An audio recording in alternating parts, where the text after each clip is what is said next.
before elections, that's a little bit hard.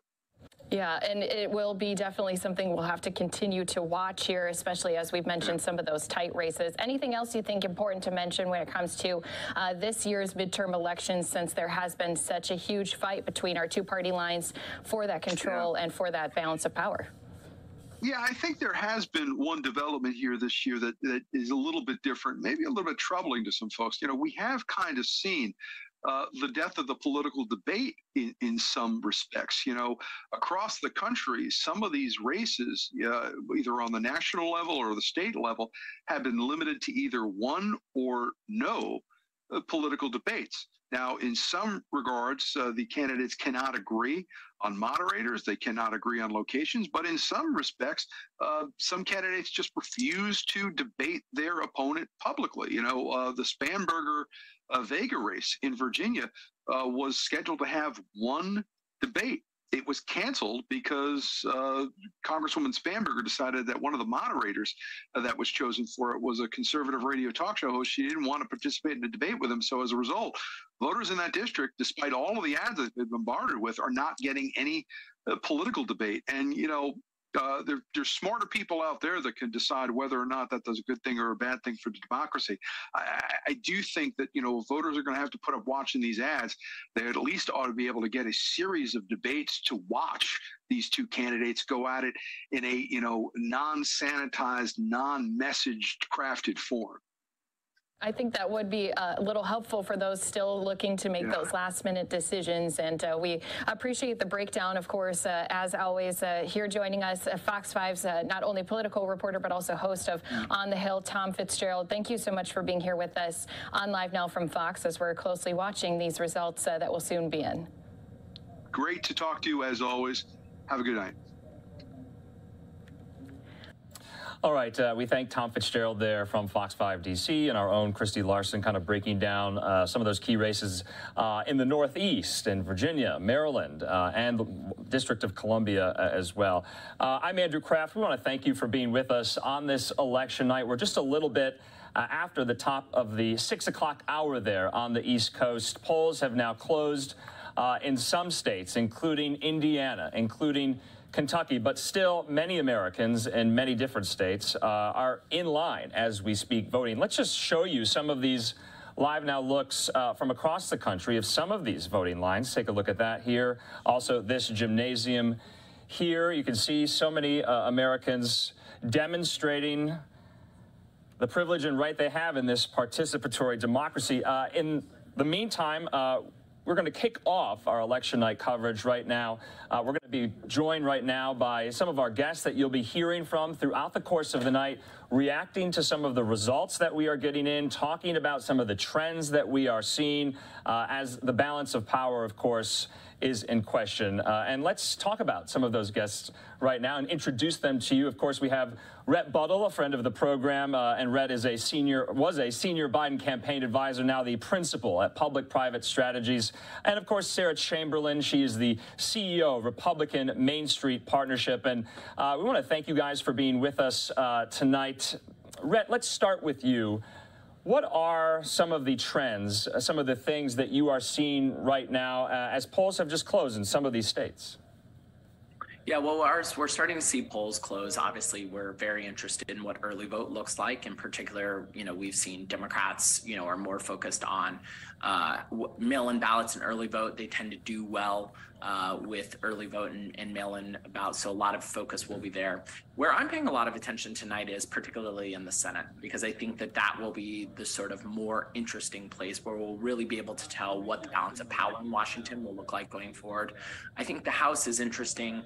You know, as we know by history in general, we see when you have a party that has, you know, all three houses, particularly with the president, we often see a change. And so I think a lot of folks are resigned that there's probably going to be a lot of pickup for Republicans in the House.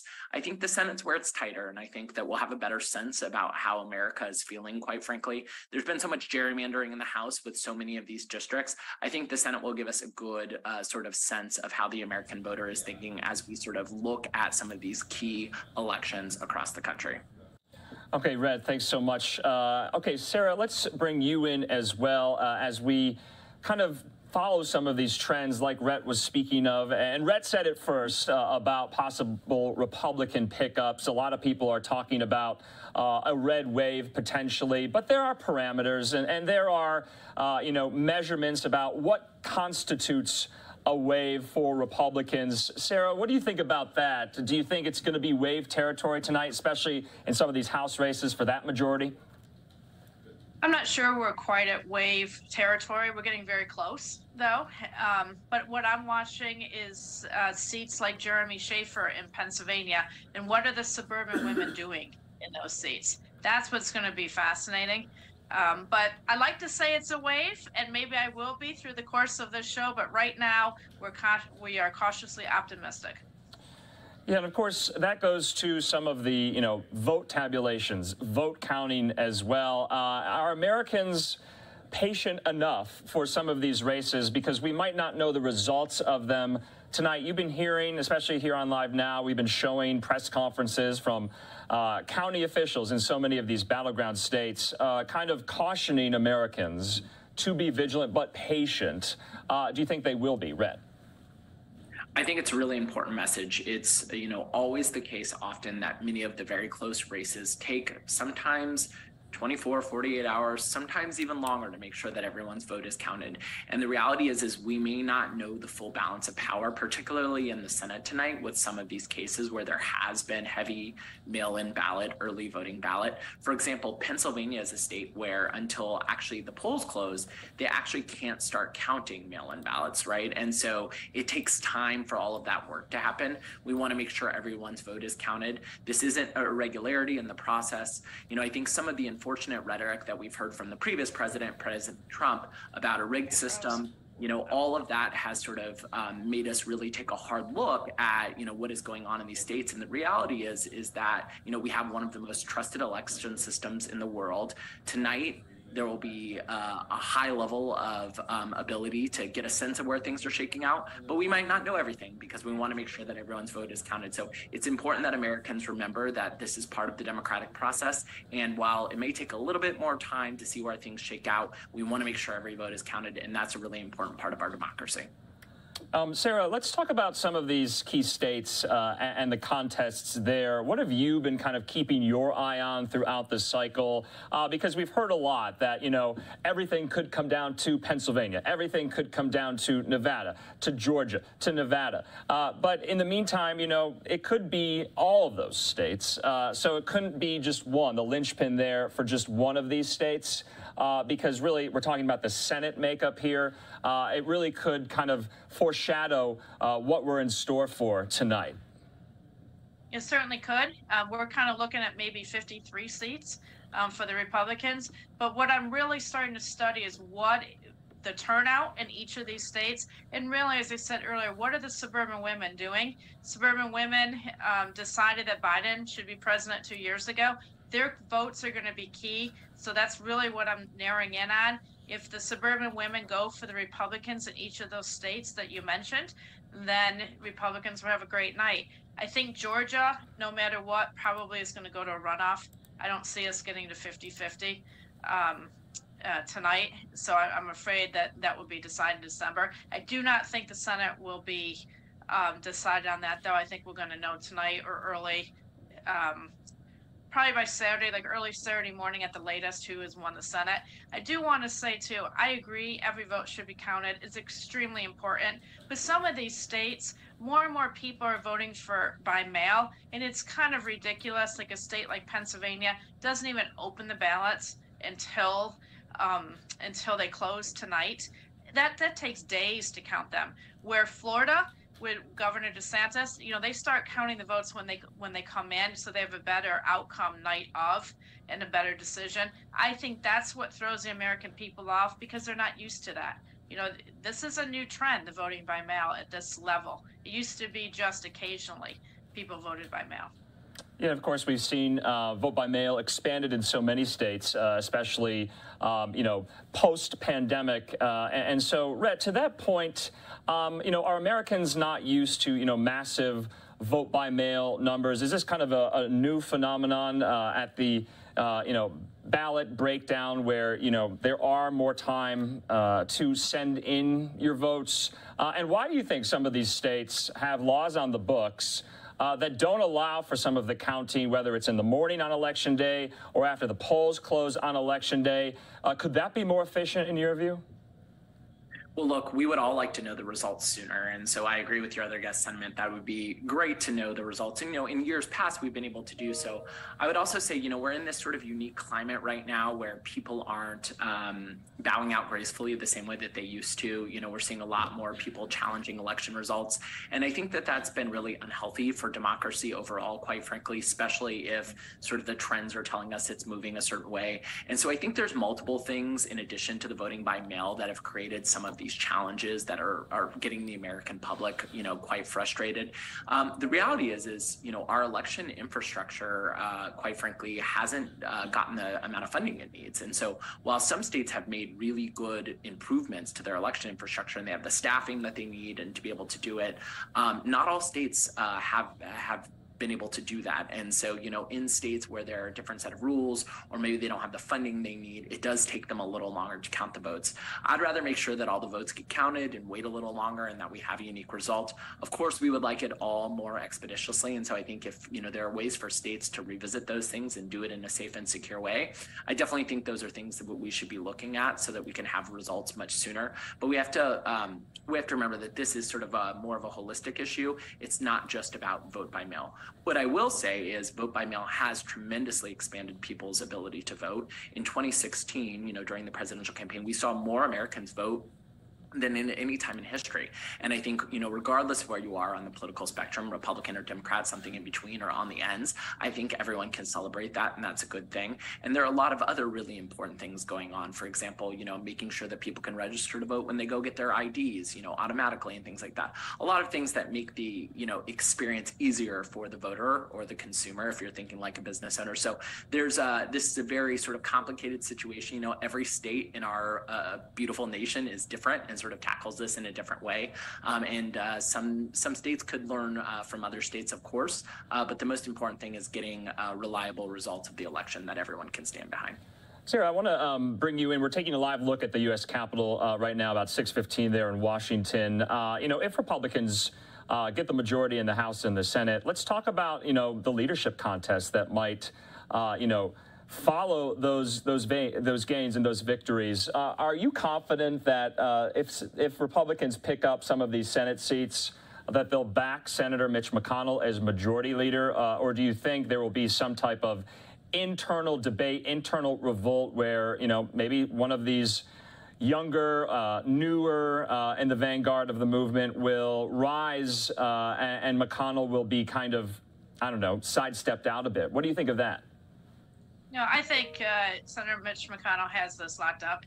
I think that he has a great deal of support, especially amongst the Main Street senators. I think he'll be fine on that.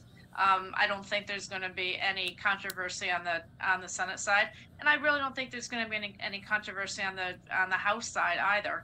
Republican Main Street Partnership is going to be the second largest caucus on Capitol Hill this evening, or at least by the end of the week. And everybody in Main Street is behind Kevin McCarthy. So I think the leadership election is going to go very smoothly. We've got to have them go smoothly so we're united to begin to fix this country. And can I just pop in there, Andrew? Yes, please. I have a little bit of a different take. Look, I think if Republicans take the Senate, I do think Mitch McConnell is in a good position. I think we're far away from that.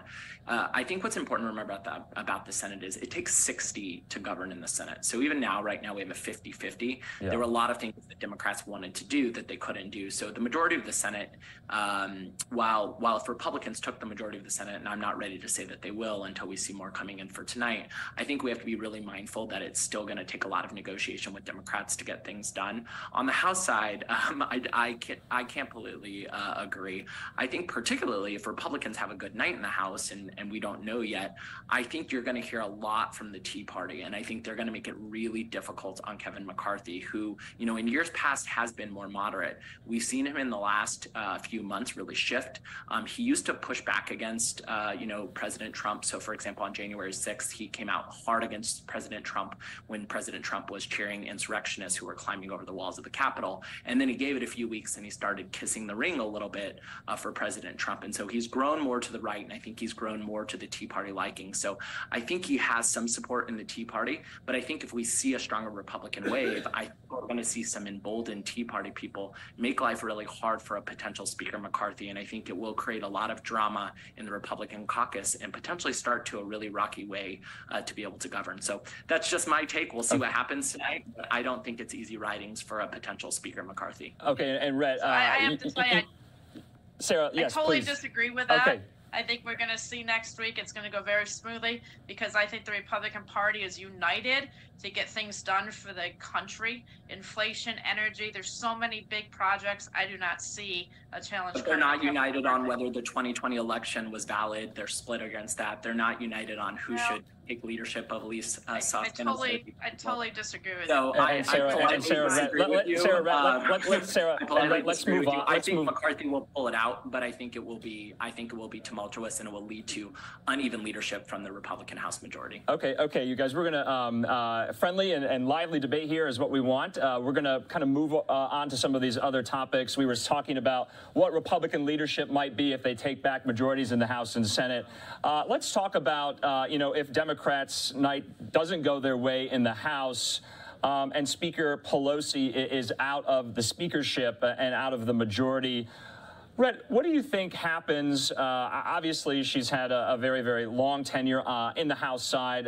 What do you think happens to Nancy Pelosi, come January 3rd of next year? Because she could not and might not be in leadership anymore. What will she do?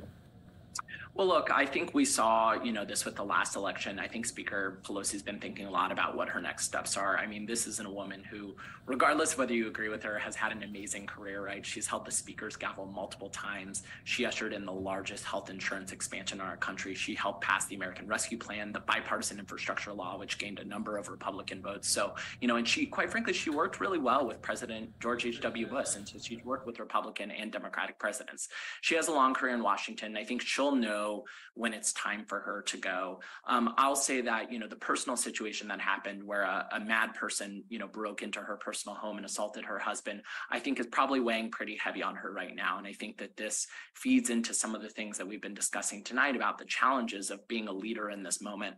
And I think, she said last night on CNN when she was speaking with Anderson Cooper that that's weighing heavy into her decision. So I think there's a lot of factors that are going on at this moment. I also know that there's a number of young leaders in the Democratic Party who are, interested in taking on leadership roles. And I think those negotiations have begun. So while we don't have a big complete picture, I definitely know that Speaker Pelosi is thinking about the future. And I think tonight will be sort of an important input in sort of how she's thinking about her legacy. Okay, Sarah, last word before we go to commercial. Just to update the viewers, we're going to have you guys on for a long duration of the night here. We appreciate your insight into all of these questions. But in the meantime, we're going to be punctuating some of this analysis and commentary with some of our reporters who are in the field at election night watch parties, at polling locations. Sarah, the last word before we go to commercial. Sure. I'm very excited about tonight. I think we're going to pick up at least 20 seats, and I look forward to talking to you in a little bit when the polls are closed and results start coming in. All right. We will be back in 2 minutes with more on this election night here on Live Now from Fox. We'll see you in just a moment.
Welcome back here to Live Now from Fox. You're taking live looks at many different polling locations across the country.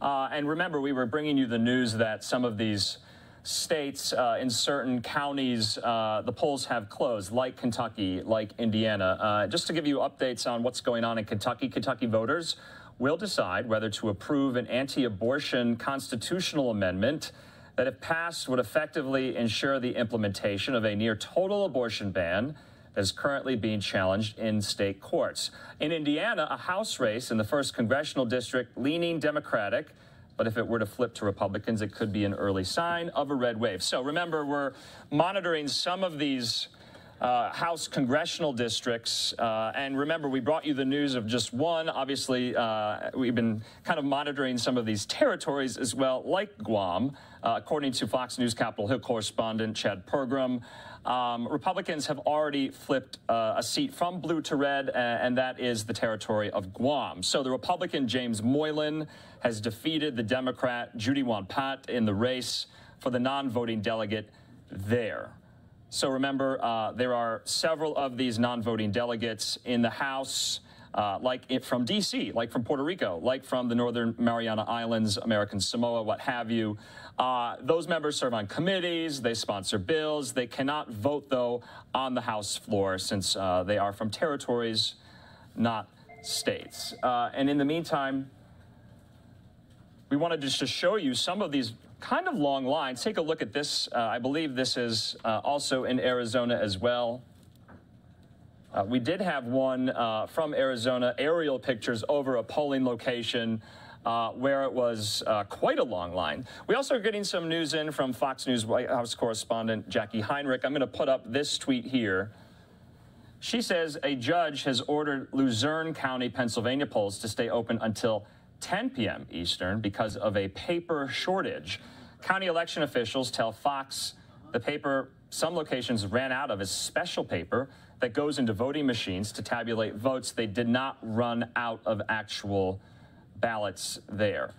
So in the meantime, we have a lot coming up for you on this election night, including a live report from Washington we're going to be getting to very, very soon here from Fox's Lauren Blanchard, who is standing by in Washington, D.C., with a look at how this and many of these races could affect the balance of power. Back out live, though, to some of these polling locations, because many are still in line. If you're in line, according to a lot of state laws, you can still cast your ballot, even though, you know, the time has passed and polls have closed. But if you're in line, that is the case here in Arizona, of course. So we always just want to kind of keep these live pictures up as we monitor some of these results that could be coming in at least at the top of the hour when polls close. But we are still very early on tonight. It's going to be quite a long night. We do appreciate you being with us here. In the meantime, let's touch back in with Sarah and Rhett about election administration and the like, and Sarah Chamberlain, Rhett Buttle. From what you guys have seen today, things are going smoothly or no in some of these states, some of these counties? Well, I think today, you know, it seems like mostly things are going smoothly. You just reported that, you know, a judge has ordered, you know, a county to stay open, which, you know, look, I think, and I've said this before, I think regardless of party, you know, everyone here, or at least Sarah and I, want everyone to be able to vote. And so, you know, working hard to make sure that everyone has the chance to vote is really important. But I know, you know, I was watching, as we've all been watching, Georgia very closely, which went for President Biden and Raphael Warnock. And I think there's also an interesting governor's race happening there. So there'll be a lot of eyes on Georgia tonight. And obviously a lot of folks, you know, now know the Secretary of State, which is generally a position most people don't really know by name. And, you know, the good news is that there's no news. There's not a lot of news, right? And I think that that's what you want when elections happen is you don't want a lot of hiccups. You want things to go logistically easy. Obviously, we're entering, you know, a phase now where it's the end of the day. And so for a lot of people who wait to vote till after work or, you know, priorities during the day, that can cause some lines. But for the most part, there hasn't been a ton of hiccups across the country. We haven't heard of a ton of irregularities. And so that's good news. That doesn't mean that there aren't individual incidents happening around the country that obviously will need to be looked into. But for the most part, it seems as though things are going pretty well. And I agree with him. I think things are going as smoothly as they can be. I mean, there's always little problems, you know, in each of the different locations occasionally, but everything seems to be going fine, which is great for the American people and for democracy. All right, Sarah and Rhett, please obviously stand by with us. We're coming up at the bottom of the hour here. We're going to be speaking to one of our correspondents on Capitol Hill, Fox's Lauren Blanchard. Let's just take a look at, though, some of these live pictures that we are seeing outside of polling locations in states, in counties, in municipalities all across the country. We're going to get Lauren set up here. We're going to be speaking with her very, very soon, and then we will be bringing Rhett and Sarah in to talk about some of these key states like Georgia, Pennsylvania, Nevada, here in Arizona, and the balance of power as well. Stand by.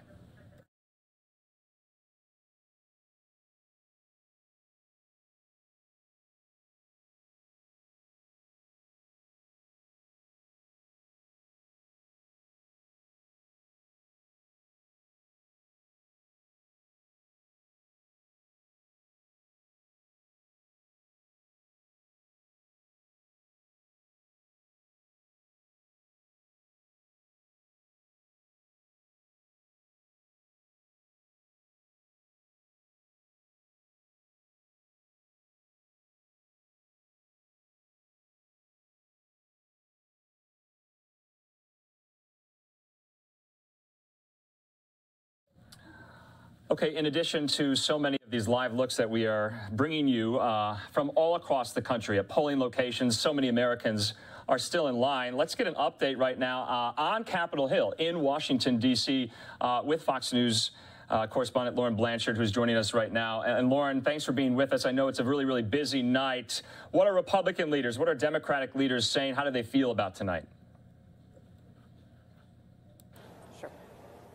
Well, Andrew, obviously, as we are going to be watching all of these polls start to close across the country, you know they continue to close each hour basically until about midnight. We're probably not going to have any idea on who is going to control the Senate. That's really the big question here in Washington, D.C. As you know, right now, power is 50-50. Republicans only need to get one more seat, a net gain of one seat, in order to take over control of the very powerful Senate. In the House, it is believed that Republicans have the advantage going into tonight. It is history has shown us usually the incumbent president loses a number of seats during those midterm elections. So Republicans hoping for a really good night in order to take at least one of the chambers. It's worth noting that the House GOP leader, Kevin McCarthy, is actually attending a victory party tonight here in Washington, D.C. As many here on Capitol Hill know, he is likely to become the next Speaker of the House if Republicans are able to take over that chamber. So this could be a very big night for Kevin McCarthy. But as we are watching so many of these races, there are really four that we here have been very closely watching. As you know, Pennsylvania, you're looking at Lieutenant Governor John Fetterman, Dr. Mehmet Oz. That is a razor-thin race. Georgia, between the incumbent Senator Raphael Warnock and Herschel Walker. Again, so close. The interesting thing, Andrew, about Georgia is that whoever wins that race, they have to have at least 50% of the vote to avoid a runoff election. If they are not able to get that, we are looking at another month till December 6th for a runoff election, which means voters down in Georgia, they may think that the election is over by tonight, but they could be looking at a full month more of campaigning, of fundraising pleas. And that could mean, Andrew, we may not know who controls the Senate by tonight. It could be days, if not, as I said, a month more. Yeah, of course, Lauren, many that we have spoken to are expecting, though, possibly to know who controls the House by the end of the night. Is that kind of what some of your sources are saying? Yeah, we do expect to have a pretty good idea of where the House stands by tonight, just because there's so many seats, right? 435 in the House, all of them up for election tonight. It's the Senate. That is because so many fewer seats there that are up for election tonight, and the races are so close. Every single seat there matters. As you know, right now, it is a 50-50 split, so both parties need to, Democrats need to hold on and try to gain. Republicans need to hold on, also try to gain. Elaine, we just don't know how that is going to happen. As I mentioned, in Pennsylvania, Georgia, those races are so close. It could be days until they are able to count every last vote, which is what both parties are saying needs to happen. Right. So it could be quite some time before we have any idea who will control the Senate. Of course, depending on that, that could be a big blow for President Biden if his party loses both chambers in Congress. Yeah. Lauren, last question for you. The White House called a lid, to those who don't know what that means. That means we won't see the president for the duration of the day. They called it about 11 this morning. What are your sources telling you about whether or not the president, the White House will put out anything if things don't go the Democrats' way tonight? Yeah, so we've been asking, the White House pool has been asking whether or not the president is going to hold some sort of post-midterm elections press conference. Really haven't gotten an answer, any solid answer on if President Biden will do that. Just looking at Twitter moments ago, he was tweeting out, encouraging voters to stay in line if they get in line by the time their polls close. Just encouraging people to stay in line, cast their ballots, trying to get every last vote out. And I'll note, former President Trump, on the other side of things, he also putting out a call to all of his supporters that if they get in line in time and then wherever they are voting, that they need to stay in line, they need to have their ballot counted, be able to cast that ballot. So both of these really leaders of their parties encouraging people to get out, vote, get in line, and stay in line. All right, Fox's Lauren Blanchard there, live for us on Capitol Hill. We appreciate your time and your reporting, and have a good election night, Lauren. Thanks. Yeah. Thank you very much. Thank you. Appreciate it. Okay, we want to keep it moving here on Live Now from Fox. We appreciate everyone who is joining us right now. If you're just coming to us, I'm Andrew Kraft. We're going to be talking to our reporters in the field, getting updates on some of these key contests in some of these battleground states. In about 5 minutes' time, we're going to be speaking to one of our reporters here in Phoenix, Arizona, talking about how the votes are looking here. Of course, polls are not closed yet. A lot of people are still in line. We're going to get into some of the problems that happened earlier this morning in some of these, ballot places, polling locations in Maricopa County with some of these tabulation machines. So we are in it for the long haul tonight, and we appreciate you being with us. Let's just take a quick commercial break. We'll be back in just a moment.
Welcome back here to Live Now from Fox on this election night. I'm Andrew Kraft. We just got this shot that popped up here. We were just looking at former President Donald Trump.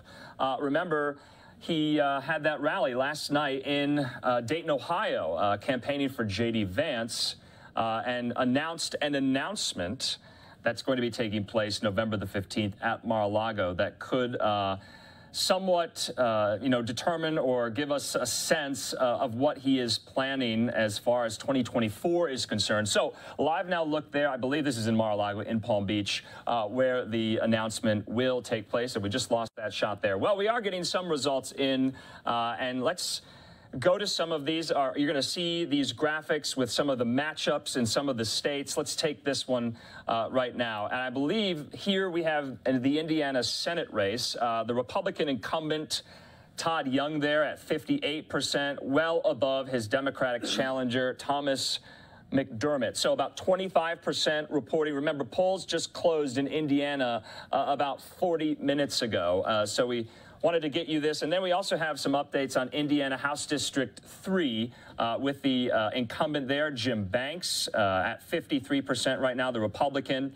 to the Democratic challenger, Gary Snyder, at 14% in for House District 3 there in Indiana. Now, Jim Banks, if, Republicans have a very, very good night, could be seeing some type of leadership role in the House Republican Conference. That remains to be seen. He's very close with House Minority Leader currently, Kevin McCarthy, and the House Minority Whip, Steve Scalise. So look out for Jim Banks. Whether or not Republicans are quite victorious tonight, you're going to be hearing that name a lot going into the new Congress. In the meantime, we do want to get to some of our other reporters who are in the field right now. I believe we do have Fox's Austin Westfall, who has been with us in Maricopa County, kind of detailing some of the problems, some of the issues with some of the tabulation machines here in Maricopa County. We spoke to, Maricopa County Chairman of the Board of Commissioners Bill Gates about some of these problems that have now been rectified. But I believe we have Austin right now. We're going to go out to Austin very live in just a moment as he is following some of these. Austin, thanks for being with us here on LiveNOW from Fox. We appreciate it. I know you've been doing a lot of work tonight. What's going on there at that tabulation center? What have voters, said to you about some of these errors that we saw earlier this morning in Maricopa County? Yeah, Andrew, busy day here in Maricopa County. We woke up with hearing that there were some hiccups in regards to some of the polling locations having issues tabulating the ballots. We heard from the Maricopa County Elections Department that those issues have been figured out at this point. About 60 locations were affected, and they've fixed over 3/4 of those. Out of those 60 that were impacted, by the way, that only accounts for about 20% total of the ballot locations that are in this county. 80% of them were not touched. But ultimately, election officials, they want to emphasize the bottom line here: no matter what, all ballots are going to be counted. If somebody did go to the poll this morning and they did run into that tabulating issue, then that meant that they could have put it in a drop box, and then it would have been transferred over to a central location where it would eventually be tabulated at a later time, or they could have went to another voting location and they could have simply voted over there that way. So Maricopa County officials are ensuring every vote will be counted here. Andrew, they're also saying that because of those hiccups today, they don't expect that to delay the ballot counting process all too much. Back to you. Yeah, Austin, here at LiveNOW, we spoke with Bill Gates over the phone. He said, to what you just said, that they don't expect, delays to kind of extend some of the times there in Maricopa County, at least. What about media access? Customarily, in elections past, Maricopa County officials have kind of opened up some of these tabulation centers for the media to get a sense of what's going on. Is that the case this time around, Austin? Yeah, it's fairly open. The facility itself is barricaded quite a bit. There are 2 fences surrounding this building, and then they've even put some more barricades in front of those fences. The media, though, they were able to pick up press badges, which allowed them to come into the lobby here at the tabulation center. That way you can see through these windows the process that goes on when they do tabulate tabulate ultimately the results of these races. But there is a good amount of access out here. Maricopa officials have been very available to us, speaking to us regularly, keeping us posted, especially when we were experiencing those hiccups a little bit earlier this morning. Yeah, Austin, no, you're so right. They have been very transparent with the media, holding, press conferences regularly. What have the candidates, have they been responding to some of these issues there in Maricopa County? What have they been saying? Have we heard from them?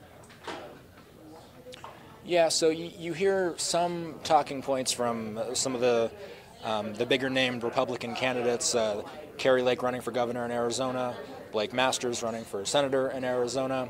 As soon as there was any sense that there might have been some hiccups happening this morning, they did take to Twitter and encourage their voters to stay in line and make sure that those votes were counted. As far as hearing from Democratic candidates, similar, ultimately similar messages from all of the campaigns. They just want people to be vigilant, to make sure that they stay in line, they get their vote counted. That way democracy works its best. All right, Fox's Austin Westfall there in Maricopa County. We appreciate your reporting. We'll definitely be checking in with you as the night progresses. Austin, thanks so much. Andrew, take care. All right, in the meantime, we're going to be showing you and speaking with our reporters in the field in so many of these key states there in Arizona. We're going to get one very, very soon here in Wisconsin.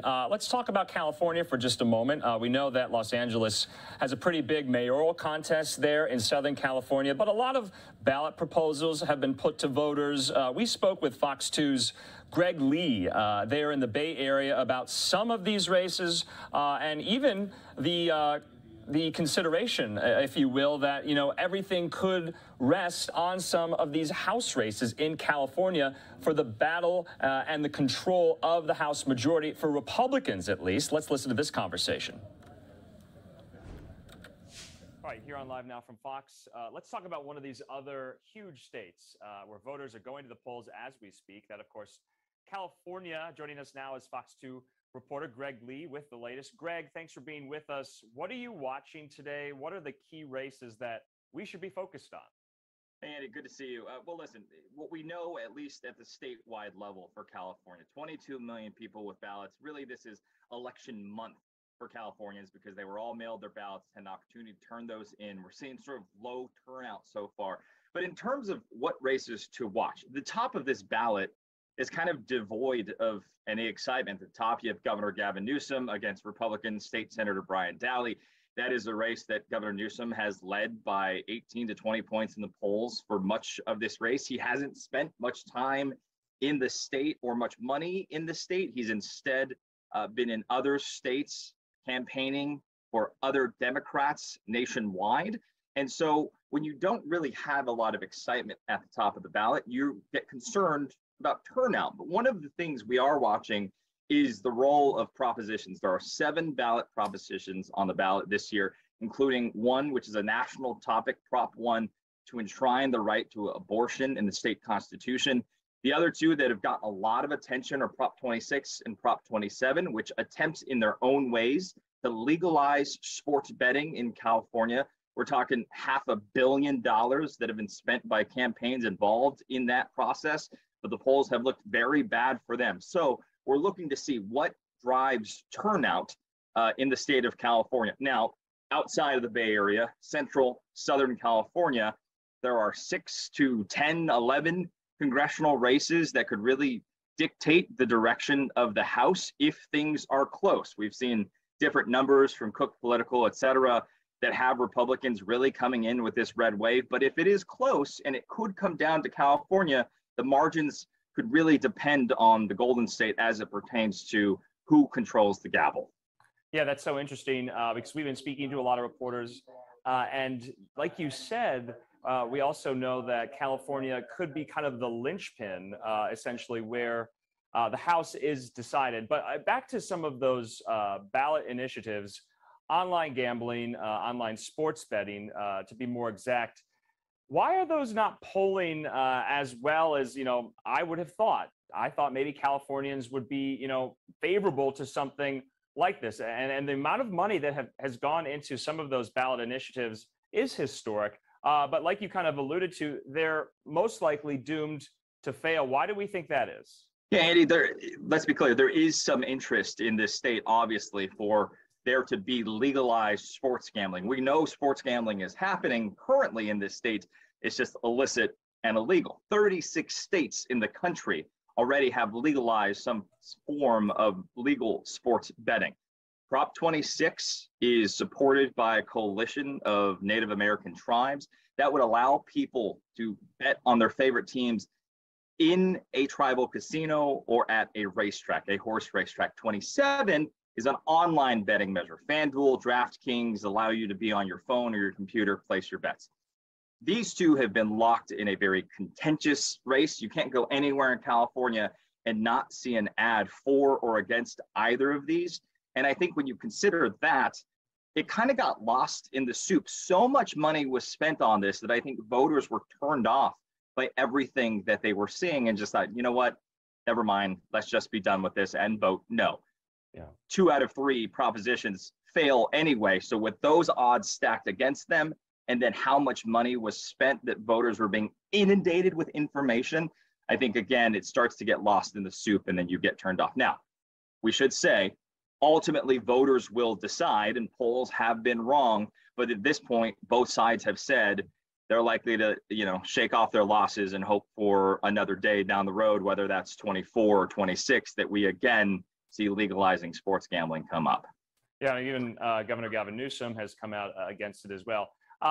Greg, back to who controls the House. Obviously, who has been at the helm of Democrats is Speaker Nancy Pelosi.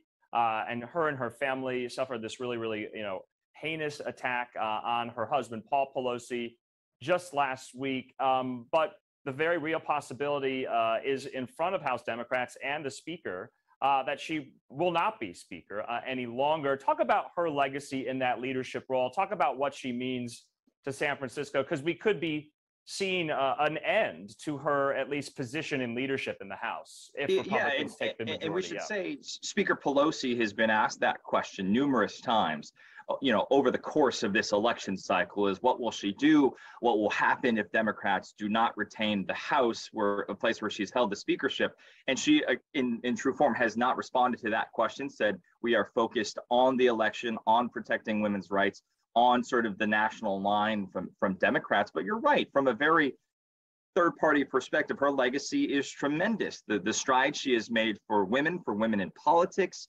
not only in the Bay Area, but California and the nation. She has made tremendous contributions to politics for women. I'm sure she still believes in some part that Democrats can hold these seats.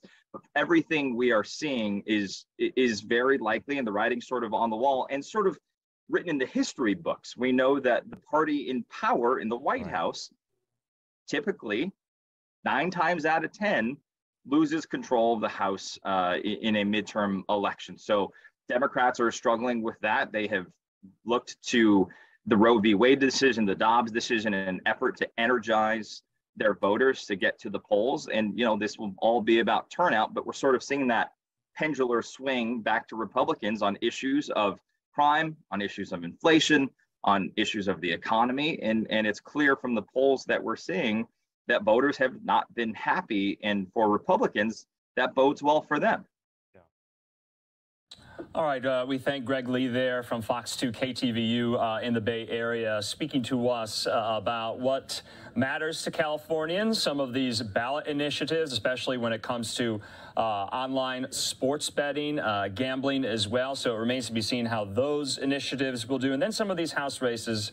And, of course, what the political future of Nancy Pelosi might be after tonight. So great stuff there. We have so many live pictures coming to us from so many polling locations around the country. And people are still in line. Let's go out to one of these really, really important states. That's, of course, Wisconsin. We're going to be joined now by Fox 6 Milwaukee reporter Sam Kramer, joining us, I believe, from Senator Ron Johnson's election night watch party. Sam, good to see you. What's the mood there? Have you spoken to some of these Johnson supporters? What do they think is going to happen tonight? Yeah, hi there, Andrew. Thanks for having us. Doors open here just at the top of the hour. So we've been here since right around 2 o'clock, and the preparations have just kind of continued since then. The stage is set, the caterer is here, the food is out. So it smells great, and they're certainly expecting a great night. That's what they're hoping for. Campaign officials told us they will have anywhere between 200 and 400 people here, invite only, for, again, what they're expecting to be a solid night. You know, we've talked with Johnson. We've heard him over the last 10 days on his 60-stop bus tour across Wisconsin, covering more than 3,000 miles, and he says this is a fight for freedom, and his supporters agree with that. Mandela Barnes, his challenger, the lieutenant governor right now, they differ on what the meaning of that freedom means. To Johnson, it's about tax cuts, it's about securing the southern border, about supporting law enforcement in times of rising crime, like what we're seeing in Milwaukee in terms to the homicide rate. So it is a challenging time, and really this race is going to be so pivotal, not just in Wisconsin, but nationally, if you look at the power of the Senate. So very close. Obviously, we just saw Johnson actually within the last hour and a half, and he was asked how he's feeling heading into tonight. He said cautiously optimistic. That's been his words really for the last week or so. He's hopeful, but he's not necessarily thinking it's over just yet, with the polls closing here at 8 o'clock local time. You know, Sam, the last major federal election, of course, there in Wisconsin, 2020, and the vote count between Biden and Trump, at least the margin was what, some 20,000. So it was very, very close in Wisconsin the last time around. And now this major federal election in the Senate race. Do you think it's going to be close? To Johnson supporters, are they expecting results tonight? It remains to be seen, but I think everybody here is prepared to go long into the night if it has to, just based on some of the systems that the state has in place with central counting systems, including Milwaukee County. So there's certainly an understanding that this night could go that far. The latest Marquette Law School poll in Milwaukee showed that Johnson was up 2 points, but that's so close, the narrow of margin within it, they're calling it a toss-up. So there's certainly a lot of people in it for the long haul tonight. All right, Fox 6's Sam Kramer there. Sam, thanks as always. Maybe we'll be talking again a little bit later tonight as the party gets underway there. Sam, thanks. All right, we'll be here. Thanks. All right, and that's what we're going to be doing throughout the course of the night here, kind of just checking in with some of our reporters in the field in so many of these states there, like Sam was in Wisconsin. We're coming up on the top of the hour. Just wanted to update you on some of these results. We were going over some of the Kentucky and Indiana results that are in right now. Take a look at this. This is the Kentucky Constitutional Amendment number 2. On abortion, about 2, almost 3% reporting right now. Yes, 34%, no at 66%. So that's interesting. I also believe we did have House Senator incumbent Republican Rand Paul is also doing. Let's put this up. So he's facing Charles Booker yet again. Remember, back in 2020, this, I believe, was the same matchup. And so that was quite interesting. They're doing it yet again. And so there you can see Booker at 56% right now, to Rand Paul's 44%. Now, it's very, very early there, only about 3% reporting Rand Paul, the incumbent Republican senator there in Kentucky. In the meantime, let's get some more updates as we do approach the top of the hour, because we are also learning that some states' polls might close very, very soon here. States closing at 7 p.m. Eastern in Florida, in New Hampshire, South Carolina, Vermont, and Virginia. Also, we also are learning in Georgia that a judge has ordered several counties there to stay open later. Normally, it would have been across the board 7 o'clock Eastern, closing there in Georgia. Some counties there in Georgia staying open later. Now, that's important, obviously, because we're following the governor's race there, the Senate race there, and really everything could hinge on Georgia, and it could be a long haul in Georgia if they go to a runoff there in the Senate election. In the meantime, let's just take a quick commercial break. We're going to reset before the top of the hour. More where that came from on this election night on Live Now from Fox.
And welcome back here to Live Now from Fox. I'm Andrew Kraft. As we approach now the 5 o'clock hour here, Mountain Time, 7 o'clock there in the East Coast, as some of these states' polling centers are just about to close. We want to bring in and just kind of reset here on the top of the hour some of our experts and analysts that we will be relying on throughout the course of the night. Of course, one, Rhett Buttle, and Rhett is a friend of the program, former senior Biden campaign advisor, now a principal at Public-Private Strategies, and then Sarah Chamberlain, of course, a CEO of Republican Main Street Partnership. And we appreciate you guys joining us yet again in this new hour. We were just bringing some of the results in from Kentucky, and Kentucky voters are facing the abortion issue on the ballot. That constitutional amendment 2 is being put to them. It amends the Constitution in the state to not provide the right to abortion or require funding of abortion. Early results are in, but in Kentucky, and then on the flip side, Michigan, doing the opposite on abortion. Voters are going to have to decide whether or not they want this front and center in their state. Sarah, we'll start with you. This was an animating issue, in the summer into the fall. It kind of waned off a little bit. Do you think we'll see somewhat of a resurgence of this issue tonight? No, I think that we saw, especially with the Kansas results, but women have switched. It is very important to women, absolutely, but they have switched more to their pocketbook issues. Inflation is hurting families across the country, and they've decided, the ones we've talked to, the suburban women especially, it's a state-by-state issue, so they're going to kick it back to their states. But they're voting tonight on their pocketbooks. Where over the summer, inflation wasn't as bad, and it hadn't settled in yet, and they thought it was going to end, so they were much more upset with the Dodd decision. Yeah, and of course, Rhett, you and I have spoken on the air before about, whether or not, if the Dobbs decision came down September or October, whether or not it would even play more of a major factor in these contests tonight. Not the case. That's what you said to us earlier on. Well, look, I think, this is a critical issue for women, and I think your other guest and I agree, suburban women are critically important. They're who-handed in the presidency. And I think we just don't know. Women do so many important things in the household. Many of them are in charge of the pocketbooks and making the financial decisions, as well as the important decisions for their lives and their bodies. And I think the reality is we are starting to see this create a lot of complication. And in the media over the last few years, over the last few months, we've seen a lot of challenges that this has created for private sector companies. We've seen a lot of women who've unfortunately had to cross state lines to be able to save their own lives. And so I do think that this is an issue that resonates with women.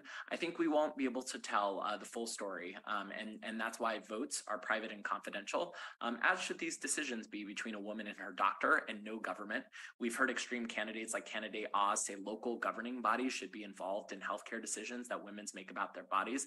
That is incredibly extreme and incredibly crazy. I believe that women should be able to make a choice with their doctor about their body. And I think that the same way that a lot of women will go into the polling booth today. And I think we will see Dobbs reflected in their decisions. Okay, and then, Sarah, to your point about, suburban women, we haven't really brought up the fact that they went largely for then candidate for president Joe Biden back in 2020, and it remains to be seen. Let's talk about some of these demographic groups nationwide, not only suburban women, but also, African Americans, also Latinos, and we've heard time and time again, that's another trend this cycle, that some Latino voters are trending more Republican. So do you think we're going to see some of these demographic paradigm shifts among, some of these groups of Americans that we may have thought the conventional wisdom was one thing, but it could append itself tonight? Absolutely, especially with Latino voters. I think you're going to see more and more of them coming over to the Republican side. I mean, there's a couple interesting seats right now, races in Texas, that Latino voters are going to have a huge impact on. Down in Miami, that's also an issue where Latinos have a huge impact. I've got 2 members of the Republican Main Street Partnership there, and both of them are expected to win. So Latinos keep coming more and more towards the Republicans, and we're thrilled to have them. We agree on a lot of issues that they agree on, and we represent a lot of issues such as the abortion issue that they vote on. So we're thrilled to have them coming our direction. But at the same time, we're also trying very hard to make sure suburban women stay with the Republicans and come back. the suburban women left and voted for Joe Biden because frankly, they didn't care for Donald Trump. They liked his policies. They did not like the man. So yeah, tonight, they're coming back to the Republicans. Yeah, let's just talk about Texas very, very quickly here. We're going to go to one of our reporters in Texas who's at the Greg Abbott election night watch party. Let's talk about the gubernatorial race because all indications in polling have suggested that Abbott could win another term. Beto O'Rourke in this race yet again. He's run statewide several times. Where do you think Beto O'Rourke's political trajectory will go after this, depending on what happens tonight? Rhett? Well, I think Texas is a state that's largely driven by demographics, and I think over time we will see Texas become more safely in the blue column. Right now, we're still in that phase where it's kind of purple. I think tonight is probably slightly in Governor Abbott's favor. Beto O'Rourke, though, is a really inspiring candidate. I mean, he ran for president. He brought a lot of exciting momentum.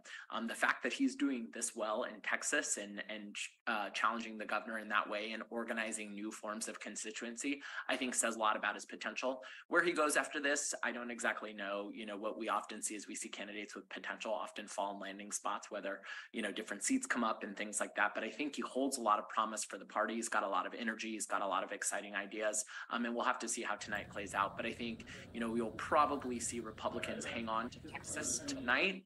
But I think over the next few years, it's something we really need to watch closely as demographics change, especially in major cities. And I think probably in the next 10 years, Texas will become more and more blue. Okay, and you know, just to Sarah's point with some of these congressional races that we are seeing, some of these border town districts that have largely been very, very blue, we could see maybe those change into a purplish or red column in the years ahead. And so kind of give us maybe, Sarah, some of your projections rather for Texas tonight. We're going to be speaking to one of our reporters, like I said, who's following Greg Abbott. What are some of the issues there that matter? So in Texas, it's going to be primarily Republican wins tonight. Republican Main Street Partnership thinks we'll pick up about 5 seats tonight into Main Street. But the key issue is Latinos. They are coming, they're voting Republican now. That's why I disagree with your other guests. Mm-hmm. At one point, it looked like the Latinos were going to stay Democrat and maybe swing Texas, but it certainly doesn't look like that tonight.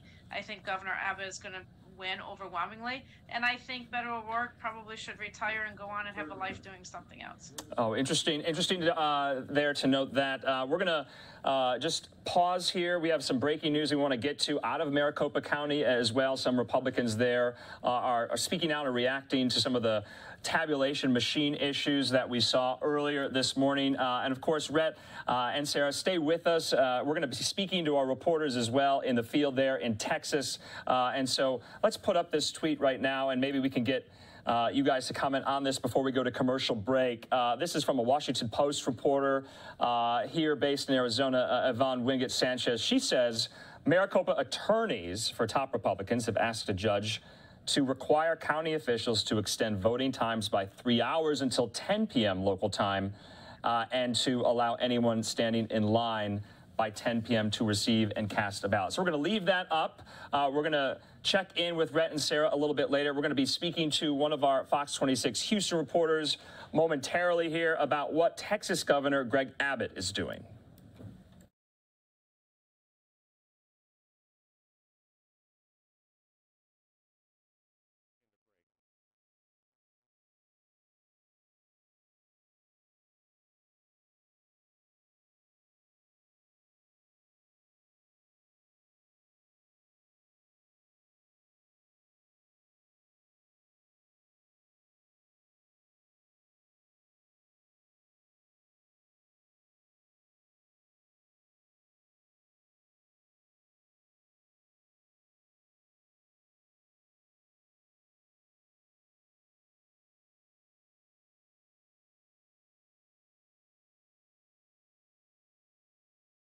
Okay, so we wanted to leave that tweet up there. We'll monitor that. That is definitely one of the storylines in this election today about, remember, we were speaking with some of the Maricopa County officials here on Live Now about whether or not some of those errors and delays would necessitate extending the voting hours. Republicans here in Maricopa County are asking for just that. I'm Andrew Kraft. Thanks for being with us here. Let's go out now to McAllen, Texas. We're being joined by Fox 26 Houston reporter Tom Zika. He's traveling alongside Governor Greg Abbott there in the state. Tom, good to see you.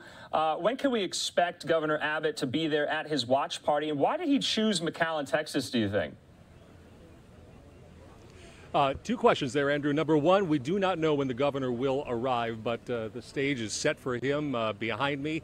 Hopefully he's looking forward. Hopefully, to make a victory speech tonight. The polls are certainly trending here in Texas in his favor, but that's why they actually have the election. That's why people cast their votes. That's why they count them.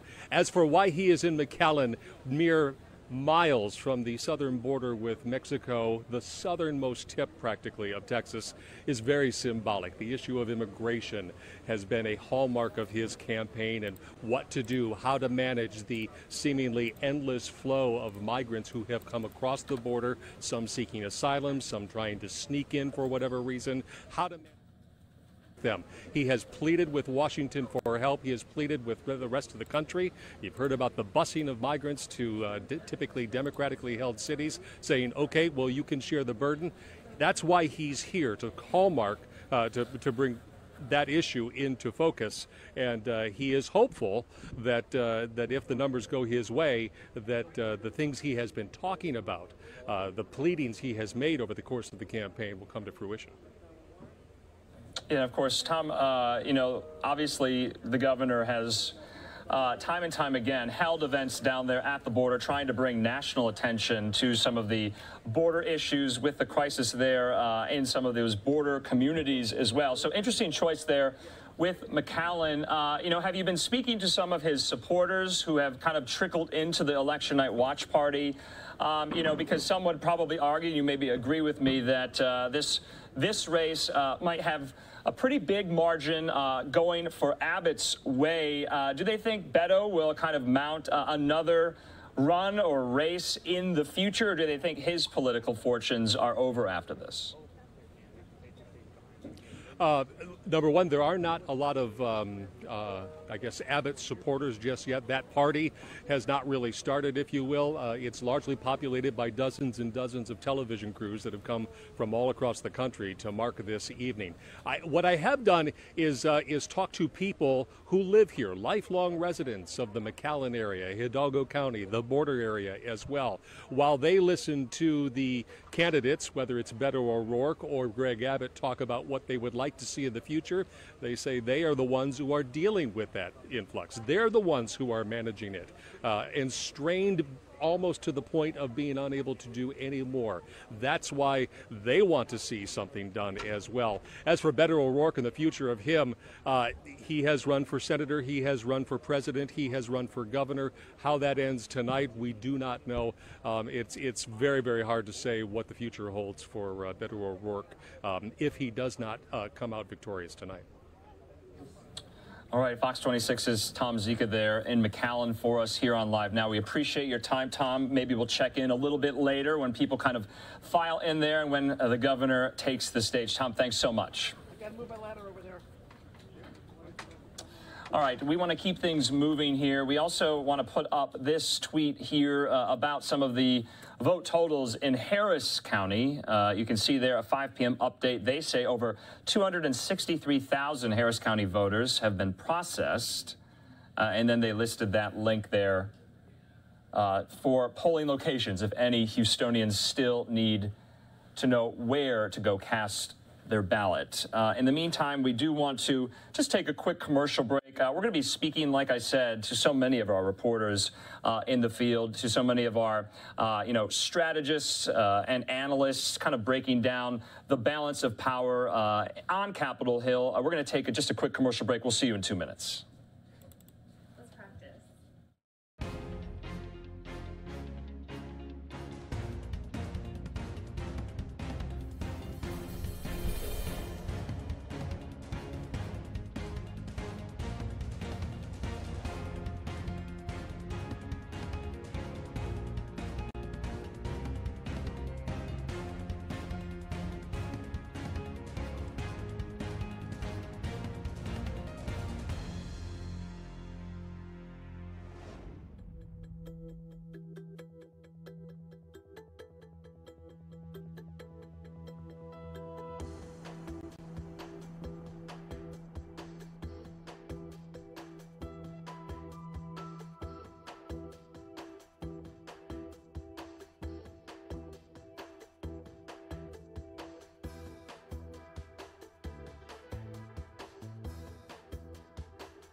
And welcome back here to Live Now from Fox. On this election night, about 5:15 here Mountain Time, 7:15 there on the East Coast, I'm Andrew Kraft. We want to just update you on some of the results that we are getting in, some early numbers, especially in the Sunshine State in Florida. Let's take some of these live, some of our graphics. Take a look at this. The Florida governor's race. Charlie Crist, you can see there at 48%. This is about 1% of votes returned and reporting to Ron DeSantis's 51%. Now remember, polling locations in the state of Florida just closed about 15 minutes ago. So these are very early numbers, and so we'll just have to wait to see. I believe we also have some numbers for the Florida Senate race as well. Let's take those. All right, we are going to get those numbers for the Florida Senate race with Val Demings, the Democrat, and incumbent Republican Marco Rubio. So until we get those, take a look at some of these numbers we were just showing you of the governor's race there.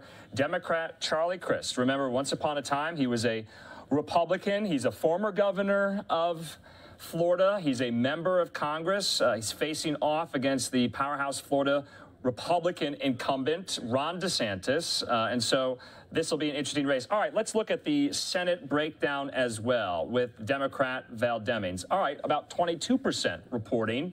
You can see there 49% Demings to 50% for Rubio, the Republican incumbent. So a little more reporting there on the Senate side in Florida. Remember, polls just closed in Florida about 15 minutes ago. In the meantime, let's check in with one of our other reporters. Let's go back to Wisconsin.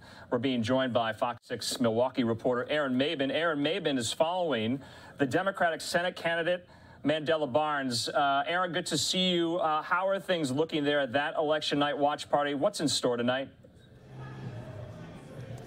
You know, Andrew, both candidates know that this race has the potential to be razor thin. We have Democratic Lieutenant Governor Mandela Barnes versus Republican Senator Ron Johnson, the incumbent in this state. Right now we're at the Mandela Barnes watch party. This is called the Turner Hall Ballroom. The stage is already set here. We have media from around the country. A little perspective, this is typically the place where concerts happen, other performances, but tonight this is where a couple hundred supporters of Mandela Barnes will be watching this race. So that will be the show tonight. They believe that he has what it takes to unseat incumbent Republican Ron Johnson, who's going for his third term. Mandela Barnes voted in October, so he did some early voting. So today's game plan was to start early and really fire up voters. So he started at 6 o'clock this morning. He went to an event and he went to other events as well. 3 before noon talking to canvassers, and then he went to coffee shops. He went to the place where he launched his campaign. His goal again is to just fire up voters and get people to the polls, get them calling people, and get them to the polls as well, because he knows that every single race matters. He's in his mid-30s, but he's been in Wisconsin politics since he was about 25 years old. And Andy, he says that he's always been the underdog, and that's going to be the situation here. He knows it's going to be an uphill battle, and he wants to make sure that he leaves no stone unturned and that he talks to as many voters as possible. Andy? Okay, you know, Aaron, obviously it's still early there in Wisconsin, and you had kind of walked us through Lieutenant Governor Mandela Barnes, political history, his rise to this role right now. What is, his campaign saying? What are some sources there saying about, when they can expect final results in Wisconsin, and if they're confident they can get this Democratic pickup there in the Senate? Well, kind of two parts to that. The first part is when could the votes come in? We know from the Wisconsin Election Commission here in Milwaukee County that absentee ballots could be counted, into 11 o'clock midnight. And because early voting is possible here, it's possible they are going to be going through thousands of ballots really late into the night. So that exact voter turnout or that ballot turnout, we don't know when we'll get that. But the campaign is hoping that they'll have a victory speech tonight at some point, but the timing is a little bit tricky. As for Mandela Barnes' background and what he's been saying to voters, he really leans on who he is. He's from Milwaukee. He's an only child. His mother was a school teacher. His father was a union worker, and his goal has been to really connect with middle-class voters, talking to them about rebuilding the middle class. And he's going up against Ron Johnson, who he says has extremely wealthy donors and only caters to the wealthy because he's wealthy. He made a lot of wealth in the plastics industry too, so their stances are very different, and he really leans into his background in being a Milwaukee Public School graduate as he talks to voters. All right, Fox 6's Aaron Maben there, live for us in Wisconsin. Aaron, we appreciate your reporting. We'll definitely be checking in a little bit later on tonight. Aaron, thanks so much. All right, thanks, Andrew. Okay, we're going to get to Wisconsin in just a moment. Again, we spoke with Fox 6 Milwaukee reporter Jason Calvi about what these races mean and what some of the issues are in Wisconsin. But let's get to some of these race calls. Fox News Decision Desk is calling some of these races. We do have one in Kentucky that we want to go to right now. Before we do that, take a look at just some of these polling locations. Still, people voting. I know in states across the country, they can still do that. Remember, polls have not closed in a majority of states in the country here. Take a look at some of these. LiveNOW looks at polling locations across the country, Americans exercising their right to vote. In the meantime, like I said, we do have some race calls that we want to bring to you right here. Let's put up some of these graphics. You can see, speaking of Kentucky, the race has now been called for incumbent Senator Rand Paul against his Democratic opponent, Charles Booker, the Democrat. So you can see there 54 to 47% there, Booker against Paul. So Rand Paul will win another 6-year term to the Senate representing Kentucky. We also have some other race calls according to the Fox News Decision Desk as well. Before we get to those, we got more numbers in Florida. Take a look at some of these for the Florida Senate race. Val Demings trailing Republican Marco Rubio with 36% reporting, 48% for Demings, 51% for Marco Rubio. And then, of course, we got more results in for the Florida governor's race, about 37% reporting. Charlie Crist there, 47% to Ron DeSantis's 52%. So that race, both of those races could be called very, very soon here, and we'll bring those to you here on LiveNOW from Fox. In the meantime, let's go to some of these other states where races have been called, including in South Carolina. We are learning that Republican Senator Tim Scott will win another 6-year term to the Senate representing South Carolina. We've also are learning, according to the Fox News Decision Desk, that the South Carolina Republican governor, Henry McMaster, will win yet another 4-year term, leading the state, leading the Palmetto State there. Also, we're getting more results in from Indiana. Remember, we brought you some of those results from Indiana. I think we have the graphic for that. But the Senate race there between Republican incumbent Todd Young and his opponent, Democrat Tom McDermott, where we're learning that Todd Young will win a second term to the U.S. Senate, another 6-year term there for Todd Young in Indiana. And then something that's also really, really interesting, we have one more race we're going to give you that the Fox News Decision Desk has called. That is out of Vermont.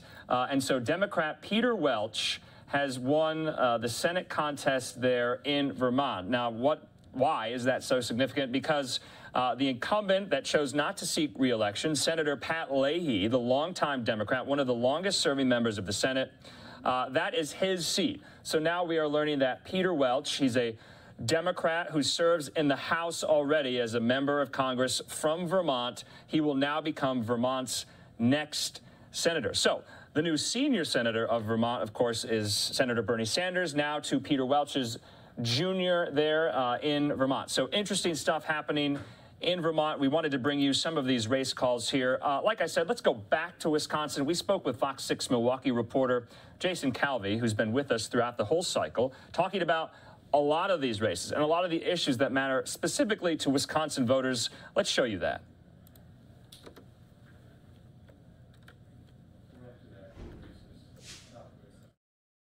Today, we're going to be focusing on yet another key state. That, of course, is Wisconsin. A lot of major races there that we want to focus on right now with Fox 6 Milwaukee's Jason Calvi joining us now. Jason, thanks so much for being with us.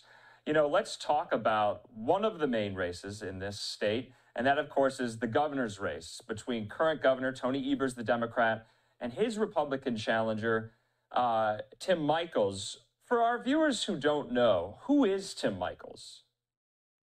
So Tim Michels is a co-owner of a business here in Wisconsin, a large construction company. They do a lot of the roads. So when you're driving and you're seeing all these construction sites across Wisconsin, you're seeing the Michels logo on the various equipment that is building a lot of the roads here in Wisconsin, a huge corporation. And so he's a businessman. He did run previously for the United States Senate and lost, but now he's running for governor. As running on that platform, the Republican platform. You know, he's bringing up issues like crime and inflation. He says as a business leader, he's going to be able to help recharge the state economy. You know, when we're looking at what are the most important issues for independent voters here in Wisconsin, right now they're saying the number one issue for them is inflation. We just got the latest Marquette Law School poll yesterday, which is sort of our gold standard poll of Wisconsin voters, and that came out just yesterday. Just last week, I should say, and what it found was that inflation was the number one issue for these independent voters, and that's one issue that Tim Michels is hammering on the campaign trail here in Wisconsin. Jason, has the race between Evers and Michels been particularly, nasty in the last couple of days? We've seen former President Barack Obama come out for Evers, come out for Mandela Barnes, but have they been going back and forth? What's the rhetoric like in this race? Well, one of the things I can tell you is that this state is really one of the key states for campaign ads. So we're being bombarded. People across the state are being bombarded on all of their screens, on TV, on their phones. They're being hit with campaign ads all day long. Tens of millions of dollars being pumped into to these battles. And yeah, the ads are attacking the other candidates, calling them radical, extreme. Whether you're Republican or Democrat, the other side is too extreme for the state, is what the ads are showing. So yeah, the attacks have intensified.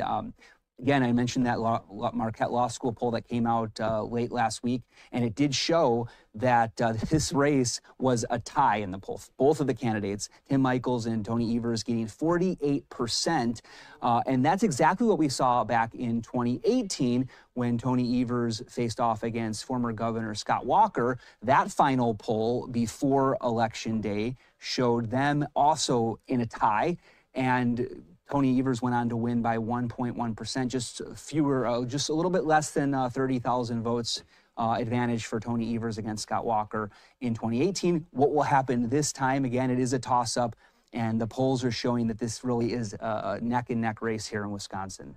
Wow, Wisconsin is just so close in many of these previous elections, this election, no doubt.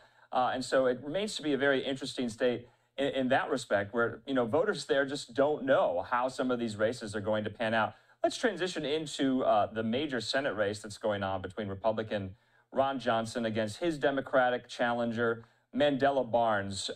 Who is Mandela Barnes? He's very young. And what's his chances against someone like Ron Johnson, a Republican juggernaut there in the state?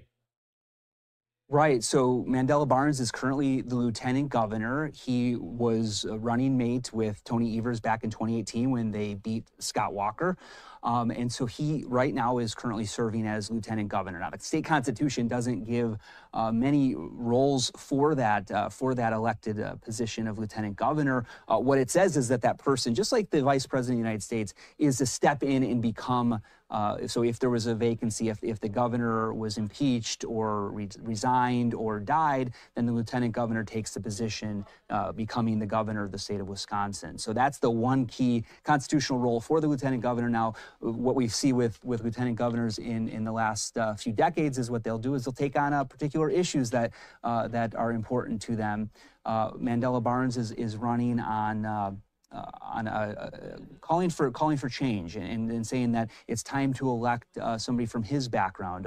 He touts his family background and his parents, working class parents and grandparents, and touts what that means in the American dream, and says that it's time to elect somebody from that background to represent them in the United States Senate. Now, this is one of the key races that's going to decide control of the United States Senate. When you see that chamber split, This race here in Wisconsin was always seen as one of the closest watched races in the country. We've seen some the poll numbers suggesting that Senator Ron Johnson was ahead. Now, the most recent Marquette poll that came out again last week showed that Johnson was ahead in that race, 50% to Mandela Barnes, 48%. Now, that is a tightening in this Marquette poll. Again, our gold standard poll in Wisconsin.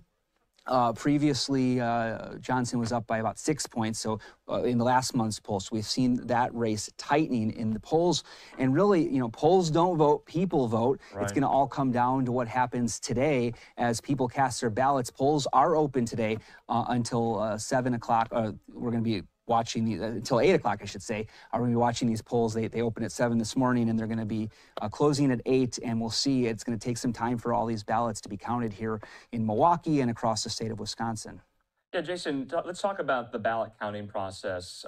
What are the state laws on the books? Can they start counting early and absentee ballots early, or do they have to wait until election night's over? Right. So the absentee ballots cannot be counted until polls opened this morning at 7 a.m. That's when these absentee ballots can start to be processed. And it takes some time to process them, because what happens? You have to open up each of the envelopes, and on the envelope is signatures. There's going to be the voter signature as well as the witness and the witness address. And these are issues that have been in court because in the past, clerks in the state of Wisconsin have been able to fill in some of the witness address information that might be missing. So sometimes a witness may not put in their full address or their state. They might not put WI, or there might be something missing. And in the past, clerks have gone in and corrected those missing elements from the witness address. They'd be able to find out using public documents or city records to find out exactly where that person lived, and then fill in that missing information on the envelope. But that's no longer allowed. This is something that came down in the Wisconsin courts. A lot of these issues have been hashed out in courts here in Wisconsin, including issues like drop boxes, for example, as well, where we saw the state Supreme Court ruling that drop boxes are not allowed. So they were used in the 2020 election, but they're not being used right now on today's election. All of these things have to be delivered in person to either the clerk's office or in some municipalities to your polling place. Other places have central count, like here in Milwaukee, they have a central count location where they're going to be processing all those ballots today. Again, they can't start opening them up until the polls opened at 7 this morning. Okay. But in some states, you can't start opening them up until the polls close. That's not the case in Wisconsin. But I know there's been movement in the past to start allowing these to be processed before Election Day, because it does take so much time, as I mentioned, that long process to open these up and to verify what's going on with those ballots before they can start actually putting them through the tabulating machines, the voting machines, the counting machines. So all that's taking place right now as we speak in central count locations here in Milwaukee and polling places across the state. Jason, this is a good segue too into really the issue of election integrity. Wisconsin was one of these focal points post 2020 about some of these conspiracy theories that were out and about there about the election administration in the state. We know President Biden won the state by about 20,000 votes in 2020, but it's going to be very, very, very close this time around with the governor's race, with the Senate race. What are some of the officials, telling voters about whether or not they can have confidence in the system there in Wisconsin?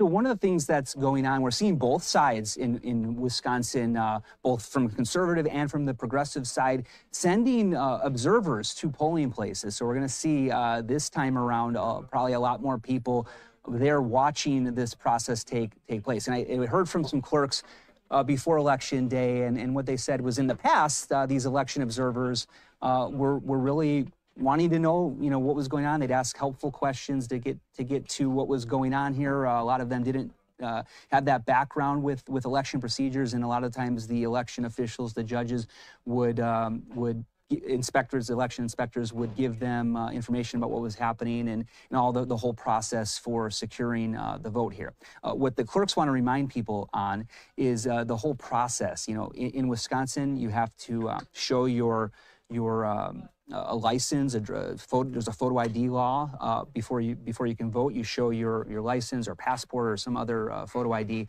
to the election inspectors, and then they check in. There's actually 2 of them that will check in the poll books, and so it starts from there, and it goes all the way through the whole process. There's going to be, after these ballots are counted today, there'll be a whole certification process. There'll be canvassing, both at the city level, then at the county level, and then at the state level, where they double check the map and make sure that all the signatures in the poll book match how many ballots were cast on election day, on today. So that's all that's going to be taking place in the days to come here in Wisconsin as these ballots are counted today. And then from there, after that certification process, there's also going to be a random audit. So what we have here is we have various brands of voting machines that are used in various counties across the state.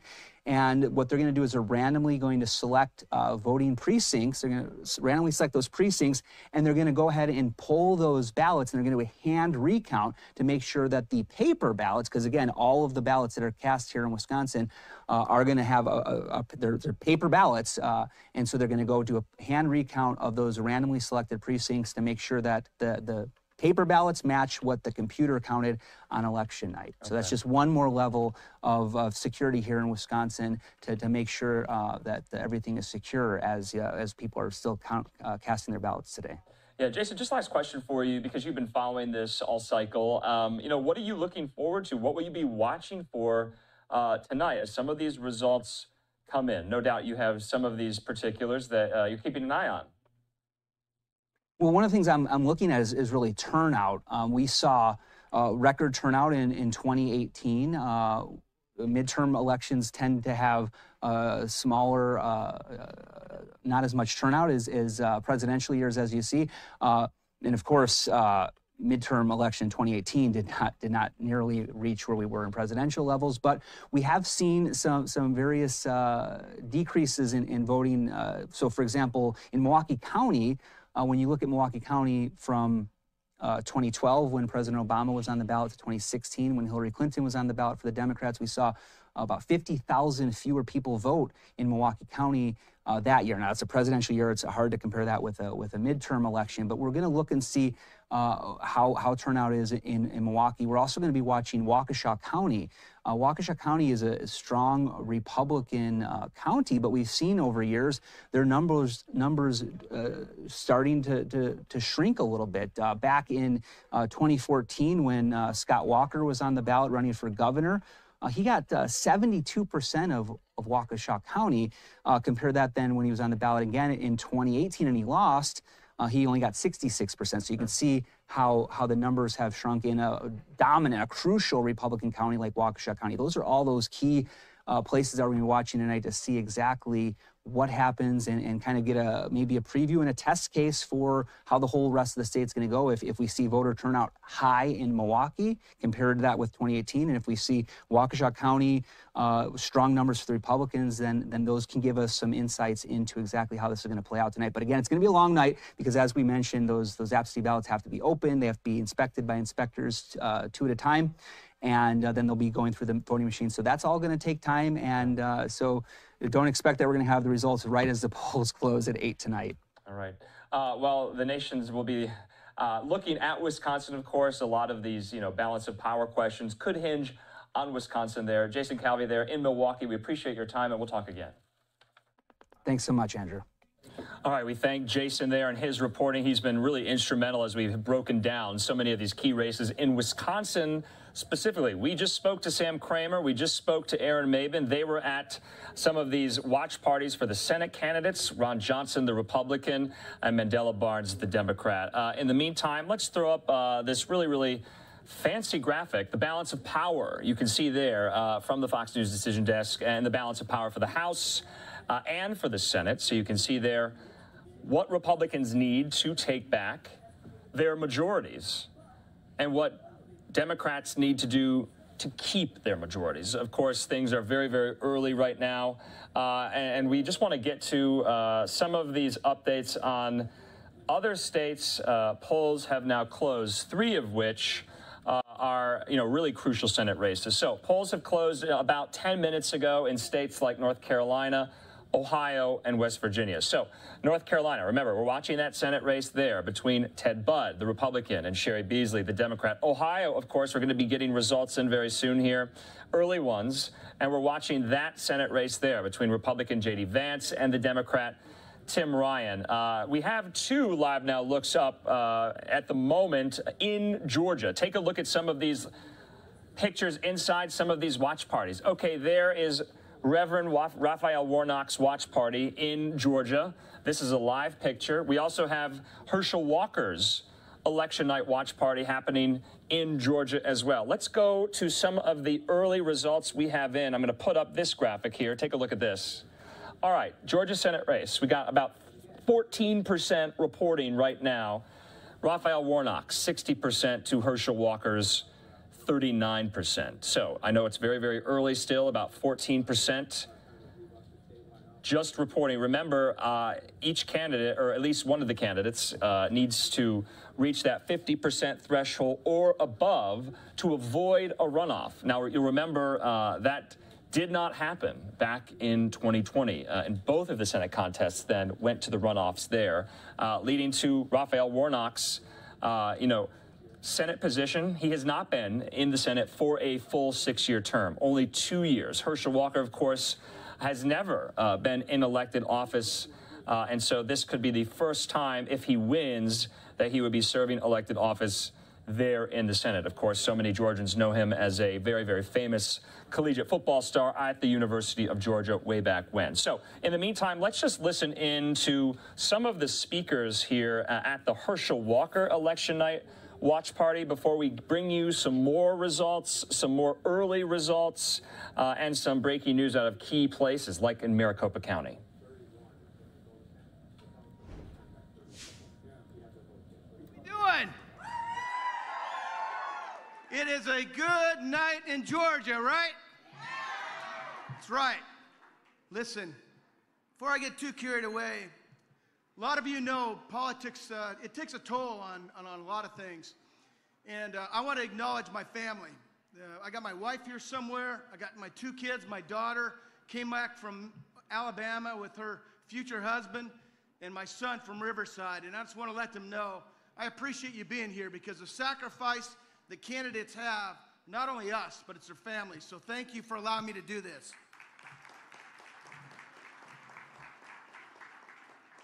Listen, I came to Georgia in 1990, and I was young. I started a company, and I was traveling through, spent the night here. It was snowing in Colorado, and I thought, what the heck, we'll spend a few nights. And then its temperature started dropping, and it got to 40 below, and I said, I'll just stay. And so at 25, I made Georgia my home, and I started some companies, and we did a lot of different things. But 10 years ago, I was talked in to get involved in politics. And see, I wasn't from Bartow County. I lived there, but you know what I'm talking about. If you're not from there, you're not from there. But there's a couple of people out there right now that took a chance, and they said, even though you're the underdog, we want to believe in you. And so John Morosco, John Clayton, Boyd Pettit, and Thomas Hammond, if you're out there, man, I appreciate what you did when you invested in me to get us here. I've been accused of a lot of things, including being a bulldog, but I think the Bulldogs shined pretty bright last Saturday, didn't they?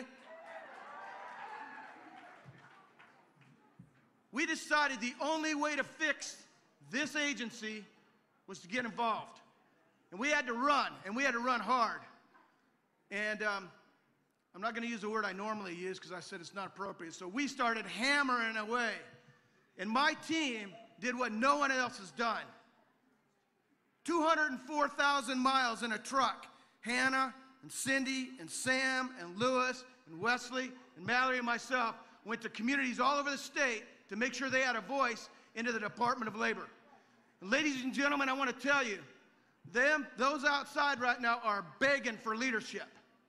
And it's time for us to bring leadership, and it's not coming from the Dems.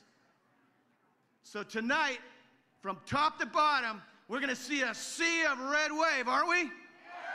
We're going to let the rest of the country know this is not a blue state or a purple state. It's red, right? It's red with Republicans. Let me close with this. Many of you have been volunteers on the campaign for not only me, but for Tyler, my good friend, it's about to come up here. And we want to say thank you, because you cannot run a campaign without volunteers putting signs up and sharing social media posts and just letting it out there. But tonight is a celebration. And we're going to not only celebrate us, but we're going to celebrate Herschel Walker taking down Raphael Warnock, right?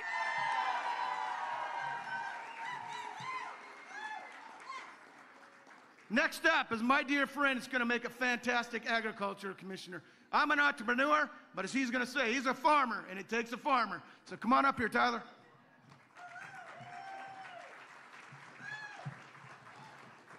What's up, Georgia? Oh, come on. Y'all can do better than that. This is a big night. And we got to be excited because we're about to win. And we're going to send Raphael Warnock packing. We're going to send Stacey Abrams packing. We're going to send Nancy Pelosi home. And we're going to fire Chuck Schumer. Y'all ready to do that?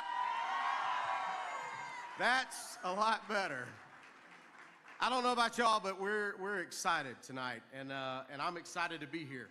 I'm excited to be part of this Republican ticket up and down the ballot that stands for what I like to call farm values. And as we've traveled the state, we've talked about farm values.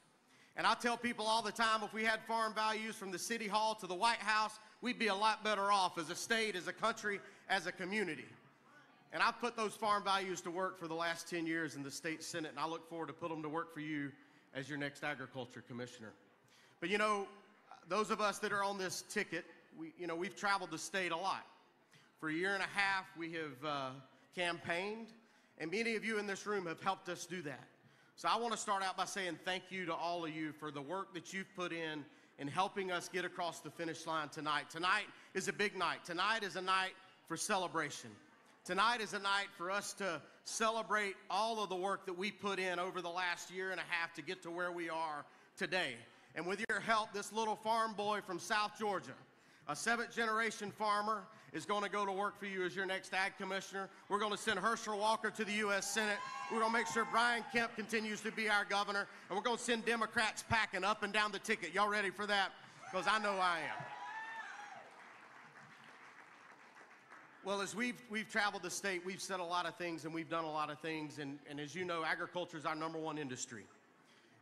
And quite simply, agriculture is national security. And I don't think we talk about that enough. Because if we're not feeding and providing the fiber and the food for ourselves right here at home, we're less safe as a state, as a community, and as a country. And we've got to ensure that we're making that happen right here at home and protecting farm families and protecting agriculture and protecting our land here at home from foreign investment and ensuring that we're not relying on other places like China to provide that for us. And we're going to do that as your next ag commissioner and fighting every day to make that happen. So thank you for your support. Thank y'all for what you've done to help us get here. We're look forward to celebrating big wins tonight. And we're keeping plowing all the way to the end. And I appreciate y'all's support and glad to be with you tonight. As we say on the campaign, I do have one saying, and you might have heard it. Sometimes it takes a farmer. And sometimes it takes a farmer to solve the issues we're faced with. I'm that farmer, and I look forward to serving you as your next ag commissioner. But it also takes other people. And sometimes it takes attorneys, and we've got a great state attorney general in Chris Carr. Y'all help me welcome the Attorney General of the state of Georgia, Chris Carr, to the stage. Good evening, Georgia Republicans. Tonight we win. Tonight we take back, we keep these seats, and we're going to take the United States Senate because Herschel Walker is going to be our next United States Senator.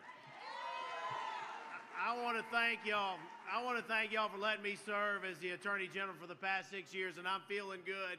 I feel good about our ticket, but tonight again, I know a little bit about the United States Senate, having served as Chief of Staff to Senator Johnny Isakson. But you know what?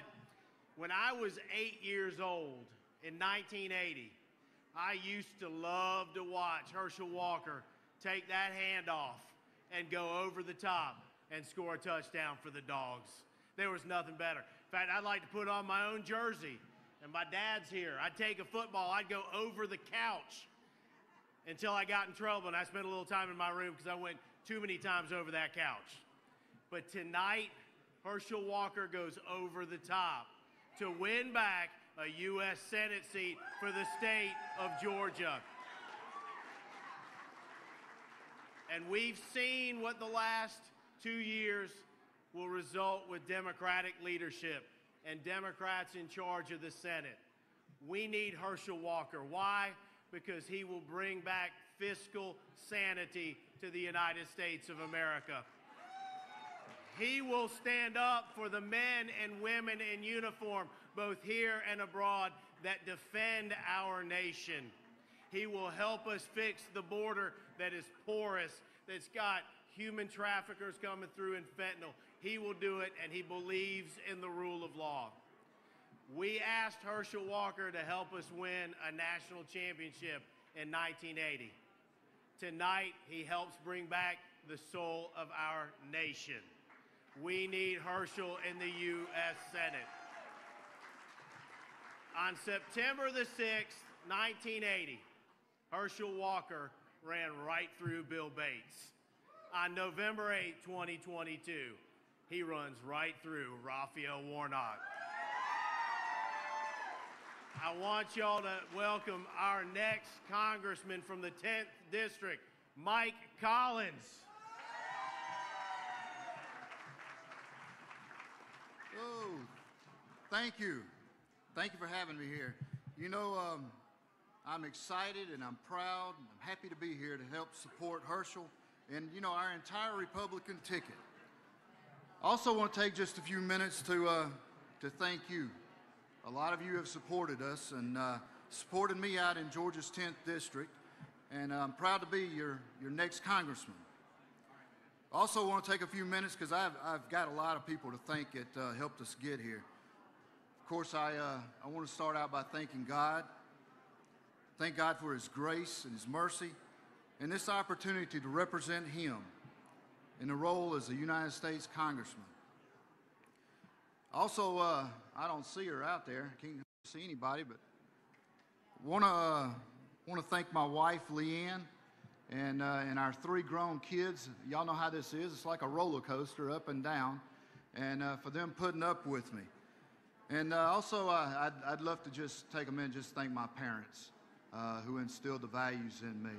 We also had a great team of Brandon Phillips and Kevin Mason and Stephen Lawson. They were almost like our family. And I don't know if the chairman's here or not, Chairman Schaefer and James Cooper. I appreciate what, not all what you did for me, but what you've also done for this party and for the 10th District. We got a lot of people in Butts County that took over for me as I was the chairman of Butts County, Harleen Connor and Guy Cottrell and his wife Karen. But you know, it takes a lot of people to help us win an election. And we had a lot of great people in the 10th District to do that. Not just me, but helping out the entire Republican ticket. But I think most important we want to pay thank you to is the voters of the 10th District. I thank you for putting your trust and your faith in me to go to Washington to represent you and to fight for our values. Y'all, we've got big plans when we get to Washington, and I look forward to passing those bills and passing them on over to a great man like Herschel Walker in the Senate. He's not going to be just looking out for the people of Georgia, but he's going to look out for people all across this country. And I'm going to tell you something. You know, when you've got a president who's acting like a 3-year-old, standing up there licking an ice cream, and when he's saying this economy is strong as hell, folks, you ain't got to go past the first gas station to see that it could be no further from the truth than what he's saying. I think that's the major turning point in this election cycle. And that's why you're going to see the Republicans take the House, we're going to take the Senate, and we're going to fire Nancy Pelosi. As a matter of fact, I got a plan for her. She can go back to California, and you know those big conventional freezers she's got there in her home that she showed off that she packed with ice cream during the pandemic. Well, she can go back there and she can pack those things full of ice cream. As a matter of fact, she can buy one of those little cone dispensers to go with it. Because when we send her back to California, Joe Biden's going to be right behind her. They can both sit out there and they can rock and they can eat ice cream. Because I doubt Biden will even know he's not even in D.C. You know, there's another thing. I think that the icing on the cake came when President Bill Clinton was speaking just a few days ago, and he made that awful joke about Governor Hochul. When he acted like that her opponent just wanted her to stand at the subway with billy clubs and baseball bats and hand them out. Well, I'm going to tell you something. Crime's real. Why don't he try telling that joke and going and talking to the folks that are affected by that crime and had people that have been killed out there? I don't think it would be that funny. I think that is what pushed this over the edge, and I think that's why we're going to see not only a big red wave here in Georgia, but you're going to see a red wave across this country.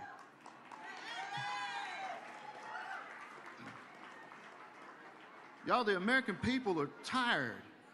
They're tired of the Democrats and the Biden administration driving this country into the ground.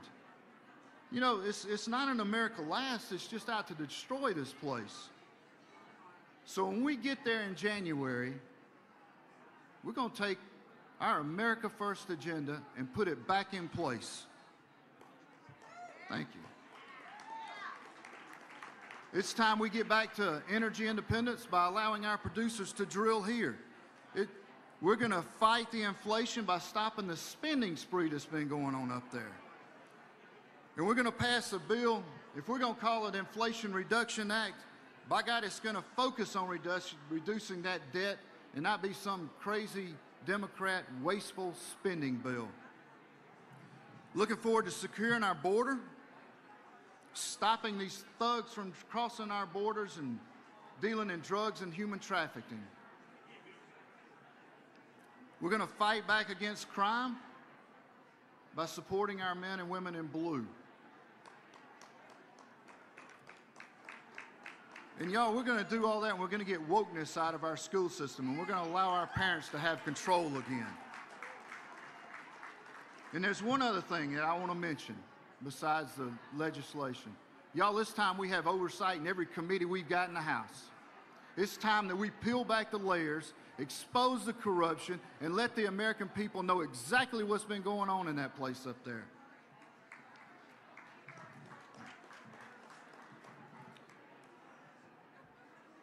You know, by the end of the night, you're going to see more America First fighters get elected and serve alongside me in Washington. We do that, y'all, we're going to take our country. Okay, so you have been watching the election night watch party from some of the speakers there at Herschel Walker's event, listening into some Republican members of Congress from Georgia talk about how they want Herschel Walker in Congress on Capitol Hill to work alongside. We also have LiveNOW looks into Raphael Warnock's election night party, in addition to some of the early results we're getting in the Georgia Senate race. Let's put this up. About 22% of results are reported right now. Warnock up by 58 to Walker's 41. Remember, it is still very, very early, and results are coming in kind of piecemeal here in certain battleground states. We are coming up on the top of the 8 o'clock hour on the East Coast, and when we come back, we'll be diving into what states' polls are closing in the next hour. We'll also be diving into some of the races that have already been called and getting into some of these key states like Florida as well, and then talking to some of our experts and guests to get them to react to some of these results as well. We'll see you in 2 minutes.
Welcome back here to Live Now from Fox. I'm Andrew Kraft. If you're just joining us, we are covering all things election night here on Live Now from Fox, live, raw, and unfiltered. That's how we do it here. Okay, polls have now closed in some more states. We'll get to that in just a moment. But let's take a look at this graphic here, the balance of power that the Fox News Decision Desk has created here. You can see there in the Senate what's needed, and then, of course, in the House, what is needed. So Republicans need 5 in the House for a majority pickup.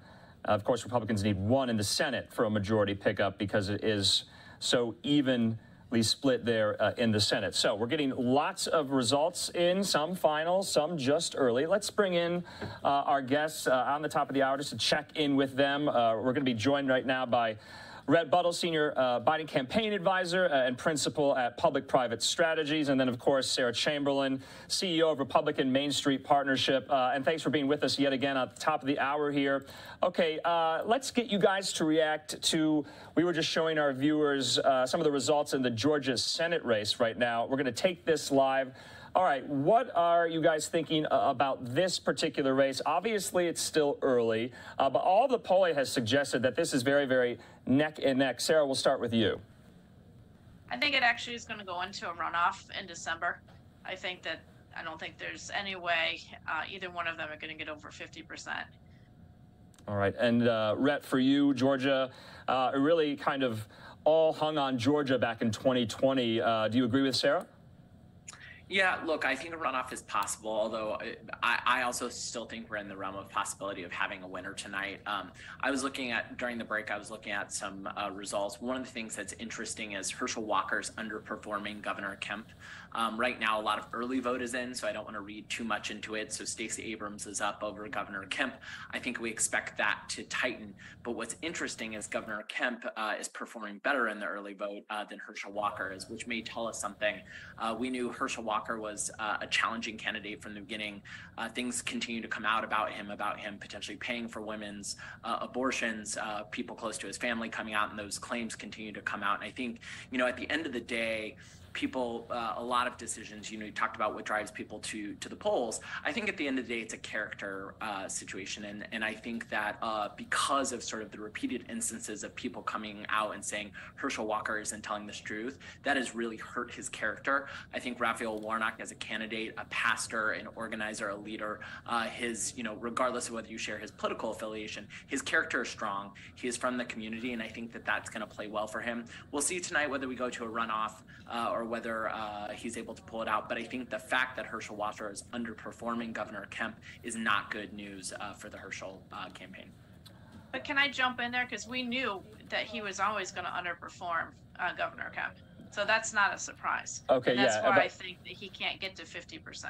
Okay, and we are kind of seeing, and a lot of people had talked about this in the run-up to the election, that there could be some underperforming with both Kemp and Walker, and also maybe some, ticket splitters with Warnock and Kemp. That's more of a Stacey Abrams kind of debate and question there. And we were just putting up some of the early results in from the Kemp-Abrams race and the Walker-Warnock race as well. Let's focus on Florida, you guys, because we're getting a lot of results in from Florida, especially in the Florida governor's race between Charlie Crist, the Democrat, and Governor Ron DeSantis. What are you guys seeing in these races? We're going to put up some of the early results here. Oh, it does look like we actually have a race call. Let's make that right now.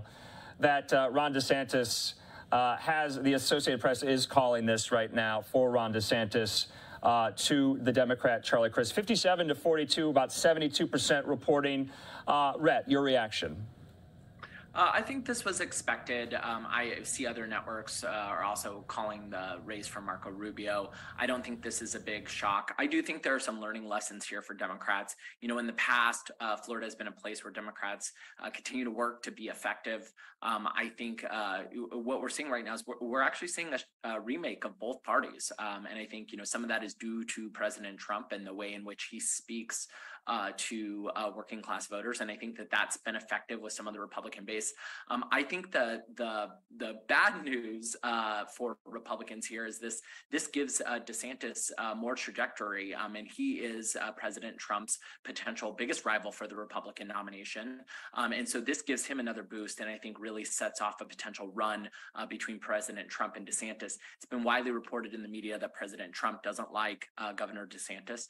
It's also Governor DeSantis has been very clear that he's coming for President Trump. So I think this win adds a little bit of flavor to Republican Party politics for the presidential election coming up. Okay, and we just put up these numbers as well, 72% reporting in the Senate race. The Associated Press, to which we are relying on tonight, has not called this race just yet. Like you said, Rhett, a lot of outlets have, but Marco Rubio with a sizable lead against his Democratic opponent, Congresswoman Val Demings. And I want to put up as well, maybe we could get Sarah to comment on this. Take a look at this, because I was kind of looking at Miami-Dade County, at least for Florida Governor Ron DeSantis. This is the Rubio-Demings breakdown of what Miami-Dade County looks like. Maybe we can get the DeSantis-Chris breakdown with Miami-Dade, but and I think this is not, and maybe it's new to some viewers, but a Republican has not won Miami-Dade, at least in a gubernatorial contest, in the last 20 years. So we'll have to wait and see if Ron DeSantis actually pulled that off. Sarah, is that what you're seeing? That's what I'm saying. And again, it goes back to Latino vote. I mean, as we said earlier, that they're starting to move and vote Republican. I mean, in Dade County, usually it's a Democrat plus 8 county, and today both the governors and the Senate candidate won for the Republicans. We've got members of the Republican Main Street Partnership from that county. They're going to win overwhelmingly tonight as well. So it goes back to Latinos are starting to vote Republican, and Republicans are coming home, and especially the suburban women. So we're thrilled to see that. Okay, and Can I let's add something in here? Yeah, sure, please. Yeah, I just want to make sure that when we're talking about Latinos, we're making sure that, Latinos are not one community. And as someone who's done a lot of work in Florida, I did a lot of work in Florida, during the presidential campaign. Unfortunately, President Biden didn't win. But what we saw a lot in the work that we were doing there was a lot of Cuban voters and folks who had immigrated to America were particularly scared by Donald Trump's candidacy, and they were scared by the rhetoric that we're starting to see come out of DeSantis. DeSantis has put corporations like Disney and other big companies on the map for them trying to support their employees or create more equality in the state. And I think what we're seeing is some of these folks who've come to this country who've seen, governments really take retribution against the private sector, that scares them. And I think that that is a big issue in places like Florida, where you have immigrants who've come from other countries, who've immigrated to the United States, and they've seen the effect of powerful leaders in other countries create retribution. And so I do think, some of the stunts we've seen, for example, with Governor DeSantis, putting people on a plane and, shipping them to Martha's Vineyard, first of all, questions about human trafficking, but B, like, how do you treat people? And I think a lot of that is going to come home to roost over the next few years as Latinos, and specifically as you break down and think about the different communities, whether they be Cubans or Hondurans or El Salvadorians, what that means and what kind of leadership they're going to want in the state and at a national level for someone who's willing to put people who've just migrated over on a plane and ship them somewhere without any direction. Right, and every demographic group, you cannot look at them as a whole, but and maybe Sarah could come in here. Where do we see some of these elements? Why? What are the reasons that you see some of those voting blocks in Florida that make up Latino voters trending to the Republican side? What are some of the, I guess, root causes of that? Sarah, maybe you could offer. So I'm going to disagree with my colleague. They like Republican policies. They actually like Donald Trump. They're afraid of socialism. They like being put on planes and shipped places. You know what?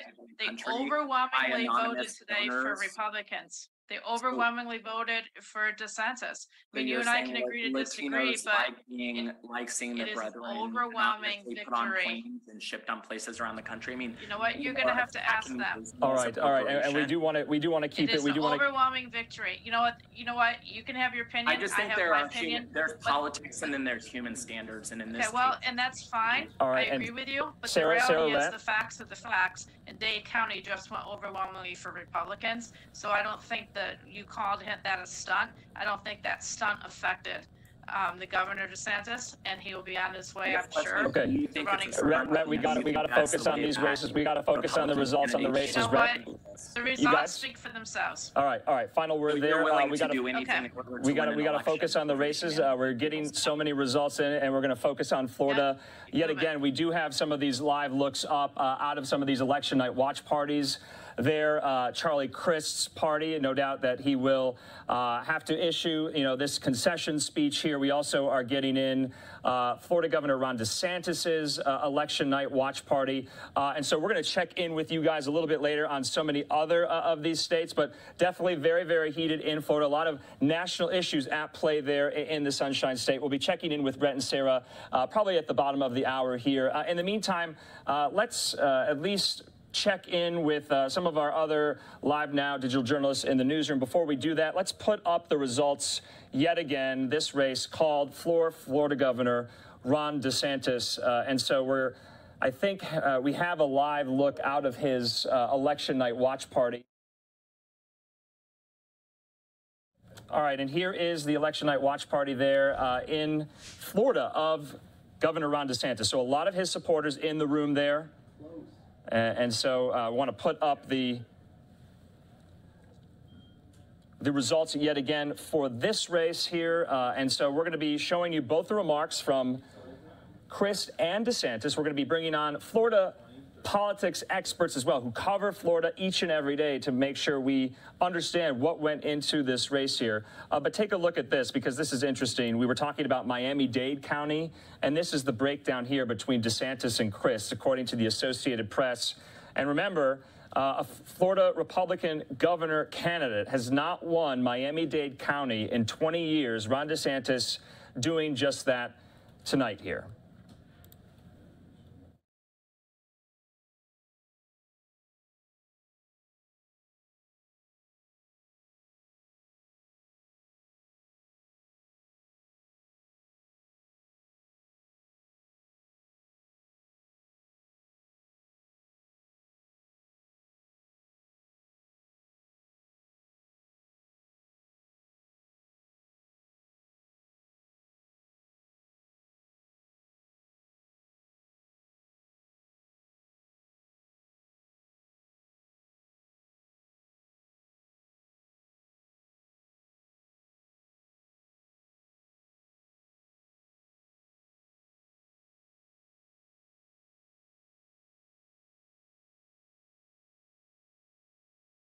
Okay, so let's talk about Florida even more.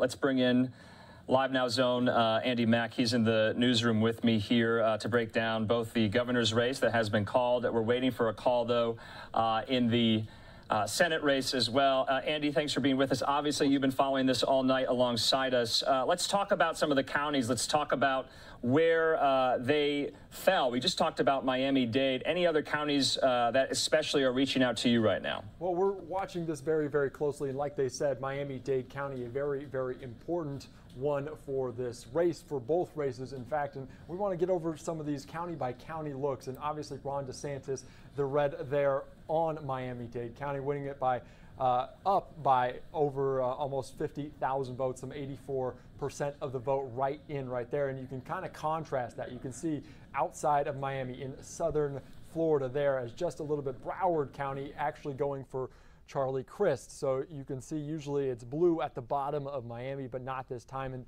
these are very similar to what we're seeing for the Senate as well. Orlando, the big municipality there, Orange County going in favor of Charlie Crist. But he's going to need to win these by bigger margins if he wanted to beat Ron DeSantis tonight, which we've already called that Ron DeSantis takes it because he only won by 20,000 votes there, and also in Broward County by just over 100,000 votes. So those would have had to been a bigger margin if Charlie Crist wanted to win. So obviously these maps look very similar to what Val Demings and also Marco Rubio's maps looked here on Live Now from Fox. We're watching it very closely, but you can see the two, just the main cities are generally going blue and the outside counties going red. But as you can see, again, that Miami-Dade County we're looking at very, very closely. Ron DeSantis, 330-some thousand votes in favor of him. So that is a big point of emphasis tonight here, Andy. Andy, thanks so much. All right, we just got this Live Now look into Marco Rubio's election night watch party there. Many of his supporters are watching the results there come in on the Fox News channel. So we're waiting for the Associated Press to make a call in the Florida Senate race there. Remember, a lot of money was in this race, especially on the Deming side. And Deming, we were told, is underperforming in some of these key Democratic strongholds that she's still taking, just underperforming at the moment. So if we have the Florida Senate kind of early result breakdown, I believe about 75% has been reported so far. We want to put that graphic up. This, though, is the live look in the Marco Rubio camp at the moment. We also have live looks in the Charlie Crist election night watch party and the DeSantis watch party as well. We'll be showing you these remarks when those candidates step up to the podium.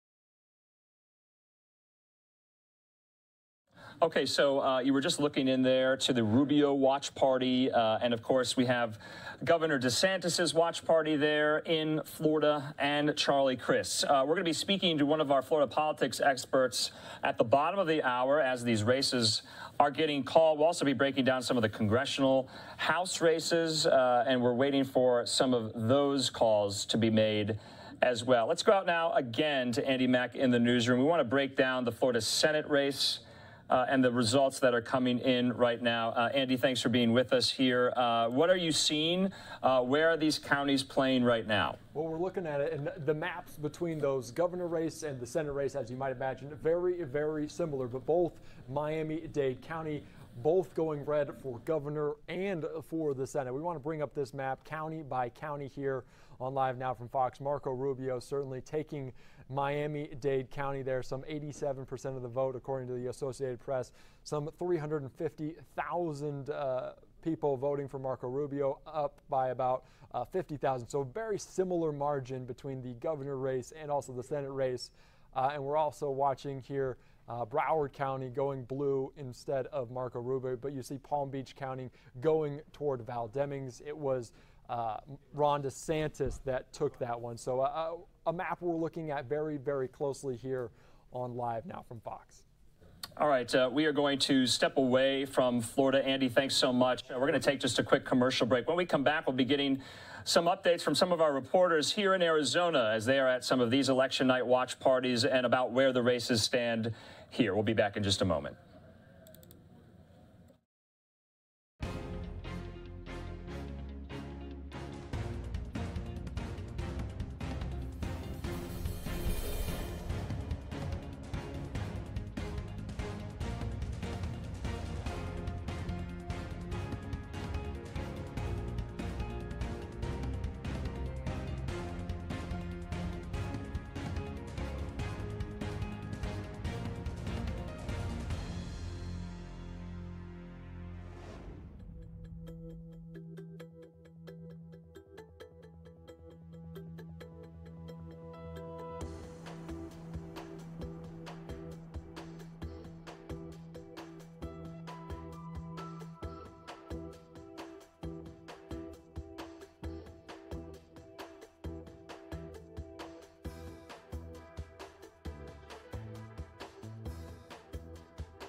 And welcome back here to Live Now from Fox on this election night. I'm Andrew Kraft. I want to thank you for being with us, for choosing Live Now, for all your election night related information, results. We do have results that we want to get to right now. Take a look at this. We were just talking about the Florida Senate race. The Associated Press has now called both the Florida governor and Senate races, and of course Marco Rubio there with a very sizable lead against his Democratic challenger, Val Demings. So Marco Rubio will now win another 6-year term to the U.S. Senate. So Republicans keeping that seat red.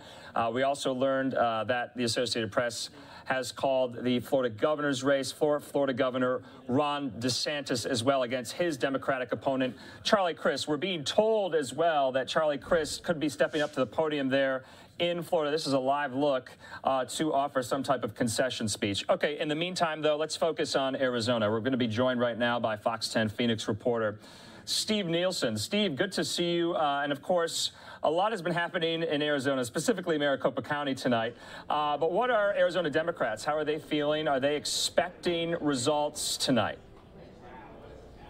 They're expecting results. They aren't necessarily expecting any called races. In fact, the Democratic gubernatorial candidate, Katie Hobbs, she says that she doesn't expect it to be called for several days even. That's how close this election could be. Andrew, it's been a little bit of an exciting last hour in this race, though, after there was an error this morning in some of the tabulation machines in Maricopa County, which is, of course, the largest county in Arizona. It makes up the vast majority of the voters in this state. In Maricopa County, they have voting centers where when voters come in, they print out the ballot for you right there. Well, it turns out, for some reason, some of those printers weren't printing out dark enough, black enough numbers at the bottom for the tabulation equipment to pick it up. This is according to county elections officials. So it was causing a delay in many ballots in those voting centers. Well, that delay has now been a target, Andrew, for the Republican candidate, Carrie Lake, for governor, and then also Blake Masters, who's running for the Senate, a Republican as well. They've now filed a lawsuit, Andrew, to try to keep voting open. So the polls should be closing in about 40 minutes, but now they're asking voting to be extended until 10 p.m. They have filed that in Superior Court. We expect a decision soon. It has to be soon since polling's closing soon. So we'll see if this night drags on a little bit longer than we thought it was going to. But either way, we're not expecting any races to be called for governor tonight. Yeah, Steve, we just want to put up this tweet from a Washington Post reporter, Yvette Wingate-Sanchez, to what you were alluding to, that Maricopa attorneys for top Republicans asking a judge to require county officials to extend voting times by 3 hours until 10 p.m. tonight. Is that going to be happening? Have judges here accepted that request? Have we heard anything about that? We expect to have a response from a judge, we've been told, at least before 7 o'clock. At local time here, it's 6:20, a little after 6:20. So we should, worst case scenario, hear an answer in about 30 minutes on that. Theoretically, if the polls close, you can't really reopen them. So we would need to have a quick answer on this. Pretty late breaking news to have, and already a pretty eventful and vicious news cycle that's happened in the state of Arizona. So we'll see how this plays out, Andrew. We could be a much longer night than we even anticipated. Yeah, of course, we spoke with Maricopa County officials earlier in the day. They didn't think those delays or errors necessitated extending some of these voting times. Obviously, Republicans in Maricopa disagree. Steve Nielsen, thanks so much. We'll check in again when the party there gets a little more crowded. Thanks, Steve. Sounds good, Andrew. Thank you. Okay, right now we want to focus yet again back on Florida. Democratic Congresswoman Val Demings just taken the podium, conceding to Florida Republican Senator Marco Rubio. Let's take her remarks right now live here. Our communities is and always should be our top priority as public servants, and I will never, ever forget that. To my family, you all know how I am. I love to talk about my family. There's not many times that I don't talk about my family, to my sons and to my grandchildren who have strengthened me and stood by me during some nights and tough schedules. You are more precious to me than anything, and I am grateful. But you all also know that I seldom travel alone. that I have the baddest backup possible. I am so honored to call this person my partner. You all know him as Orlando's former police chief, Orange County's former public safety director, Orange County's former sheriff, and current mayor of Orange County, my husband, Jerry Demings. No, no, no, I did not get here alone. No man or woman is an island unto ourselves. My parents, y'all know how much I talk about them. The maid and the janitor, Eloise and James Butler. I remember they used to go to work sometimes 7 days a week, working odd jobs, growing their own food, and fishing and hunting to put dinner on our table. I can still see them coming home at the end of a day so tired. You see, but they believed in the American dream. They believed that by working hard, playing by the rules, that we can achieve anything.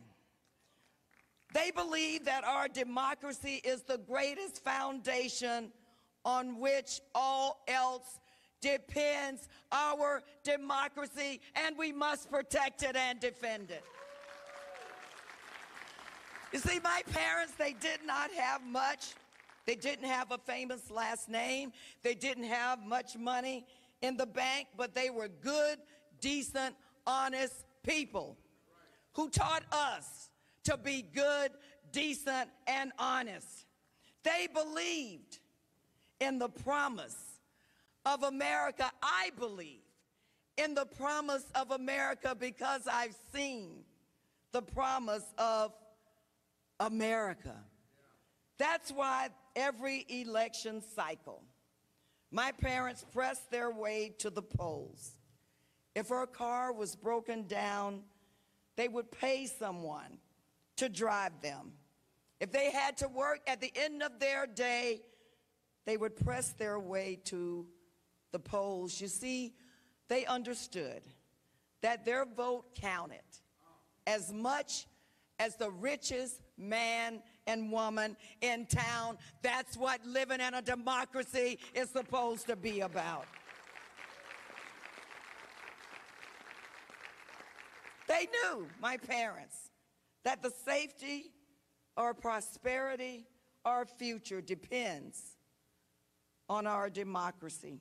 Today, you all know that our constitutional rights are under attack. Costs are way too high, and working families are wondering if they can still believe in the American dream, wondering if our democracy can still deliver the safety and prosperity on which we all depend. In the coming years, American democracy, it will be tested. This is going to be the great challenge of our lives, possibly one of the greatest challenges our nation has ever faced. But I am here tonight to tell you that yes, even tonight, I still believe in America. And I still believe in our democracy. So I also know we still have a long way to go before we fulfill the ultimate promise of America. That's why I ran for the Senate, because we can never stop striving to form that more perfect union. No, it's not easy. It's never been easy, but nothing ever worth it is ever easy. But I came tonight to tell you it's worth the fight.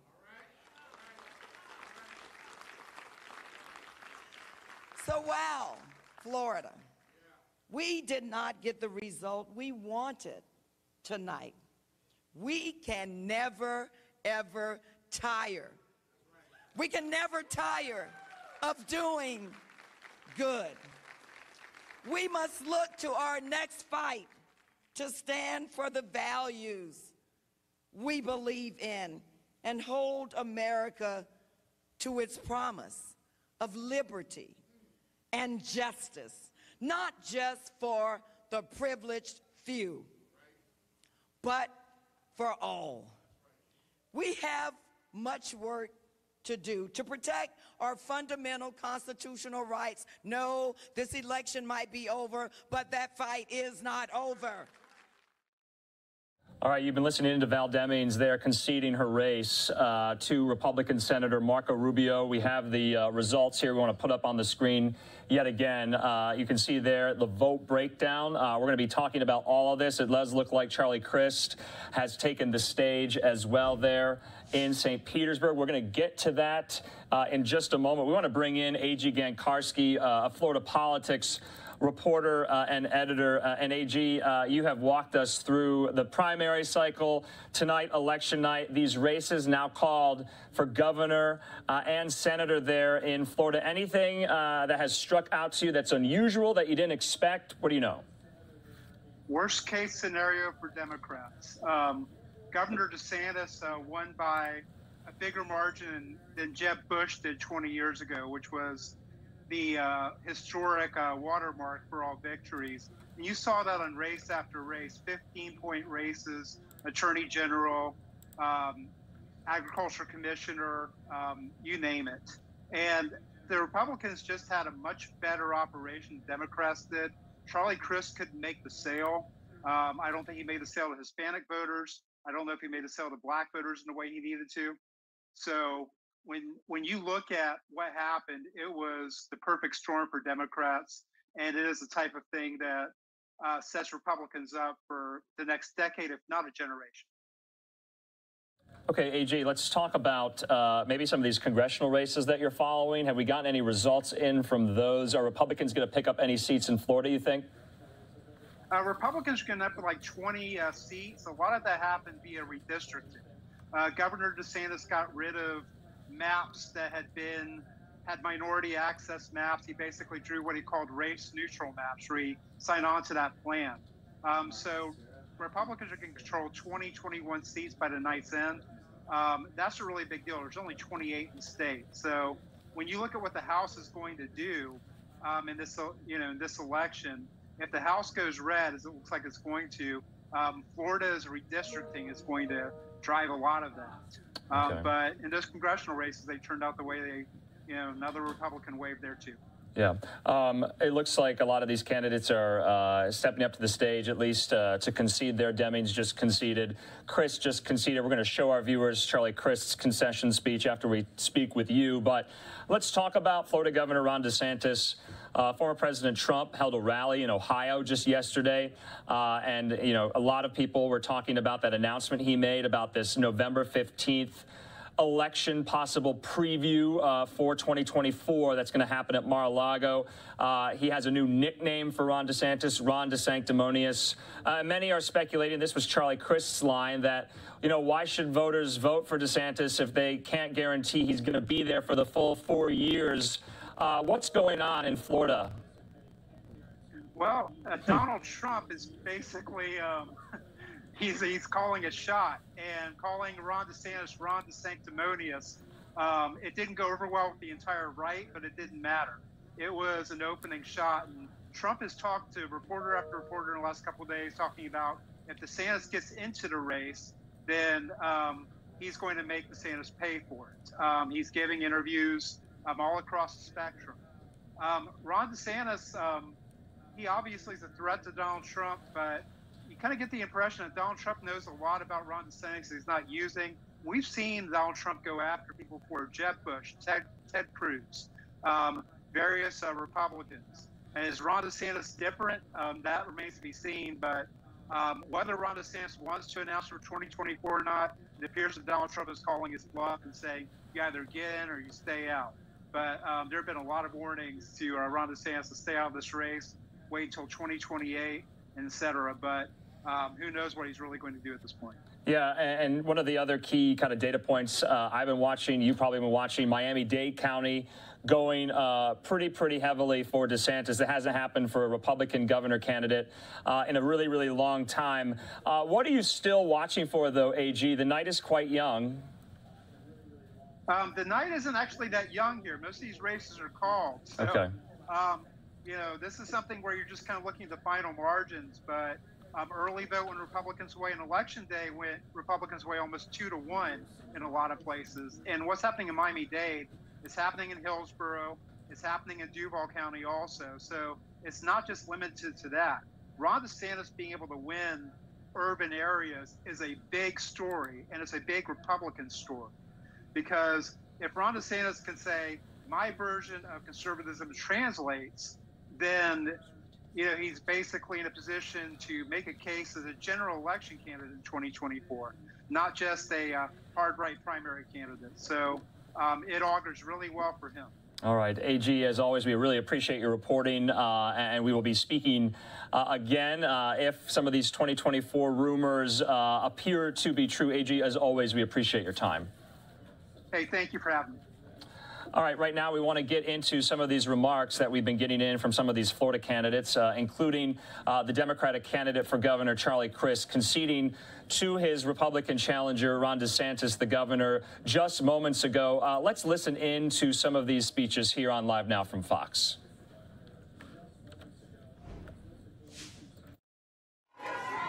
I love you. Thank you. That's great. I think so. Well, good evening. Good evening. Thank you. Thank you so much. Thank you, Chris. Thank you. Thank you. First and foremost, I want to give a good congratulations to Governor DeSantis on his reelection. That's okay. That's okay. But I want to thank all of you. I really do. And I want to thank Florida. Florida has been great to me my entire life. And I can't thank all of my fellow Floridians for so much for so long. And it's been an absolute blessing to serve as your governor before, to serve as the congressman from my hometown. I feel like the most blessed man ever. And Governor DeSantis, to you and your family, I wish you only the best. And I wish the best to my fellow Floridians, because I love this state. I love her with all my heart. And you're great, good, decent, kind people, and you deserve nothing better than the very best that God has to offer. And I want to thank God. God's real, and God exists, and all glory to God, because we have so much to be thankful for. Please, really, do that. Elizabeth, Kathy, I love you so much. It's great to see you, my wonderful sisters. My beautiful fiance, now we can get married, Chelsea, and her beautiful children. And I'm a happy man, and I am at peace. And I'm grateful to all of you. And I just wish you all the very best. Have a wonderful Thanksgiving and a very Merry Christmas. God bless Florida. Love you. I don't normally speak, and it's actually a phobia of mine to public speak, but I just have to say I can't go without. And I don't want to cry, but I'm so proud of him. Yes!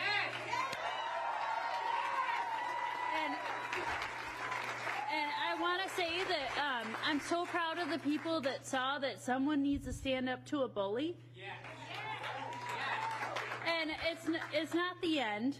And I don't think anyone should ever take a message from and not stop trying to protect the people that are underprivileged, the people in minority communities, the people that are LGBTQ, the people that everything that you stand for. The reason that you spend hours every morning returning phone calls from people of Florida.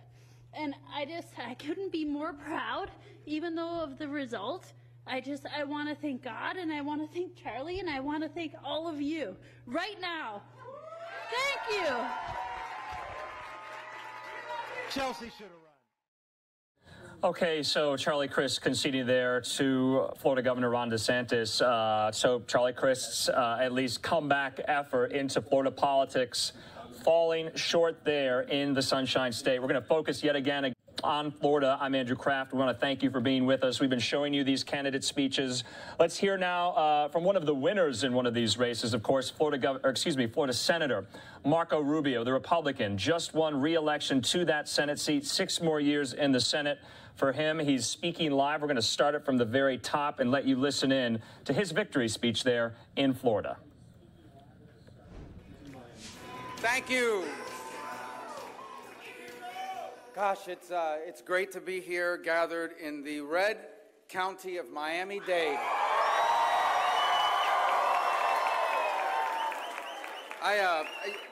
First, let me begin. There's so many people I could thank, all of you for coming tonight. I want to begin thanking our Creator, God, for allowing me to be an American, a citizen of His greatest country. His only begotten Son, and my faith is that God became man. His name was Jesus. He walked the earth. He'll come again. And because of him, we will be able to live an eternal life. And obviously, I'm grateful for winning an election, but I'm really grateful for all the blessings I've been given, the friendships, obviously the family, this extraordinary honor to represent this extraordinary state, and the chance to be a citizen of the greatest country in the history of mankind. So I'm going to tell you right now what the media stories are going to be. They're going to be, this is amazing. The Republicans won by, 13 points, 15 points.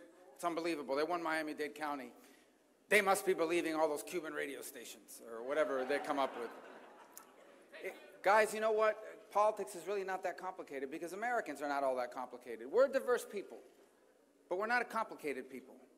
What Americans basically want is what my parents wanted. It's what all of you wanted. It's what people want all over the world but have been able to fulfill here. They want to be able to have a job that pays a decent wage. They want to be able to live in a home that they own, in a neighborhood that is safe. They want their kids to go to schools that teach truth. They want to be able to retire with dignity, and they want all 4 of their kids to have a life better than the life they've had. This is not complicated. This is what they want. Now, here's what happens. Sometimes people get into politics, and either they don't know this or they forget it. And so what happens is some of these people go around saying, look, I'm sorry you're paying too much money for gasoline, but you have to suck it up. Because we have a UN climate conference that John Kerry is going to be attending, and we need to impress them. And so ride your bike or take the bus and forget about how much gas costs and stop being selfish. You know what happens when you tell people that? They vote against you. They vote against you.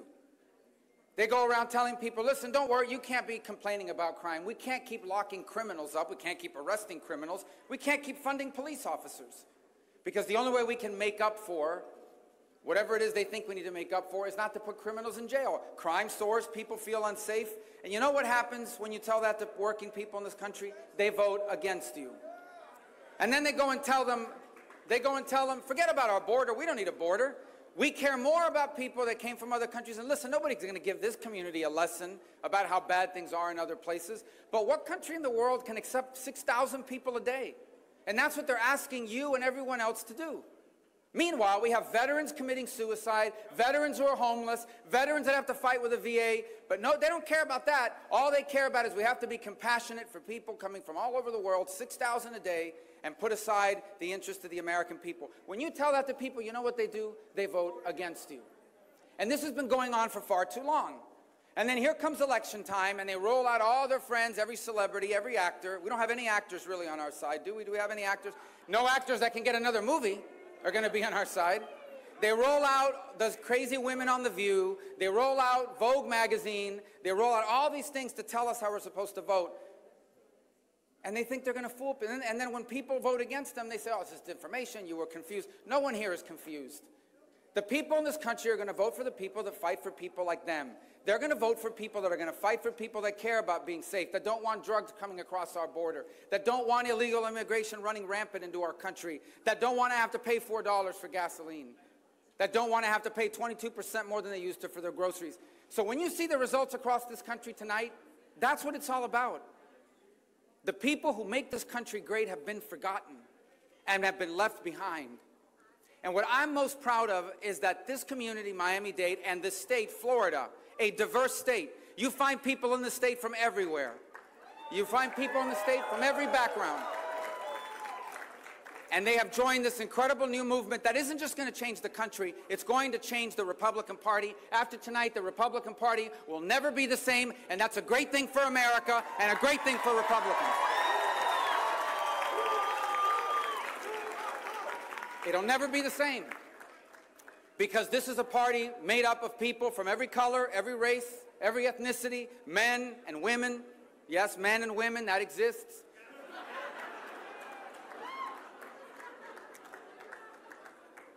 And you know what we call people who are black and white and Hispanic and Asian and are men and are women and come from other countries? You know what we call them in Florida? We call them Americans. And that's what they are. They are Americans. And if we're not going to fight for, listen, I care a lot about what's happening in the world. We're impacted by what happens in the world. But my job, first and foremost, is to care about what's happening in America. Because the best thing we can do for the world is make sure that America is strong and safe and prosperous. That is the greatest gift we can give our fellow men. So these campaigns, I believe, no, I'm sure, actually, I am the only statewide candidate in Florida that was outspent by my opponent. She has every right to raise all this money. They wasted a lot of money, and I'm glad they wasted it here and not in these other states that we have a chance to win. I'm the only one that raised more money against, I'm the only one that was outraised and outspent, and I'm fine with that. I'm 100% fine, because I knew that no amount of money was going to convince people that escaped Marxism and socialism that America should embrace Marxism and socialism. No amount of money was going to convince people that somehow a country blessed with oil and natural gas should be begging Saudi Arabia for oil and natural gas and begging Venezuela for oil and natural gas. But we had a tough campaign, and I owe a lot, and there's a lot of people I could thank, but my campaign manager, Mark Morgan, has done a great job. Where's Mark? Mark. Great job, Mark. Hey, listen. What did Albert Guedes say? Un americano que va a una fiesta cubano está loco. Remember that line?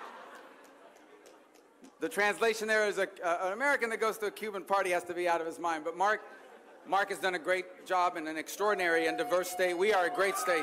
Thank you, Mark. And one of the things I'm proudest of in the Senate, look, we've passed as many or more bills than anybody else, important bills. Every major bill in America that's taken on China, for example, in the last 4 years have been mine. The Chinese government doesn't like me. They've banned me. They sanctioned me. We had to cancel our vacation to Wuhan because they don't like me. Expensive. They wanted to lock us in the hotel room, apparently, though. No, look, but I'm very proud of everything we've done in our office, because I have a great staff in our office. One of the things I'm proudest of is constituent service. People call us because they need help. I'm going to tell you right now, guys, please do not wait until the Friday before your cruise to get your passport, okay? But if you do, that's why we're there. And there's so many people that in our staff that we need to be grateful to. They do a great job, and they're led by a great leader. That's my Chief of Staff, Mike Needham, who's here. Mike, say thank you to everybody. And, of course, he's filming all this so that, you know, if things were to go wrong, he can say, look, you said this about me on that day. Mike's doing a great job. Both Mikes are. And, of course, look, I owe so much to my family. They are as much a public service. These were once little kids. Now 2 of them are voters. I think they voted for me. And I'm so proud of how fast they've grown up and who they're going to be in their own lives. And obviously my wife, Jeanette, who has been there every step of the way.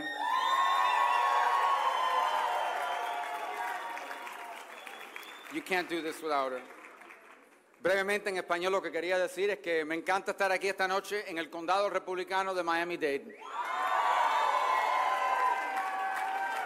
Con la bendición de ser un ciudadano del país más grande en la historia del mundo. Un país que no vamos a permitir que nadie vaya a destruir. Que más nunca vamos a permitir que lo destruyan, porque si no hay Estados Unidos no hay nada. Lo mejor que podemos hacer nosotros para estos países que están sufriendo es proteger a este país, que es un ejemplo de la libertad y la oportunidad para todo el mundo. Y eso es lo que vamos a hacer. A eso lo dedicamos. All right, Senator Marco Rubio there claiming victory. The race has been called. He has just won another term to the U.S. Senate, beating out his Democratic challenger, Congresswoman Val Demings. I'm Andrew Kraft. I want to thank you for being with us here on Live Now from Fox. We're coming up on the top of the hour here. In the meantime, we do want to get into more of these races, especially in states out west, like Washington State, where the polls are still open, but there's a key Senate contest that is in play. We're being joined right now by Fox 13 Seattle reporter Jennifer Dowley. Jennifer, thanks so much. Okay, let's talk about the Senate race here. How are the Tiffany Smiley folks feeling tonight? They're feeling great. We've already had some of her supporters showing up here at the party, although things don't kick off here until 7 o'clock Pacific time. But she says she's feeling good heading into the vote tallies tonight.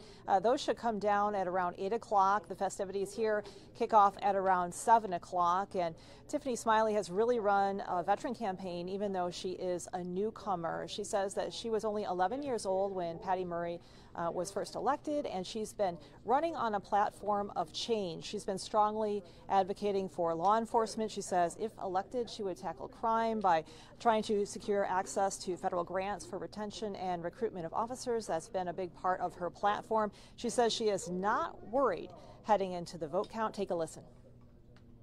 You just look around Washington.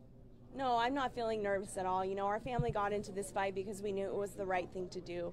And I was 11 years old when Senator Murray was first elected. I'm born and raised here in Washington State. I love this state, and I'm ready to lead from the front for everyone here in Washington State. And those polls have been extremely tight here in Washington. Again, she says she's not nervous about them. She thinks the difference will be her supporters getting out to the ballot boxes, dropping off their mail-in ballots in those ballot boxes today. And that has been echoed by local party leaders as well and state party leaders. They believe that the supporters are going to come out strong today and drop off those ballots and tighten those polls even further. Back to you in the studio. All right, Jennifer, when should things kind of kick off there at the party? And how much longer do Washingtonians have to cast their ballot if they're in line? Well, things will kick off here at around 7 o'clock. We're at the Hyatt Regency in Bellevue, and the vote tallies will come in at around 8 o'clock, but because it is mail-in ballots, it will take a while until we know full results. So it could be a few days until we know who the winner is in this Senate race. It is a very tight race, so I'm expecting that it'll be a little bit before we know who comes out the victor, but the first tallies will start coming in at around 8 o'clock. All right, Jennifer, we appreciate your reporting. We'll definitely be checking in again. We know this is a key opportunity. Republicans want to pick up this Senate seat. Patty Murray there in that seat for well over 30 years. And Jennifer, we appreciate your time. Thanks so much. Thank you. All right, just let's kind of reset here, show you what we're watching. We have a lot of Live Now looks going on at the moment. This one in Illinois. Take a look here. This is the event watch party for Illinois Governor J.B. Pritzker as he is vying to be reelected there in Illinois. And so we'll check in there with some of the speakers. We also have this Live Now look as well out of the Florida Governor Ron DeSantis watch party. We're being told that DeSantis is going to step up to the podium any minute now. So we're going to take just a quick commercial break. We'll bring you those remarks when he steps up there. When we come back, though, we want to check in on some of these states out west, including Arizona, with a pollster out here as well. A lot in store on this election night coming up on the 9 o'clock hour there on the East Coast. More where that came from in just a moment.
And welcome back here to Live Now from Fox. On this election night, I'm Andrew Kraft. We're coming up on the top of the 7 o'clock hour here Mountain Time, almost 9 o'clock there East Coast time. We have this Live Now look as well out of the J.B. Pritzker election night watch party. We're getting new numbers in. It does look like the Associated Press has called this race for Pritzker. You can see there he was up against his Republican challenger, State Senator Darren Bailey, and you can see there about 10% is in, but the AP is calling this race for J.B. Pritzker. Pritzker now will be reelected to another 4-year term there in the land of Lincoln. So right now, let's go out to his election night watch party. We're going to listen in. We're also going to be speaking with some of our reporters and experts on where some of these races stand, kind of reacting to the results. Let's hear from some of J.B. Pritzker's surrogates and endorsees here.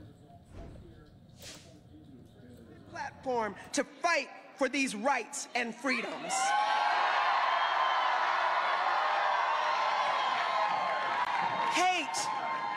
Hate and fear does not motivate us to go where we need to go.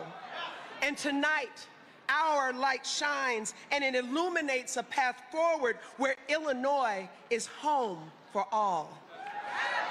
Where we welcome everyone with open arms and open doors for all to have a good life, with equitable treatment in our economic system, the criminal justice system, our healthcare system, our schools, and the very environment in which we live.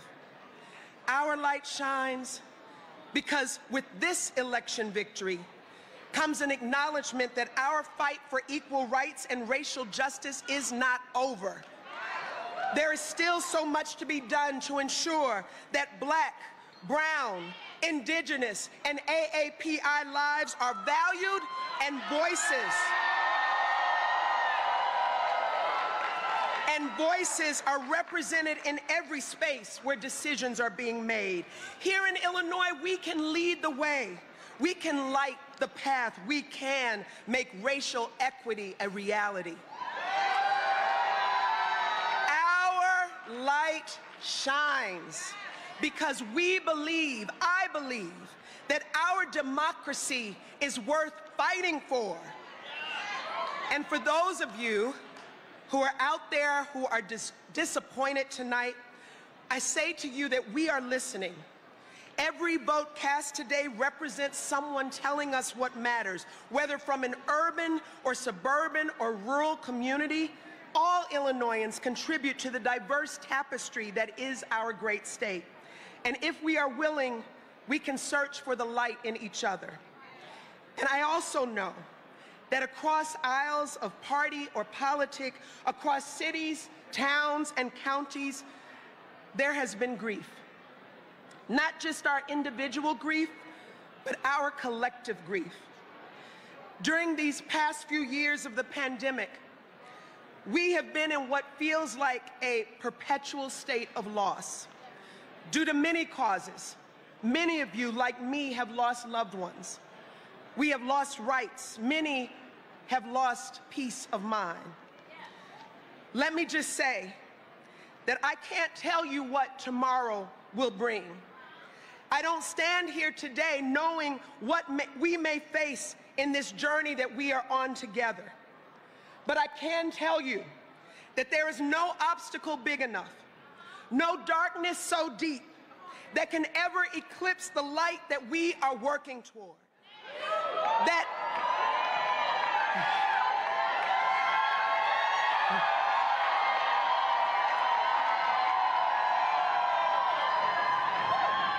North Star of justice, freedom, and equality will guide us to the bright future we seek, because our foremothers and forefathers stayed true to its course to bring us to this moment, and we are stronger than we know. We are the vanguards of our democracy, and history has shown us that no matter what comes next, we shall overcome. When we work with each other, when we uplift each other, light wants to find a way, and it will. Okay, so this race has been called there in Illinois for Illinois Governor J.B. Pritzker, winning re-election to another 4-year term there in Springfield. We have the numbers. Let's put them back up here, beating his Republican opponent, Darren Bailey. Let's jump around to some of these other key states. I'm Andrew Kraft. We're just a little bit after the top of the hour here. We are waiting for Florida Governor Ron DeSantis here to step up to the podium. Before we get to that, before he speaks and in his victory speech there in Florida, let's talk about Arizona for now. We want to be joined by Paul Bentz, who is a political strategist, pollster out here in Arizona. You've been watching these races very, very closely, but we do have some breaking news that I want to get to the voters. Remember, if you've been with us throughout the duration of the night, we have been kind of seeing whether or not this judge would allow extensions of voting hours here in Maricopa County. We are learning right now a judge has denied extending in-person voting poll hours past 7 p.m. Paul, Republicans wanted them extended till 10 p.m. out here. They didn't get that. What do you make of that? Well, it's pretty consistent from what we've seen in the past. Several years ago, Democrats challenged trying to keep polls open past to 10 o'clock as well. The judge declined that, applying that the same strategy and the same thing should apply to all 15 counties in Arizona. They could not find a single example of someone who actually had their vote taken from them, because those machines, if they weren't able to scan it, they could either file it in to be counted later, or they could have that ballot spoiled and then they could go get their own ballot. So there wasn't a pressing issue here that the judge found. You know, Paul, we have been speaking with Maricopa County officials really throughout the day, including Chairman of the Maricopa County Board, Bill Gates. And he didn't think some of the errors in tabulations with some of those machines earlier necessitated extending the times. And so we see how this judge ruled. Let's talk about some of the races. You've been following the governor's race very, very closely. Katie Hobbs, the Democrat, versus Kari Lake, the Republican. What are you sensing tonight? I know it's very, very early. Where's the momentum? Well, it's going to be a dead heat at the end of the day, but I think for your watchers, I think Georgia, what happened very early in Georgia is a great rubric to look from, where we saw the Democrats jump out to an early lead and then it narrowed pretty quickly. I think we're going to see a very similar approach here in Arizona. The early votes benefited Democrats. They had about a 20,000 vote lead through yesterday when the final drop was sort of counted. Republicans have surged ahead very significantly in election day voting. So I think what we'll see is Democrats with an early lead in the night that will narrow fairly quickly. Okay, let's talk about the Senate race as well. Mark Kelly, the Democrat, against Blake Masters, the Republican. And, you know, something throughout the cycle that I haven't spoken to you about lately, Republicans really stayed together. Almost the entire ticket did events all the time together. The Democrats, not so much. Why do you think that's the case? And is it disadvantageous? One of the biggest challenges is another one of their ticket mates, Kirsten Sinema, is not particularly popular among the Democratic base right now. I think she would have been helpful to them on the independent and unaffiliated side. But at the end of the day, what we saw is that Mark Kelly was really sort of the strong leader, and then other people followed. Yeah, of course, there were a lot of big Democratic heavy hitters that came out for the Democrats, including former President Barack Obama. First Lady Jill Biden was here earlier this week. And then, of course, many, obviously, all the Republicans have the Trump imprimatur, if you will. You know, because of what happened today, Paul, in Maricopa County, do you think voters will, you know, be confident that the processes are playing out as they do, that the state laws on the books are operating as they do? Are we going to see repeats of what happened in 2020? I think those who were going to claim fraud are going to continue to claim fraud. Okay. I certainly think that this gives them a reason, or at least an excuse, to talk about it. But I think the challenge that we're looking at here is what do the results actually look like, and how do they perform? Certainly, I think they'll go back and look through some of these issues later and see how they can improve them. But ultimately, everybody's vote will be counted. It's just depending on when. All right. A lot is riding on Arizona. Of course, it's very early. Of course, we will bring the viewers up to speed when we get some of these early results. And Paul Bentz, as always, we appreciate your time. I know you're really busy tonight. Thanks so much. Thanks for having me. I really appreciate it. All right, and like we've been previewing for about the last 20-25 minutes now, Florida Governor Ron DeSantis just stepped up to the podium there. Let's listen in.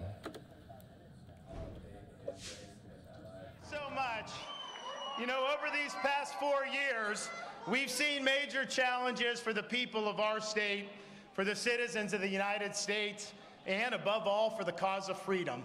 We saw freedom in our very way of life and so many other jurisdictions in this country wither on the vine. Florida held the line.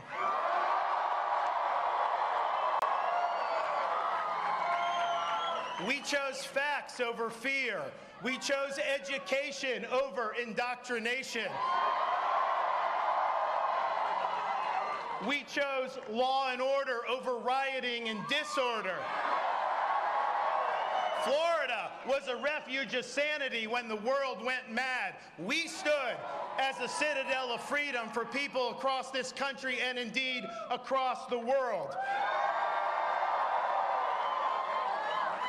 We faced attacks.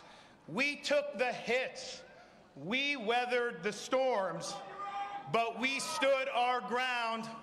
We did not back down. We had the conviction to guide us, and we had the courage to lead. We made promises.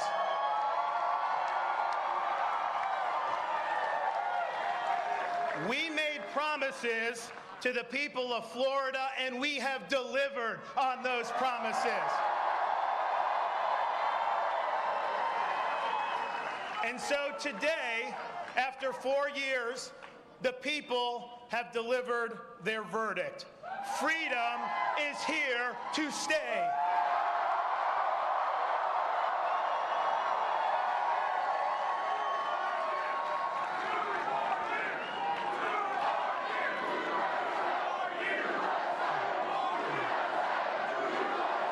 Thank you very much.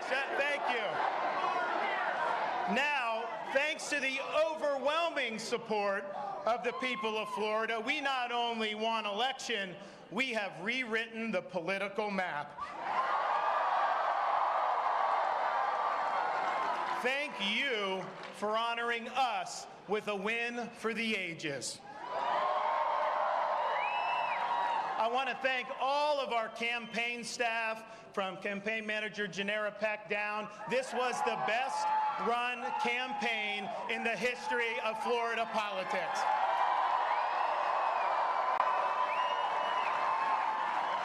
I want to thank all of our wonderful volunteers who worked so hard to get out the vote. Your support means the world to Casey and I. God bless you and thank you. Now, it's a lot easier to run a good campaign when you got a great record to run on. And I would not have been able to see the level of accomplishments that we saw unless I had outstanding personnel working in the executive office of the governor, as well as heading state agencies. These folks worked hard to implement our agenda. They believed in our agenda, and the results have been historic. Thank you for your support and work. Thank you to Miami-Dade County.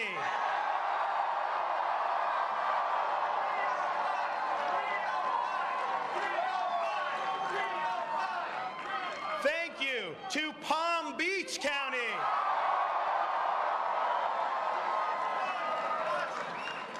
Now, we're still tallying the votes, but it's clearly apparent that this election, we will have garnered a significant number of votes from people who may not have voted for me 4 years ago. And I just want to let you know, I am honored to have earned your trust and your support over these 4 years.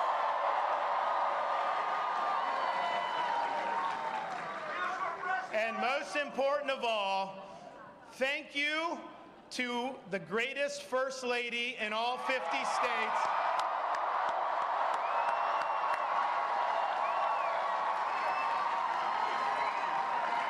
for being a great wife, giving unwavering support, being a tremendous mother to our 3 young children, and serving as an example for women throughout this state, especially going through the battle of cancer. She is remarkable.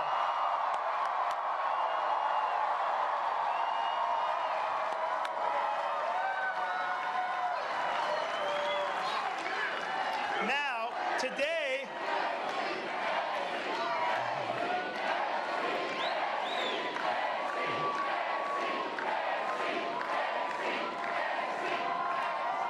Now, today is the culmination of the 2022 fall elections, but in reality, Americans have been voting for many years now. They've been voting with their feet, and the results of that behavior has been just as stark as our landslide victory today. States and cities governed by leftist politicians have seen crime skyrocket. They've seen their taxpayers abused. They've seen medical authoritarianism imposed, and they've seen American principles discarded. The woke agenda has caused millions of Americans to leave these jurisdictions for greener pastures. Now, this great exodus of Americans, for those folks, Florida, for so many of them, has served as the promised land. We have embraced freedom. We have maintained law and order. We have protected the rights of parents. We have respected our taxpayers, and we reject woke ideology. We fight the woke in the legislature. We fight the woke in the schools. We fight the woke in the corporations. We will never, ever surrender to the woke mob. Florida is where woke goes to die.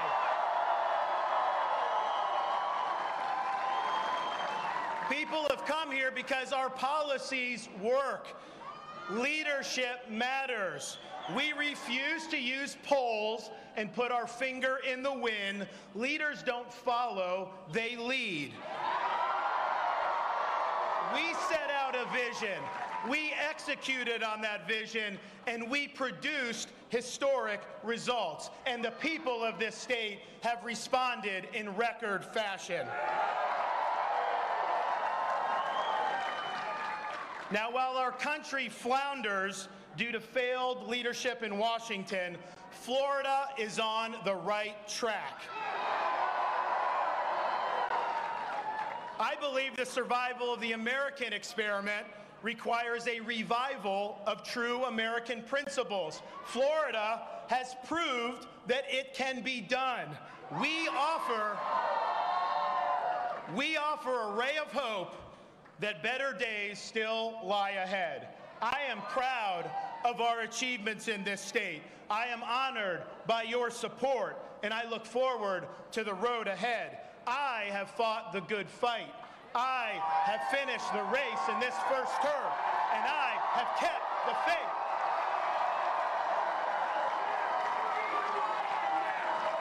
We've accomplished more than anybody thought possible 4 years ago, but we've got so much more to do, and I have only begun to fight.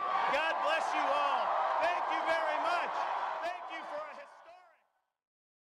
historic... All right, you've been listening to Florida Governor Ron DeSantis there with his wife, Casey DeSantis, in this victory speech there, going after woke politics, vehemently saying there's no room for woke politics in the state of Florida, and the confetti comes down there. I'm Andrew Kraft. We're going to move away from Florida right now. We want to get more voices, more reporters, kind of update you on how some of these races are playing out. We also have a few live looks as well.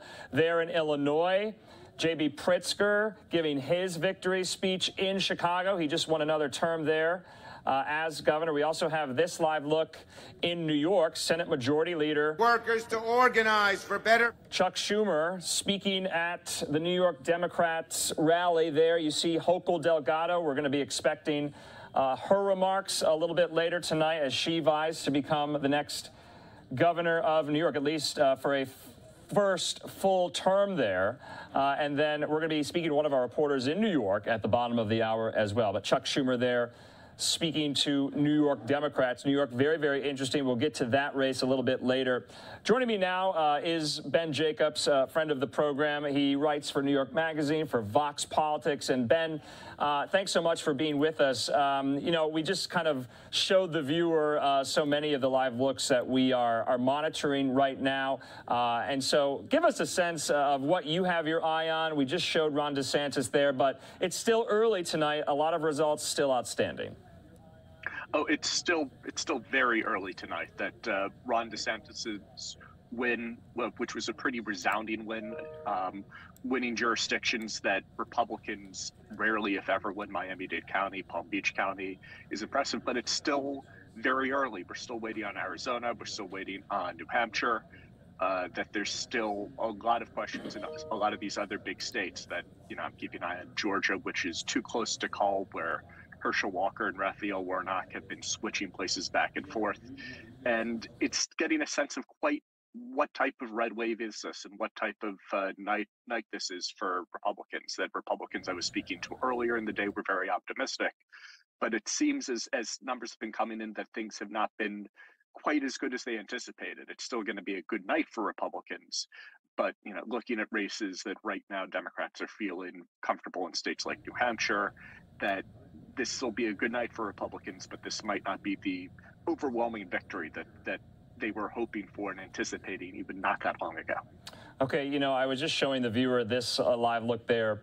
In New York, you're very familiar with New York politics, Ben, Chuck Schumer there. What do you think we're going to see with the Hochul-Zeldin race? Could New York actually have a Republican governor at the end of the night? It's certainly possible that New York could have a Republican governor. That, benchmarks to look for, that Lee Zeldin needs to get at least 30% of the vote in New York City, which is a Democratic-leaning city.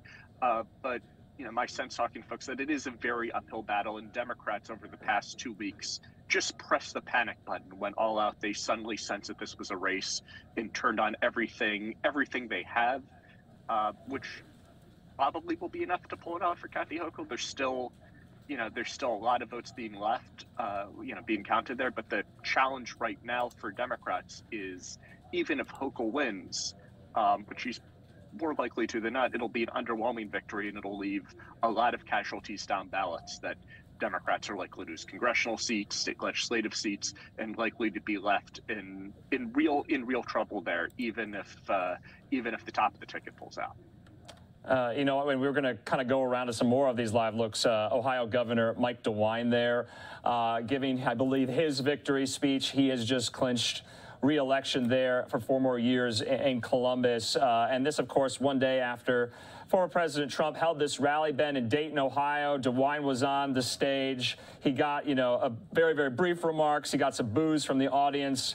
But Ohio is really interesting, too. Have you been monitoring the Senate race there between Ryan and Vance? What's going on?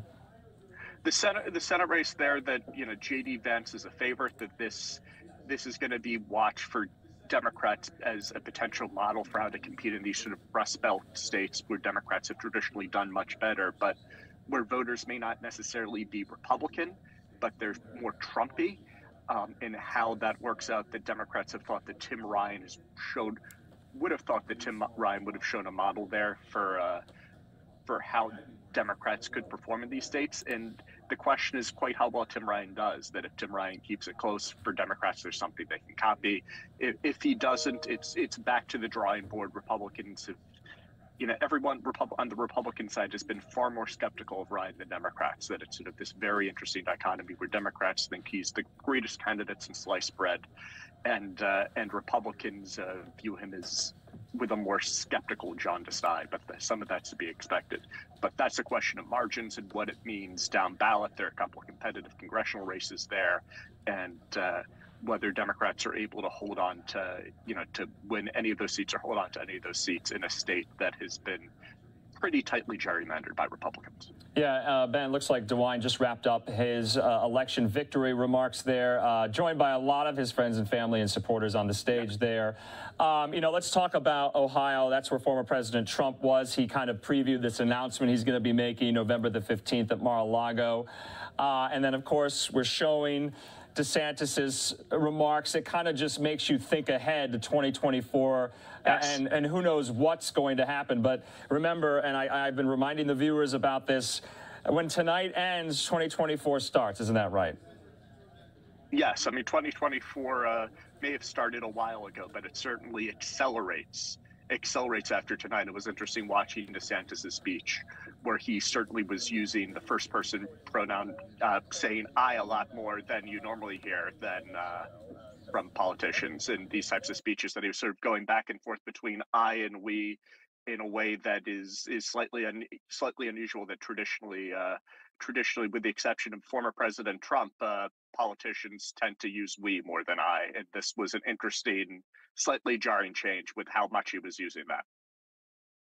All right, we're going to put up the results here in Ohio with DeWine and Nan Whaley. Of course, Nan Whaley was, the former mayor of Dayton, Ohio, where that rally took place just last night. Okay, let's talk about some more of these other states, Ben. We were just showing our viewers as well there in New Hampshire. The Republican Senate candidate, Don Bolduc, was addressing supporters in his election night watch party, not necessarily about any of the final result there, but where is Maggie Hassan in this mix? Have you been following that race? Republicans really want to pick up this Senate seat there in the Granite State. Oh, Republicans really want to pick it up. And they were sort of, there's an initial concern that Don Bolduc was not who national Republicans wanted, that he's been an election denier, he's sort of taken some more extreme positions, and that they were hoping for Senate President Chuck Norris, but Bolduc won in the primary, and there's been a divide. There's been sort of the issues there and some tensions because national Democrats were also running ads during the primary to prop Bolduc up because they viewed him as a weaker opponent for Maggie Hassan. Hassan is, a first-term incumbent who won by only 1,000 votes in 2016. And Democrats there are feeling more positive about the race, but it's still going to be a long night. In New Hampshire is a notoriously sort of quirky electorate, that it's a traditional sort of New England Yankee Republican race, that Governor John Sununu's winning pretty handily there tonight. AP called it very, very quickly. And 2 years ago in 2020, Democratic Senator Jeanne Shaheen won the state by 15 points, while Sununu won by closer to 30. So this is a state with real ticket splitting and a lot of real sort of movement there, that it's an older, rural, white state, all factors which traditionally favor Republicans, but demographically, it's not very religious. It's one of the most pro-choice states in the union. So that you have some real contrasting factors in play there in terms of what the demographics of the state are. But Hassan, with the advantage of incumbency, looks to be in decent position there, but there's still a lot of time left. And this is also a quirky state because it doesn't really do early voting, that in a lot of these other states is questioning whether the numbers are early absentee ballots or election day voting.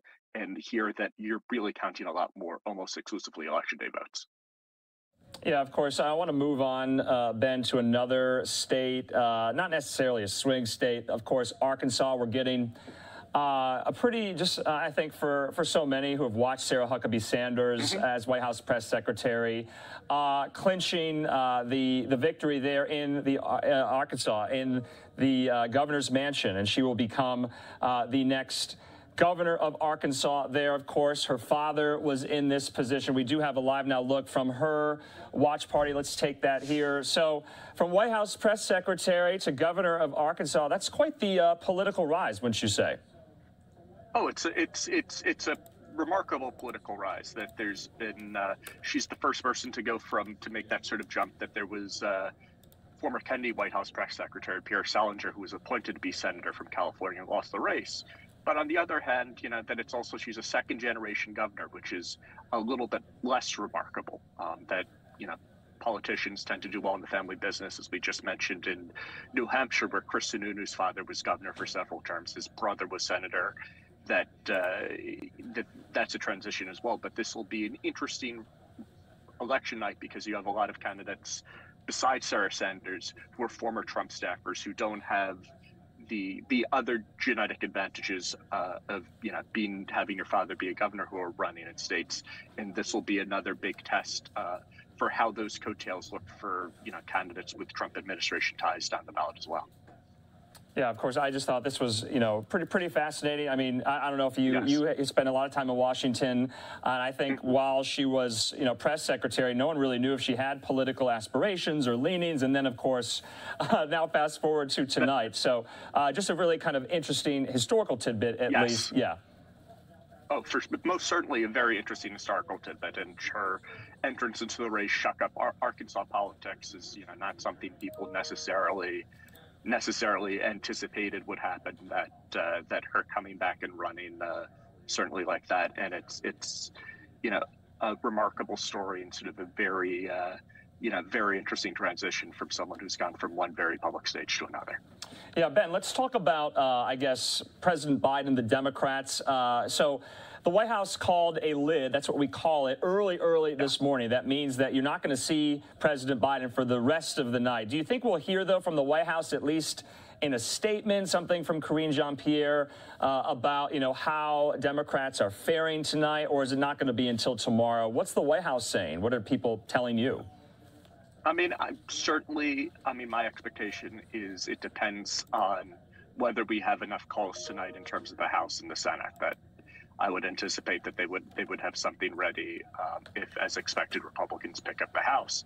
But part of it is with how election returns are going, with a number of close races where it's going to be hard to get numbers, particularly on the West Coast. There may not be reason to do any of that. That it all depends on what the AP is doing and what they'll have ready with a statement. Really all comes down to what results get counted and how quickly things get counted, particularly on a night where we've seen a lot of backlogs in a number of key states and questions about whether there'll be clarity at least until the morning. All right, Ben Jacobs, we appreciate your time. We'll talk again if you want to stick around, be on standby. Sure. I know it's going to be a long night, but it does look like Sarah Huckabee Sanders just took the stage there in Little Rock, and we appreciate your time there. Thank you. All right, we're going to just show you some of those remarks very, very briefly, and then we're going to get an update from one of our reporters in New York. Let's just listen to Sarah Huckabee Sanders, the next governor of Arkansas.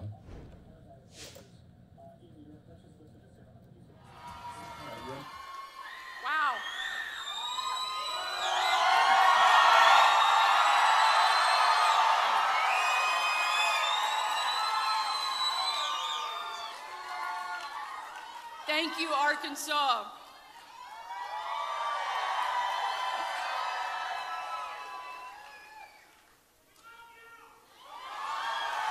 I love you guys too. This has been an absolutely unbelievable and incredible 2 years. I first want to start by thanking my two opponents here in the final stretch, Chris Jones and Ricky Dale Harrington. One of the most amazing things about tonight is that no matter how it turned out, Arkansas was going to make history tonight.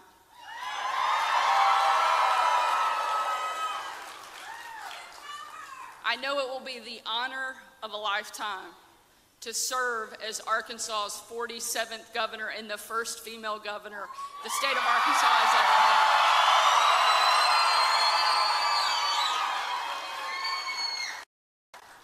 I'd also like to say we'll be the first, to my knowledge, father-daughter governor anywhere in the country.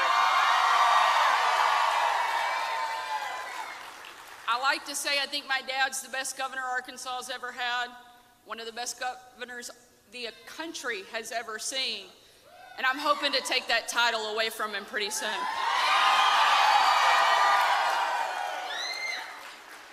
The good news is there's nobody who hopes for that more than he and my mom. For us, this was a simple decision. The reason we started this journey nearly 2 years ago is because I absolutely love Arkansas. I love everything about it. About 2 years ago, I asked my parents if I could borrow their RV for a week. I still haven't given it back. More than 10,000 miles, 75 counties, here we are. Sorry, Mom and Dad, about all the miles. It has been an absolutely amazing journey every step of the way. One of the things I love most about Arkansas, and certainly love about the campaign, is the people that you meet along. I've gotten the opportunity over the last 2 years to fall in love with Arkansas over and over and over and over again, and it has been tremendous. In these moments, I'm reminded of people like Chuck, who for 20 years I didn't know his name and simply referred to him as an angel in a pickup truck. Chuck saved my life and my sister-in-law's life when we flipped a car near Mountain View when we were in college. It wasn't until I was on the campaign trail that I was reunited with him and got to connect with him. Such an amazing moment. People like Lena, who's an immigrant who came to this country for a better life. She works as a fashion designer at one of Arkansas's flagship companies, Dillard's.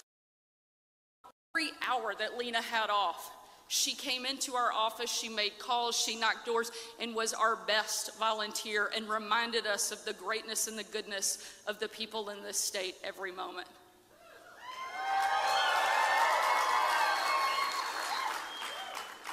And I met a guy named Vic at a veterans home in Harrison, Camp Jack, where I got to be part of the opening for that community center. Vic is an 80-year-old veteran, and on the morning of that opening, Vic was up on a ladder, painting into the rafters to make sure it was perfect for those who have served and given us this great country. People like Vic are the very best of who we are, and I'm forever thankful for him and all of those who have served that I have had the opportunity to meet along the campaign.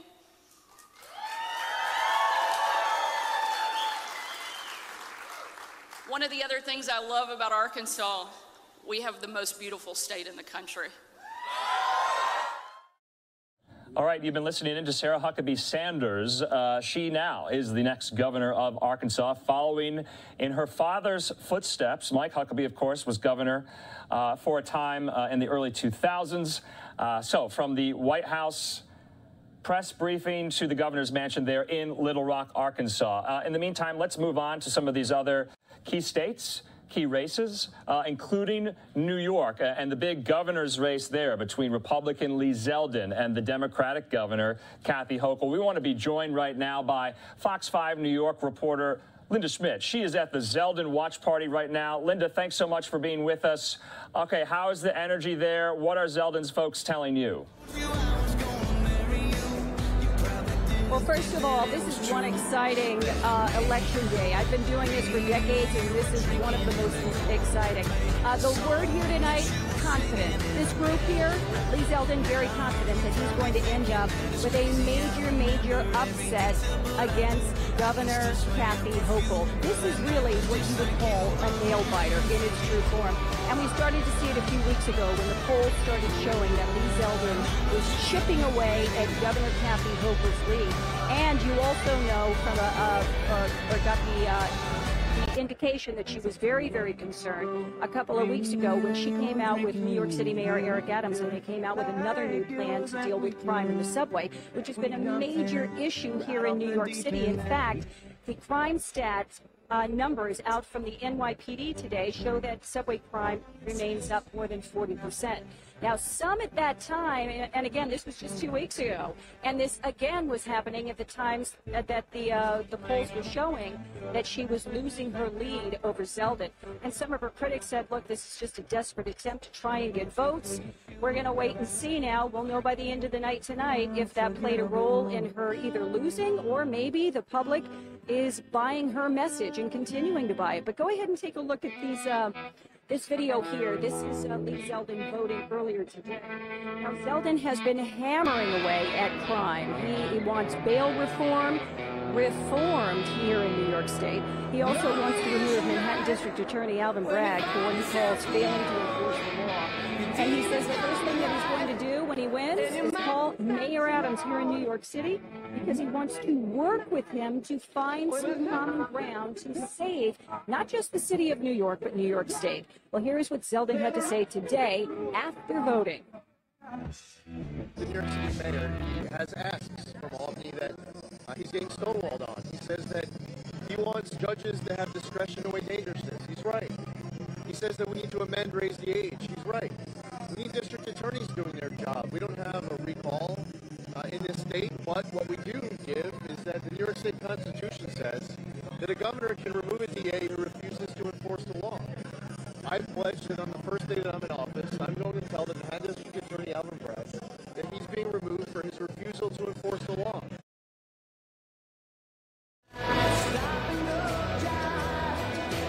All right, now, Governor Kathy Hochul's campaign, they never saw this coming at all. They thought that she was pretty much going to be a shoo-in, especially because New York is such a blue state. where Democrats, registered Democrats, outnumber registered Republicans by 2 to 1. In fact, the last time that we had a Republican governor in this state was Governor George Pataki. He was elected back in 1995, and he was elected for 2 terms. He served until 2006.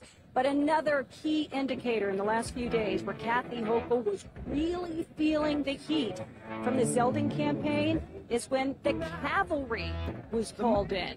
And what I'm talking about there, President Biden came to New York to campaign for Kathy Hochul. Vice President Kamala Harris, both of the Clintons, Bill and Hillary, and today AOC in town to campaign for her. Back inside to you. Yeah, Linda, so many of those Democratic heavy hitters coming out for Hochul in the last few days.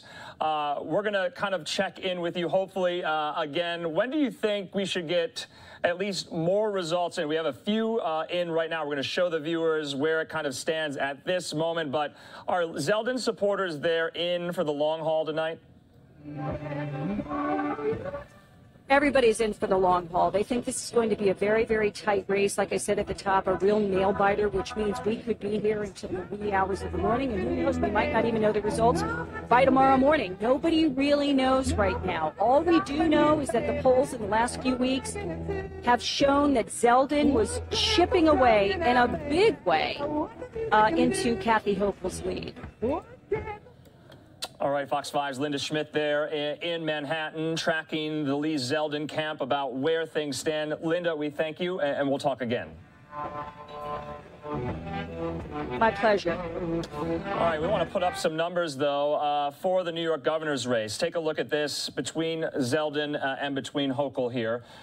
Hochul at 69, Zeldin 31%. This is only with about 15% reporting right now. So it is early. You heard there from Linda Schmidt that the Zeldin camp is in it for the long haul. So we'll be on the lookout for updated numbers in the New York governor's race. Like Linda was saying, you know, New York has not had a Republican governor since the early 90s with Governor George Pataki. So we will see if Republicans can, you know, eke this out there in a very, very blue Democratic stronghold that is New York. In the meantime, we want to take just a quick commercial break. When we come back, we'll be bringing in more voices, more reporters, and giving you assessments and numbers of where these races stand and which states we're following very closely. We'll see you in 2 minutes.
Welcome back here to Live Now from Fox on this election night. I'm Andrew Kraft. Let's put up the balance of power right now to see how things are looking, both in the Senate side and the House side. Of course, that is what is at play tonight. All right, here at the Senate, Republicans need 1 pickup.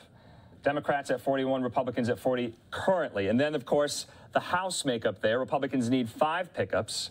And so we're going to keep this up. We're going to be bringing in more guests, getting more voices, more reporters to get a sense of what races they are following, what results they are reacting to. Stand by for that.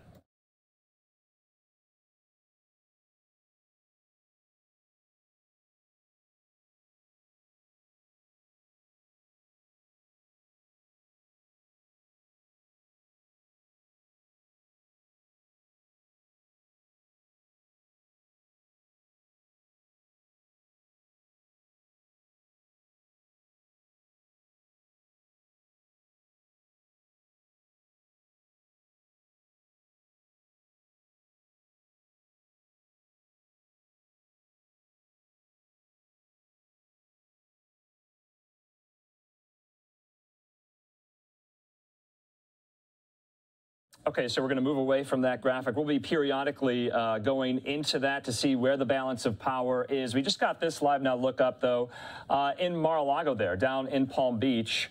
The former president, his supporters coming out watching the results as well there in Florida. So I know we've been focusing a lot on Florida. Let's talk about some more of these other states. We want to be joined by 2 new guests in this next hour here. Joining us is Spencer Brown, managing editor of Town Hall Media, and Ben Jacobs, reporter with New York Magazine, with Vox Politics. Thank you guys for being with us. I know you guys are really busy and you're watching all of these races. Spencer, we'll chat with you first. We spoke with Ben a little while ago. Spencer, is the red wave coming? Have you seen indications of it? Well, it definitely seems in states where, Democrats tried to put up a fight, that Republicans clearly walloped them in that case. So you look at states like Florida, where Marco Rubio has won out over Val Demings. President Biden was there in sort of the final days of the campaign, supposedly to shore up Democrat support and turn that into a win, but he couldn't do it there. And then you look at where things are still playing out, obviously not called, but here in Virginia, you've got a couple districts there, Virginia's 2nd, 7th, and 10th district, where Republicans are doing better than they should in districts that Biden won by a considerable amount. So obviously there's a lot more left in the country that has yet to close polls-wise and votes that have to be tallied, but it does seem like Republicans are living up, at least so far, to the hype that came before today. Yeah, and Ben, that was some of the, I guess, trends and themes that we were hearing from in the run-up to today. Some of these incumbent Democrats, House members, who are in these districts that Biden won by 10, 15 points, yet they're embattled still. Who are you following? And I think those 3 Virginia races that Spencer pointed out are going to be sort of the clear indicators that you look at them in sort of a step-by-step, that obviously if Elaine Luria in Virginia's 2nd district loses, that's a sign Republicans are going to be the majority. She's in top race so far. Then the next step up would be Abigail Spanberger in Virginia's 7th district.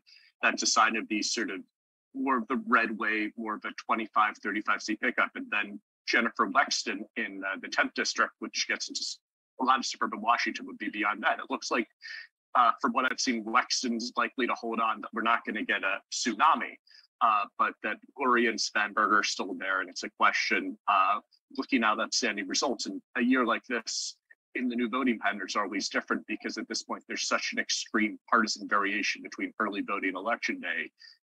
It's tougher, but Republicans are going to pick up the House.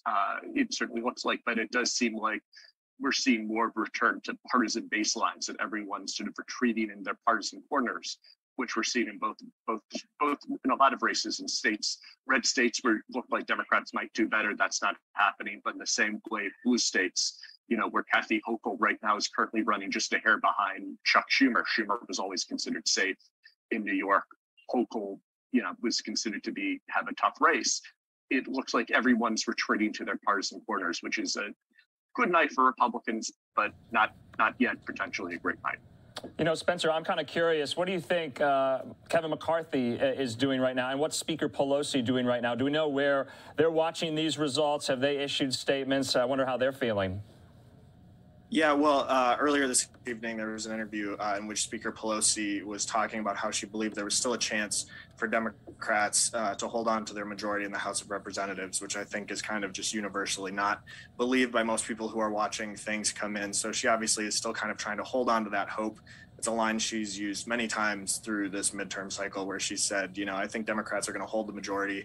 At one point, she even said that she thought Democrats would add to the House majority, which obviously is not going to be the case either tonight. As for Kevin McCarthy, I think he's, you know, pretty excited. He's been pretty clear about what he hopes to do in a Republican majority in the House. I think other Republican members in the House are going to be even more worth watching in the next couple of weeks here as we head into the new Congress for what they plan to do once they have this oversight power that they've been asking for so long, whether it comes to investigating Hunter Biden and the Biden family, whether it comes to looking at sort of what people like Secretary Mayorkas have been doing, and whether they're actually going to move forward with some sort of impeachment proceedings or other accountability there. But I think for Republicans tonight, people like Kevin McCarthy are probably just kind of breathing a sigh of relief that things seem to be breaking in the direction they had hoped they would. And now he's probably just sort of counting to see how much of a majority he might have in order to decide how far they can go towards holding the Biden administration accountable. You know, Ben, I want to also talk about, you know, some of these Senate races before we get to that and talking about McCarthy. Let's talk about President Biden, the White House. You and I were talking about the lid that was called earlier this morning. And if House Republicans do take back the majority, what do you think the White House is going to say? What's going to be the line as to why they lost the majority? I think the line as to why they lost the majority is simply that this is the nature of midterm elections. Okay. That every president over, you know, with one or two exceptions in, you know, the better part of a century has lost seats in midterm elections. That President Trump had a rough midterm in 2018, Obama in, you know, in 2010, 2014, Bush in 2006. The two exceptions, and that continues to go back with the two exceptions of 1998 and 2002, which had the Clinton impeachment and the Iraq War. But it's simply the reaction that you have a Democratic president, so both folks are inclined to vote for Republicans, coupled with the fact that, you know, there is 8% inflation, that there is dissatisfaction with President Biden's job performance, that this is simply to be expected, and instead that it should be viewed as a success if, depending on how much they're able to limit losses. All right, and, you know, and Spencer, when we talk about some of these, you know, pickups on the Senate side that Republicans want to get and Democrats want to keep, Ben and I were talking about New Hampshire. We're also talking about Colorado as well. The Fox News Decision Desk is calling the race and projecting that Bennett will defeat Joe O'Dea. But that was, and O'Dea is an interesting Republican candidate, but that was one of these opportunities that Republicans thought maybe there is a chance to make Colorado red in that seat at least. Yeah, I think in election cycles like this, you know, as we were talking about, sort of the historical momentum is obviously on the side of the party that doesn't control the White House in a year like this. And so I think sometimes the sort of the red wave talk does catch people up. And I think a lot of people were looking at whether it's the Colorado Senate seat or the New Hampshire Senate seat, some of those. And they thought, you know, if it's a really good Republican night, those could then be in play. And I think seeing the way that groups like the NRCC and other Republican funding groups were expanding the map for House races made people get a little, maybe out a little too far over their skis when it came to some of these Senate races, especially the one like Colorado that got kind of into this larger, now developing war in the Republican Party between Donald Trump and his supporters and Ron DeSantis and his supporters. But I do think it's not really a death knell for this red wave. You know, obviously we're still going to have Republicans taking the House by the end of the night. And there are obviously the Senate seats out west, Nevada, namely, as well as potentially Arizona, where Republicans can still get those potential pickups, as well as Georgia, which we're still watching.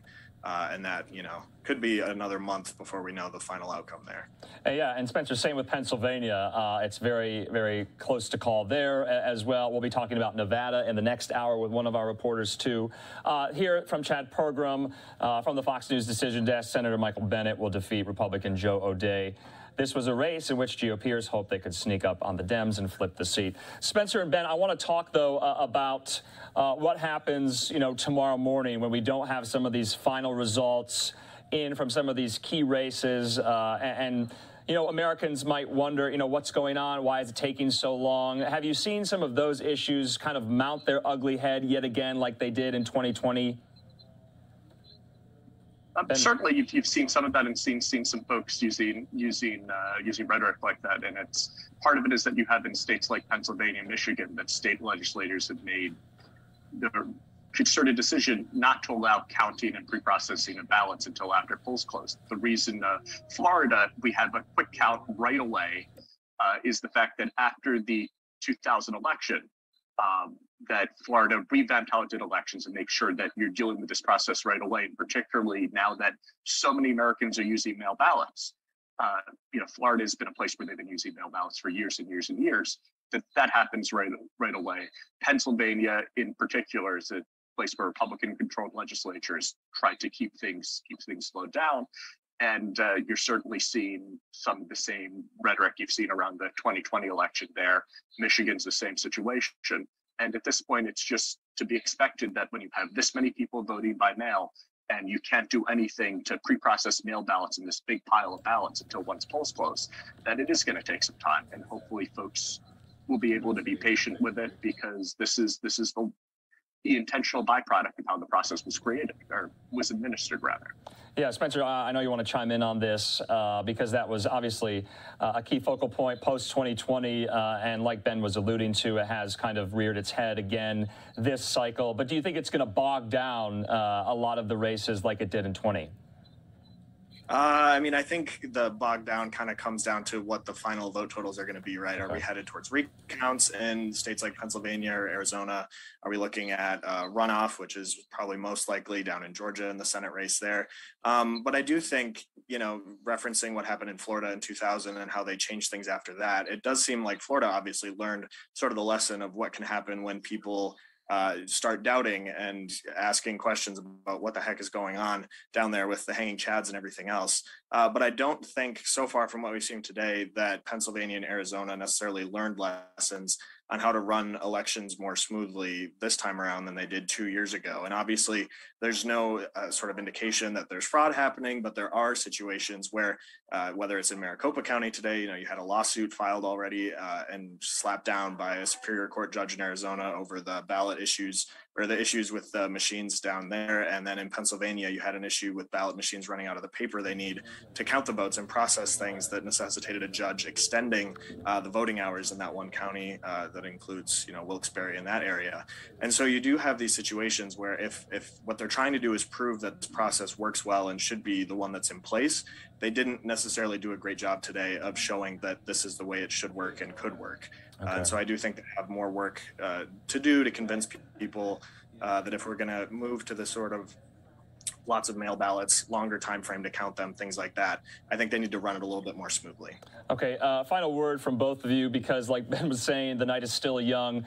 Okay, Ben, we're still waiting for a lot of results in. What do you have your eye on going into this next hour here? At this point, I think all eyes are going to be on Arizona. That okay. Arizona is the big state for the Senate, that if Blake Masters wins in Arizona, there's no path for Democrats to hold on to the Senate. That Democrats need Mark Kelly to win to hold on to the Senate. Looking at what happens in some of the statewide offices, that to me is the whole ballgame. That whoever wins Arizona will have control of the Senate in 2023. And Spencer, final word from you. Yeah, I think obviously, you know, a lot of attention on Arizona now for the rest of the night, but also looking at some of these congressional races as they're still playing out along the border districts in Texas, as well as looking to see at what happens in Nevada with the Laxalt Cortez Masto race. I think a lot of people are looking to see sort of what, if this is a red wave sort of a situation in Nevada tonight, how much the Republicans can run up the lead there. All right. Gentlemen, we appreciate your time and your reporting too. Spencer Brown, Ben Jacobs, and stick around if you have time. We're going to be moving on though to some of these other states, and we appreciate it. We'll talk to you again. Thanks so much. All right, and we just want to let you kind of see what we're monitoring here on Live Now. Some of these Live Now looks that we have up. You can see there, this one in Mar-a-Lago, down in Palm Beach, the former president's residence there. A lot of supporters out and about. We also have a lot of events going on right now. Let's put up this one here. The Senator Raphael Warnock event in Georgia. Georgia, very, very too close to call. So we've been showing you, at least in the last couple of hours, some of the speakers at the Herschel Walker event. No one has taken the stage there yet in Georgia at the Warnock event. The key Senate race there. We'll bring you numbers after the break about where things stand in Georgia with the governor's race and the Senate race. Also, live look at this one here.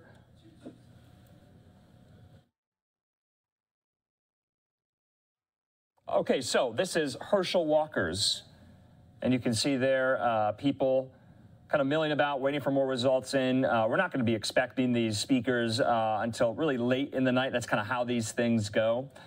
So just want to throw up the balance of power graphic up again. Here you can see the majority there in the House and the majority there in the Senate, and what Republicans need to take back those majorities and what Democrats need to keep them. You can see the breakdown as it stands right now. A lot of these congressional races have been called, especially for incumbents who were not necessarily facing difficult contests or matchups. So we're coming up on the 8 o'clock hour here Mountain Time, almost 10 o'clock there Eastern. I'm Andrew Kraft. We're going to take just a quick 2-minute commercial break. When we come back, we're going to be bringing you some results. We are getting some in from Texas. We're getting some in from Massachusetts, some of these other congressional races as we go into this next hour. We'll see you in 2 minutes.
Welcome back here to Live Now from Fox on this election night. 8 o'clock here Mountain Time, 10 o'clock on the East Coast. So we're going to get into some more of these remarks from some of these victors claiming their victory tonight in some of these election speeches, including Illinois Governor J.B. Pritzker winning re-election against his Republican opponent. Let's let you listen in to some of those remarks. This happened in the last hour.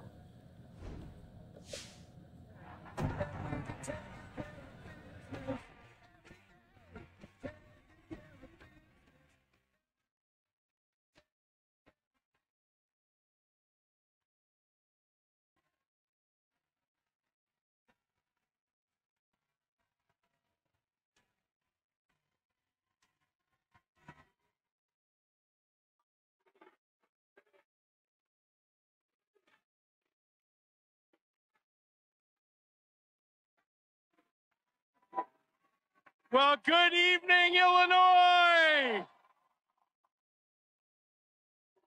Tonight, you made history. 4 years ago, I told you that we would think big. that we'd write a new playbook, that we would put government back on the side of working families,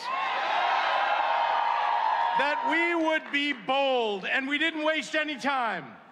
We raised the minimum wage to a livable wage. We guaranteed a woman's right to choose. We balanced the budget, paid all our overdue bills, and got 6 credit upgrades. We expanded health care to 500,000 more people. We increased college scholarships for 26,000 more students. And we legalized cannabis.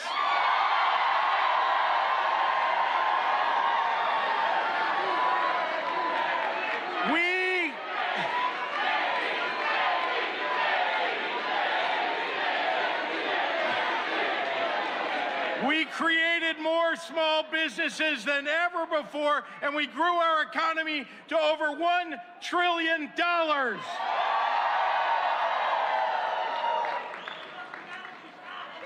Just a few minutes ago, the news networks called this race in our favor.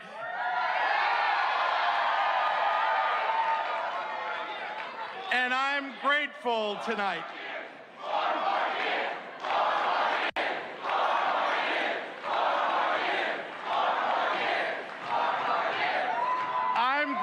Tonight that Illinois continues a long tradition of peaceful and fair elections. And I am so thrilled to spend 4 more years as your governor.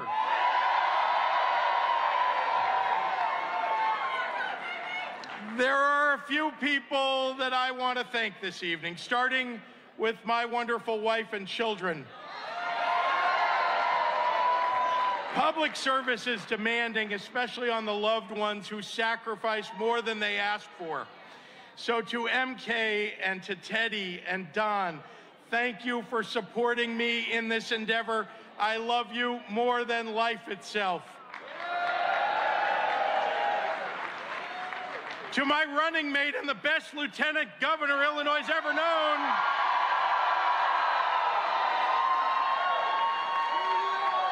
Juliana, I'm privileged every day of this wild ride to have your partnership, share in your strength, and find joy in your friendship. Thank you, thank you, thank you. To my campaign manager, Mike Olin, and our tremendous staff, you are the finest campaign team anywhere. 2 of the nation's biggest MAGA Republican billionaires, along with their teams of political grifters, they spewed lies and innuendo, and you showed them that Illinois is a state that stands up for working families and rejects their selfish agenda. To Ann Caprera,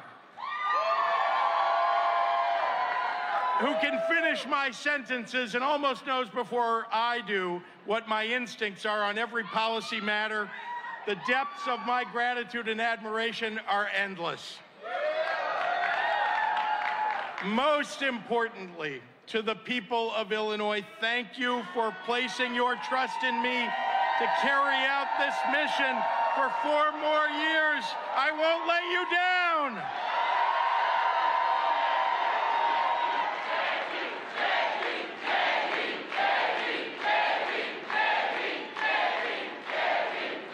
Are you ready for the fight?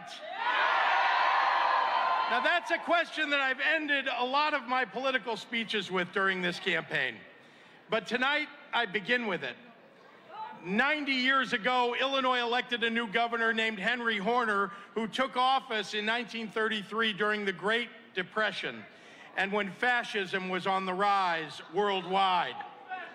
Shortly after his inauguration, he delivered one of the most important speeches of his.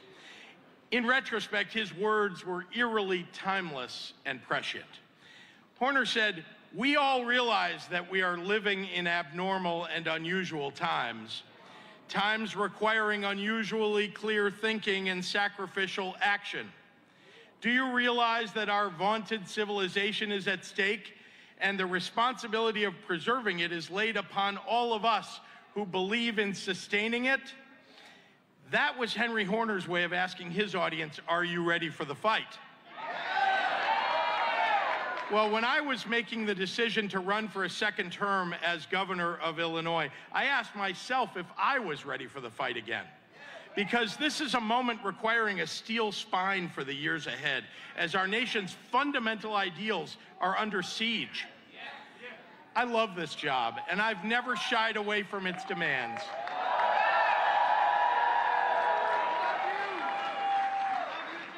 I love you too. But if I was going to serve for another 4 years, I wanted to make sure that I was prepared to bring the happy warrior spirit into this job again. Because leading the fight in a battle ought to bring joy if the purpose is meaningful.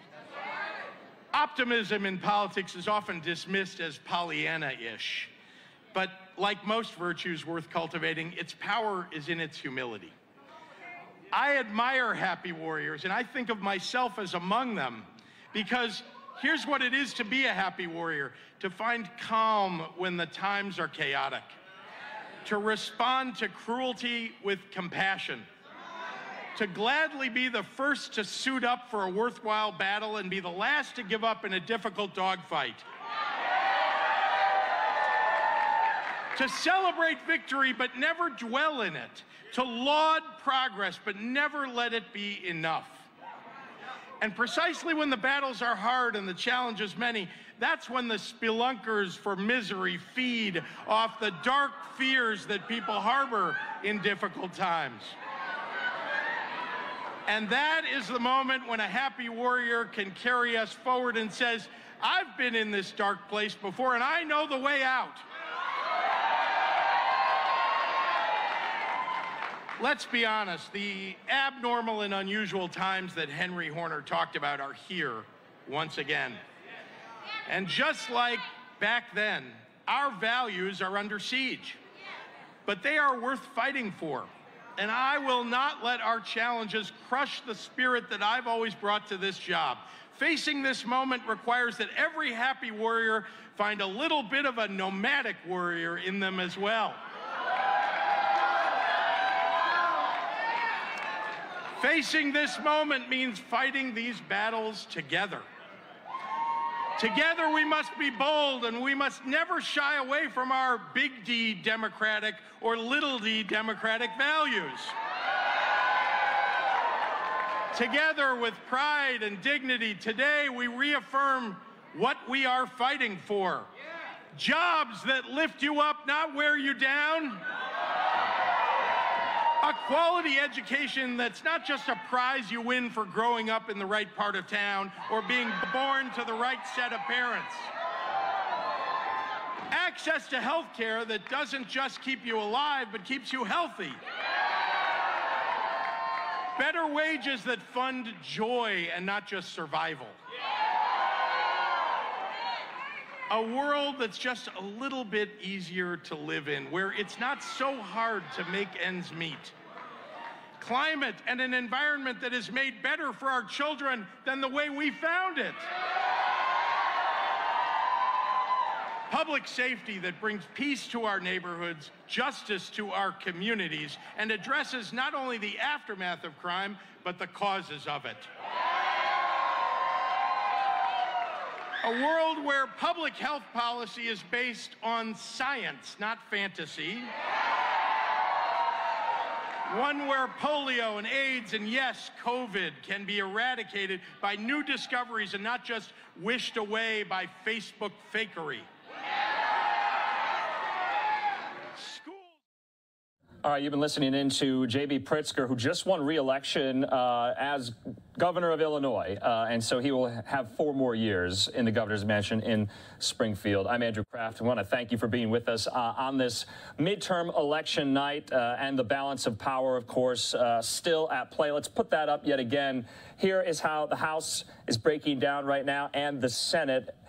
Okay, so let's start from kind of east to west here about some of the races that have been called and some of the races that are still outstanding, but we do have numbers in. Okay, let's first focus on the New Hampshire Senate race. We're going to put this up right now. Take a look at this. This is the breakdown with 25% reporting. Maggie Hassan, the Democratic incumbent, 59% to her Republican challenger, Don Bolduc, at 39%. So there, the New Hampshire Senate. Remember, Republicans want to pick up this seat. Some of the reporters that we've spoken to think that Hassan will hang on to this seat. So we'll monitor that. Let's keep moving westward across the country here. We also have New York governor's race with Democratic incumbent Kathy Hochul and Republican challenger Lee Zeldin. All right, Zeldin down at 31% to Hochul's 69% with 15% in. So there's a long way to go in this race. We were talking to Linda Schmidt there in New York at the Zeldin party. All right, this is an interesting race here. Let's focus on the Massachusetts governor's race. Maura Healey has won this race, the Associated Press calling that for her against Jeff Dial, her Republican opponent. So this is somewhat historic, and I'm going to tell you why, because Maura Healey has now become the first openly gay person and the first woman elected as governor of Massachusetts. She's beating, and she beat Jeff Dial, her Trump-backed opponent. So remember, this is a Democratic pickup in the governor's mansion there in Massachusetts, because remember, Republican Charlie Baker did not want to seek re-election. Maura Healey was his lieutenant, or excuse me, I'm sorry, was his attorney general, and she now becomes the governor of Massachusetts. So interesting race there, a historic race there in Massachusetts. Let's keep going westward here. We're going to stay, though, in the Northeast. We have a few more races. Okay. Connecticut Senate race. This one was pretty interesting, too. You heard a lot about the Republican challenger, Leora Levy, trying to unseat longtime Democratic incumbent Senator Richard Blumenthal, falling, very, very short there, the margin by 10. Blumenthal winning this race 55 to Levy's 45 with only 20% in, and the AP calling it for Senator Blumenthal. He gets 6 more years in the Senate there in Connecticut. Okay, let's keep moving here. And remember, we have been talking a lot tonight about Florida. And, of course, the Senate race in Florida, going to Marco Rubio, the Republican, easily clinching victory from his Democratic opponent, Congresswoman Val Demings. We showed you those remarks live as they happened, both the Demings concession speech and the Rubio victory speech. So Rubio remains a senator for 6 more years. We also have more Florida races, I believe. All right, let's focus more on North Carolina Senate. This is another interesting race. Democrats want this seat back from Republicans. Obviously, Sherry Beasley there, who is a former North Carolina Supreme Court judge, is at 47. This is with 67% of votes reported in, to Ted Budd's 51%. So this race shaping up to be quite interesting. I believe we do have some live looks in each of their election night watch parties. Ted Budd, a Republican member of Congress, he's backed by the former president. He wants this seat. Now, this is the seat vacated by outgoing Republican Richard Burr, who decided not to run for re-election. So Republicans want this seat in Republican hands still. We'll keep an eye on it. All right, and let's keep moving here. Florida governor race, we heard from both Charlie Crist and Ron DeSantis tonight, and DeSantis clinching victory there in Florida, thanking his supporters, speaking with his wife, First Lady Casey DeSantis. Charlie Crist coming up 20 points short. Easy victory there for DeSantis. All right, and we're just going to keep moving here westward across the country, and let's go to the Ohio governor's race. Remember, we brought you Ohio Governor Mike DeWine winning re-election there pretty easily against his Democratic opponent, Nan Whaley, the former mayor of Dayton, Ohio.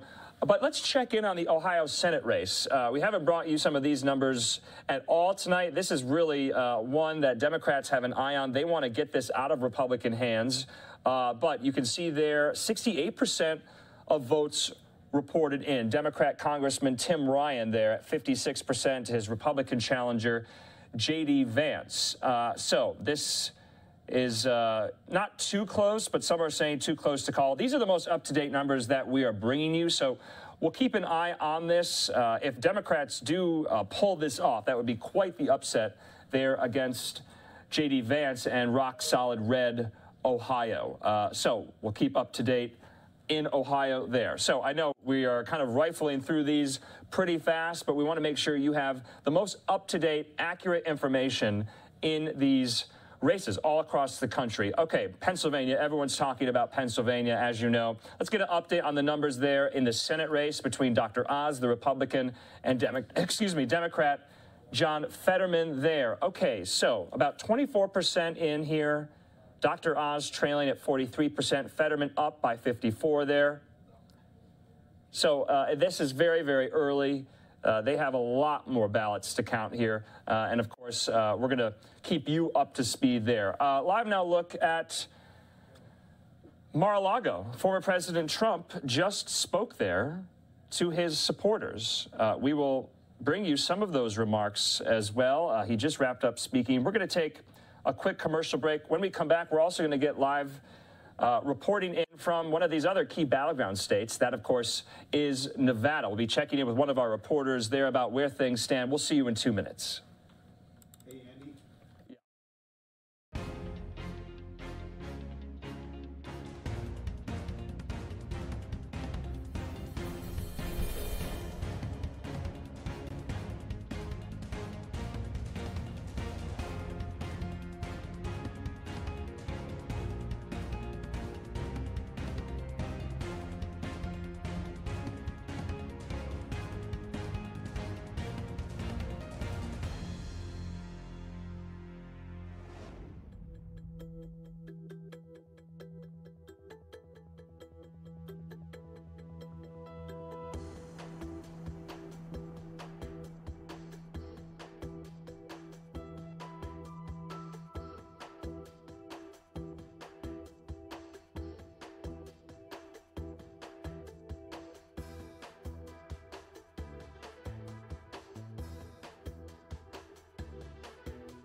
And welcome back here to Live Now from Fox on this election night. Live Now look there in Mar-a-Lago, the former president kind of taking a victory lap, talking to his supporters there about some of his endorsements that have been successful tonight. We want to focus more, though, on some of these key Senate races, including out there in Wisconsin. We want to be joined now by Fox 6 Milwaukee reporter Sam Kramer, who is at the Ron Johnson watch party. Sam, good to see you. Looks like a lot more people are in the room since when we last spoke. How's the feeling there?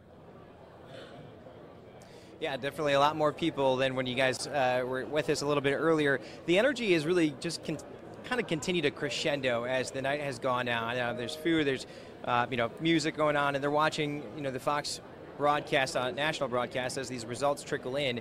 So far, it's actually not in Johnson's favor. At last check, Mandela Barnes, the current lieutenant governor, and his Democratic challenger leads by between 1% and 2%, with about 40% of the precincts reporting. So there's a lot of time here, but you wouldn't know that this race is so razor thin based on the energy in this room. I've spoken with about a dozen or so Johnson supporters, and they all appear very confident. In fact, more confident than the senator is in himself, just based on his stance, based on what they believe he has done to really secure their vote and secure thousands, hundreds of thousands of other votes here in Wisconsin, really pertaining to his take on inflation, rising crime in cities like Milwaukee, securing the southern border, and so much more.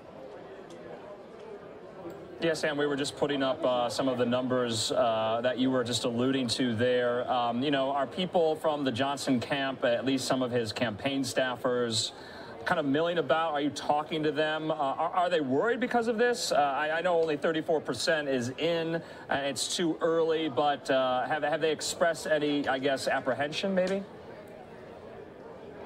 We haven't really, well, we've seen some campaign staffers about, communications folks, as well as some of his policy advisors, but again, same thing. Look at their facial expressions, kind of look at their body language, and there really isn't much to say that they are nervous at this point. I think they expected there to be turnout, and I had a conversation with the Republican Party of Wisconsin Chairman Paul Farrow, who happens to also be the county executive in Waukesha County. He told us he's actually expecting there to be really high turnout, and while that would normally perhaps not go in the way of Republicans, they are encouraged by it. For the last 2 years, really since Trump lost Wisconsin in 2020, they have been working hard and kind of going back to the drawing board almost as far as how to recapture that Republican vote here in Wisconsin. One of the things they did is told people, you need to get involved. Doesn't matter if it's a midterm, a primary, what have you, you need to get involved. And they saw, you know, a marked increase in the number of volunteers that took part in some of these campaigns, in, you know, in call campaigns to get people to the polls. So,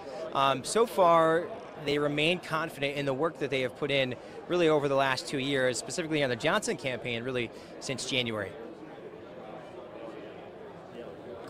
All right, Fox 6's Sam Kramer there with some really good reporting out there in Wisconsin, and we'll just have to wait and see. Sam, you know, you've been speaking to a lot of people in the room there, and you and I have spoken in the run-up to this cycle and to today about the issues that matter most to these voters here. And so are they expecting, you know, finalized results tonight, or is the counting going to continue, rather, throughout the morning there? From what we have seen so far, and I've been checking Twitter periodically for one of the Wisconsin Elections Commission members, actually kind of peeling back the curtain, if you will, to kind of share what she has been saying. It sounds like some counting in some municipalities is going well. Other times it isn't, and it really just kind of depends on staffing. You know, a lot of things have changed in the last few years. Milwaukee has kind of expedited its process. They've brought in more technology to speed that up, just on the basis that they have so many ballots. So just turning around to see the room has suddenly gone a little bit quiet. But she said that Wauwatosa, that's a city just west of Milwaukee, is likely going to go to 5 o'clock in the morning because of a staffing shortage. There's a state law that prohibits election workers from going home before the counts are tabulated. So they have to get it done. If it's not tonight, it's tomorrow morning. You know, you look back to 2020, this presidential election, you know, when Republicans went home, if they went home for the night, Donald Trump was ahead. But once the central count numbers, which were all the absentee ballots in Milwaukee County, where Democrats have a marked advantage, once those came in, it completely flipped. You know, the message that Democrats and Republicans saw on TV, again, flipped completely from Tuesday night to Wednesday morning. So I expect a lot more people to pay attention tonight, knowing that that can happen. All right, Sam Kramer, good stuff there. We'll be checking in again. We appreciate it, and you know, have fun tonight. I know this is going to be very, very, very close, and we'll keep an eye on it. Thanks, Sam. Yeah, thanks. We'll be here. All right, let's focus more on some of these early results, early numbers, and other race calls. Let's go out now to Michigan. Take a look at the breakdown there in the Michigan governor's race between incumbent Democrat Gretchen Whitmer to her Republican opponent Tudor Dixon. So about 20% in right now. Whitmer up at 51% to Dixon's 47%. So we'll keep an eye on this. Gretchen Whitmer wants 4 more years in Lansing to Tudor Dixon, who has never held a public elected office before, and she wants to unseat Whitmer there in Michigan. In the meantime, we want to focus on more of these other states, especially in the South, like Georgia. We have a few live looks in Georgia from the Warnock event.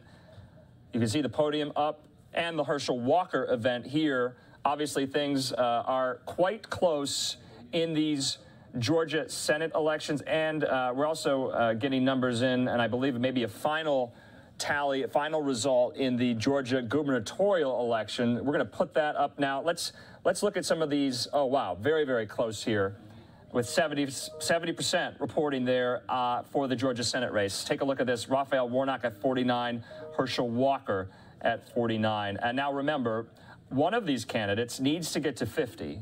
If they don't, it automatically goes to a runoff election. And so remember, that is what happened back in 2020. Warnock won his runoff against then Senator Kelly Loeffler, you'll remember, just 2 years ago.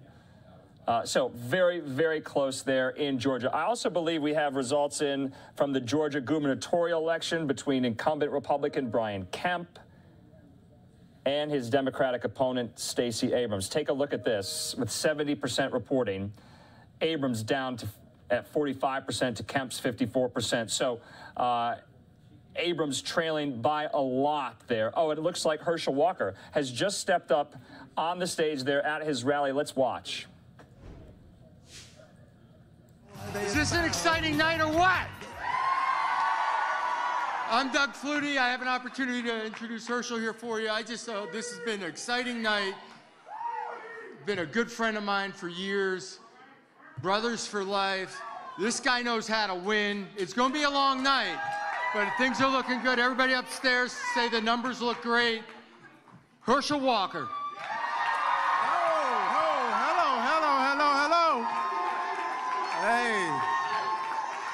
Hey, we're in a fight, are we not? We're in a fight. But hey, God is a good God, is he not? Yeah. And he put us here for a reason. And we're here to win this election, are we not? Hey, so I'm going to tell you this little story. I've been talking about these two little boys. And one little boy is always positive in life. No matter whatever happened to that kid, he was positive about it. But this other little kid was always negative. No matter whatever's going on in his kid's life, he was negative about everything. And the father don't know what's going on with these kids because they're twins, but they're so opposite. So around Christmas time, he tried a little experiment. He put this negative little kid in his room, nothing but brand new toys. But he put this positive little kid in his room, nothing but horse manure. And after an hour or so, he looked down on this negative little kid and he was complaining, I don't want this, I want that. I don't want this, I want this. And the father knew that this kid is never going to amount to anything because nothing ever makes him happy. But he looks in on the kid that's in the room with the horseman. He got a shovel. He's shoving his horseman over his shoulder. He's laughing and singing and having a good time. First thing the father thinks, this kid's got to be crazy. But he said, son, what's going on? What's going on, little boy? You know, Dad, as much horseman there is in this room, there must be a pony at the bottom of it. And the reason I'm telling you that right now, guys, we got a pony at the end of this right here. I can tell you this right now. Because I'm telling you right now, I'm like Ricky Bobby. I don't come to lose. And I told you, he's going to be tough to beat. He's going to be tough to beat, but let me tell you what, he got the wrong Georgia here, don't he? So I want to tell y'all, if you can hang in there a little bit longer, just hang in there a little bit longer, because something good, it takes a while for it to get better. And it's going to get better. So I want to just thank you guys for hanging in. And if some of you have to go home, you can wake up tomorrow morning and see that the new senator for the great state of Georgia is Herschel Walker. So I want to just tell you guys, and I want to thank you guys for coming out. And thank you guys for being here. And thank you guys for all your support. I'm not leaving you. I'm up there, they call it a war room. And I say it's a blessing. Now, I'm up there in this room that I've been blessed. So I'm ready. And I know you guys are ready as well. So, hey, God bless you guys. Let's just keep it going. God bless. Thank you guys so much.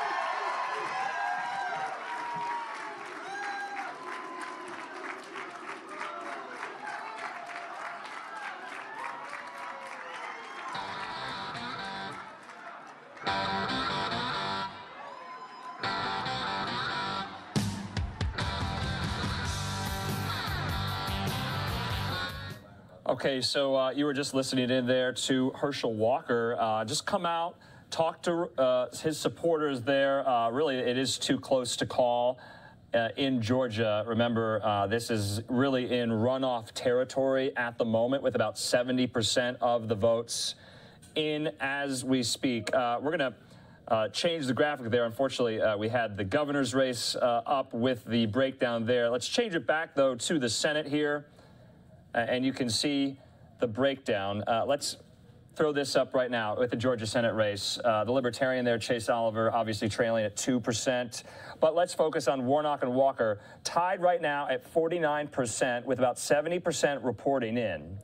And so we're going to stay on Georgia for the next couple of minutes here. It does look like some speakers are coming up at the Warnock rally, including the Democrat Jon Ossoff. He just took the stage there. Of course, he and Raphael Warnock came up together back in January of 2020. Both of them went to runoffs, and they both won. They turned Georgia blue for the first time in 25 years. Let's listen into Jon Ossoff at the Warnock party there in Georgia. Thank you all for being here. Thank you for all that you have done for these last months and these last years to bring us to this moment. Thank you for everything that you did. Knocking on doors, writing postcards, making phone calls, chipping in what you could against the odds to secure those two massive underdog victories here in Georgia in January of 2021. You did that, Georgia. You did that.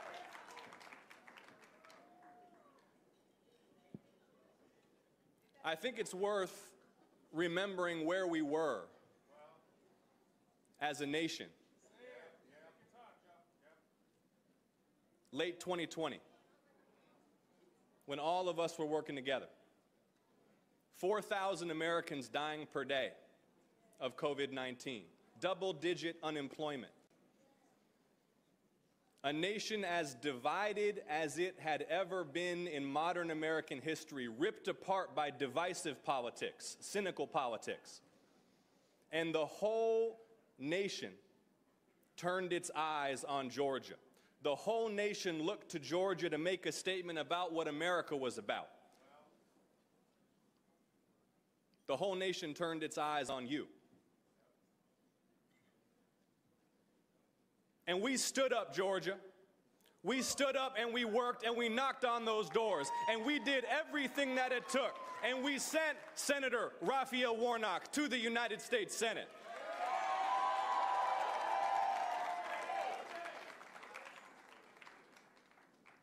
And let me tell you this. Whether we win it all tonight or we fight on until December, we will send Senator Reverend Warnock back to the Senate again to represent us.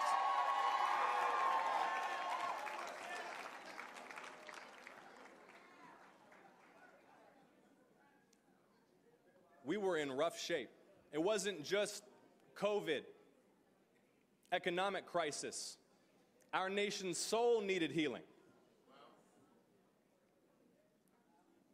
Years of division, years of toxic rhetoric and toxic politics, years of incompetence. We needed ministry.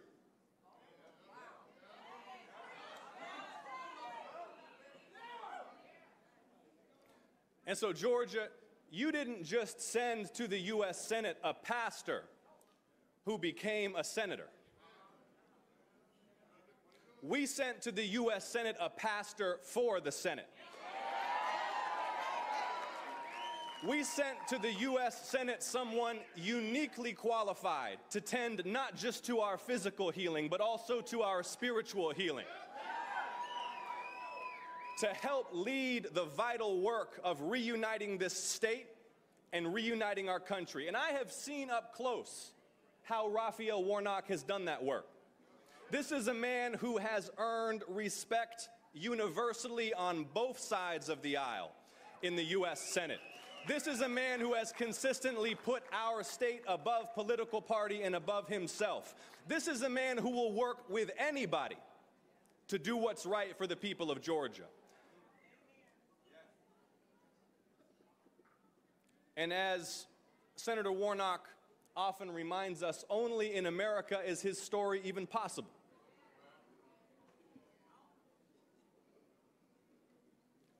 The state of Georgia sent a pastor to the U.S. Senate. The state of Georgia sent a native son who grew up in the Savannah Projects to the Senate.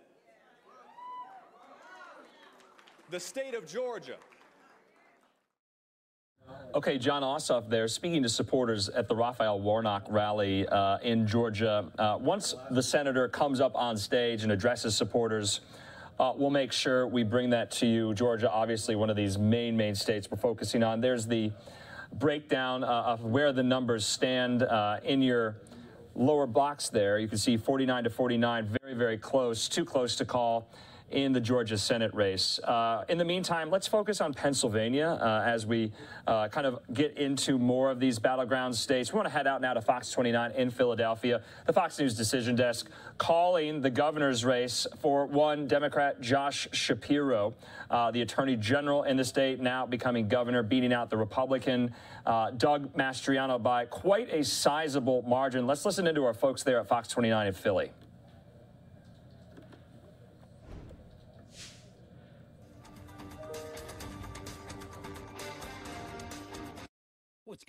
All right, and unfortunately, we just missed them. They were talking about the governor's race there. It has now been called for Josh Shapiro. Why don't we take a commercial break as well, and we'll reset when we return.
Welcome back here to Live Now from Fox on this election night. I'm Andrew Kraft. We're hearing from President Biden, at least on his Twitter account, the White House putting out this photo of the president saying just got off the phone with some of tonight's winners, including some folks I saw on the road this year. He says if you're in line to vote, remember to stay in line. According to Fox News correspondent at the White House, Jackie Heinrich, the White House also saying that the president has completed congratulatory calls to Senator Chris Van Hollen in Maryland, Senator Michael Bennet in Colorado, and Illinois Governor J.B. Pritzker, also to Representative Jennifer Wexton. So, President Biden talking to some of these winners here who have easily won re-election. And Senator Michael Bennet, remember, in Colorado, Republicans had wanted to take that seat back, not successful there. Okay, we are at 8:40 here Mountain Time, 10:40 there on the East Coast. Let's talk about Pennsylvania. Let's go out now to Fox 29 in Philadelphia with more results in the governor's race and the Senate race there. The next governor of Pennsylvania, 56% versus Doug Mastriano at 42%. All right, If you think tonight is cold, just wait until next week. Kathy is tracking a tropical storm that could impact us this week.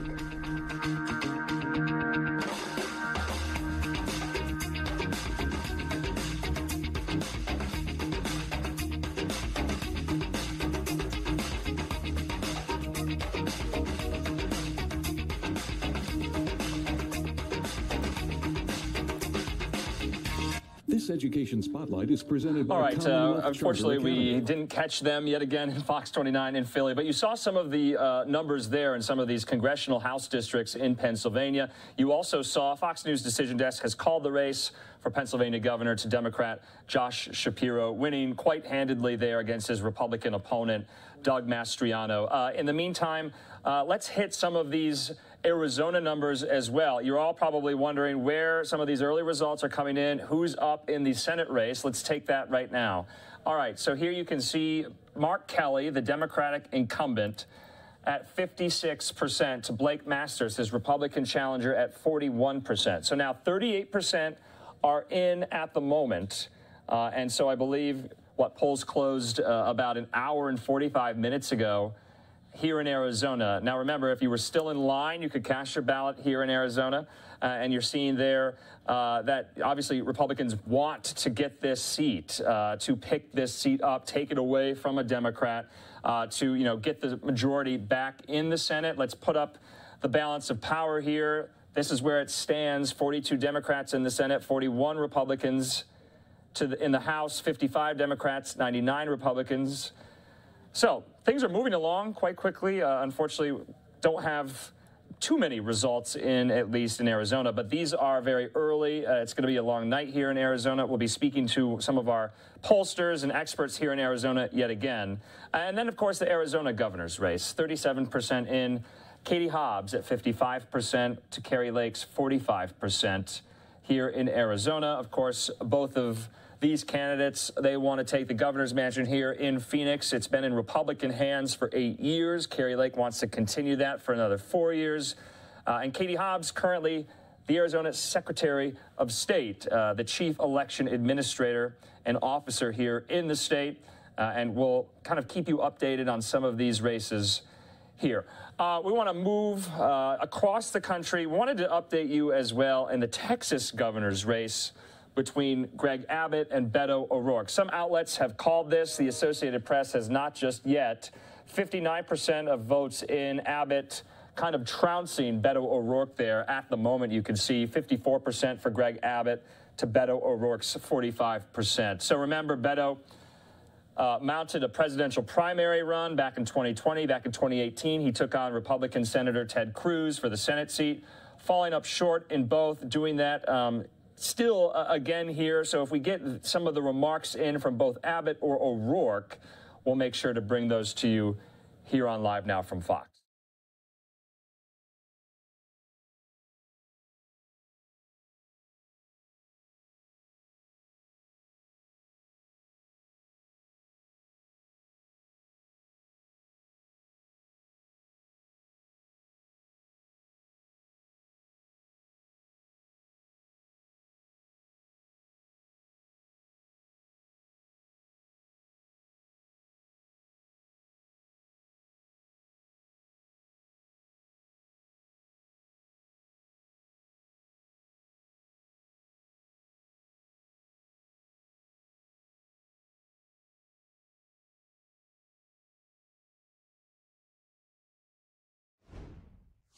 Okay, so we also have a live now look, speaking of Texas, inside Beto O'Rourke's watch party there in Texas. So if he comes to the podium or the stage or some of his supporters, we'll make sure to bring you those remarks. We also have a live look as well in Greg Abbott's watch party. Remember, that was in McAllen, Texas, and we were speaking with one of our Fox 26 Houston reporters from there about a couple of hours ago, kind of choosing that strategically, wisely, what have you, about one of these border towns holding that election night watch party there for Abbott.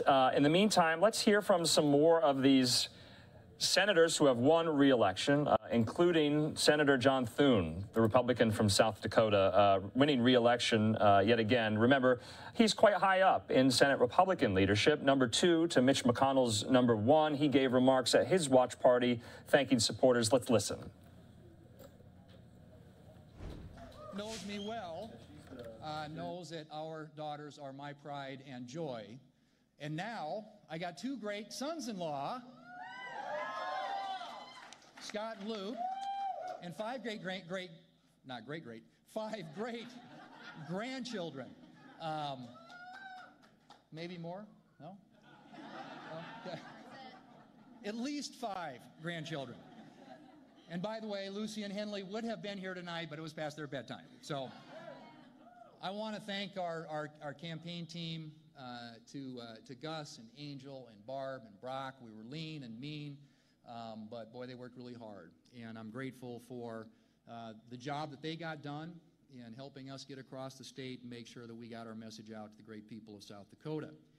And to my Senate team, I'm very blessed, folks. I have a team around me that's been around me for a long time, both here in South Dakota and in Washington, D.C., who are not only extraordinarily talented, and just terrific professionals, but also really committed to being difference makers.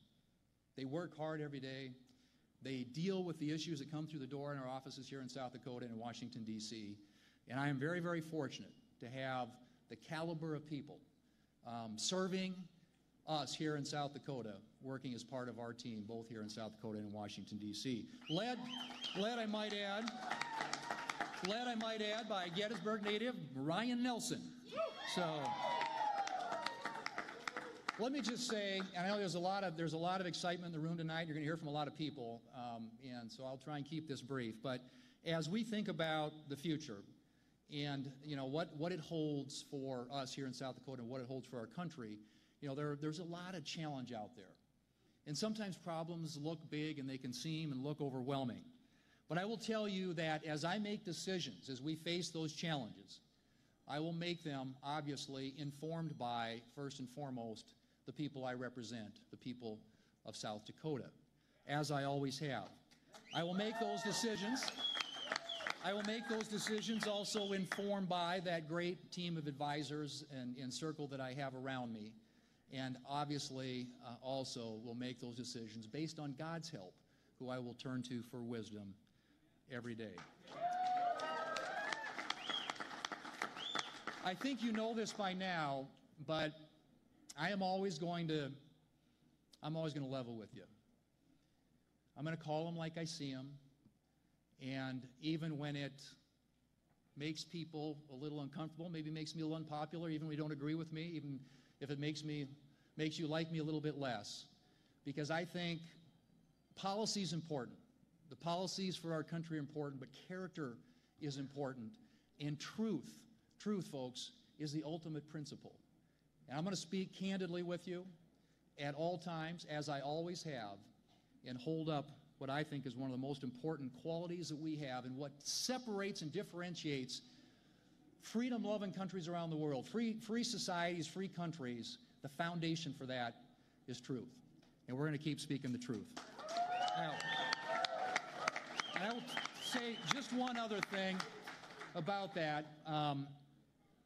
I don't swear allegiance to any human being. I will take an oath in January to defend, support the Constitution of the United States of America against all enemies, foreign and domestic, so help me God. That's what the oath is going to say. And I will stay true to the Constitution, to the rule of law, and to the great people here in South Dakota. That is what animates me on a daily basis, and that will continue to be the place I will look, the source of my strength and foundation. Let me just very briefly mention, as I think about, kind of our state and its history, I can't help but think of my own family's history. When my grandfather arrived on the shores of America back in 1906, and they went through at Ellis Island. The given name wasn't Thune. It was Yelsvik.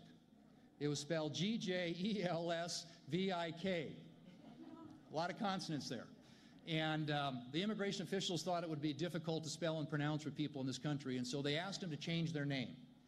And they picked the name of the farm where they worked near Bergen, Norway, called the Thune Farm. And so Nikolai Yelsvik became Nick Thune in America. And he and my great-uncle got out to my home area around Murdo and Jones County and went to work on the railroad. They were building the railroads, the transcontinental railroads across the United States. They worked on the railroad, they learned English, saved a little money, eventually started a small merchandising company, and eventually bought a hardware store in Mitchell, South Dakota called Thune Hardware. There's still a Thune Hardware in Mitchell, South Dakota. The family's not associated with it, but I always think of it as a symbol of my family's heritage. And when the Depression hit, they couldn't make two livings out of that hardware store, and so my grandfather got an opportunity to move back to my hometown of Murdo, and there he and my grandmother raised 3 sons in the middle of the Great Depression. All 3 of them joined the Navy, 2 of them served in World War II. My Uncle Gib was at Pearl Harbor when it was hit, December 7th, 1941. My dad was a fighter pilot who flew combat missions off of the USS Intrepid during World War II, during some of the great naval battles in the Pacific, battles like the Battle of Leyte Gulf. My grandfather came here because of the hope and the promise that is America. They'd heard about this shining city on the hill, and they had a dream of getting to a place like that where they could make their way and pursue their version of the American dream.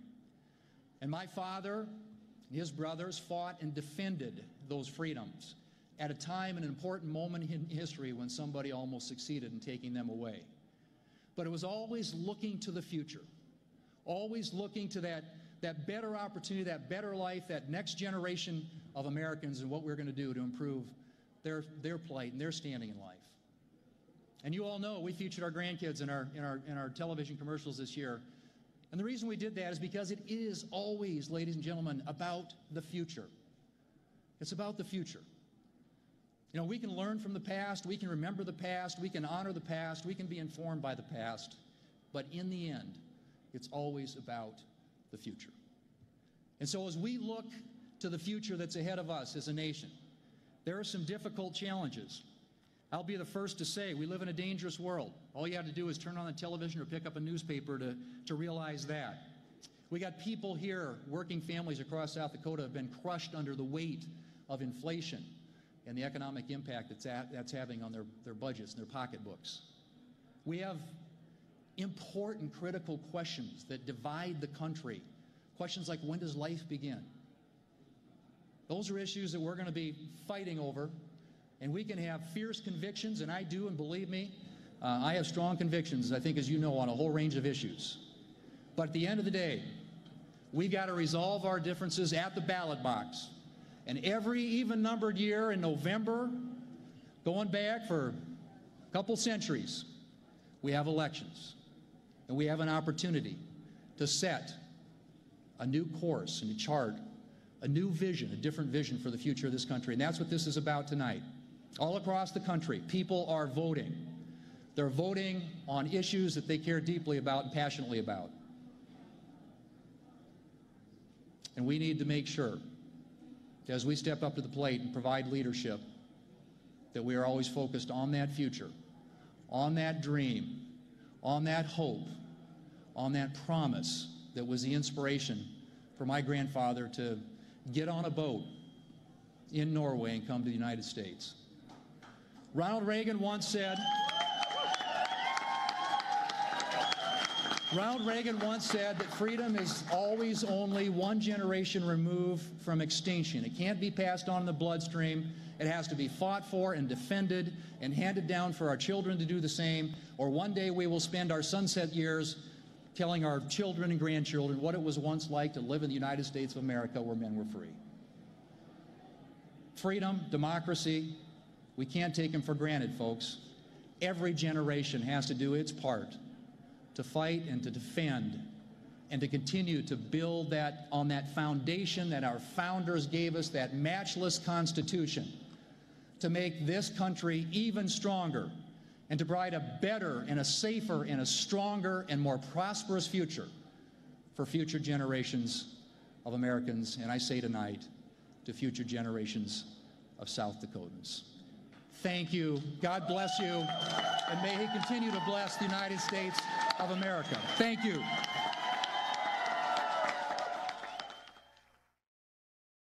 All right, you've been watching Senator John Thune there, the Republican from South Dakota, in his victory remarks as he won re-election there. He is pretty high up in Senate Republican leadership, #2 to Mitch McConnell's #1. So, you know, Republicans take back the Senate in this midterm election. We'll see where John Thune kind of ranks yet again in the Senate leadership there for the Republicans. I'm Andrew Kraft. Thanks so much for being with us on election night here on Live Now from Fox. We've been taking you all across the country, speaking to our reporters at some of these election night watch parties with so many of these candidates. Let's just show you what we are seeing right now. Take a look at this. This right here is the watch party for Josh Shapiro, who has won the Pennsylvania governor's race against his Republican challenger, Doug Mastriano. When he steps up to the podium there, it looks like this event is about to get started. We will bring you those remarks. We're also in touch with our Fox 29 Philadelphia folks and some of their coverage as they bring on experts talking about what Pennsylvania means. And so it looks like the governor's mansion there in Harrisburg will stay blue. And so remember, Josh Shapiro was the Attorney General for the state of Pennsylvania. But a lot of these ballots are still being counted, especially in Pennsylvania, especially in the Senate race between Dr. Mehmet Oz and his Democratic challenger, Lieutenant Governor John Fetterman. So once Shapiro steps up to the podium and gives his election victory remarks, we'll air those live. We have a few other Live Now looks at this point in time. We're approaching the 9 o'clock hour here, Mountain Time, almost 11 p.m. Eastern. And we have live looks as well in this, in McAllen, Texas. Take a look at this. We're waiting for Texas Governor Greg Abbott. We're also waiting for his Democratic challenger, Beto O'Rourke, at his election night watch party. That's where this is taking place. That's in Houston, Texas. We also have the breakdown as well. It does look like the Associated Press has now called this for Texas Governor Greg Abbott. He does, excuse me, he will win re-election, beating Beto O'Rourke, the Democrat, pretty handedly there in Texas. So Greg Abbott, 4 more years there in the governor's mansion in Austin. Now, we've been speaking about what Beto O'Rourke might do, what political fortunes might he have still left in his back pocket after a string of losses in many cycles there in Texas, including most recently the 2018 Senate race against Republican Senator Ted Cruz. We are going to approach the 9 o'clock hour here. We want to take a quick commercial break. When we come back, we'll be hearing, hopefully, from Josh Shapiro, also from our Fox 29 Philadelphia reporters and anchors there as they track the races in the Keystone State. We'll also be bringing on reporters in Nevada as the polls will close there very, very soon, and tracking some of those races in Nevada as well. More on that in 2 minutes.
And welcome back here to Live Now from Fox. I'm Andrew Kraft. We are at the 9 o'clock hour now on Mountain Time, 11 p.m. in Pennsylvania. Let's now hear from Fox 29 in Philadelphia as they break down some of these races there.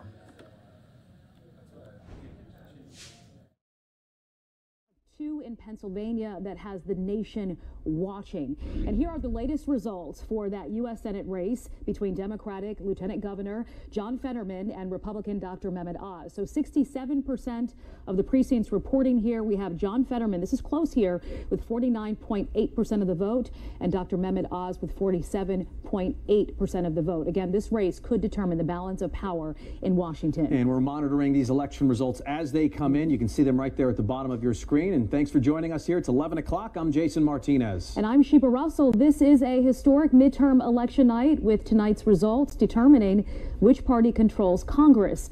Let's take a live look now at Philadelphia's ballot processing center in Northeast Philly.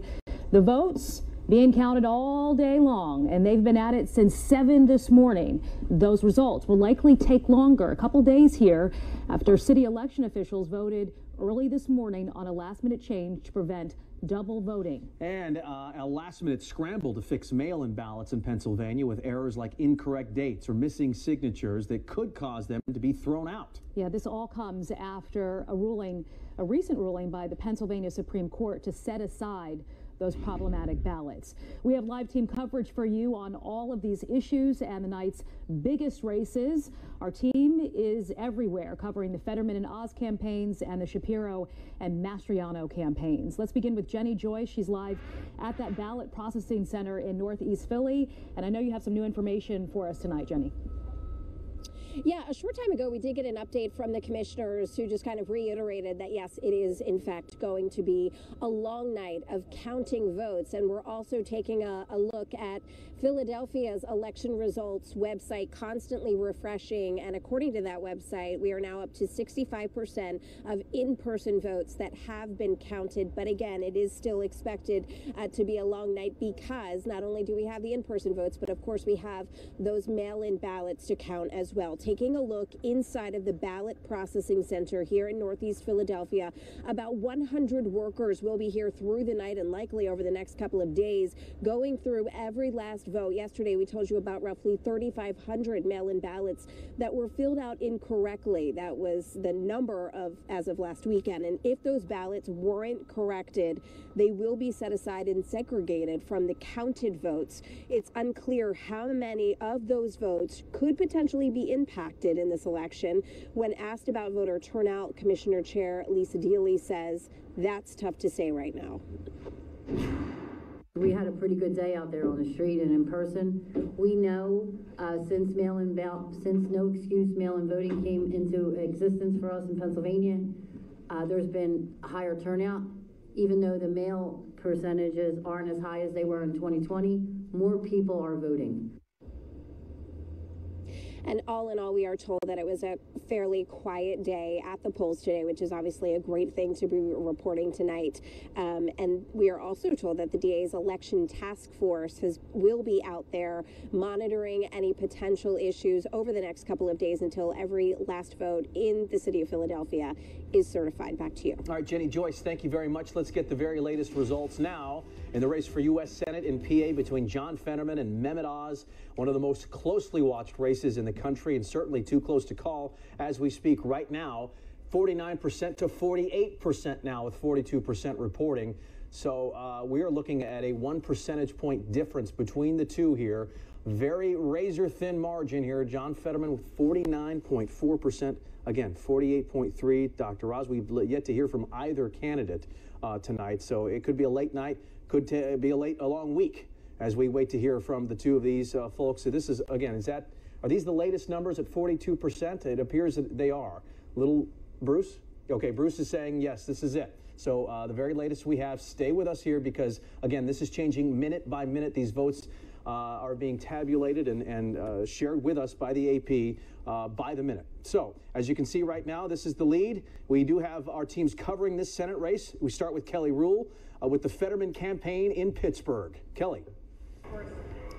Jason, you said it, this race is really tightening up here. We are standing by for Democratic Senate John Fetterman to come out on stage. We were told by its campaign staff that was going to happen tonight. Obviously, again, the race is early, but it's tight, and we're just waiting to see if he's going to come back out. There was a podium out here earlier, and they have since removed it so people could watch the results coming in, so we are waiting to see if that will happen. We do know that Pittsburgh's mayor did come out here to speak to the crowd around 9 or so, reiterating what Fetterman has said repeatedly on the campaign trail, that they want every vote to count.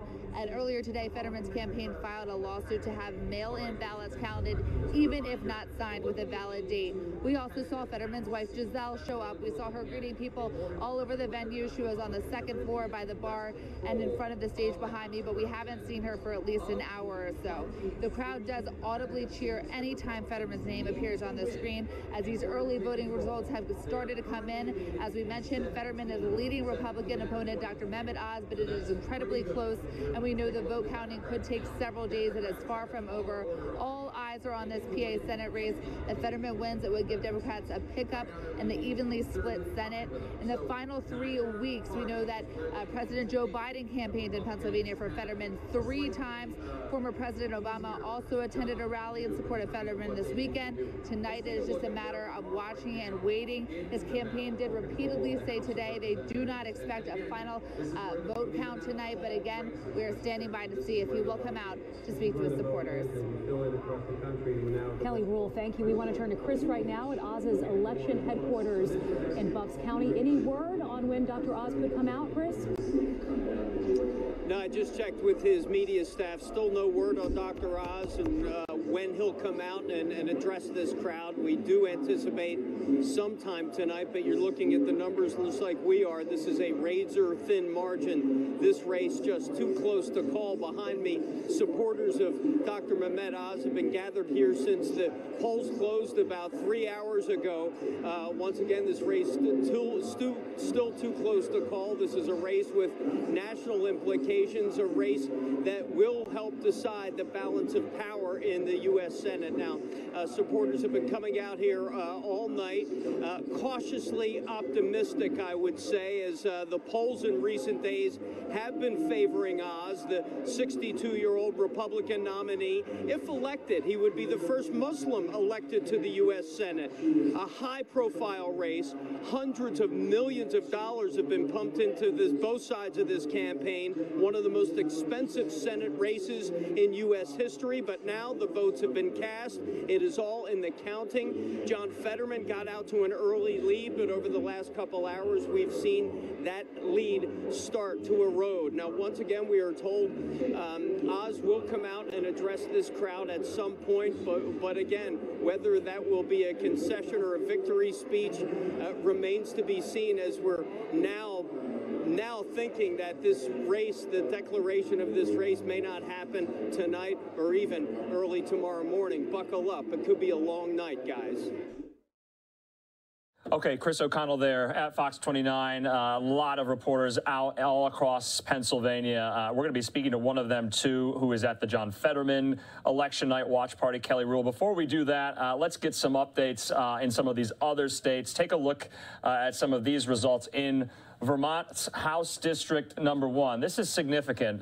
Becca Balint, 62%, the Republican there, beating out the Democrat Leah Madden at 29%. Vermont electing its first woman to Congress in its 231-year history as a state. Now, somewhat understandable because it is a small state. It has very small proportion and representation there in the House and the Senate, but still a historic night in Vermont. And so there, Becca Balint becoming the first female ever elected to Congress from Vermont. Okay, we do want to update you on some of these House races in Virginia. So this is Virginia House District 7. Abigail Spanberger has won that race. Of course, she is the Democrat in this contest, beating out the Republican Yesli Vega. Now, remember, Abigail Spanberger is considered a moderate Democrat, and many did not think she could pull this off. She did there. You saw 52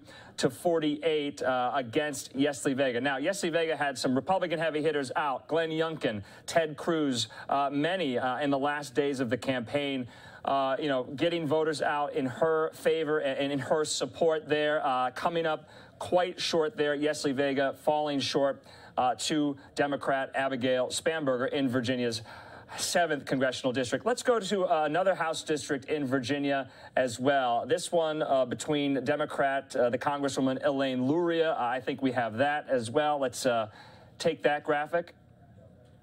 All right, we do not have that. We do know, though, that Elaine Luria, she sits on the House January 6th Select Committee, has conceded her race to her Republican challenger, and she just gave very, very brief remarks to her supporters. Let's listen in.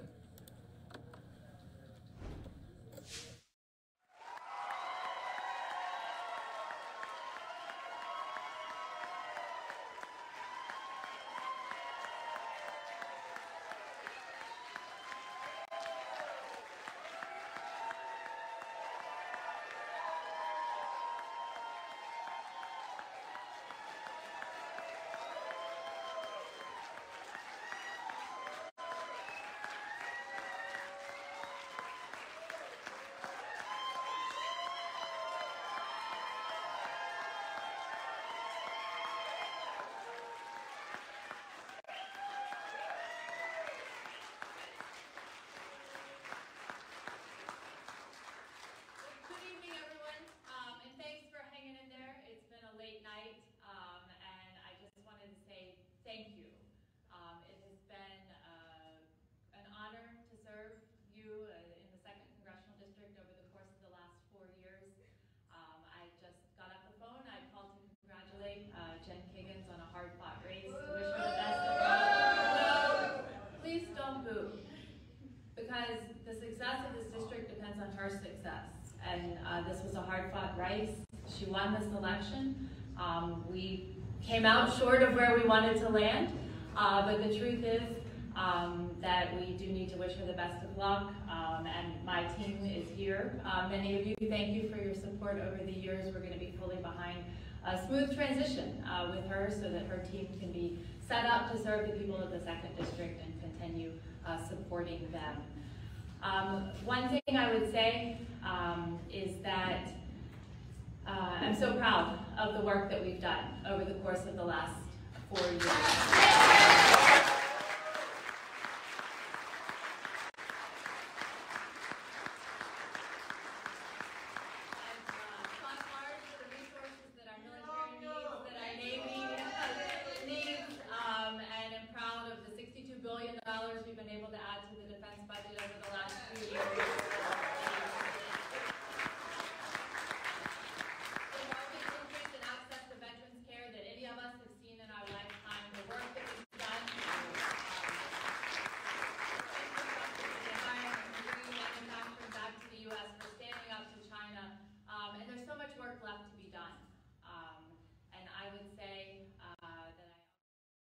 Okay, you've been listening into Congresswoman Elaine Luria conceding her race to her Republican challenger, Jennifer Wiggins. This is in one of Virginia's congressional districts there. Elaine Luria sitting a pretty powerful perch on the House January 6th Select Committee, and we've been seeing her in some of these hearings throughout the summer, throughout the fall. So Republicans picking up one of these House seats there in Virginia. We also want to put up, again, House Congressional District number 7 with Yesli Vega, the Republican, and Abigail Spanberger, the Democrat. Spanberger winning this race there in the House District 7 in Virginia, to which Republicans thought they might have had a pickup opportunity here to get this seat in Republican hands. Democrats keep it in blue hands. In the meantime, we want to move on, talk to some of our reporters in the field right now. First, we want to focus on Pennsylvania and the Senate race there. We want to be joined right now by Fox 29 Philadelphia reporter Kelly Rule. She's live at the Fetterman Watch Party. And Kelly, thanks so much for being with us. What's the energy like? When can we expect Fetterman to take the stage there? Andrew, I can tell you the crowd just erupted with cheers with the news that Democrat Josh Shapiro will be the next governor of Pennsylvania. A lot of excitement in the room tonight, and they are standing by to wait to see if Democratic Senate candidate John Fetterman will take the stage. We were told by his campaign staff earlier that was expected to happen tonight. We were not given a time. The podium was since taken down off the stage so people could watch the counting, so we're not sure when or if that will happen. But I can tell you Pittsburgh's mayor came out here to speak to the crowd, get the crowd going, reiterating what Fetterman has said repeatedly on the campaign trail, that they want every vote to count. And earlier today, Fetterman's campaign did file a lawsuit to have mail-in ballots counted, even if not signed with a valid date. So that is ongoing. We did see Fetterman's wife, Giselle, show up here tonight. We haven't seen her in at least an hour or so, but we saw her greeting people all over the venue. She was on the second floor by the bar and in front of the stage behind me. The crowd, again, audibly cheers anytime Fetterman's name appears on the screen as those early voting results have started to come in, showing Fetterman leading Republican opponent Dr. Mehmet Oz. But as we know, the vote counting could take several days. It is certainly far from over. All eyes are on this PA Senate race. Fetterman's campaign did say repeatedly today, though, that they do not expect a final vote count tonight. All right, Kelly, there. It looks like still a long night to go as we await both Fetterman's remarks, Dr. Oz's remarks. And so this is really what many have said. All eyes are on Pennsylvania. A lot could hinge on Pennsylvania. Kelly, just being there in the room for the large majority of the night, what has struck out to you, and what will you be keeping your eye on going into the next hour here? I mean, certainly I feel like the energy was what we expected, and it really hasn't changed even as we've seen this race get closer and closer. But I think this knowledge that it's going to take some time to count these votes, that things will be changing by the minute, will continue to change by the minute overnight, will kind of keep the energy the same. So I am interested to see if Fetterman does come out and speak, and I think a lot of people here are anxious for that as well. All right, Fox 29's Kelly Rule there, live for us at the Fetterman rally. Kelly, thanks so much. We'll be speaking again. Thanks, Andrew. All right, let's keep it moving here. We do have a lot of LiveNOW looks that we're going to get to, especially some of the remarks that we are going to get to. Take a look at this here. This is, I believe, at the election night watch party for Stacey Abrams. We're learning that Stacey Abrams has conceded to Governor Brian Kemp there in Georgia. So once Stacey Abrams takes the stage there, we'll bring it to you. We also have a LiveNOW look out of the Kemp election night watch party. So when he makes remarks, we'll make sure to get them. We just got this up as well out of the Oz election night watch party. So a lot of podiums up, not many speakers though at the podium.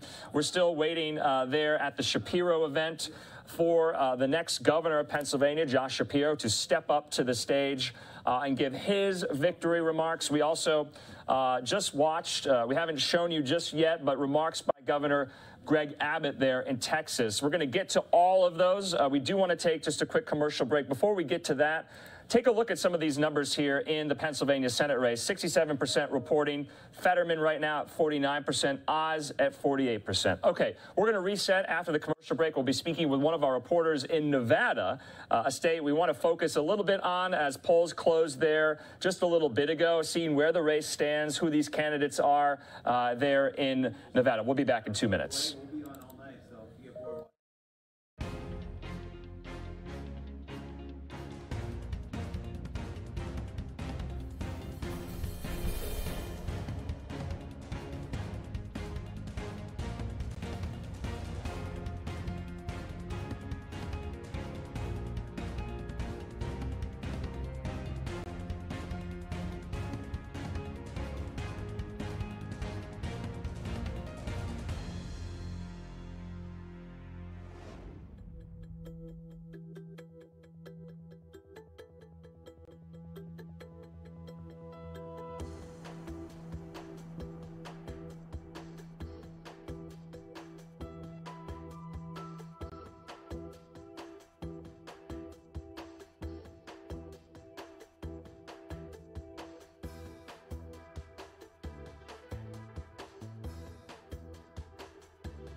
And welcome back here to Live Now from Fox on this very busy election night. I'm Andrew Kraft. Let's talk about more of these battleground states, including Nevada. We want to be joined right now by Paul Boger, a reporter with KNPR there in Nevada. Paul, thanks so much. You've spoken with us throughout the cycle here. How are things looking there?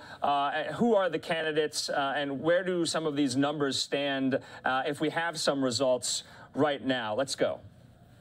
So I'll tell you right now, it is an incredibly close race. Up and down the ballot, you've got Democrat incumbent Catherine Cortez Masto trying to defend her Senate seat against Adam Laxalt, her Republican challenger. You've got Steve Sisolak, the incumbent Democratic governor, facing a challenge against Joe Lombardo, the Clark County sheriff. And it's going to go down to the wire. The thing is, we don't have any preliminary results right now. Nevada is an interesting state in that no registrar in the state will release any results until the last person in Nevada votes. So there are still people waiting in line. There are still polling places across the state that are still open. So we should start seeing results here in the next little while. However, I will tell you, registrars, voting officials, elections officials have been very clear. While we will see some results tonight, they will not be the final results. We will likely not get final results until maybe the middle of next week. You know, Paul, you and I have spoken about election integrity throughout the day in many of these major counties, Clark County, Washoe County. Any hiccups with the election administration? Have we seen any, lawsuits filed for whatever reason? What's going on that angle in Nevada? Talking to election officials and observers, they're saying it was a pretty smooth day operationally. There were some hiccups with voting machines here and there, whether they were just freezing or people trying to do too much, but those did get solved. They did get fixed. And now we're going to have results at some point within the next couple of days. Now, when it comes to challenges, we haven't seen any yet, but that doesn't mean that that's not going to happen. One of the things that we're looking at right now is those mail-in ballots. Right now in Washoe County alone, we've got about 16,000 mail-in ballots that came in today. Well, the county is going to continue accepting those ballots as long as they're postmarked by Election Day until Sunday. Well, you're going to have a lot of folks who question whether, those ballots should be counted. Under state law, they will be counted. That's the way it works. And that's the process moving forward. Paul, also, there was some nasty weather in northern Nevada today. Did that kind of interfere with anything as far as voting goes, as far as counting goes? What happened there? I know you're not a meteorologist, but sometimes weather can play a role. Well, as the reporter who was out in the snow most of the day, I can tell you it was a very cold day today. Now, how that affected turnout, we just don't know yet. I will tell you that talking to voting officials, this isn't going to be a turnout like it was in 2018. In 2018, there was about 68% turnout in Washoe County, the second most populous county. Right now, it's looking to be about 53 to 55% turnout. Did the weather play a part of that? Absolutely. I'm sure some people did not go out to vote in person. However, again, we have those mail-in ballots, and people may have decided, you know what, Republican, Democrat, doesn't matter. I just rather stay in where it's warm and cast that ballot by mail. So it's going to be a few days before we actually know anything. All right. And Paul, let's talk about the governor's race just really quickly. Steve Sisolak, the Democratic incumbent against Republican Joe Lombardo. What's happening in that race? Some of the polls I've seen has Sisolak down. Could we see Republicans take back the governor's mansion there in Carson City? That is absolutely a possibility. I think maybe that might be the closest race in the state. Whereas, the Senate race, Cortez Masto against Laxalt, that's close, but there are some personality issues there. Lombardo, Steve Sisolak, that is going to be absolutely one of those races that we're going to be watching until the middle of next week, waiting to see the final results. And that really comes down to, it really depends on who you talk to. There are a lot of folks who are very upset with the state's pandemic response. We shut everything down, schools were closed for months, and then there were mask mandates across the state, despite what communities felt about that, especially in the rural areas. Whereas you have Joe Lombardo, he's the Clark County sheriff. He is, at some point, he has to own some of the criticisms about crime in Nevada, going up. So it's going to be absolutely one of those races that I think we're going to be sitting here in the middle of next week wondering, can we please just get those final numbers? All right. So it looks like this could not be over for some time there in Nevada. Paul Boger, as always, we appreciate your time. I know you're really busy tonight, and we'll talk again. Thanks. Thanks, Andrew. Okay, we want to stay, though, in Nevada. We want to speak to one of our other reporters who we've been speaking with just so often throughout the cycle. That, of course, is Fox News multimedia reporter Ashley Soriano, joining us what looks like from one of these ballot processing centers. Okay, Ashley, the polls closed just a little bit ago. We were just speaking with Paul there. He doesn't think many results are going to come, at least tonight. What are people telling you there? Hey there, Andrew. Yeah, I'm at the election department building in Clark County. That includes Las Vegas here in Nevada. Las Vegas brings in a lot of the state's votes, and historically this area does trend blue. But yeah, I heard what you guys were talking about in terms of the weather, and I talked with the registrar of voters here in Clark County today. He said that the weather certainly didn't help. I was at a polling location earlier today, and I definitely saw those numbers dwindle down, but eventually over time it did pick up. Once the rain and the wind kind of slowed down, that polling location allowed people to line up inside rather than inside. Now, the registrar of voters, Joe Gloria, here in Clark County, he said that there is probably going to be at least 2 more hours of people voting. Now, that would, of course, be that those people were already in line before the polls closed here at 7 p.m. Here at the election department, there are about 60 observers here. That's what we're told. Apparently, there was an unruly observer at another location earlier today at a polling location, but the registrar of voters says that that was dealt with, that was handled. As for any machine issues, he said there always are some issues with elections, but overall he says that things have gone smoothly today. He said that the turnout here in Clark County has been higher already since 2020, although the weather, we might see that could impact further once we have all those votes counted. As of 6 p.m. today, Pacific, 125,000 people voted in person in Clark County, and they've also counted about 200,000 early voters in Clark County alone. Andrew? Wow. Yeah, Ashley, so you're saying, many voters still in line there, 2 hours, you said, till we get some type of semblance of what some of the early results in. Can you kind of give us a sense, what are some of the campaigns telling you? This is going to be a long night, but maybe Lombardo, Sisolak, Cortez Masto, Laxalt, what are they saying at this hour? I know it's early. Yes, definitely early. Many candidates, not just in Nevada, they want to hold out until the last moment because, with early voting, a lot of early voters tend to be Democrat. And so those Republican votes tend to come in a little bit later. So we, of course, have to just wait and see. We do have some Fox crew members over at those watch parties, and it's just a matter of time. We just have to wait and see. Andrew? All right, Ashley Soriano, great reporting there, live for us in Clark County in Las Vegas. We appreciate it. We'll talk again. Thanks, Andrew. All right, we want to move on. We have a lot of states that we want to get to. First up, Ohio. Let's take this tweet here from Fox News Capitol Hill correspondent Chad Pergram, tweeting, Tim Ryan, the Democrat, has conceded the Senate race to J.D. Vance. Let's put up those numbers here, and you can see the Associated Press right now calling the race for Vance, the Republican, 53%, to Ryan's, the Democrat, 46%, with about 92% of the votes already in and already counted. So this seat in Ohio will stay red. Remember, outgoing Senator Rob Portman decided not to seek re-election, opening up this seat. And so really Democrats wanted to see if they could maybe, turn this seat blue. It is going to stay red there in Ohio. In the meantime, we want to get to some of these events. We want to show you some of these candidates who are speaking right now, some who have already spoken, but we didn't yet get to them, including Texas Governor Greg Abbott speaking to supporters after his victory. We also have Josh Shapiro up there in Pennsylvania live, speaking to his supporters, claiming victory. Also, Beto O'Rourke right now, who has conceded to Greg Abbott in the race there, speaking live in Houston. We also have Democratic Senator Maggie Hassan there in New Hampshire as well, talking to her supporters. First up, though, let's start off with Texas Governor Greg Abbott, who just won re-election, 4 more years for him in Austin.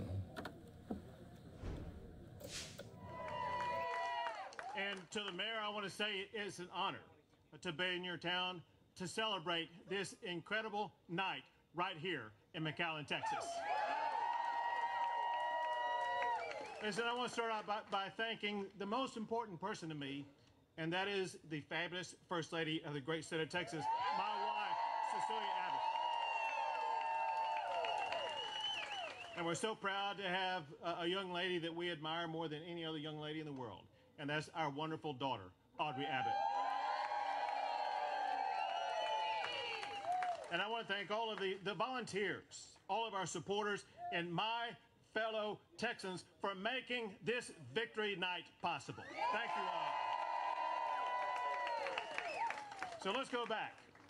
We started this campaign in South Texas. We celebrated my primary victory in South Texas. Tonight, we return to South Texas to celebrate my re-election for you being your governor for 4 more years.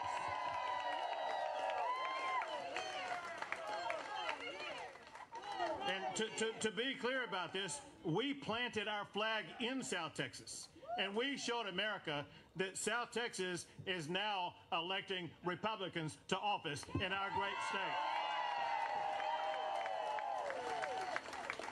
Right before coming out here, the numbers stayed the same, and I think they will stay the same. I'll be able to tell you something that's never been said before. The ground on which you are standing right now is now going to be represented for the first time by an Hispanic Republican woman, Monica de la Cruz.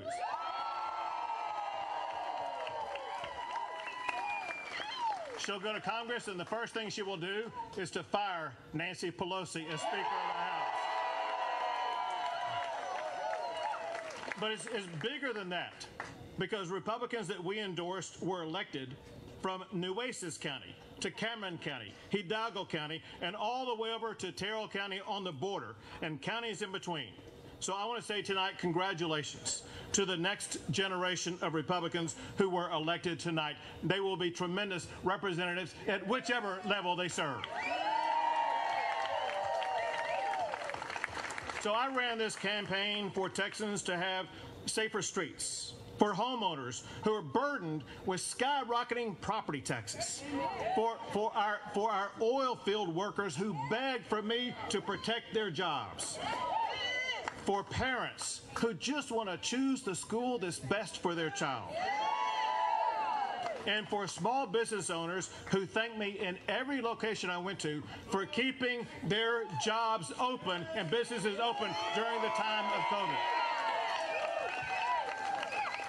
I ran for the farmers and ranchers down here on the border who pleaded for a more secure border in the state of Texas.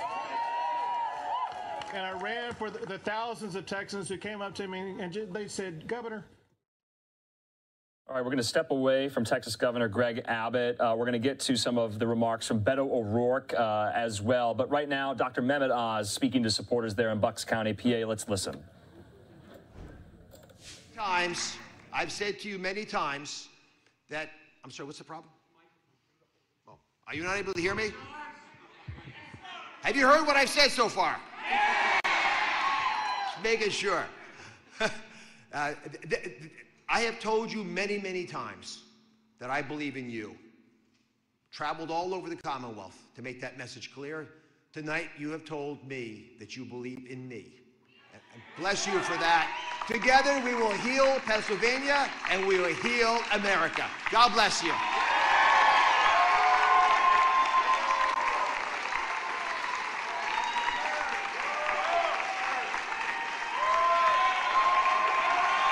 God bless you.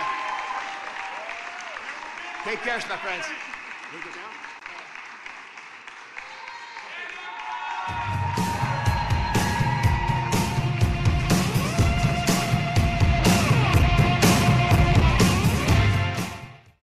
Okay, so very, very quick remarks there from Dr. Mehmet Oz, just kind of checking in with his supporters as it is really just too close to call there in the Pennsylvania Senate race. Take a look at the breakdown we have right now between Fetterman and Oz at 49, Oz at 48, 72% reporting right now. Let's get into more of these live candidate events. Many are speaking to their supporters as we speak. Let's go out now to Georgia. Stacey Abrams conceding to Governor Brian Kemp there. Let's listen and let's watch.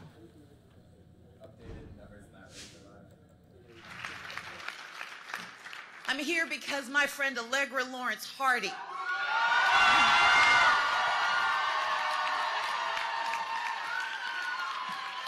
is one of the fiercest attorneys you will ever meet. And she has poured her heart and her soul and her time and her treasure to defending our rights and our democracy, and she will never be demeaned for doing for us what we can't do on our own. Thank you, Allegra Lawrence Hardy.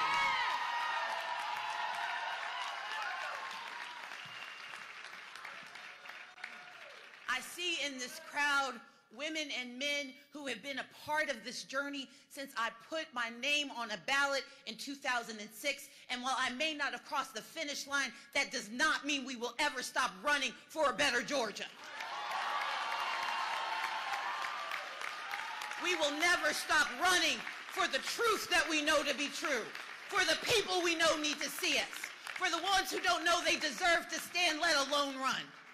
And tonight, we must be honest, even though my fight, our fight for the governor's mansion may have come up short, I'm pretty tall.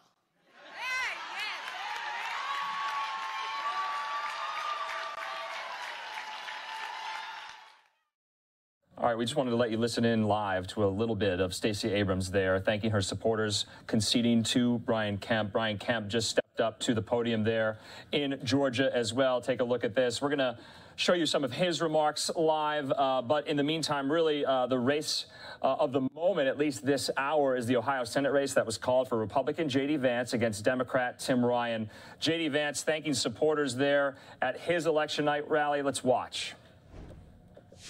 Uncle Jimmy, Aunt Donna, it's funny, my family helps keep me grounded as we were walking down here. My aunt said to my uncle, "Aren't you glad that he won? That would have been a terrible ride home," right? That's what we're thinking here in the Vance family. We're staying on top of the important stuff. I could not have done this, could not have won this race, could not have had what we have here tonight. I mean, look, the governor and the lieutenant governor crushed it. Every other statewide office crushed it.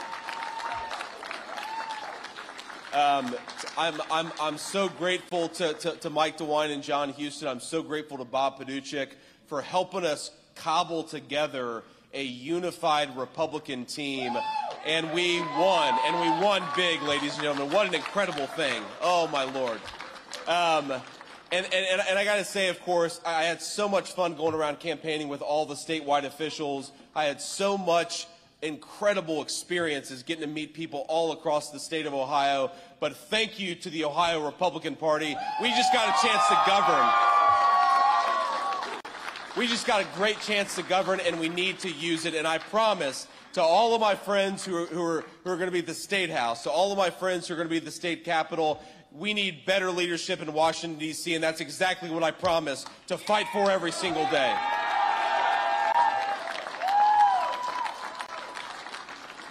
Now, the last thing I want to say, the last couple of words of gratitude here. I have been blessed with an incredible campaign team.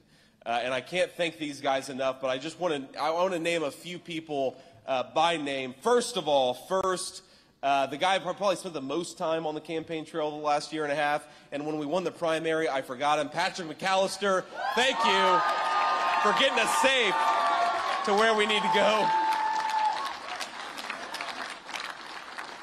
To Jordan, our great campaign manager, Brian, who's the first hire at our campaign. Our incredible comms team, Taylor and Luke.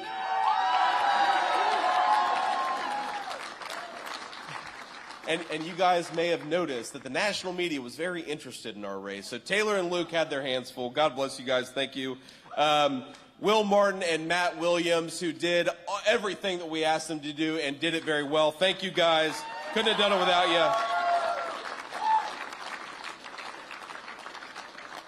you. To Noah Baker, Nick Morgan.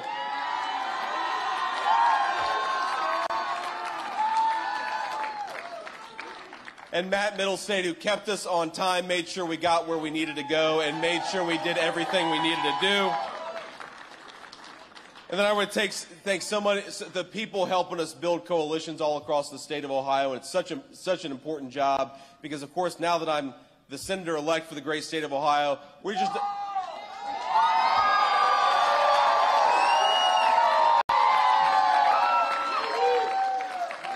We've got a solid foundation, not just to win races, but to actually get to Washington and serve the great people of Ohio. So I got to thank Graham, Jack Mahoney, Caleb, Daniel, Joe, Thomas, and Seth, our incredible field directors, and of course, Addie, doing great things for us. And I want to say a few words about our incredible financial team, Powers, Angie Strader, Chris Applegate, and Hannah. Thank you for everything you guys did.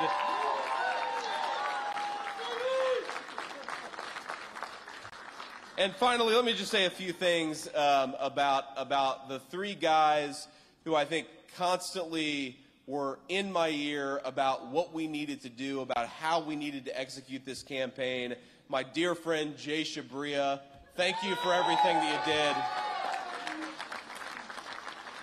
Andrew Sarabian, a great guy, a Massachusetts guy, but still a good guy. Welcome him to Ohio, ladies and gentlemen, Andrew Sarabian. And I already, of course, thanked Jordan Wiggins. I also want to thank Luke Thompson for everything that you did helping us on the outside. So there's the thank yous. All right, there's the thank yous. Look, I think that we get a chance to govern, ladies and gentlemen. We're going to see what happens across the country. If I'm being totally honest with you, I think that we're going to continue to have some good victories all across the country. We got to see the returns come in, of course. But here's the thing. We've been given an opportunity to do something, and that's to govern. And to govern to make the lives of the people of Ohio better. That's exactly what I aim to do. And because of you, I get a chance to do it. I got a call from Tim Ryan, of course, about a half an hour ago, conceding the election. It was very gracious, and I appreciate Tim making the effort there. Look, I know Tim Ryan. We obviously disagree on a lot of issues. The guy loves the state of Ohio, and I appreciate the gracious phone call. I appreciate the effort that his campaign put in. Thank you.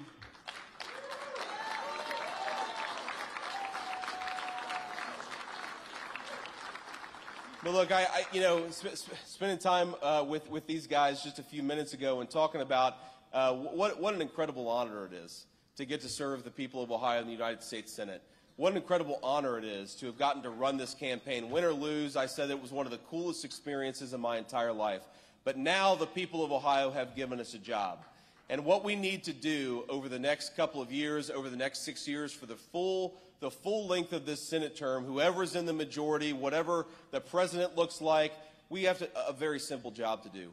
It's to go to work every single day and fight for the people of Ohio, fight for our workers.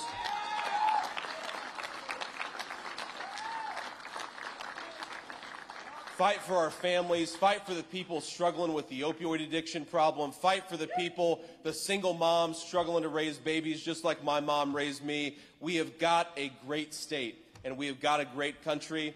To the people of Ohio, I want to say something. I know, of course, we won a very good victory, and I'm very proud of it. Because of all of you, we won a great victory. But I want to say everything to whether you voted for me or not, if you're watching on TV, whether you voted for me or not, the thing that I promise to do is go to the United States Senate and fight every single day for the people of Ohio. Thanks to you, we get an opportunity to do just that.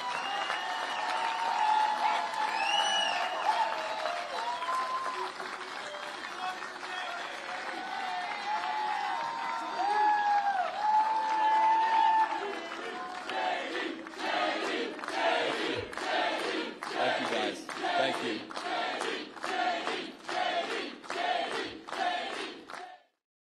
All right, you've been listening to J.D. Vance, who just won the Senate seat there in Ohio, speaking to his supporters, thanking them in Columbus. We want to put up the numbers yet again for the Vance-Ryan matchup here. Here is how it kind of came down. 54% for J.D. Vance to 47% for Tim Ryan. You heard there from Vance that he got a call from Tim Ryan. Tim Ryan conceding there.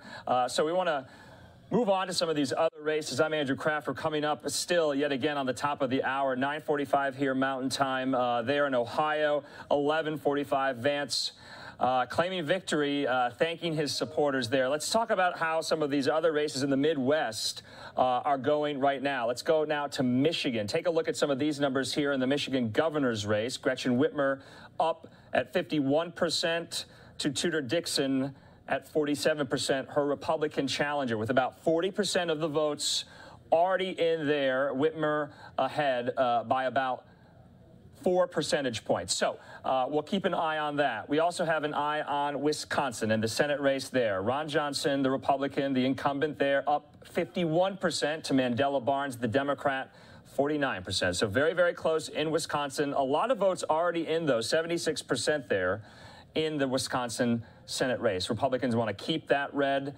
and Democrats want this as a pickup opportunity. Let's show you the balance of power. How about that? This is the Fox News Decision Desk's graphic here. And take a look. There the House. That's the breakdown. Remember, Republicans need 5 seats in the House, and they need 1 seat in the Senate there. So, look, 45 to 45 still right now in the Senate. So, too close to call in some of these races. In the meantime, take a look at the Georgia governor's race. Brian Kemp, just as we speak, live thanking supporters there. We showed you some of Stacey Abrams' concession remarks. Kemp, though, kind of cruising, really, to re-election there. 4 more years in Atlanta. Abrams and Kemp, remember, they did this for the first time back in 2018. This was the second time. Yet another matchup, Abrams falling short yet again. In the meantime, let's let you listen in to some of Georgia Governor Brian Kemp as he came out on the stage with his family just moments ago, thanking his supporters.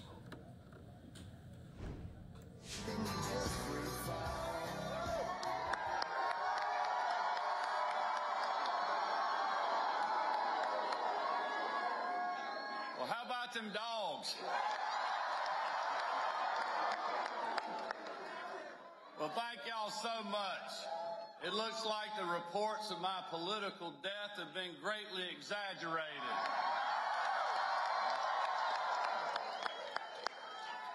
And listen, it is a great night to be a Georgian.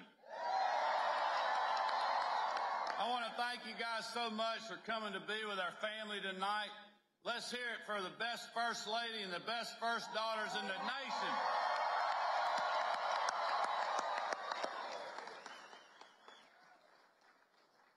As you all know, this has been quite the team effort for us, and it wouldn't be without these 4 ladies that have worked so hard and supported me in everything I've ever done. So I just cannot thank them enough for their support. But listen, there are so many people to thank, many who are with us tonight. Thank you guys. But first and foremost, thank you to the Team Kemp volunteers who put up yard signs, made phone calls, knocked on doors, wrote postcards, and got their friends and families out to vote. We would not be here without you. Thank you so much, y'all.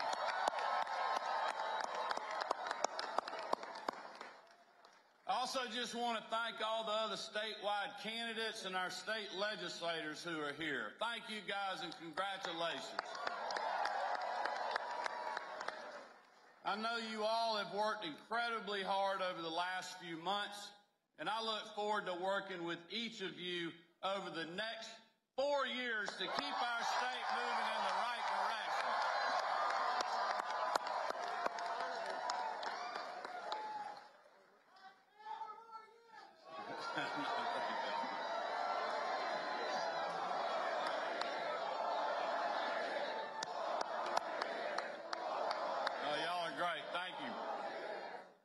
And all the hard-working Georgians across the state who came out to our bus stops, our rallies, our meet and greets, those who helped Lucy fill up our diesel fuel can.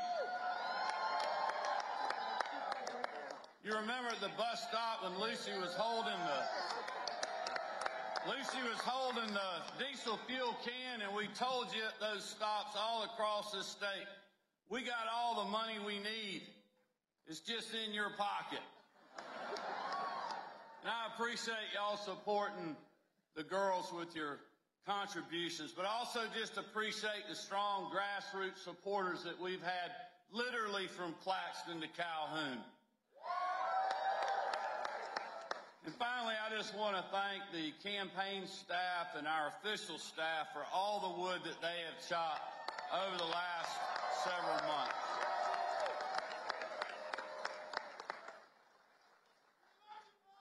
We love y'all.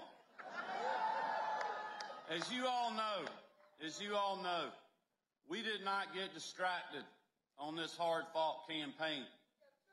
Just like we have stayed focused on putting you first throughout my first term.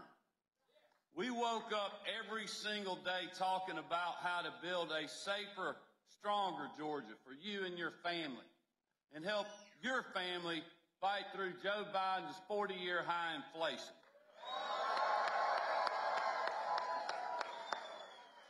And we did that by focusing on common sense solutions to put more of your hard-earned tax dollars back in your pocket, like passing the largest state income tax cut in history, returning over $1 billion back to you, the taxpayers, and suspending the gas tax in this state since March.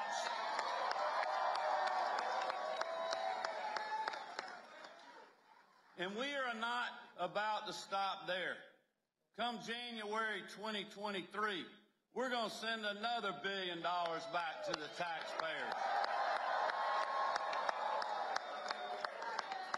And we're also going to give you relief on your property taxes as well.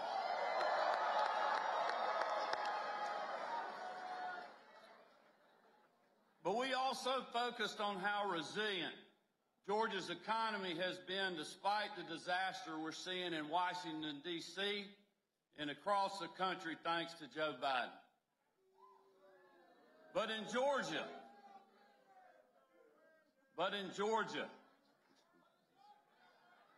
that's right. But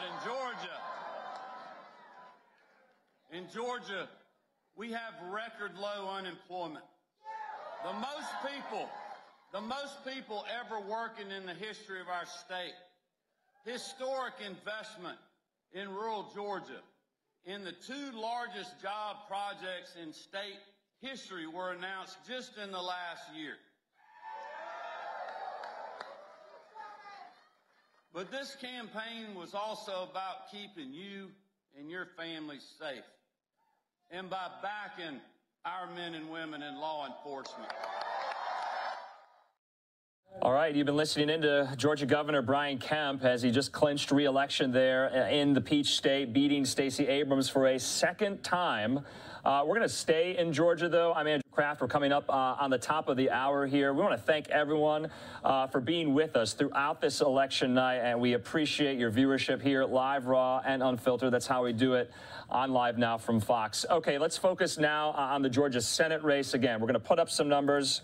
All right, here you have them here. Raphael Warnock at 49, Herschel Walker at 49, the Libertarian Chase Oliver at 2%. So this is very, very close. We just heard remarks from Raphael Warnock speaking to his supporters. This was very, very brief, but we want to get them to you right now as no doubt this race is probably not going to be called anytime soon, but we do want to get you to listen into what Warnock is saying to his supporters just moments ago. And I'll say more later, so I'm going to try to defy Baptist preacher gravity and not talk too long. But listen,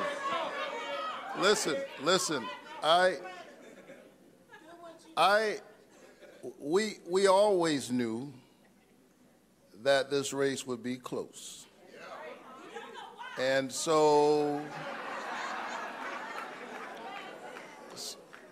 here, that's where we are. So y'all just hang in there. I'm feeling good. I do. I feel good. I feel good. And just hang in there and enjoy one another. I'm with you. And we know how much is at stake in this election. So thank you for being with me, and I'm grateful that we are together every step of the way. And if you can hang in here for just a little while longer, we'll come back and say some more. But in the meantime, I'm going to say to you what I say to my church every Sunday. Keep the faith and keep looking up.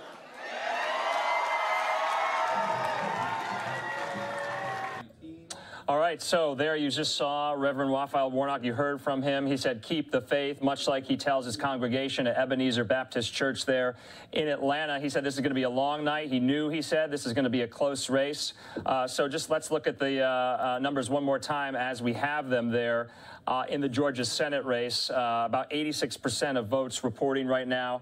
We're going to take a quick commercial break as we approach the top of the hour. A lot of candidates are speaking right now. We want to hear, though, from some of the winners. When we return, we're going to go out to New York. We're going to hear from New York Governor Kathy Hochul claiming victory over her Republican challenger, Congressman Lee Zeldin. And then, of course, in Michigan, some of the Michigan Democrats have taken to the podium there. That is the Michigan Secretary of State, Jocelyn Benson. So we're learning some outlets have called the Michigan governor's race for the incumbent Democrat, Gretchen Whitmer.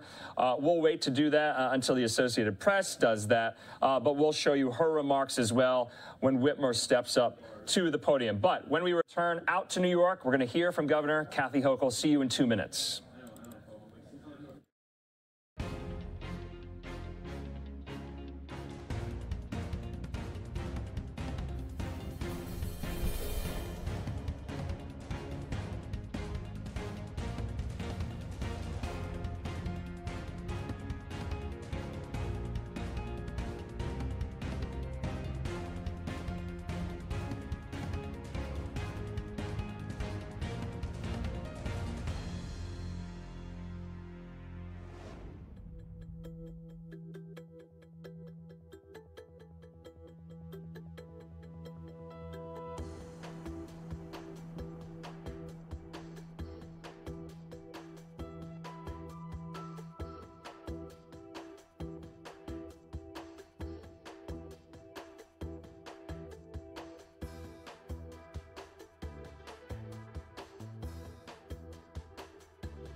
And welcome back here to Live Now from Fox. 10 o'clock here in Mountain Time, midnight on the East Coast. The balance of power stands as it is right there. You can see the Senate, Democrats 46, Republicans 45. Republicans need 1 to take the majority. In the House, Democrats 116, Republicans 170. Republicans need 5 to take back the majority. I'm Andrew Kraft. Thanks so much for being with us here on this very busy election night. Remember, before the break, we want to get into some of these remarks from some of the winners, especially some of these gubernatorial candidates. Now, the Associated Press has not called the race in New York, but Governor Kathy Hochul claiming victory, making these remarks to her supporters there. And of course, she was up against Lee Zeldin, the Republican challenger in this hotly contested gubernatorial contest. Let's hear from Governor Hochul as she probably did win now a first full term. My only sister, Sheila, who had a special way. Sheila has that special way of keeping me humble. I want to thank all of them, but tonight, I want to speak directly to New Yorkers. Tonight, particularly my only sister, Sheila, who had a special way. Sheila has that special way of keeping me humble. I want to thank all of them, but tonight, I want to speak directly to New Yorkers. Tonight, particularly my only sister. All right, so you heard there. We're going to get some of the full remarks, though, from Hochul. That was just a little snippet. While we do that, let's take a live look at some of these other election night watch parties that we are monitoring right now. This one, the Fetterman Watch Party in Pennsylvania. Also, the Herschel Walker Watch Party in Georgia as well. We're going to keep some of these up. Remember, we want to hear from Governor Kathy Hochul. She gave extensive remarks in this victory speech. We'll have it in just a moment.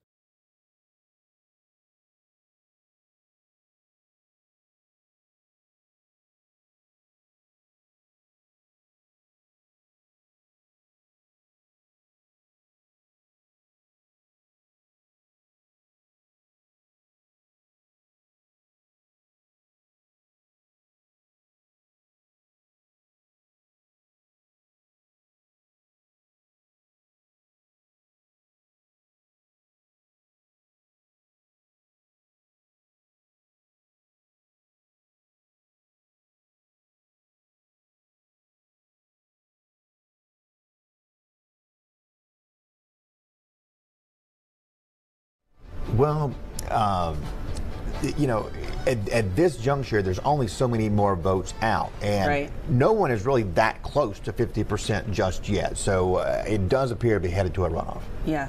Are you fascinated at the fact that a candidate like Brian Kemp in the governor's race, Brad Raffensperger in the Secretary of State's race were vilified by the former president, and look at where they are now? What do you think that says? What do you think about the electorate here, voting them back into office? I mean, I think Brian Kemp in his speech, it was vindication for him to say, all these people said this about me, said that about me, and look at me now. You know? Boy, do we see some emotion from Governor Kemp that's been pent up for 2 years come out tonight.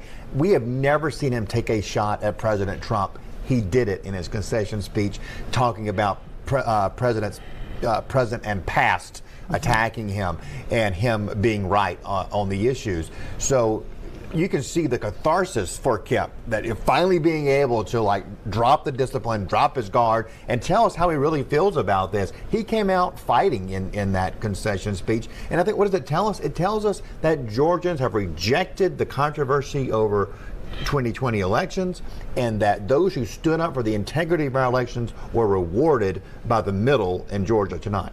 I'm interested, Lori, because you've been looking at some of these other races outside of the footprint of the state of Georgia. Do you have any assessment on what you think maybe with the U.S. Senate, who will have the majority after these races are called? I think the one thing that I'm surprised about in looking at some of these numbers is that they're not in yet. You know, I mean, we're after midnight and we still know that these races are too close to call.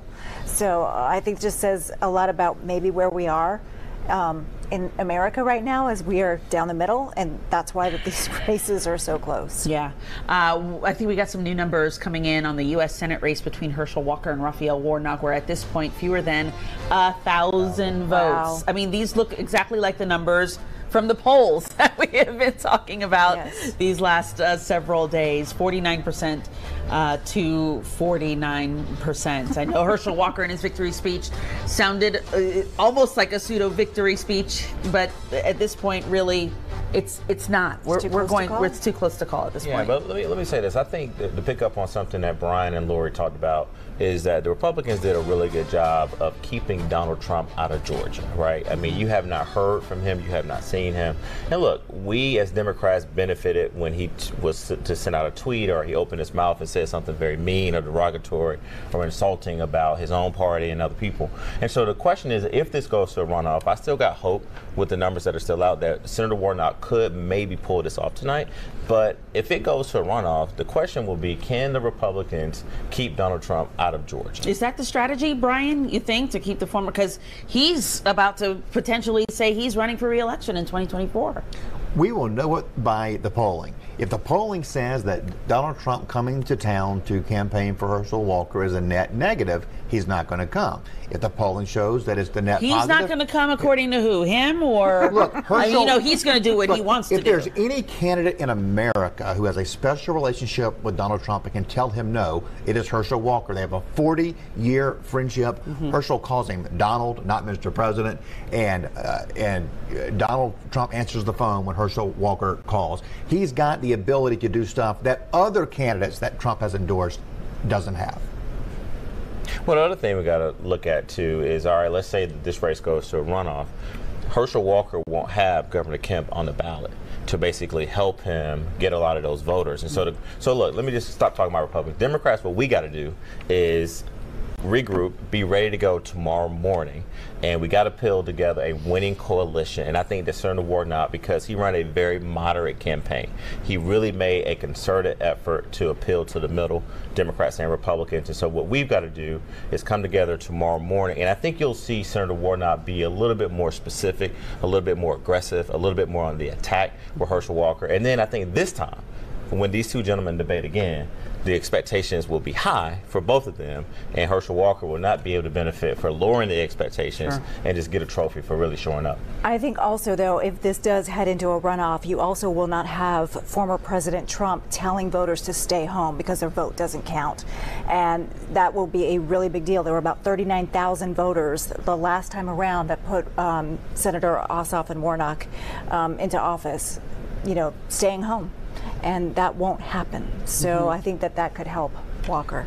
And look, I think we also probably need to go ahead and look at calling the other races. I don't know that there's really enough out to bring the other Republicans who are at the 52% mark down below 50. So you got to think Chris Carr has been reelected. Burt Jones has been elected as lieutenant governor. Yeah, and Brad Raffensperger, Secretary of State as well. Brad Raffensperger, of course, with a big win tonight. Yeah.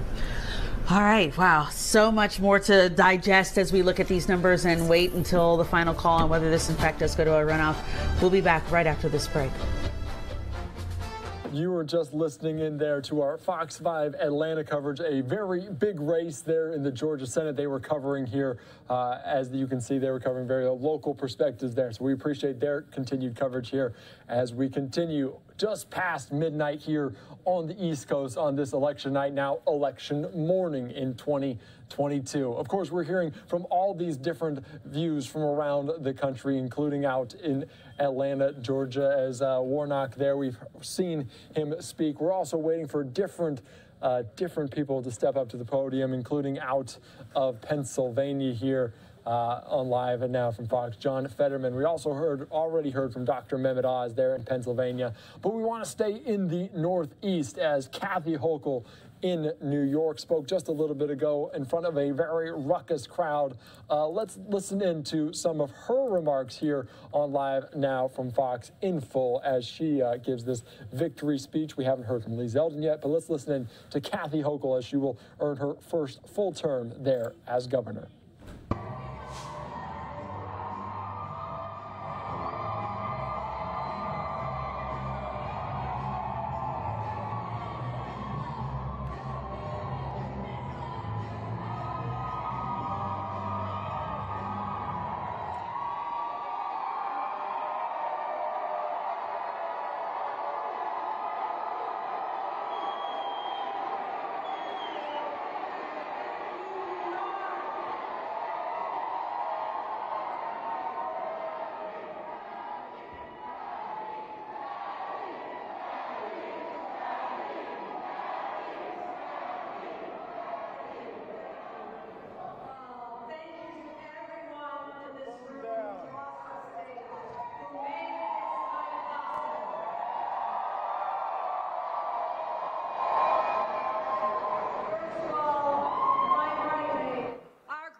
Governor Antonio Delgado. He's incredible.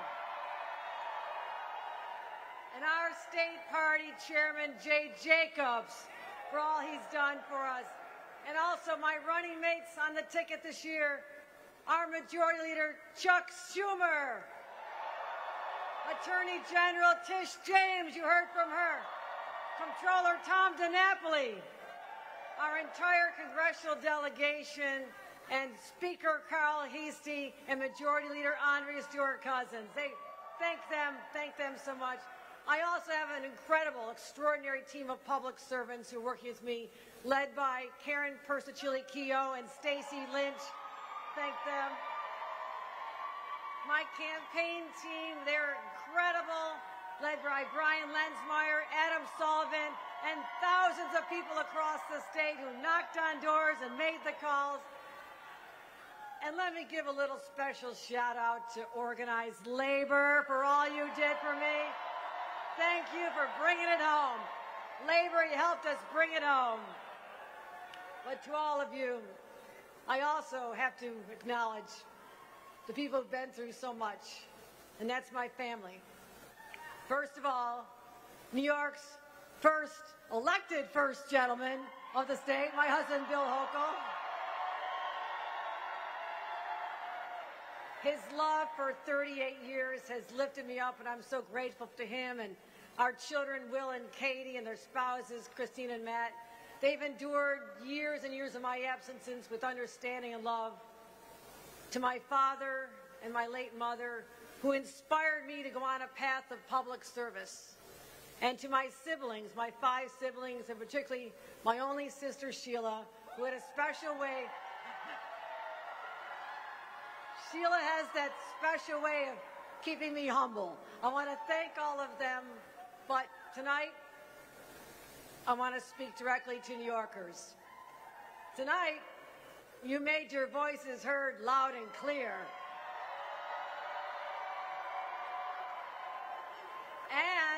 And you made me the first woman ever elected to be the governor of the state of New York.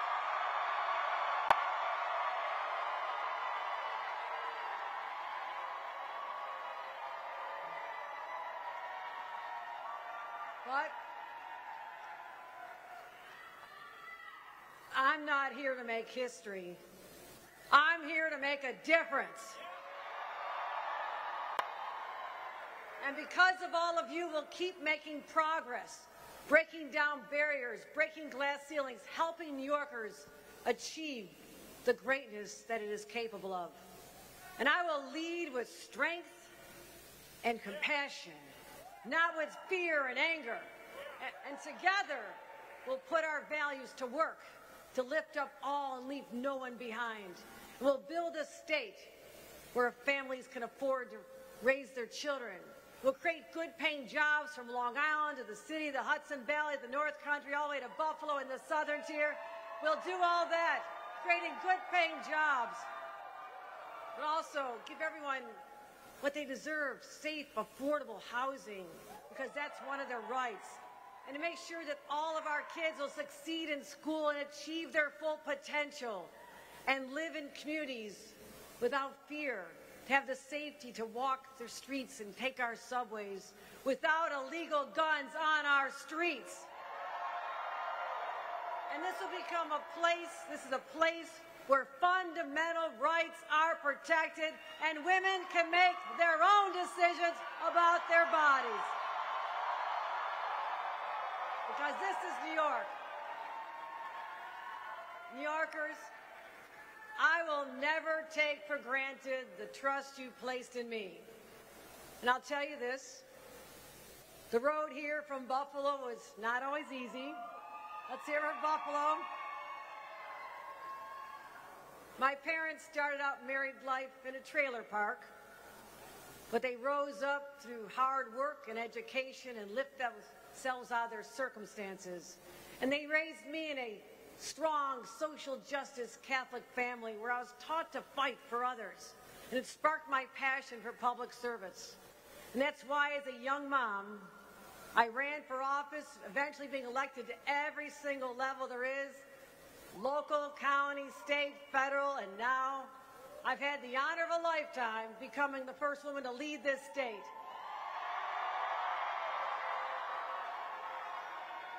And I have felt, thank you, I have felt the weight I have felt the weight on my shoulders to make sure that every little girl and all the women of the state who've had to bang up against glass ceilings everywhere they turn to know that a woman could be elected in her own right and successfully govern a state as rough and tumble as New York.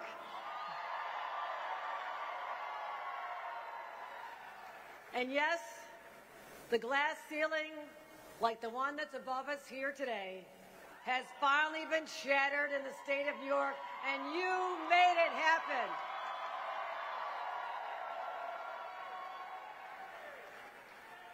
In closing, I know it's been a long night. I feel the energy, I feel the love, but I know you all want to go out and celebrate as well. We'll get there, but it's in closing. The lessons of tonight's victory are that given the choice, New Yorkers refuse to go backwards on our long march toward progress. And we embrace the torch that's been passed to us from all those who fought the good fight years before we came here. And in so doing, we commit that we'll make that torch glow even brighter before we pass it on to the next generation. We've achieved so much in just 1 year. Now I ask all of New Yorkers to join me as we act with boldness and urgency and accomplish even more for the next 4 years.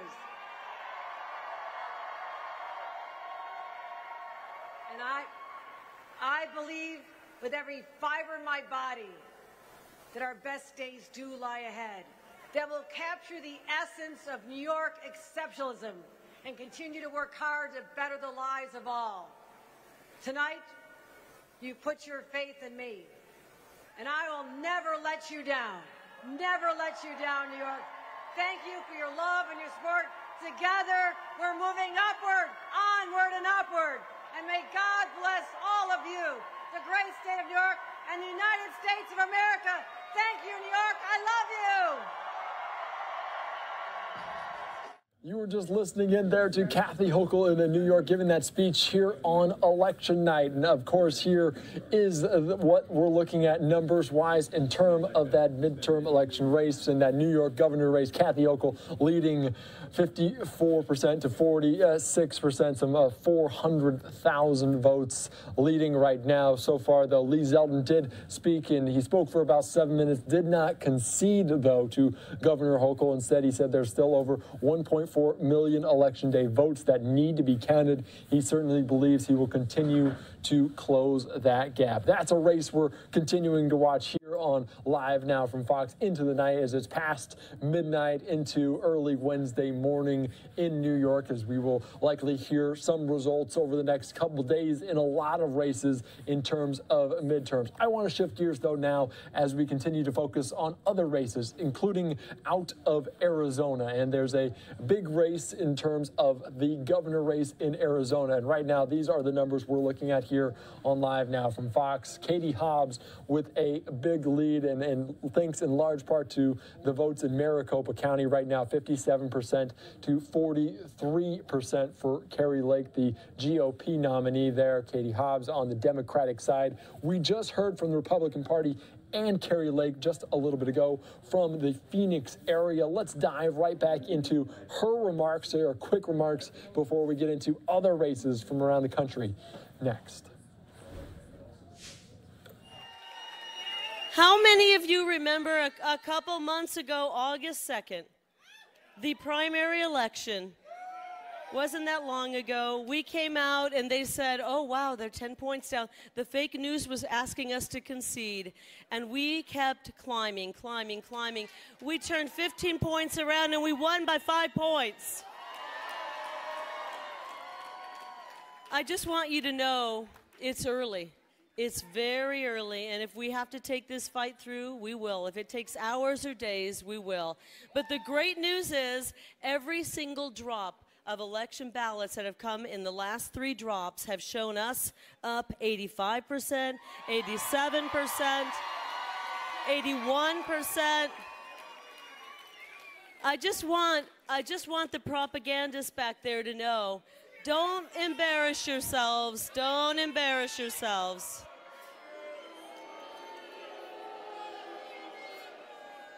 Don't do it again. You've done it too many times. But what I want you to know is that the same movement we had last night at that rally in Prescott, the same movement we had at that rally in Scottsdale, the same movement we had at the rallies we've had before with record people is the same movement we have right this second. Nothing has changed. And I want you to know we are going to monitor the ballots. We got to work in this system that we have right now. And as they continue to come in and our numbers go up, up, up like they did last time, when we win, first line of action is to restore honesty to Arizona elections.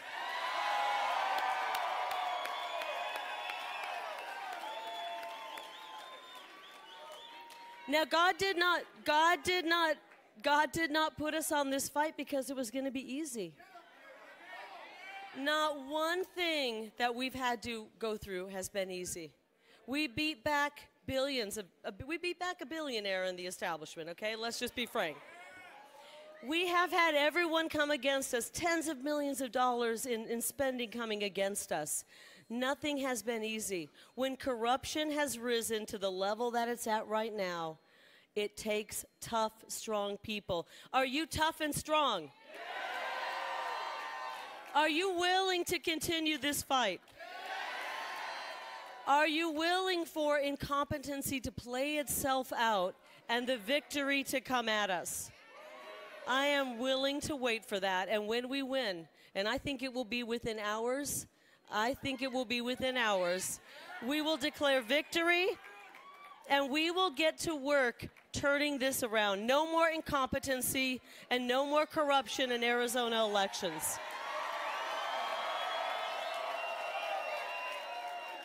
Now, I love you. I love you.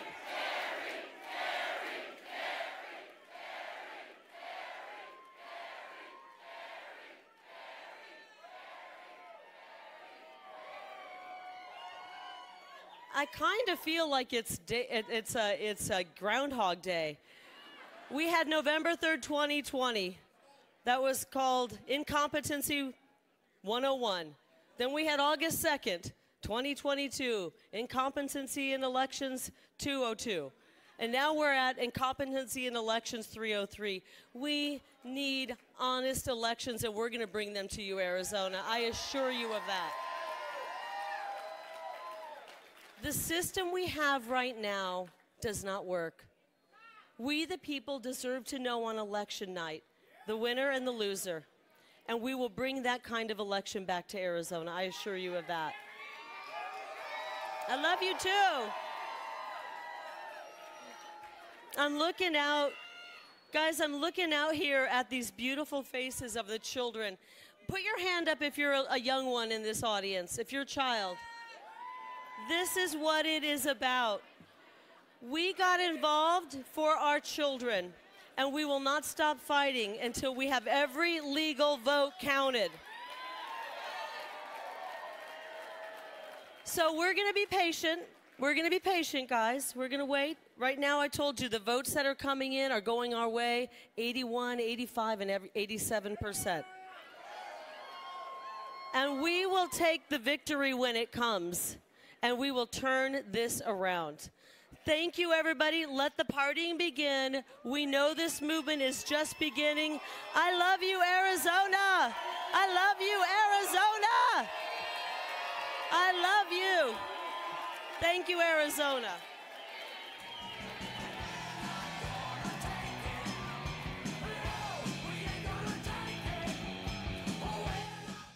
You were just listening in there. Carrie Lake giving us some remarks there as we're still waiting on some news out of that race, as it's still a very close race going on there in Arizona as we continue on this election night, election morning. Of course, here's the balance of power there as we continue to follow several key Senate races and House races from around the country that have yet to be called yet. Obviously, some of the most close Senate races, you can see there some 6 races still undecided there in the Senate. So that will be very important as they try to split that there.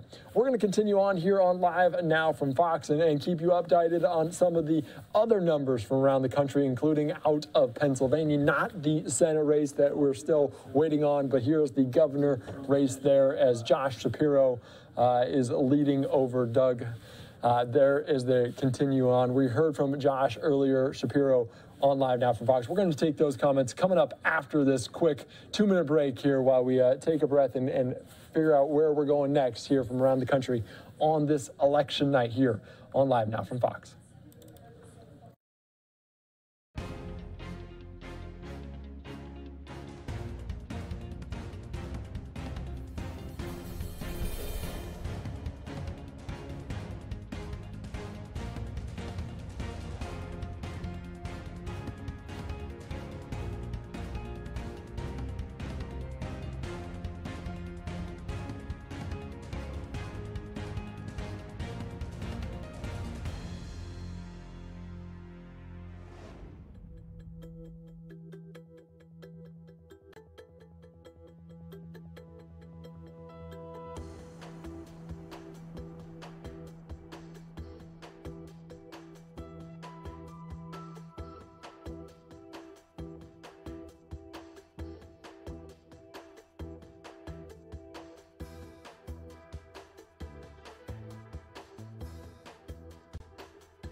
Welcome back into Live Now from Fox. I am Andy Mack. Thank you so much for continuing to watch our coverage throughout this evening as the numbers continue to roll in here on Live Now from Fox. I want to take us out to this race as it's the Pennsylvania governor race. Josh Shapiro there taking that lead at 55%, or Doug Mastriano 44%. We heard from Josh earlier tonight, Josh Shapiro there in Pennsylvania. Let's listen into his remarks as we've heard from a lot of different candidates, both victorious and in concession. Let's listen into these remarks here on Live Now from Fox.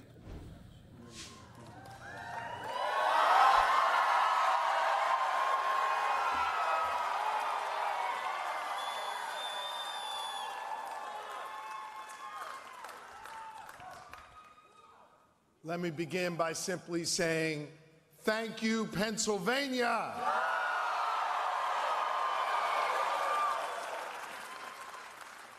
I am so humbled to see all of you here tonight, but I'm most blessed to be here tonight with the love of my life since the 9th grade, Pennsylvania's next First Lady, Lori Shapiro.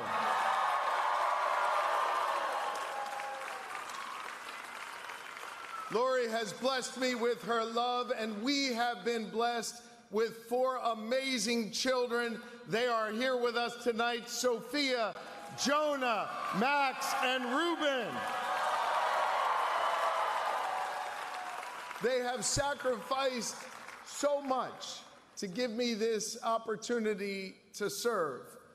And we have a family that has been with us all together, making that sacrifice possible. I'm so grateful to my mom and dad, Judy and Steve. I'm so grateful to Ellie, Saul, and John. And I am so profoundly grateful to my brother and sister, Adam and Rebecca, and their wonderful families. We are all about family, and they have always been there for me. And I love you all so very much. I'm also profoundly grateful to have a partner in this process, a history-making partner in this process, our next Lieutenant Governor, Austin Davis. Austin and Blair have become friends to me and Lori, and they will soon be friends to all Pennsylvanians. And Austin will redefine the role of Lieutenant Governor, mark my words. So over these last 13 months of this campaign, I spent a whole lot of time crisscrossing the Commonwealth, showing up at your hunt clubs, your union halls, having an opportunity to talk to you on your street corners and in front of our schools. And I want you to know I've done a whole lot of listening and a whole lot of learning and a whole lot of growing as a result of those conversations. You've helped me by sharing your hopes and fears, your dreams and your worries. You have helped me become a better man, and you have humbled me along the way. Rural, urban, suburban folks across this Commonwealth who I've had the opportunity to talk with, you know, they basically all want the same thing. They want a real opportunity for good schools, safe communities, and an economy that just gives everybody a shot. No matter how different our Commonwealth looks, no matter how different the terrain is, those are the basic values that every single Pennsylvanian has a right to and that I'm going to fight to deliver for.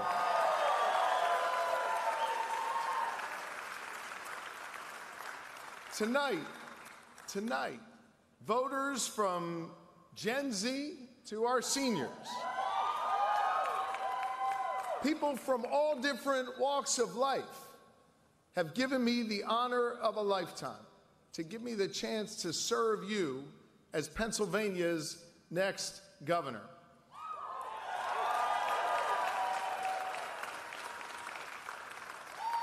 What everyone has said through their votes and through their actions, what they've shared with me in those quiet conversations, is a profound love for this Commonwealth, a love of freedom.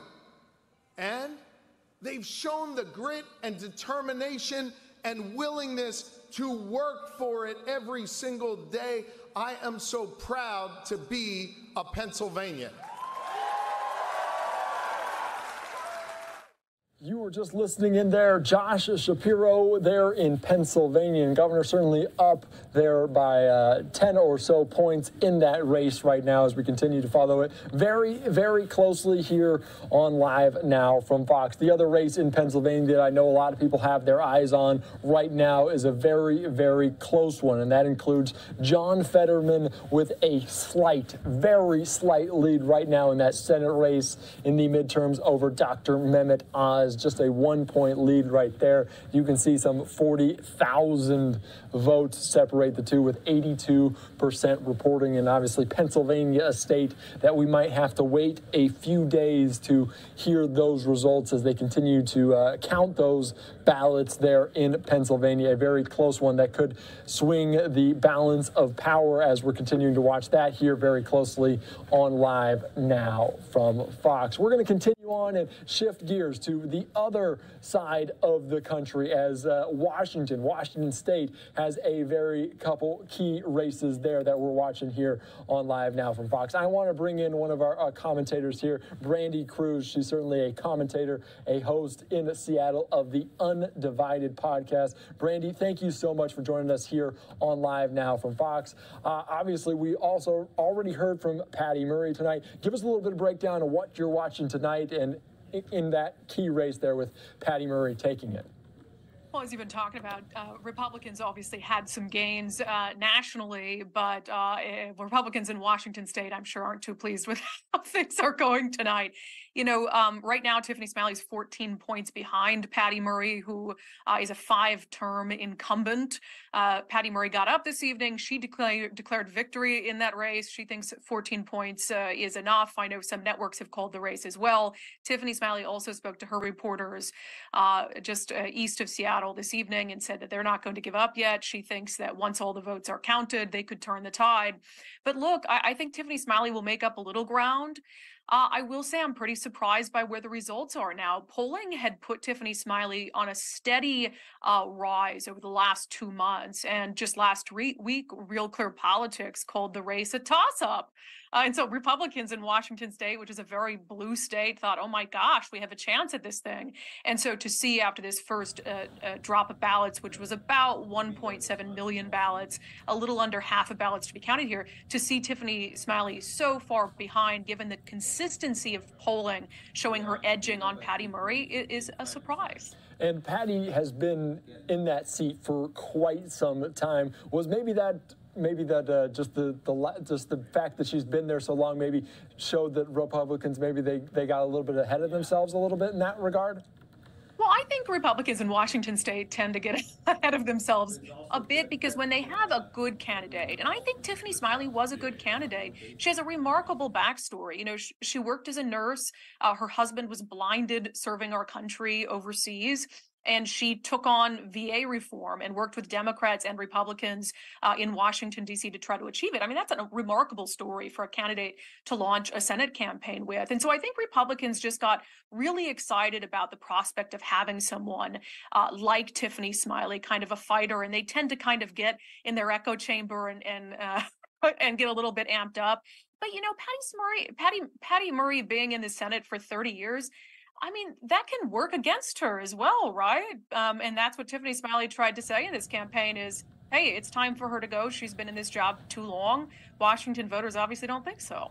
And obviously that is a race we're continuing to watch with those points, like you said, her being up quite a bit. But another race, I want to put up the balance of power right now because there are a couple congressional races in the state of Washington that probably won't get called tonight as we're just approaching midnight there on the West Coast. Tell me a little bit about this one, especially that 8th congressional that we're continuing to watch here with Kim Schreier and Matt Larkin. What are we seeing from that race right now, late after the polls close? Yeah, you're exactly right. We won't be able to call that race tonight. And I would say it's actually pretty close. I think it could go either way at this point, but Kim Schreier is holding on to her seat as of right now. And Matt Larkin is more conservative than other Republicans who have tried to take that seat. This has been a swing seat since 2018. Kim Schreier won it pretty narrowly both times around because it's a seat that had always belonged to Republicans. And so now you have Matt Larkin who's trying to claim that seat. It's just for your edification, it's a congressional district that sits east of Seattle in the suburbs of Seattle. But it's really interesting because it spans east and west of Washington. It's split in half by the Cascade Mountains. So you've got kind of this half rural, half suburban district. And so if Republicans can reclaim it, it might be a district they can keep for a long time again, but too close right now, and Kim Schreier is still ahead. The other race that's really interesting is Washington's 3rd congressional district. So as you know, Washington, we had 2 Republican members of Congress who voted to impeach Donald Trump. One of them in the 3rd congressional district, Jamie Herrera Butler, she didn't even make it past the primary.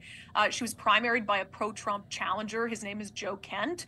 Joe Kent made it past the primary, and tonight, Joe Kent is actually losing in that district to a Democrat, Marie Perez. This has been a red district that obviously Jamie Herrera Butler held on to until she voted to impeach Trump. I think that Joe Kent will make up voting in later counts. So again, that one's too close to call, but right now he is behind.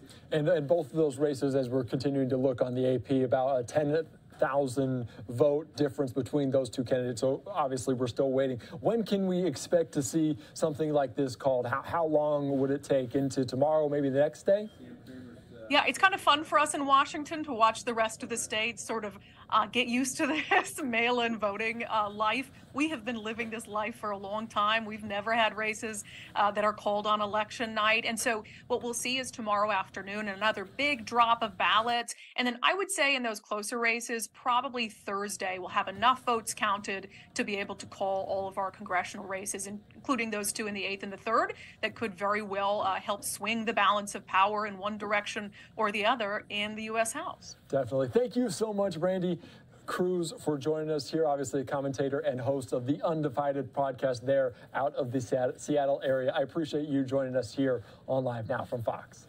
My pleasure. All right. Thank you so much. As we continue on, and I want to put up those numbers once more of this 8th congressional district there in Washington. You see Kim Schreier leading by about 10,000 votes over Matt Larkin. This is a key race that Brandy Cruz was just talking about here on Live Now from Fox as we stretch into the late night hours here on the West Coast. Of course, we heard from Patty Murray earlier tonight here, and I want to take you out to those remarks from her as she continues to take that race. You saw her takes it in the Washington Senate. She is an incumbent sometimes over, so she took that race over Tiffany Smiley. Let's listen in to her remarks here on Live Now from Fox.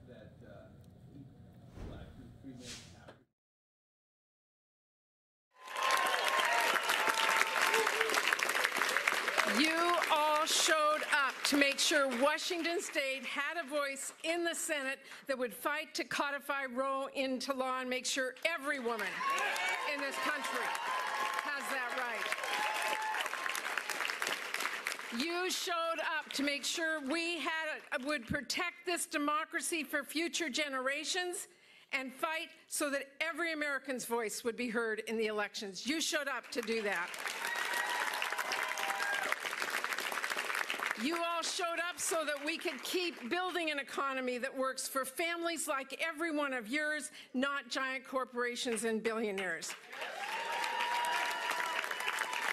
You know, I've always said elections need to be about a candidate's ideas and their values and their accomplishments.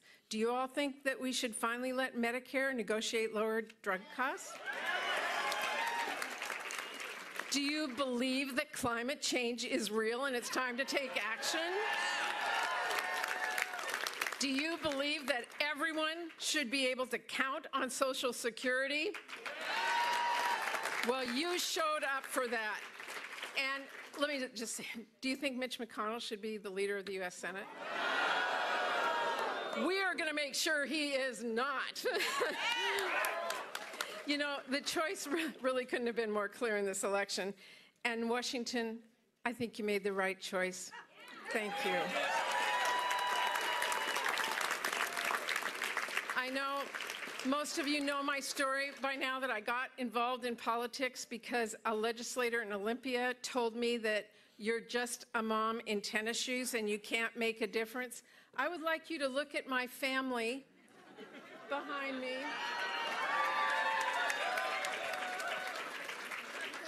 We make a difference, right? And you all made a difference. You made yourselves heard with your voices and your vote, and we won. And I am ready to go back to the Senate to keep on fighting for our families, the ones like yours and mine.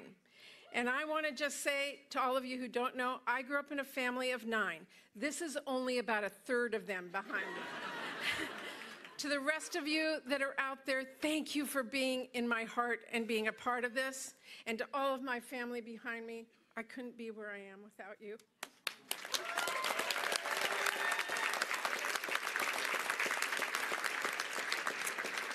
It takes a village, and I got one. Thank you. So I want you to know you can keep on counting on me to do everything I can to keep lowering the cost of prescription drugs and health care and tackle the affordable housing crisis. And by the way, as I was on my way down here, President Biden called me to congratulate me, which I appreciated. But I said, thank you, Joe. And by the way, we now need to get child care done.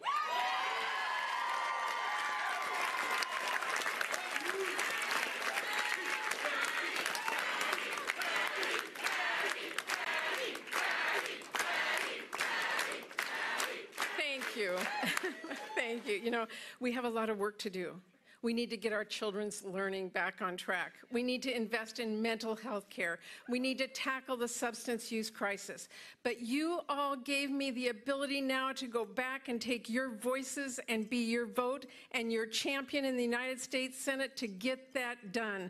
And I want you to know, I so appreciate it. I so appreciate all of you in Washington State for giving me the honor of being your voice and your vote and fighting for you every single day. To my staff, and there are many, many out here today, you worked your hearts out. You worked your hearts out. To all of you who went out and voted or made calls or just were there, thank you so much. Thank you for being here. And again, to my family, I couldn't be there without all of you. So thank you so much for being here tonight. And I especially want to thank my husband, Rob.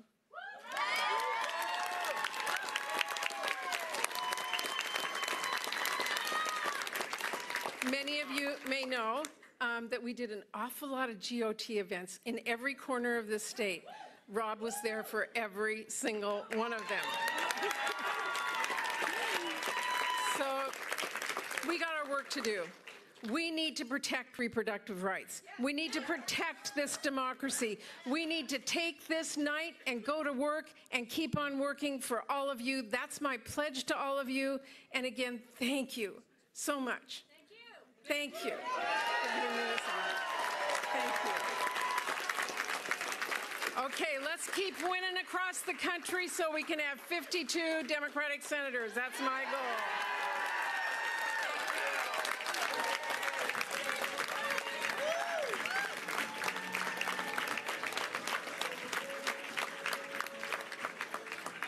That was Patty Murray there in Washington State, hugging a lot of those members of her family behind her there as she, the incumbent, continues to stay in office as she earns this victory over Tiffany Smiley. We just heard from Brandy Cruz here on Live Now from Fox, and a lot of people thought Tiffany Smiley could make this one a race, but a 14-point victory right now, nearly 1 million votes there in favor of Patty Murray in the Washington Senate. Of course, the balance of power is something we're going to be continuing to watch here on Live Now from Fox, and you can see 47-47 split right now in terms of the Senate. As you can see, those 6 seats still up for grabs. One of those seats is in Nevada, and a race that we're just getting results in as it's on the West Coast in Nevada, and a very heated race there between Catherine Cortez Masto, the Democratic there, and also Adam Laxalt of the Republican.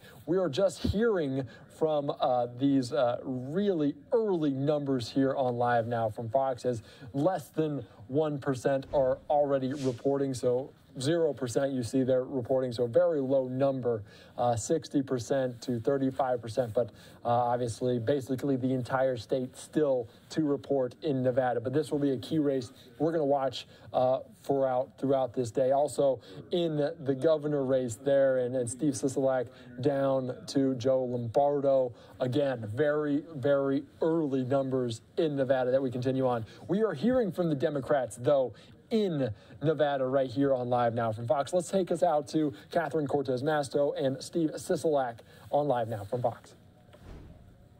For being here and for standing with us here in Nevada. We are not done yet. Here's one thing I know. Our positive energy got us to where we are today, and we are going to make sure that positive energy continues to flow this week. We are going to get this done. In the meantime, I want everybody, the governor and I both, stay here, celebrate, keep those positive thoughts, positive energy going, and we are going to get this done. Thank you, everyone. Thank you, Democrats, for coming out.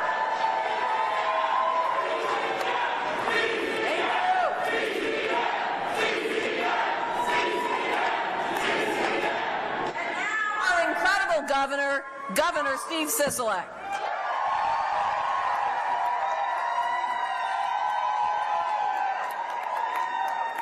Good evening, everyone. All the national pundits call her Senator Catherine Cortez Masto. We just call her CCM. That's it. Good evening, all of you. Thank you so much for joining us here this evening. We all knew this was going to be a close race. We said it at every canvas kickoff that we had. Donna's Garage heard it from us 100 times. All the rallies we had, all the GOTV efforts we had, we said it was going to be close. And it is. We ask you to please, please be patient. We need to make sure that every single vote is counted, because we need every single vote, and we're going to count every single vote. And we believe strongly when the job is done, we're going to win this thing.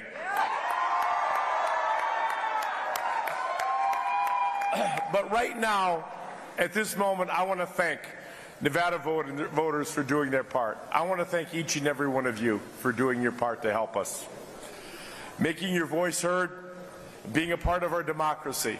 It's so important, now more than ever before. And thank you for being here tonight and for doing everything you can to support Democrats in the state of Nevada. And you did it all, from knocking on doors, to phone banking, to donating, to emailing, to texting, all these social platforms that I didn't even know what they were before a couple of months ago. You guys had a presence there and helped us every step of the way. And thank you to our other Democrats that are on the ballot with us tonight. Inspiring leaders like CCM, Senator Catherine Cortez Masto, Representatives Susie Lee, Dina Titus, and Stephen Horsford, who we need to get them all back in Washington, D.C. to hold that Democratic majority in the House. Lieutenant Governor Lisa Cano Burkhead, who has been a stalwart supporter of ours. Attorney General Aaron Ford, who's just been a rock star for us. Future Secretary of State Cisco Aguilar. Treasurer Zach Conine. And future Controller Ellen Spiegel. And our incredibly, incredibly talented Senate and Assembly members who are going to join us in getting this across the finish line tonight and in the future next couple days. As I said, at this moment, our race is certainly too close to call. The counting could go on certainly all night and will stretch into the next few days as the mail-in ballots and the drop-off ballots are counted.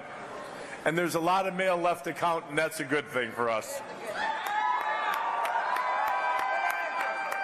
In fact, ballots that are postmarked today will be counted in the next few days and will help us all achieve victory.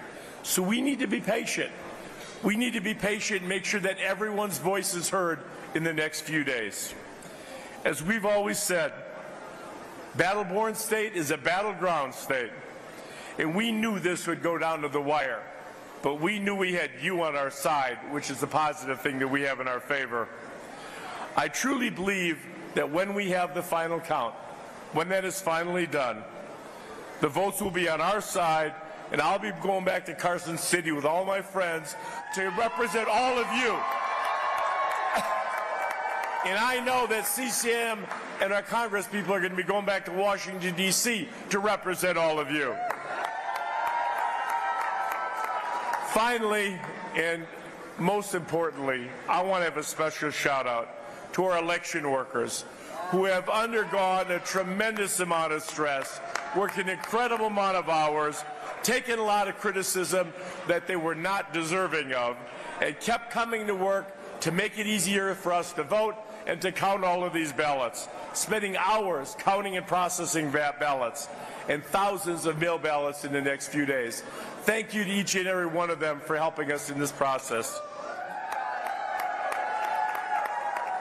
And finally, to all of you here tonight, each and every one of you, if I could shake each and every one of your hands and give you a hug, believe me, I'd be the first one to do it, but I think it would take a little too long for all that to happen. I want you to have a good time, stay here, enjoy yourselves, but we're not going to have final results tonight. It's going to be a couple days, so I encourage you to go home, get some sleep, and let the counting continue tomorrow and Thursday. and we'll be celebrating in the next few days. God bless each and every one of you people. Thank you. Thank you. That was just Steve Sisolak, and as you heard her called endearingly in Nevada, CCM Catherine Cortez Masto, as they ask people to be patient there as the numbers continue to come in overnight there in Nevada. Of course, we're watching all these races very, very closely. You see hugs there, and that is the scene in the watch party of John Fetterman here, as a lot of people excited about that regard, as this is a live look right now. A lot of key races there as we continue on here, and this is why, is because the lead continues to be small but growing there for John Fetterman over Dr. Mehmet Oz, 49% to 48%. Of course, we want to listen in there here, as this is a very, very big race in terms of the Senate and the split there and the balance of power in Congress. But you can see a lot of excited people there in John Fetterman's watch party. We will take you out to any of those comments as soon as they happen in this very important race. We've seen the President Joe Biden be in that race as in that state over the last few days. So very excited few people there in this race, in that room, in that watch party in Pennsylvania there. So we will take you out to any of those remarks there on Live Now from Fox. We're also watching a race from Michigan, and this is a look at the results there from the Michigan governor race, 52% to Tudor Dixon, 47%. So we're going to continue to watch this race. We're hearing some remarks out of Michigan, as you can see there, they are slowly giving remarks. Let's listen in here on Live Now from Fox from Michigan, and hopefully Gretchen Whitmer soon. The work has led to successes everywhere. We have seen all 3 ballot proposals say yes in Michigan. We saw our Attorney General re-elected. We saw our Secretary of State brought back for another 4 years. And even Fox News has called this race for Gretchen Whitmer and Garland Gilchrist.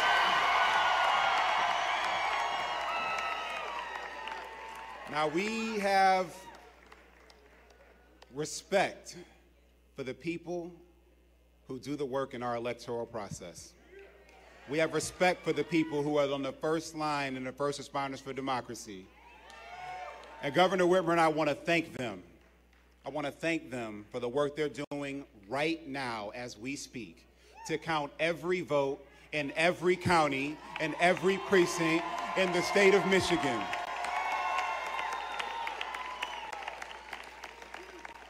And we want to let them do that work because we respect that work and we respect democracy. That is power to the people, because all the people count to us. So we want to thank everybody for sticking with us. Or as I like to say, for standing tall with us. And we're going to let this process play out. We're going to let this process play out. We're going to make sure that every person has their vote counted, and then we're going to have something to say about it. Am I right? But while we are waiting for that process, I think Ben Gresh got something to say about it. All right.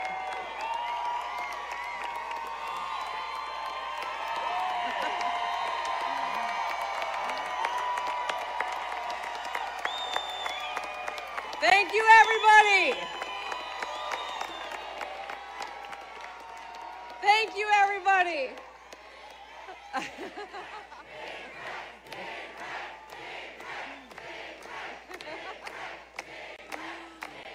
Oh, man, thank you, everybody. I am so happy to be here with all of you and my family and my partner in governance and all the phenomenal Michiganders who worked so hard to make sure that our voices were heard, to make sure that we set our state on the course that is focused on the future, that is focused on solving problems, not demonizing others, that is focused on ensuring that Michigan is the place to build your life, to raise your family, and to make a great existence here. We have come a long way, Michigan. We are thrilled at the unexpected high turnout. We are thrilled that the 3 ballot initiatives got passed.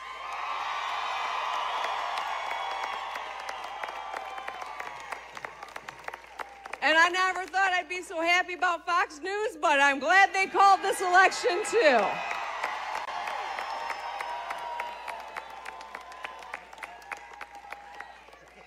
As the Lieutenant Governor said, we are waiting for some final numbers, and we do not want to keep you here all night long, but we are feeling damn good about where we are headed.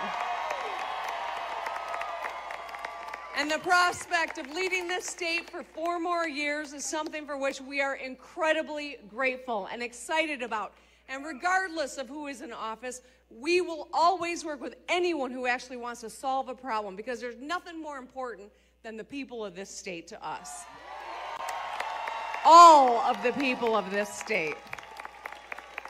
And so I thank you for your encouragement, your support. I thank you for being here until the wee hours of the morning. And I don't know if you want to come back for a little press conference in the morning, but we will be ready to talk about what the future of this state is for the next 4 years.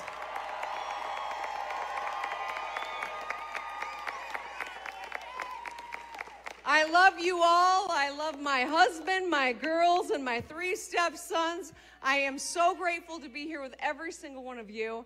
Have a wonderful rest of the night. Make good choices. That's what I say to my children. And we will continue to serve. We will continue to lead. We will make Michigan a leader, a place where every person is respected and protected under the law, a place where women make their own decisions, a place that protects civil rights and workers' rights, and where there's a path for everyone. Thank you, everybody. I love you.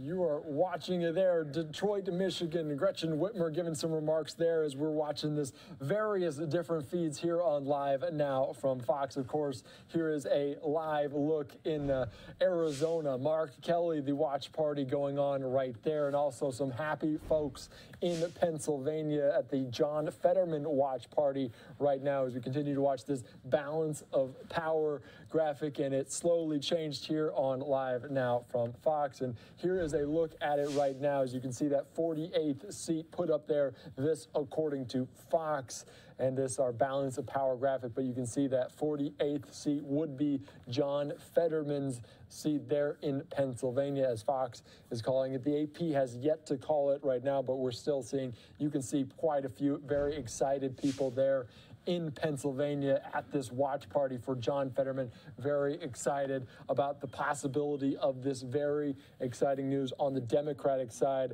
as you've seen a lot of different presidents speak in Pennsylvania over the last little bit. I want to bring up some of these numbers that we do know right now, with 82% reported in the state of Pennsylvania. John Fetterman there, some 2.4 million votes to Fetterman there, Dr.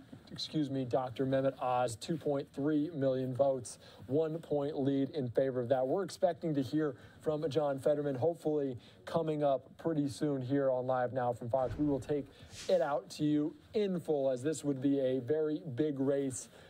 Big speech upcoming for John Fetterman. We already heard from Dr. Mehmet Oz earlier on tonight here on Live Now from Fox, but this would certainly be a very big one upcoming for the balance of power in the United States Senate. Of course, we will watch that here on Live Now from Fox.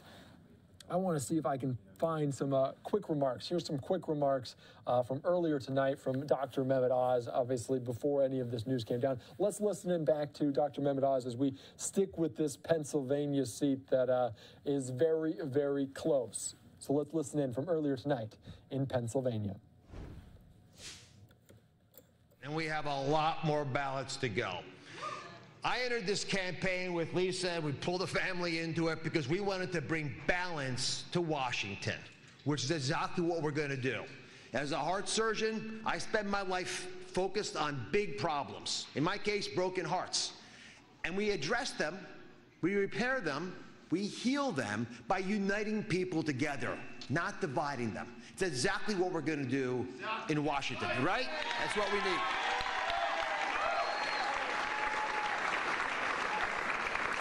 I've said to you many times, that, I'm sorry, what's the problem? Oh, are you not able to hear me? Have you heard what I've said so far? Just making sure. I have told you many, many times that I believe in you. Traveled all over the Commonwealth to make that message clear. Tonight, you have told me that you believe in me. And bless you for that. Together, we will heal Pennsylvania, and we will heal America. God bless you.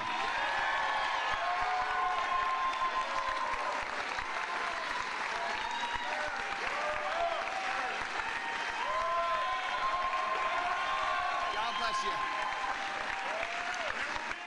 This was Dr. Mehmet Oz from earlier tonight here on Live Now from Fox. Of course, we are watching here very closely as the John Fetterman watch party currently ongoing there. This is a live picture out there. We're expecting to hear from the Fetterman camp soon enough here on Live Now from Fox. Of course, we will take it to you in full as soon as we get it. But we are hearing this from our Fox associate, Jackie Heinrich, Pennsylvania. We have a projection to make in Pennsylvania. Democratic Lieutenant Governor John Fetterman will defeat the Republican and former daytime TV host Mehmet Oz. This is a pickup for the Democrats. Fetterman unseats the retiring Republican Senator Pat Toomey. Of course, that is some big news. And of course, I want to keep our eye on this scene in Pennsylvania, the John Fetterman rally that is continuing to go there on Live Now from Fox. And we want to take it out right one more time as John Fetterman himself is tweeting here.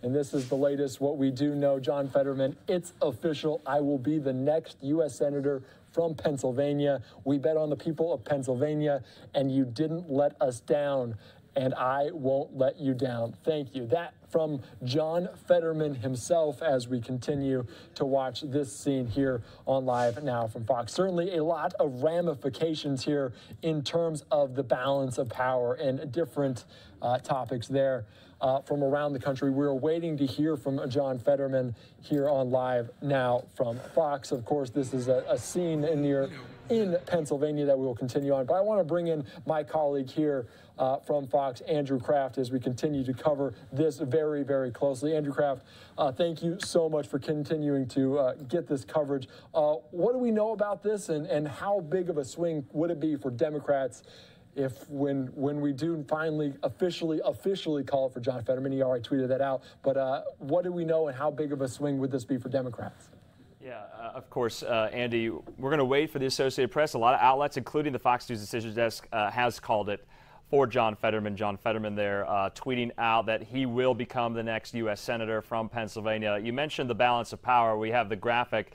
So this is really the biggest pickup of the night, at least on the Senate side, and the biggest, momentum shift, if you will. Democrats picking up this seat. So remember, Andy, the seat was in Republican hands for the last 6 years. Outgoing Senator Pat Toomey decided not to seek re-election, and so the seat opened up. Remember, Dr. Oz had a pretty tough primary battle on the Republican side. John Fetterman did as well, not as much. Remember, he beat out Pennsylvania Democrat Connor Lamb. And then, of course, the Oz-Fetterman matchup became solidified after the primary was over. And remember, just a couple of weeks ago, and the viewers will remember because we talked about it a lot, Oz and Fetterman only had one debate performance matchup amongst the two of them. And remember, there was a lot of controversy over John Fetterman's performance at that debate. Remember, just days before the primary back in May, John Fetterman suffered a very, very debilitating, serious stroke to which he is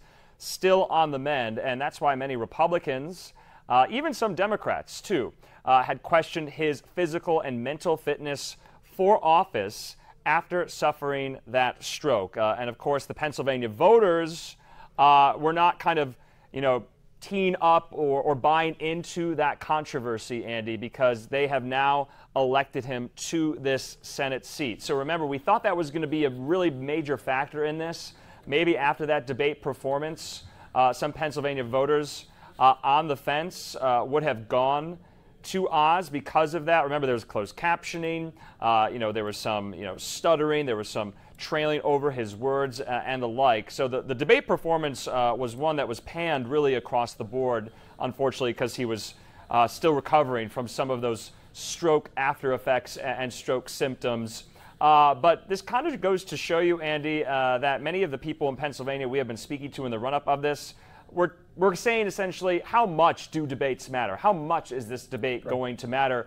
And clearly to Pennsylvania voters, not much. And they are electing John Fetterman, according to some of these news outlets, including the Fox News decision desk, to this Senate seat, a 6-year term there in Pennsylvania. Remember, John Fetterman, he came up through local politics as the mayor of Braddock, Pennsylvania.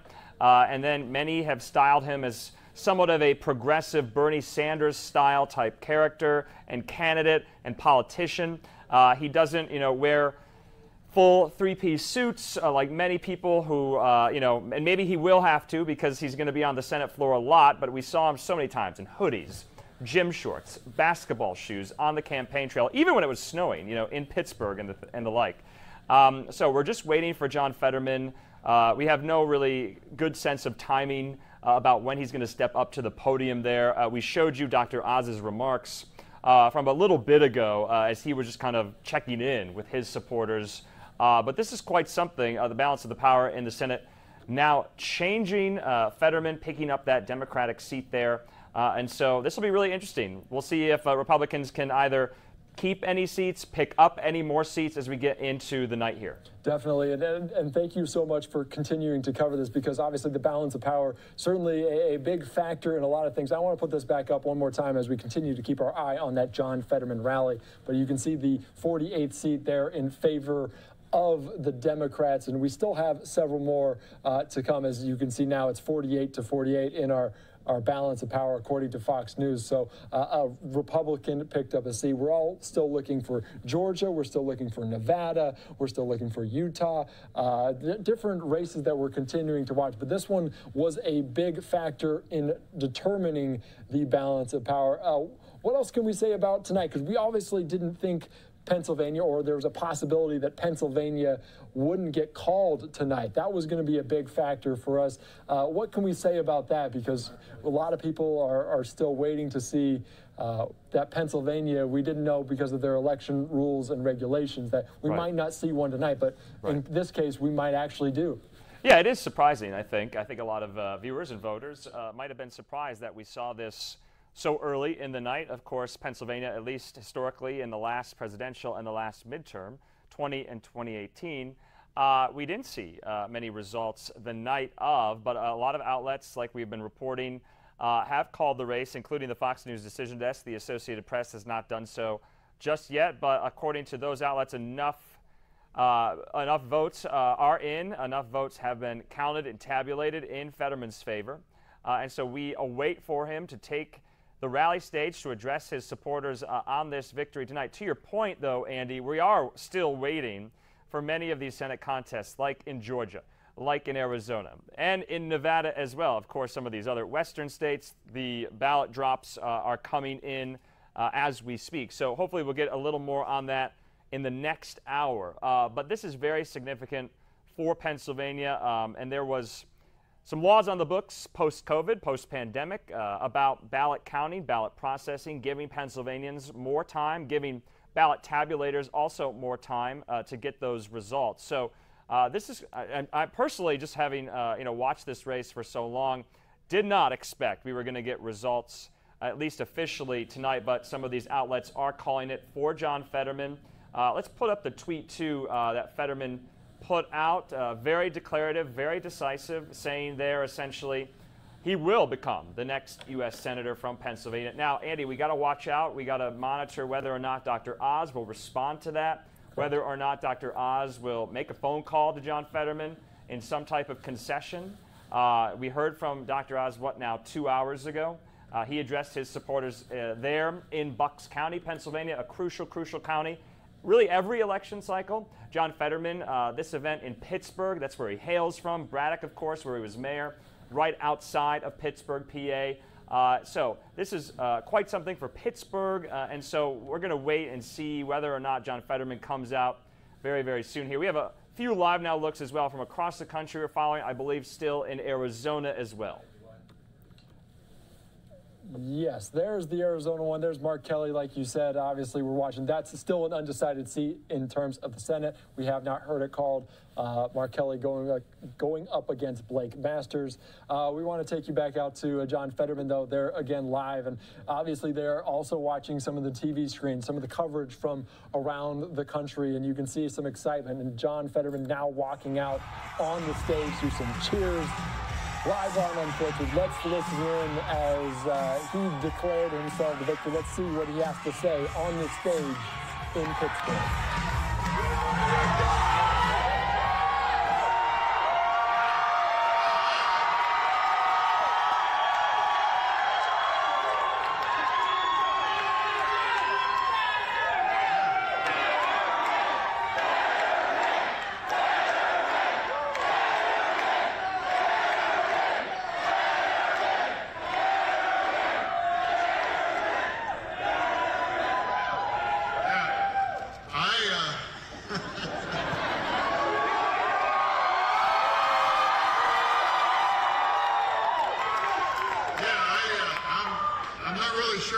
To say right now, my goodness.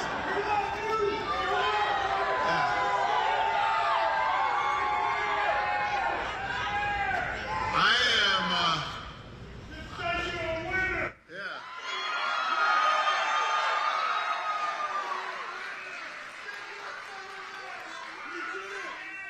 yeah.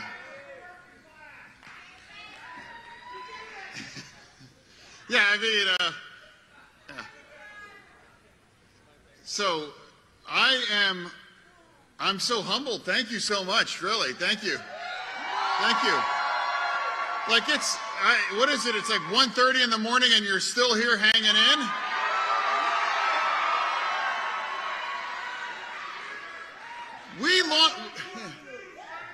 We launched this campaign almost 2 years ago.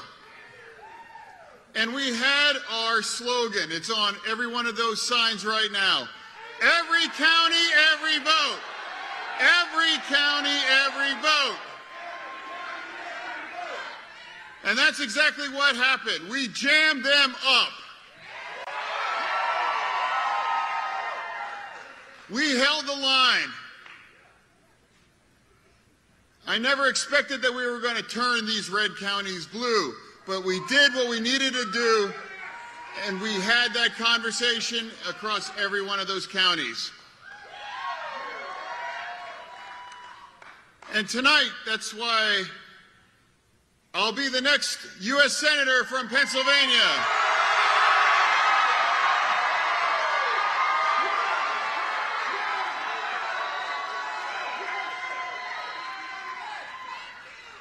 Thanks to all of you. All of you, thank you so much.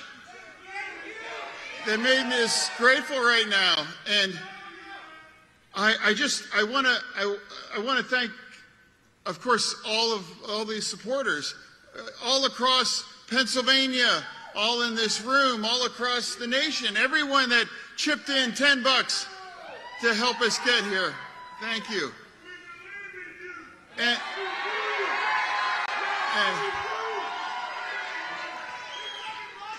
Yeah, and also I also really want to thank my family.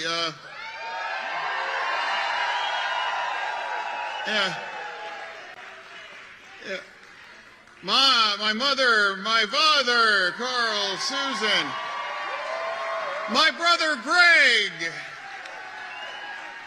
Where's Giselle? Where's Giselle? Everyone's favorite, yeah, Giselle. Who 6 months ago, she saved my life. Walking out of a Sheetz bathroom, she recognized what was happening.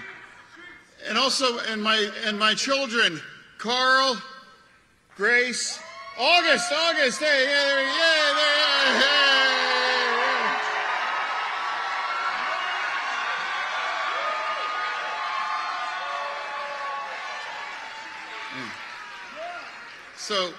So everyone, and just thank you. And I also want to thank my team as well, the best team. So many names, Brendan, my campaign manager, Rebecca, Bobby, Joe, Jason, everybody, all my team. So many that made that part of it. And also thank all of the supporters. Also, I'm just so proud of the race that we ran. And this campaign has always been about fighting for everyone who's ever been knocked down, that ever got back up.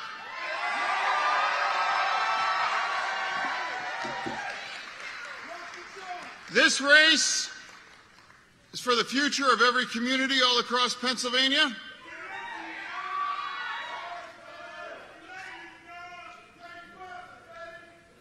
For every small town or person that ever felt left behind, for every job that was ever been lost, for every factory that was ever closed, for every person that works hard but never ever get ahead. I'm proud of what we ran on. Protecting a woman's right to choose, raising our minimum wage, fighting the union way of life. Healthcare is a fundamental human right. It saved my life, and it should all be there for you when you ever should need it. Standing up to corporate greed, making more things right here in America and right here in Pennsylvania, and standing up for our democracy. 20 years ago, I came to Braddock to start a GED program, and I've spent these last 2 decades fighting for the forgotten communities, because no community deserves to be left behind. No one deserves to be abandoned, and every place matters.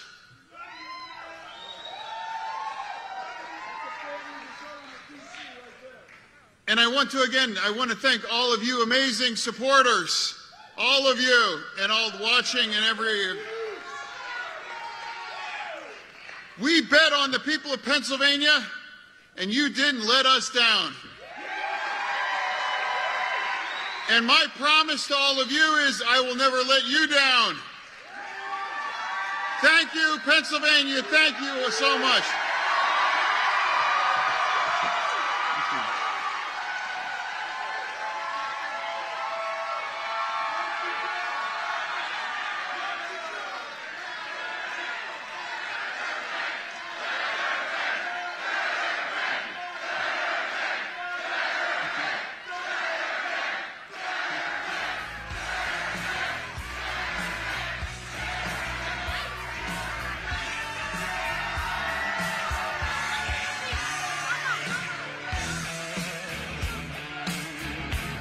Now, the mother in me tells everyone to go to bed tonight and get some sleep.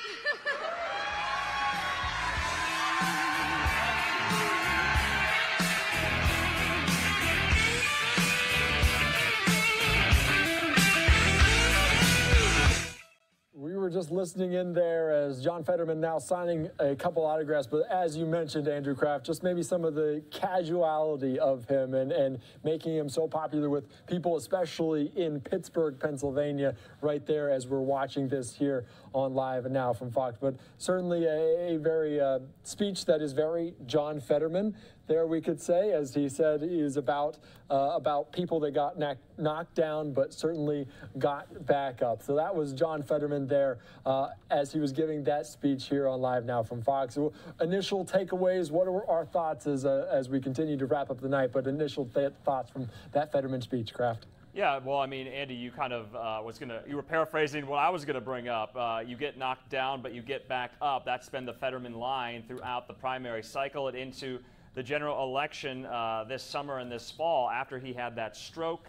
And then, of course, some of the health issues that precipitated that about whether or not he could even do the campaigning, whether or not he could actually serve in the Senate. Those questions are still going to remain, but he can kind of put them to rest now that this victory is under his belt. And so campaigning, Andy, obviously very different from leading, from governing. And so there you saw a very poignant speech, his whole family, his wife Giselle, tears in John Fetterman's eyes as the Democrats have now picked up one Senate seat more than they had while we were at the start of the night here. So it is going to be really interesting. Remember, we're still waiting on a lot of these Senate contests, including in Arizona, Wisconsin, Georgia. So we're going to kind of keep our powder dry here about where the balance of power is going, but Democrats gaining one there. I think we have a lot of speakers as well going on in Arizona that we want to get to. Andy, take it away. Thank you so much. As we continue on, obviously the balance of power there, very big factor. We want to take you out to his tweet one more time. As we saw John Fetterman, official, he will be the next U.S. Senator, declaring victory there in Pennsylvania. So we also heard about that race. It was a big Senate race there as they gained a seat for the Democrats. We're also watching, like you said, Andrew Kraft, in Arizona. Here are some election results that are continuing to be ongoing. The Arizona Senate race, Mark Kelly, 57%, a 16-point lead over Blake Masters with 72% reporting right now. That is also a big one with just a few Senate races left, including Arizona, including Georgia, including Nevada, Wisconsin. So those are basically the last four we're watching here. We're hearing from Mark Kelly here on Live Now from Fox. As Fetterman walked up, so did Mark Kelly. And obviously we had to choose one or the other, and we chose Fetterman in that moment, but we can take you back in time a little bit here, live, raw, and unfiltered, to Mark Kelly speaking from Tucson as he continues, as the votes continue to be tabulated in Arizona. Nothing called as of yet, but certainly a strong lead for the Democrats in Arizona as well.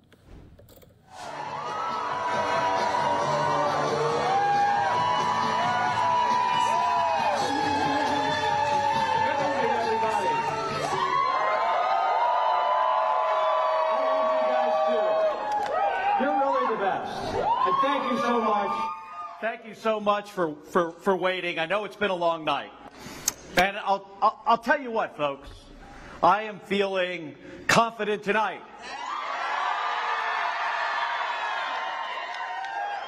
Now, at the same time, it doesn't look like we're going to have the final results for a little while. And that's okay. And I know a lot of you have spent all day today knocking on doors. You guys knocked on a lot of doors. And you made a lot of phone calls. And I really appreciate that. But I could not let the night end without saying thank you to a few folks who have made all of this possible. First and foremost, to Gabby.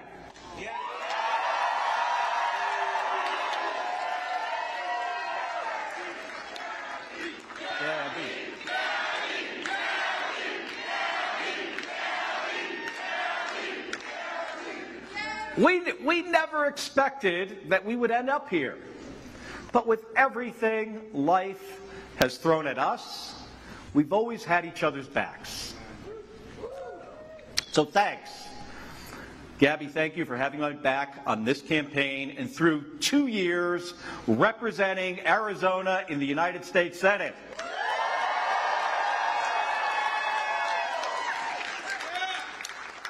You're my best friend. The person who taught me the most about public service. And none of this would have been possible without you. And to my brother Scott, thanks for, he was here. He is here. He's somewhere here. You know, thank you for putting up with people stopping you in airports and asking if you're the astronaut or the senator. But the joke's on them. But I'm thinking about our mom and dad tonight. They sacrificed and put up with a lot to give us an opportunity to succeed. There were times where I'm sure they wanted to give us more, but they gave us everything we needed. A good public school education.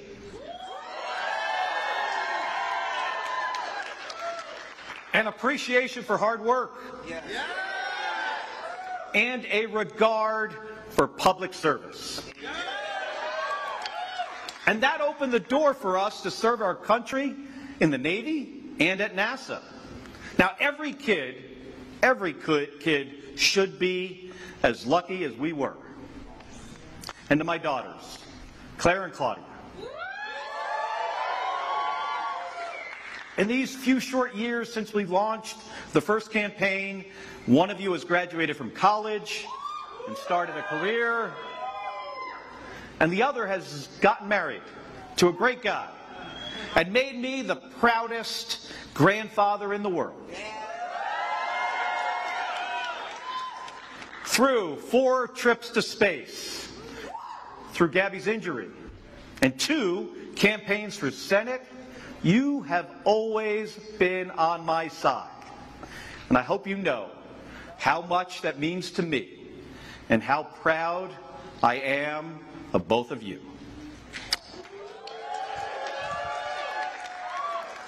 I also want to thank my campaign manager.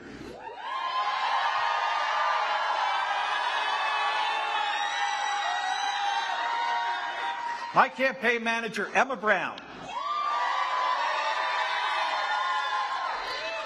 who has the unique ability of being able to constantly evaluate every possible scenario for everything all of the time. And to my campaign team and the tens of thousands of folks who over the past few years have made phone calls, knocked on doors, and worked late nights and early mornings, thank you. You're all the reason that we're here, not me. So, thank you. And to my Chief of Staff, Jen Cox.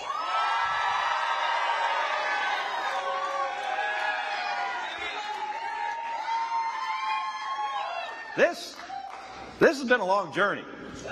And all the way back to Gabby's first race for Congress in 2006. We've been through a lot together. And thank you for sticking with us through it all.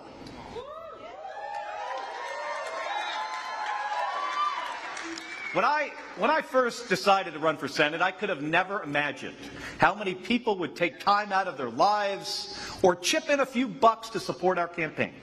There are a lot. I made the decision not to take a dime of corporate PAC money because I wanted Arizonans to know that I was only working for them.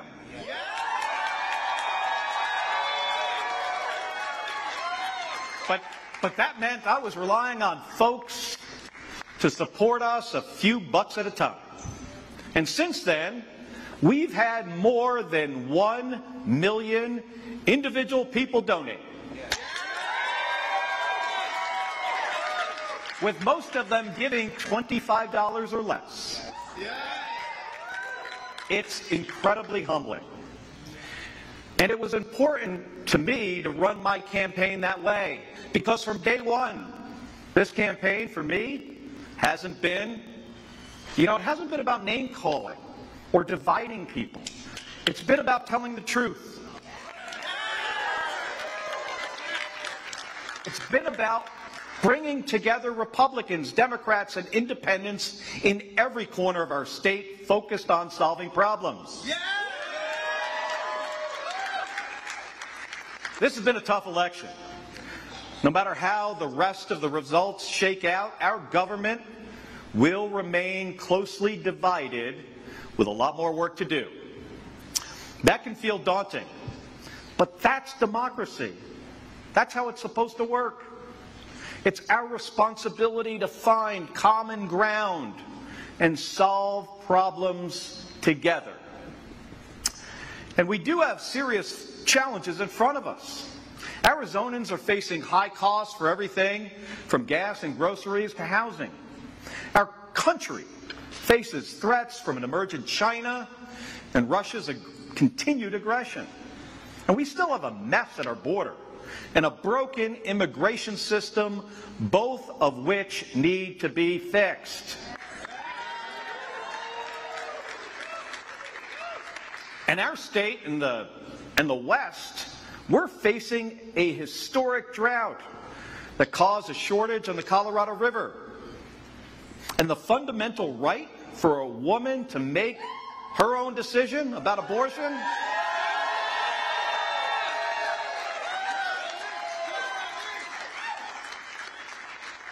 and that's been taken away. But here's the thing. The way to solve these problems isn't by pointing fingers and dividing people. It's by listening and finding common ground. Now, in the last statement he gave before he died, John McCain said, and I quote, "We have always had so much more in common with each other than in disagreement." If only we remember that and give each other the benefit of the presumption that we all love our country, we'll get through these challenging times. He went on and said, "We will come through them stronger than before. We always do." Now, I believe that too. But it just doesn't happen on its own. It requires us to be active participants in our democracy, to demand the truth from our elected leaders, and to find the common ground that we know exists, but can sometimes be hard to see, because that's when we are strongest. Now, there is no country in the world better at solving big problems than the United States of America. We put people on the moon in the 1960s. And we're about to do it again, by the way. And then we'll go on to Mars. We are capable of extraordinary things when we come together and just put our minds to it. That's who we are. We create, we innovate, we build. That's what we're capable. That's what we're capable of when our leaders focus on unity rather than division. You're just listening in there to Mark Kelly as he has a lead over Blake Masters in that Arizona Senate race, and we are continuing to watch that very, very closely as it's one of just about 4 left here in that balance of power. So it's a race we're going to keep our eye on here on Live Now from Fox. We've heard from different senators, from different representatives. We want to shift gears a little bit and go out to Los Angeles. Mayoral candidate continuing on is Rick Caruso facing off with Representative Karen Bass. Let's listen in here live on Live Now from Fox to some of these remarks from Rick Caruso here on Live Now from Fox. I love you too. Thank you very much. I want to thank everybody for being here tonight. I want to thank my dear family. I want to thank Tina and Gianna and Alex and Gregory and Justin. I want to thank everybody who has been out on the trail with me, because this is all about family. Now we don't know the outcome, obviously, yet. But I'm happy to... You guys are really pumped up. Wow.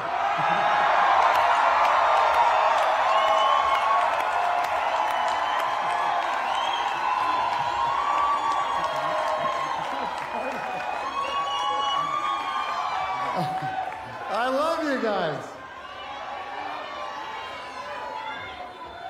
So we don't know the outcome yet, but I'm happy to say that we're starting out strong and we're a couple thousand votes ahead. And that's a good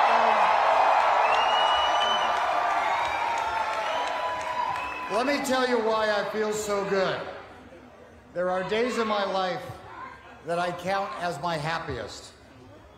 Some of those days, and one of the most important, was the day that Tina said she would marry me. Another important day of my life is when we got married. And then the others were when each of our kids were born. All those days related to family. And that's the way I feel tonight.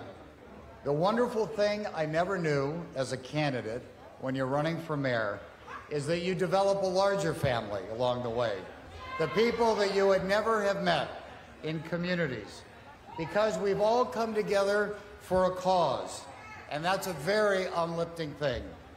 So let me talk about that for just a moment, and then we'll get back to the party. All of you came up to the top of this parking deck. You can look out over, and depending on which way you look, you'll see Century City, you'll see downtown, you'll see the Hollywood sign, or you can look over the hills and you can see the valley. All those big buildings stand out. But in my mind, what I see are the neighborhoods that are between those buildings and beyond them. All those twinkling lights out there represent people going about their lives. I see those lights, and I think of the Black and the Latino communities.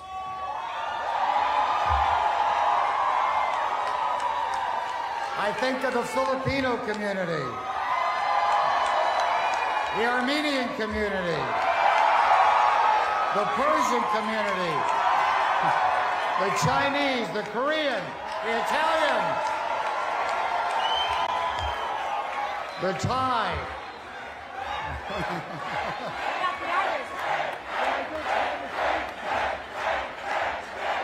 All right. I also see the Jewish community that we love, the LGBTQI community that we love. I have fallen in love with all of you. I think about the events I've attended, and the great thing about being a candidate for mayor, which I've never done before in my life, is, believe it or not, you get to go in parades. And I was in the Korean parade, and I was the Grand Marshal, and I went down the street.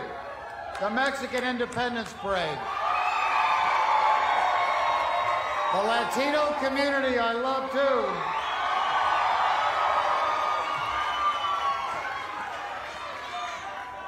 And let me tell you, after I got the great endorsement from the fire department, I was riding on a fire truck, and I saw this little restaurant as we were going up the street. And as we were going up the street, it was a little taco stand, and it had Caruso for mayor all around it. The name of the restaurant is Chabelatino. And Evelyn owns it. We pulled over. The dearest woman in the world. And her food was amazing. As I left, we hugged. I have spent my days going around this great city of ours, hugging people and being hugged back. I've met members of this community that are so amazing. I met Thomas Delgado, whose family for 4 generations have been making guitars in Boyle Heights. That's where my grandparents immigrated to. This morning when we went out to vote in Boyle Heights, we stopped by. All right, guys. We're not going to get to the bar if we keep doing this. Although I love it.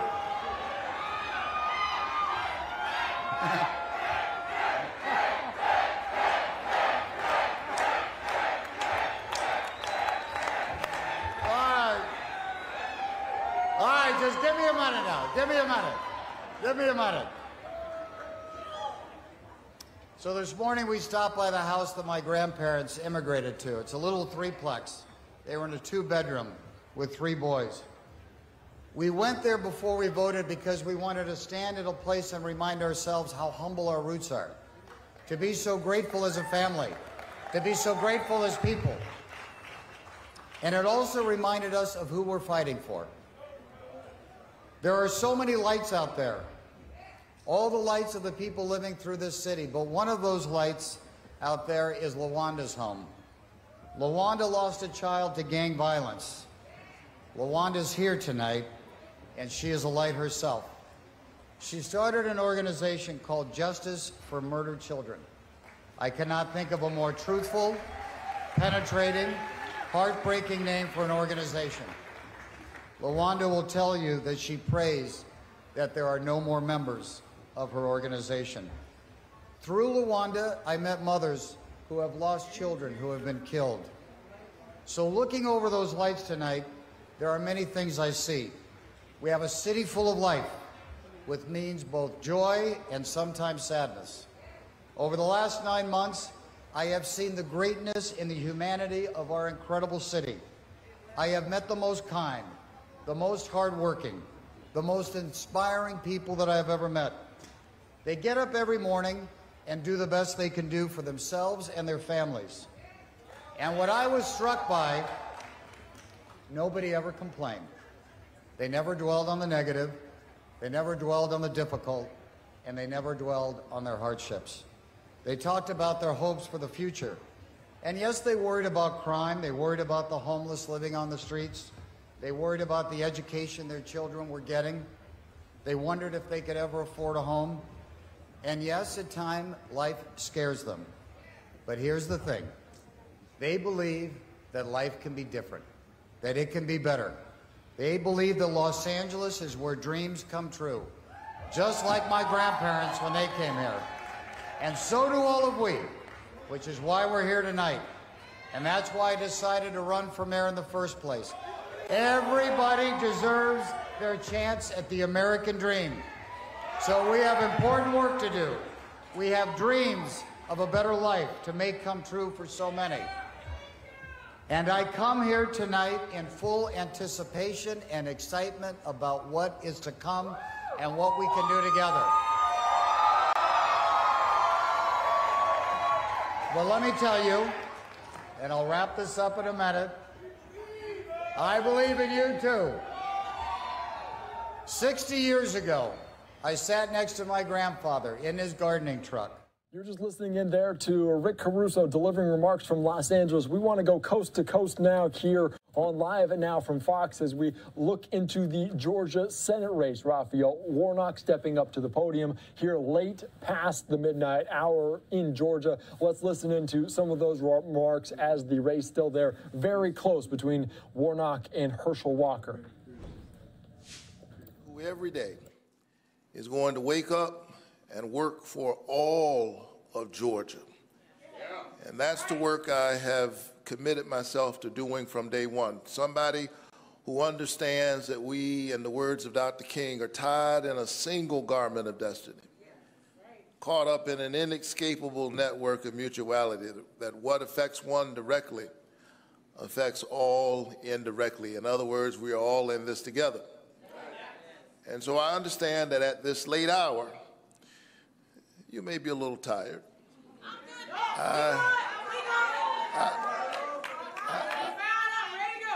I may be a little tired for now. But whether it's later tonight or tomorrow or 4 weeks from now, we will hear from the people of Georgia. We will hear from the people who have given me the great honor of my life, representing you in the United States Senate, and we will move forward together. I remain as committed to this work as I have ever been, and I look forward to continuing on that journey together over the next 6 years.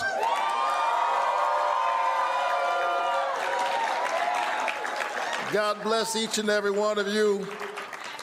Good morning. Keep the faith. Keep looking up. Take care.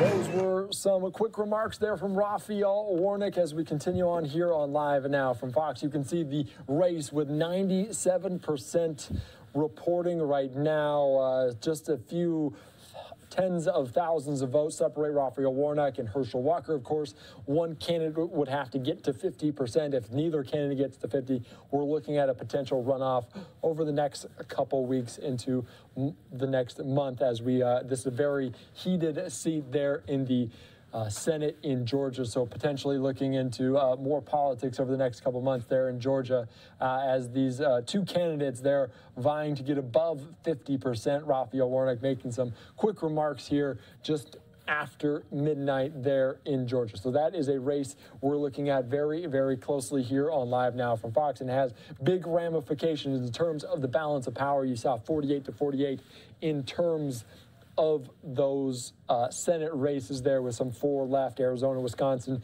Nevada, and like you just saw, Georgia. They're up for grabs. Of course, we're continuing to follow it here on Live Now from Fox. We're also looking into Wisconsin, as here's a live look into the Ron Johnson watch party there in Wisconsin. We're still awaiting some results there as they have not been called as of yet. It is a very, very close margin there. Ron Johnson leading by just about 2 points there in that race with 93% of that vote being called. I want to switch gears a little bit, but stay in Wisconsin, go to the governor race as Tony Evers, 51%. Tim Michels is already conceded, so Tony Evers, they're backing off as the incumbent, the Democrat there. We just heard he's at the podium right now, but I want to take us back to the remarks from the beginning from Tony Evers here. We will hear some short remarks from Tim Michels coming up in a little bit, but let's listen in to Tony Evers here, live on Unfiltered on Live Now from Fox. Neighbors to make their own health care decisions without having to ask me or any other elected official.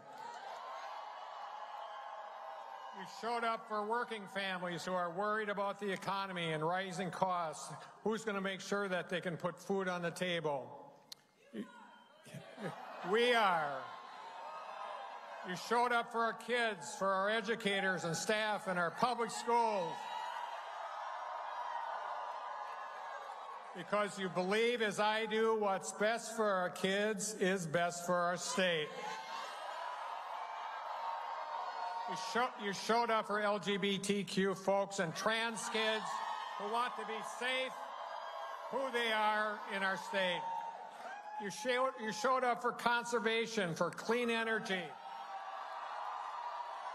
to take climate change seriously in a future that doesn't treat protecting our environment and good-paying jobs like they're mutually exclusive, because they're not. You remember those Scott holes from 4 years ago, and you showed up for fixing the damn roads,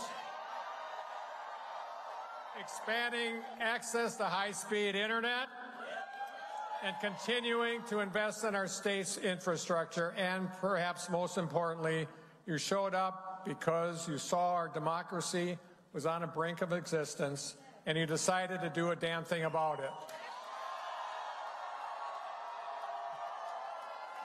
You've never stopped showing up. You've never stopped believing in the work we could do. You've never stopped fighting for the future we want to build for this state and for our kids. Thank you from the bottom of my heart. Thank you. I also want to thank these folks, Ben Wickler and the Democratic Party of Wisconsin, as well as Democrats up and down the ticket, who left it all out on the field and worked their tails off to get us here today. I also want to thank my kids and my grandkids, some of whom are here tonight. I love you guys. And to my high school sweetheart and forever pickleball partner, Kathleen Francis Evers. You know, we celebrated our 50th year wedding anniversary this year, and I know for certain that I couldn't have done it without her. Kathleen Francis, I love you.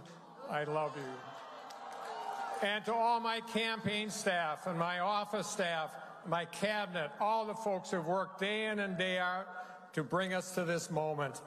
Folks who've made so many sacrifices, who put their lives on hold, who worked long days and endured sleepless nights. I am so grateful for you also.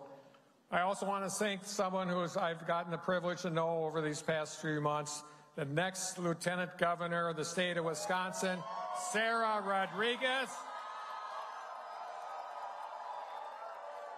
She has worked very, very hard getting out and meeting folks across the state, and she is going to be a great Lieutenant Governor. I'm so excited about working with her. Folks, I believe this 4 years ago, and I believe it still today. There's still so much that unites us rather than divides us. Whether it's better roads, better schools, and better health care, investing in our small businesses and family farms, protecting our natural resources, and investing in our reproductive clean jobs, excuse me, I goofed that up. Defending reproductive, thank you, I love you too. I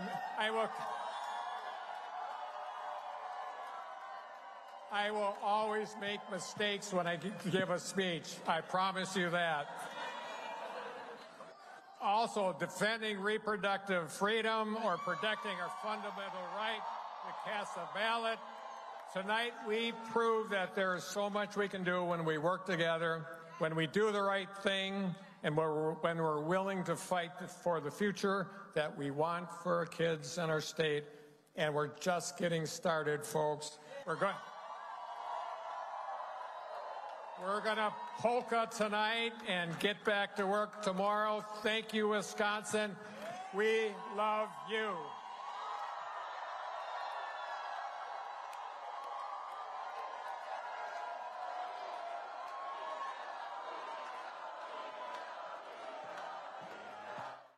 You're just watching Tony Evers there, earning a second term as Wisconsin governor, and you can look at the poll numbers right now here on Live Now from Fox, 51 to 48 there in favor of Tony Evers as he wins a second term. We are currently waiting for a press conference out of Washington, D.C. as Kevin McCarthy is expected to take the podium, and look at this now as people are walking up to the podium. Let's take it here and listen in here live on Live Now from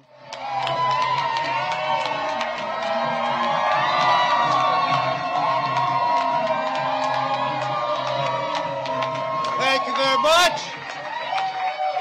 Thank you all very much. I know it's a late night, but first I want to start by thanking every single candidate and their families for running. I also want to thank the staff and the volunteers across this country that supported this movement.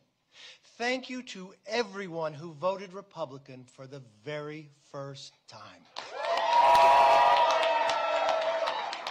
And I want to thank the millions of supporters across this country. You know, 2 years ago when I became leader, Republicans had less than 200 seats in the House. That cycle, we picked up 14 seats when every single person said that would be impossible. If you believe in freedom, hard work, and the American dream, these results proved that there is a place for you in the Republican Party.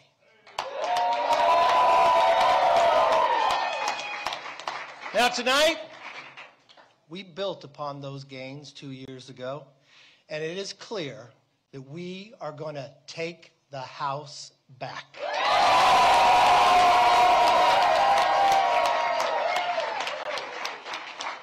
In New York, we defeated the Democrat campaign chairman, Sean Patrick.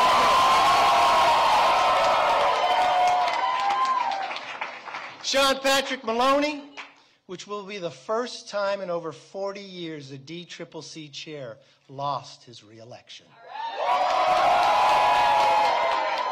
Not only that, but on Long Island, Anthony Diaz-Pasito won a seat that Joe Biden carried by 17 points. We are on the verge of historic gains in New York. In Florida, we gained 4 seats alone. We are poised to sweep the entire state of Iowa. And I will tell you, from the southern border of Monica de la Cruz to Virginia Beach, of Jen Kiggins to Detroit with John James and to Houston with Wesley Hunt, we are expanding this party. Now let me tell you, you're out late, but when you wake up tomorrow, we will be in the majority and Nancy Pelosi will be in the minority.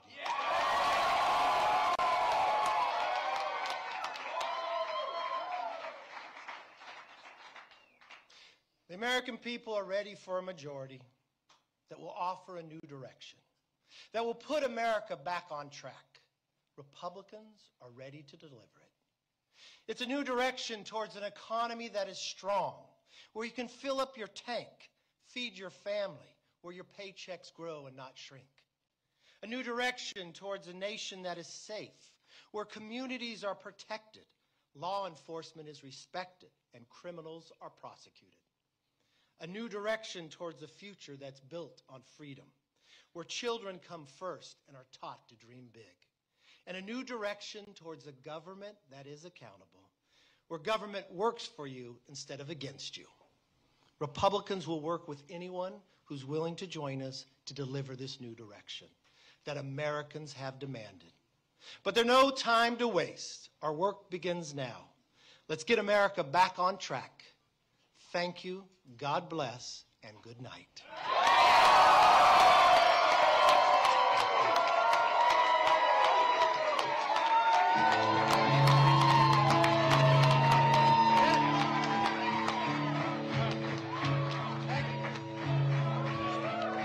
You were just listening in there to Kevin McCarthy speak in Washington, D.C. House Republican leadership commenting, yes, on the balance of power as we continue to watch that here on Live Now from Fox. Certainly a comment that we're continuing to watch from both sides of the aisle there. As you can see, the Republicans currently lead, according to our Fox poll there, 193 to 160s, and the Senate, again, still very even. I want to go out to some tweets, though, now from our Fox team, Jackie Heinrich, as the GOP source tells her, quote, if it wasn't clear before, it should be now. We have a Trump problem, end quote. Heinrich continues on to say that a second GOP source sees the below tweet of her just saying that and texts me, quote, knives are out for Kevin McCarthy. If he is under 225, expect Scalise to make a move quickly for the speaker. So certainly a lot of movement within the Republican Party with this balance of power that we're seeing here on this election night 2022. We're going to continue on here on Live Now from Fox and give us covered a little bit with the Wisconsin races that are continuing on. I want to take us out to that Senate race, the one of 4 left to be decided here that will decide the balance of power. Mandela Barnes trailing Ron Johnson 51 to 49% as it has yet to be called. Obviously, a lot of votes still be counted, 93% though reporting. Let's listen into some remarks from Ron Johnson earlier in Wisconsin as they were making some remarks. So let's listen in here on Live Now from Fox. But I don't see torturing you guys anymore by staying up till, for a couple more hours, because who knows how long they'll take to actually call this race. So, we'll wait till all the numbers come in before I declare final victory. But, I do believe that this time truth has prevailed over the lies, over the character assassination.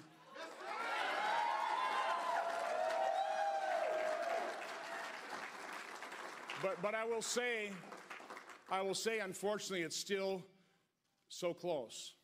And that's a little depressing, isn't it? That lies can be that effective And if you ever wonder, quite honestly, why more good people don't run for office, I would just recommend people take a look at the Wisconsin U.S. Senate race in the year 2022, and you just might get that answer. But anyway, thank you so much for coming. I have to thank my wife, Jane.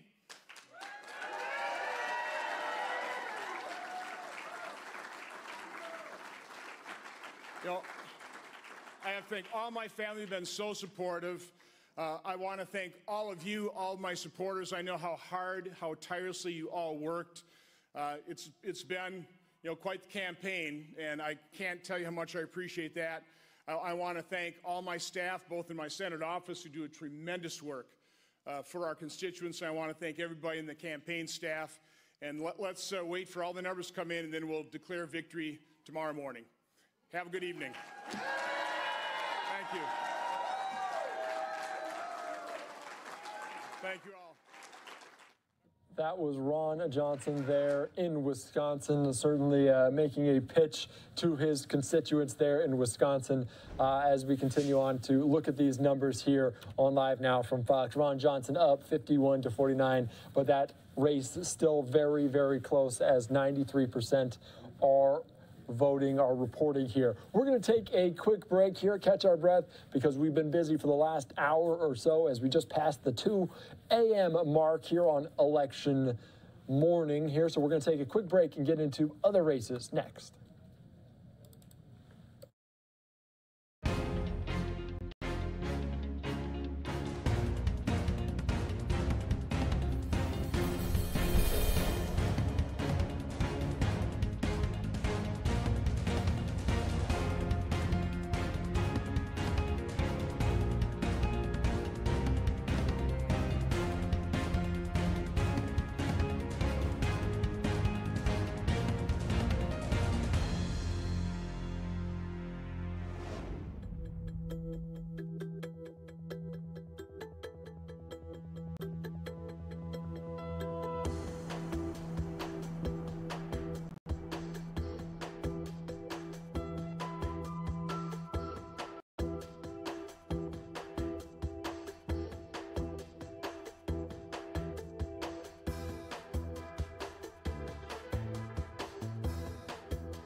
Welcome back into Live Now from Fox. I am Andy Mack as we continue on this election night, make that this election morning. Well, we're continuing to watch some of the big races from around the country as they slowly wrap up and slowly be called by the Associated Press as we continue to watch them. We want to get you out to this race in New Hampshire, the Senate race. Maggie Hassan taking that with a 55-43 victory over Don Bolduc there in New Hampshire. Certainly a big victory for her. We saw her press conference earlier tonight here on Live Now from Fox, but we've been busy with other very important races, and we want to get back to it live, raw, and unfiltered. So let's take you out to some of these remarks, these victory remarks from New Hampshire.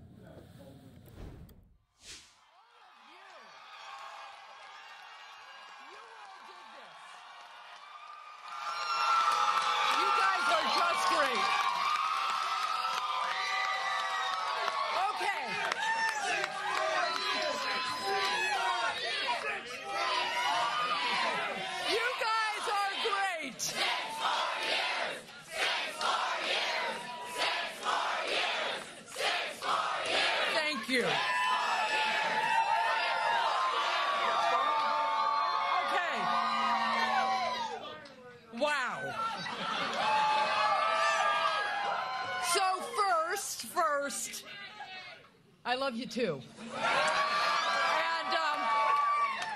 I want to thank my good friend, Mayor Joyce Craig, for that wonderful introduction. And Joyce, I want to thank you for your leadership and for all the difference you are making for Manchester. Thank you so much. And thank you to all of the wonderful friends who are here tonight. Your support, your commitment, and your friendship has inspired and sustained me throughout this campaign and throughout my public service.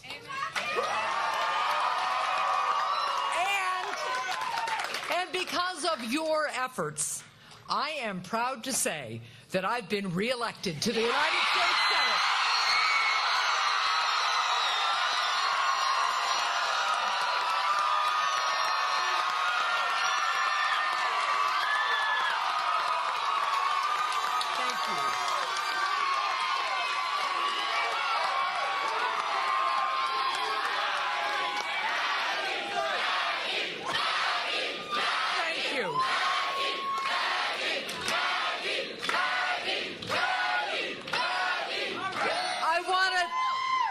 I want to take a minute to thank Don Bolduc for a hard-fought campaign and no, guys, no.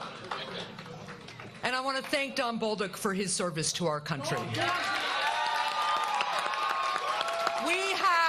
We have differences, but we share a love of country. And to the people of New Hampshire, thank you for the trust that you have once again placed in me. I promise you, Democrats, Independents, and Republicans, the people who voted for me and those who did not, that I will keep working every day to serve you faithfully, to listen to you, and to work with you to address the challenges facing your families, our state, and our country.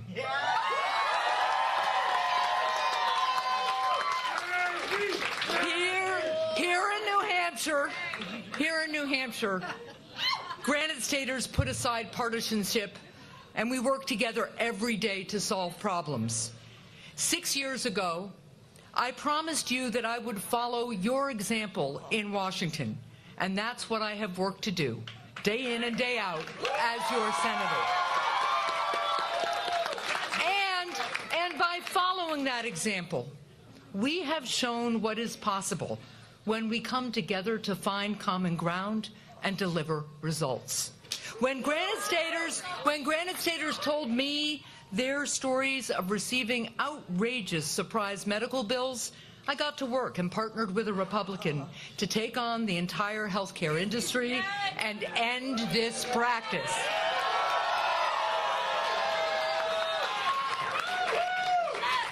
I also worked across the aisle to help negotiate and pass the bipartisan infrastructure law that is rebuilding our roads and our bridges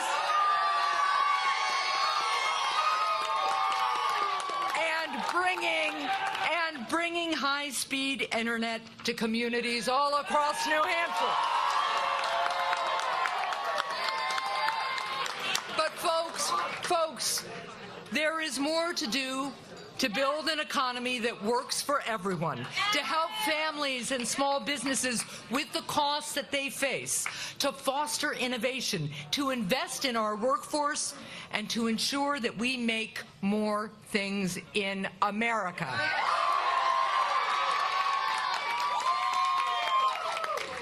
I have worked on common sense ways to lower costs, including by taking on big pharma and big oil to lower energy and prescription drug costs, and by bringing supply chains back to America. I will keep reaching out to colleagues from both sides of the aisle to find shared goals and the common ground and compromise necessary to help families and small businesses with the challenges that they face, like the high cost of housing and childcare. Now, Of course, in order to have an economy that works, we have to be safe. The safety of our citizens and our nation is always government's first responsibility, and I will keep working to support our brave men and women of law enforcement and to keep our country and communities safe. And you know, a strong country and a strong economy must also keep its promises, especially to seniors whose hard work sets the foundation for the next generation. New Hampshire seniors deserve the full benefits that they have earned. That's why I will work to protect and strengthen Social Security and Medicare.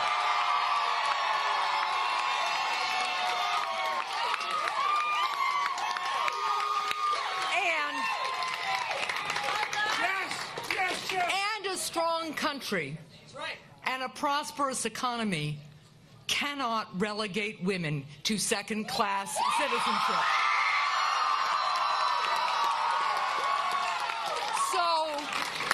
So I will always keep fighting to protect a woman's fundamental freedom and to block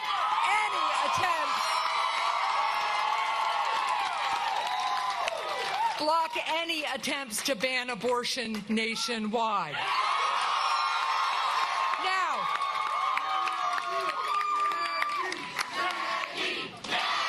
thank you.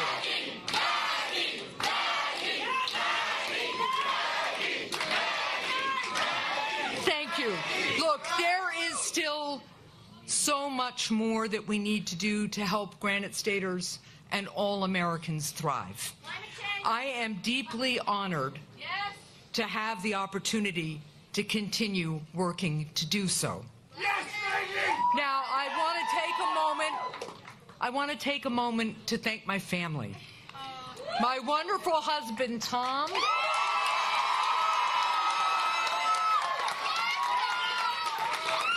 our 2 children, Ben and Meg,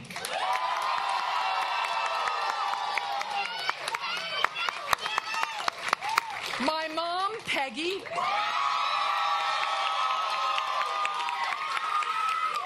my siblings, Franny, Frank, and Kay, who can't be here tonight. Okay.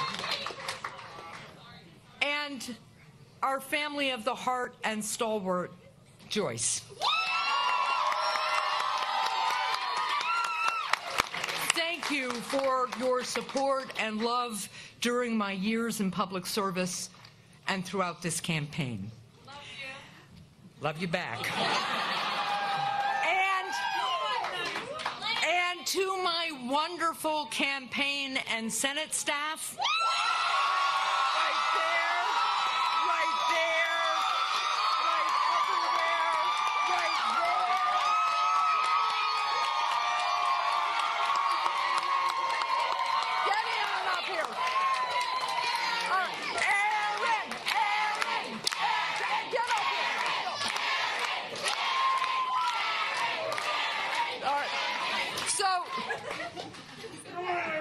thank you all to that wonderful campaign and Senate staff. Thank you for the great work that you have done in this campaign and you do every day to serve the people of New Hampshire. And a particular shout out and thanks to my extraordinary campaign manager, Aaron Jacobs.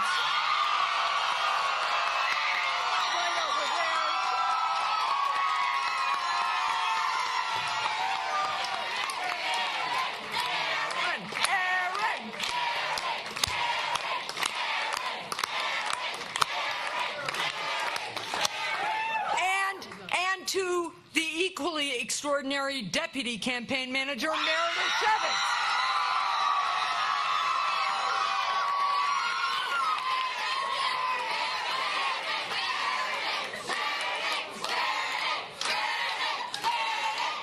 For those of you who don't know Aaron and Meredith, they are steady and they are inspiring, and they have developed and built and led a fantastic team. So thank you. I also want to thank Andrea Nemechek. Right there.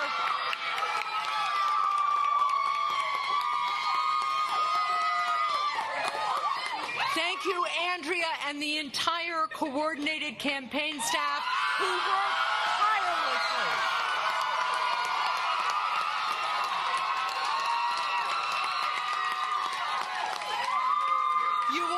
You all just worked so hard and so tirelessly to get out every last vote.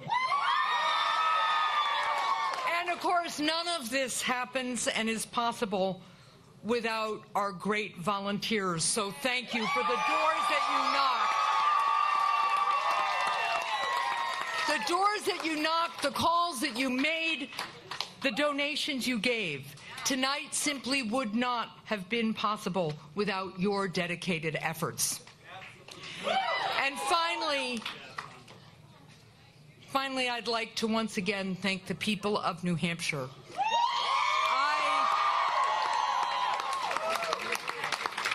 I will keep working my heart out every day to serve each and every one of you. Thank you all. God bless America.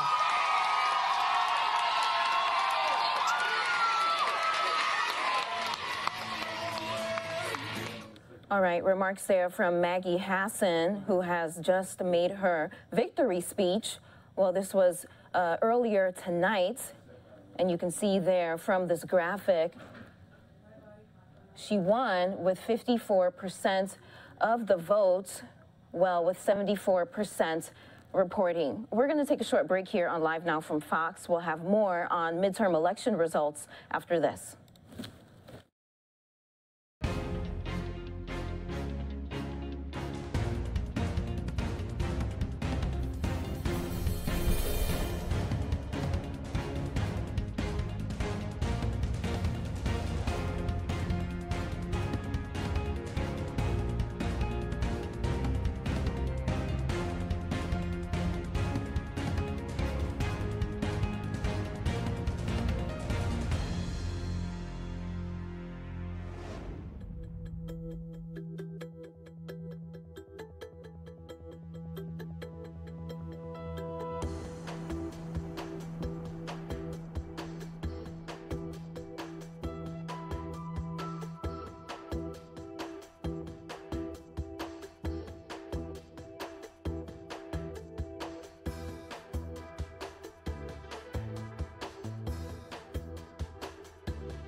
And welcome back here to Live Now from Fox. Thanks so much for joining us on our continuing coverage of the midterm elections. One of the victories of the night was in the Georgia governor's race. Georgia Governor Brian Kemp declaring victory. We want to go ahead and bring you his victory speech from earlier tonight.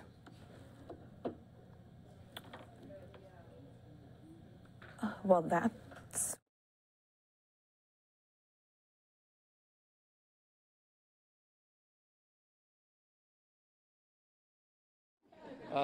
just 4 years ago. They grow up so fast. And, you know, I was talking about family a moment ago, and I'll close on this. Look, I've said this before. I'll keep saying it. You're going to hear a lot more about it. We're all on this journey for belonging. We all need to love and be loved.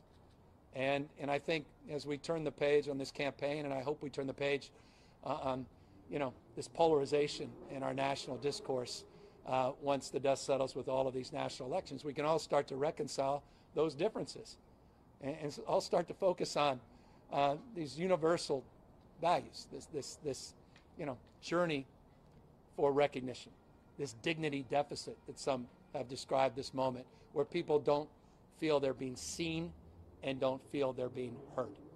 We all have a responsibility to do a little bit more to meet people where they are and to dig a little deeper in terms of building other people up. And that's my commitment to the people of the state of California this evening, with the spirit of my family beside me, looking at this larger family, California, where the future, we say proudly, happens first. Thank you very much, California. Thank you, everybody. All right, apologies about that. That was actually California Governor Gavin Newsom, but we do want to go ahead and bring you remarks from Atlanta Governor Brian Kemp, who has been re-elected.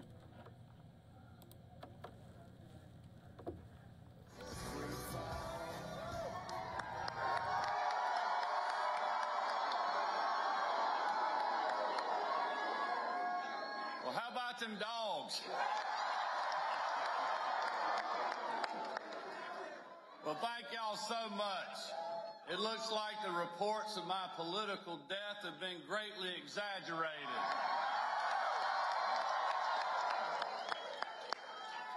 And listen, it is a great night to be a Georgian. I want to thank you guys so much for coming to be with our family tonight. Let's hear it for the best First Lady and the best First Daughters in the nation.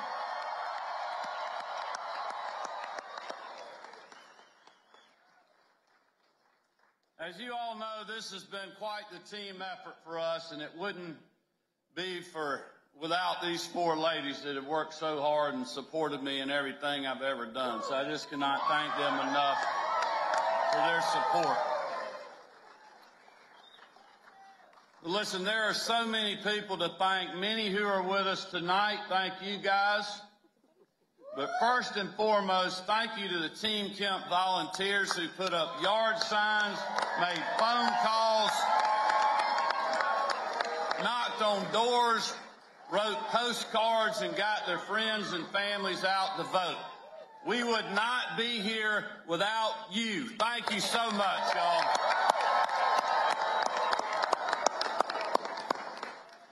I also just want to thank all the other statewide candidates and our state legislators who are here. Thank you guys and congratulations. I know you all have worked incredibly hard over the last few months, and I look forward to working with each of you over the next 4 years to keep our state moving in the right direction.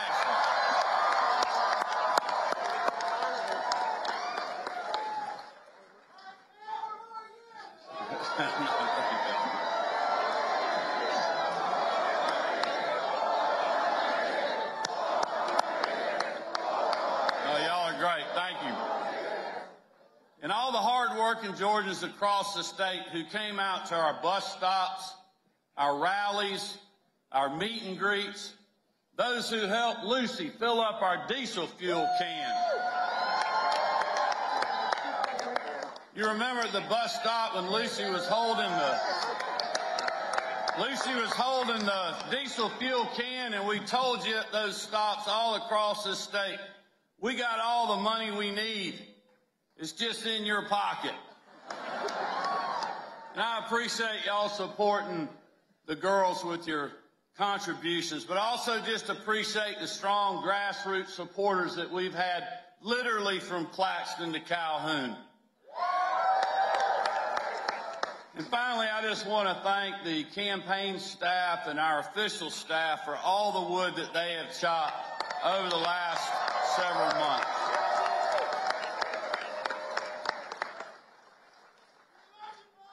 We love y'all. As you all know, we did not get distracted on this hard-fought campaign.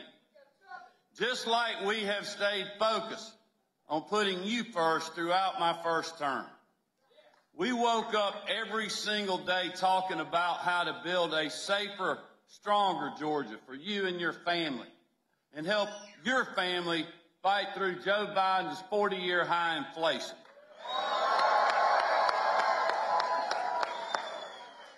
And we did that by focusing on common sense solutions to put more of your hard-earned tax dollars back in your pocket, like passing the largest state income tax cut in history, returning over $1 billion back to you, the taxpayers, and suspending the gas tax in this state since March.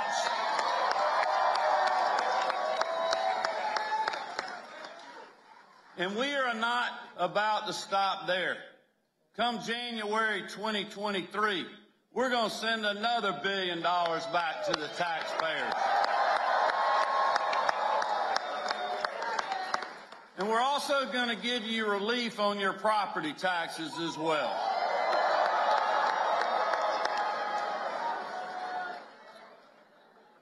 But we also focused on how resilient Georgia's economy has been despite the disaster we're seeing in Washington, D.C. and across the country thanks to Joe Biden.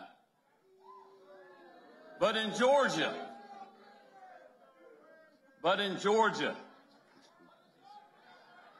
that's right. But in Georgia, we have record low unemployment. The most people ever working in the history of our state. Historic investment in rural Georgia. In the 2 largest job projects in state history were announced just in the last year. But this campaign was also about keeping you and your families safe, and by backing our men and women in law enforcement.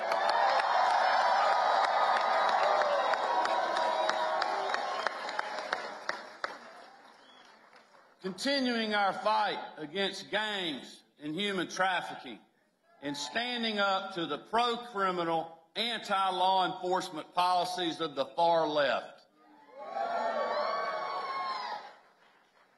And it was also about making sure our kids recover from pandemic learning loss and get the best education they can in a safe, welcoming environment, free from politics or divisive ideologies.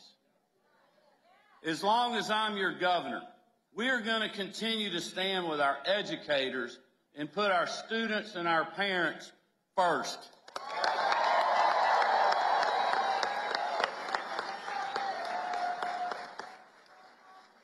And as you all know, we took our campaign to voters who normally don't support Republicans, because no matter where you live or what neighborhood you are from, hardworking Georgians want their families safe, their streets safe, and they want good paying jobs and a quality education for their children.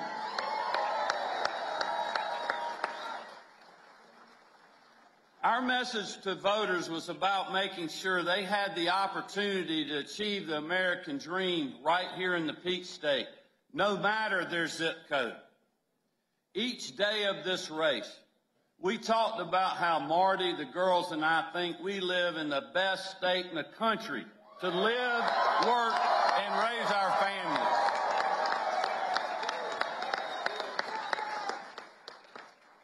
And we all know that my opponent disagreed. But looking at the results tonight, we made sure that Stacey Abrams is not going to be our governor or your next president.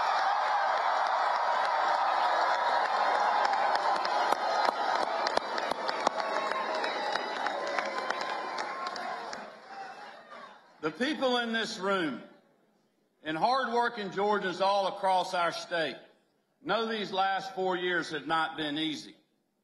Because of a global pandemic, loved ones were lost, jobs were cut, businesses struggled, and lives were uprooted. Nearly overnight, Americans from all walks of life were made to feel anxious, maybe even frightened for their future, their family's future, and the future of our country. This was an unprecedented challenge we had never faced before. There was no playbook. There was no widely accepted path forward, no silver bullet that could bring back our normal way of life. On top of that, you add in the 2020 election, pandemic politics, and a lot of people that didn't live here or vote here thinking they knew what was best for our state. At one point or another, the national media, Stacey Abrams, the healthcare pundits, far-left activists, liberal donors, presidents, both current and former, they all were attacking Georgia. They opposed our measured approach to protecting both lives and livelihoods. According to the pundits and the so-called experts, if you wanted to keep your barbershop open, you were a threat to public health. If you didn't want a government forcing you or your family to get vaccinated against your will, you were part of the problem. If you wanted to keep your job as a waitress at a local restaurant, they told you that it was too dangerous. If you wanted to go worship in a church, they said no. But you could go gamble in a casino. When parents wanted their kids back in the classroom instead of behind a screen, they listened to the National Teachers Union and the healthcare pundits who said no. But as you know, they didn't stop there. When we expanded days of early voting and made it easier to vote and hard to cheat with Senate Bill 202, Georgia's Election Integrity Act,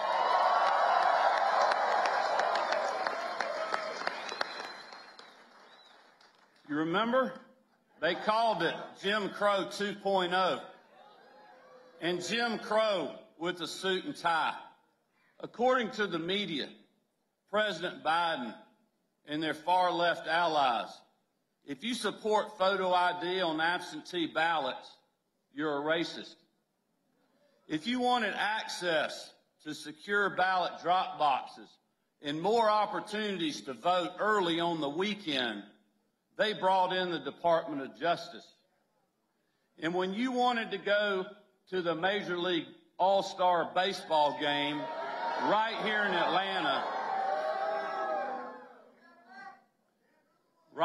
Atlanta, they put politics ahead of America's pastime and cost our small businesses millions.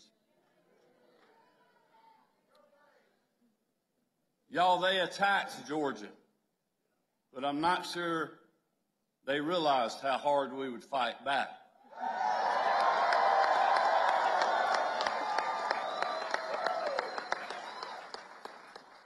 You see, they didn't know we were not going to be lectured by people who have no idea what it's like to clock into a hard day's work.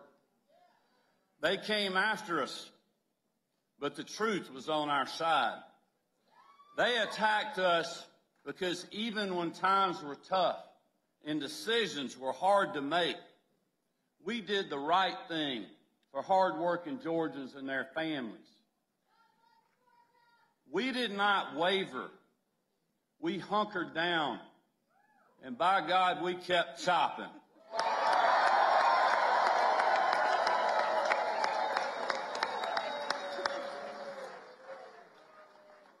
And as you know, I didn't listen to the pundits, the so-called experts, the media, or presidents. I listened to you.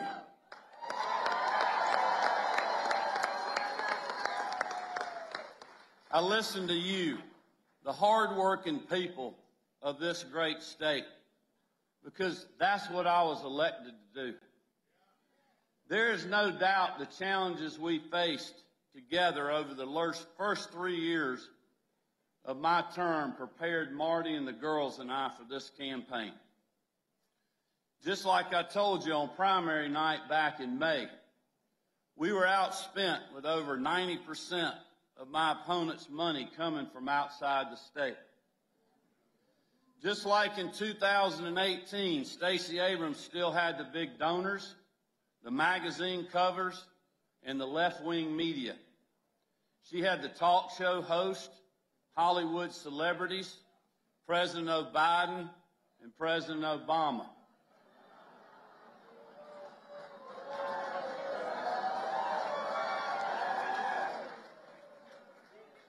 And she even had Oprah again.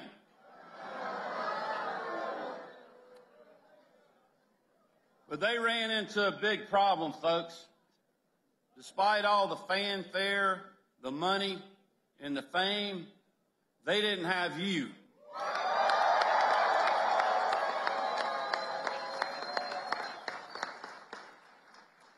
As a construction guy from Athens, who started his first small business with a pickup truck and a shovel, I can't tell you how honored I am to be your governor for the next 4 years.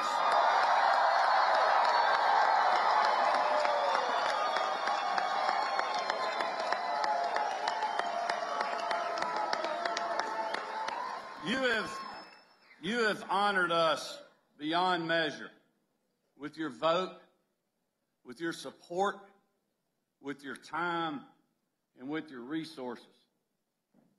Most importantly, though, you have honored us with your prayers, and our whole family is grateful for that.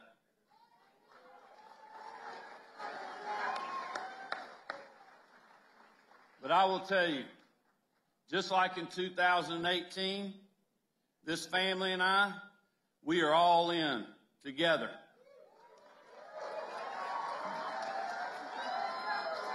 As you all know, there was a lot of people in high places who thought tonight's victory would never happen.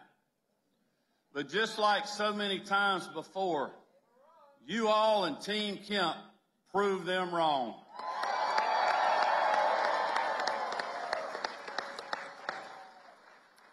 The media, the National Democrats, those billionaire donors, the left-wing activists, Joe Biden, Barack Obama, Oprah, and Stacey Abrams threw everything they had at us for the second time in a row.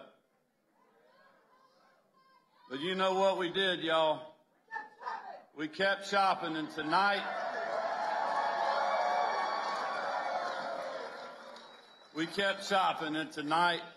we stopped Stacey and saved Georgia.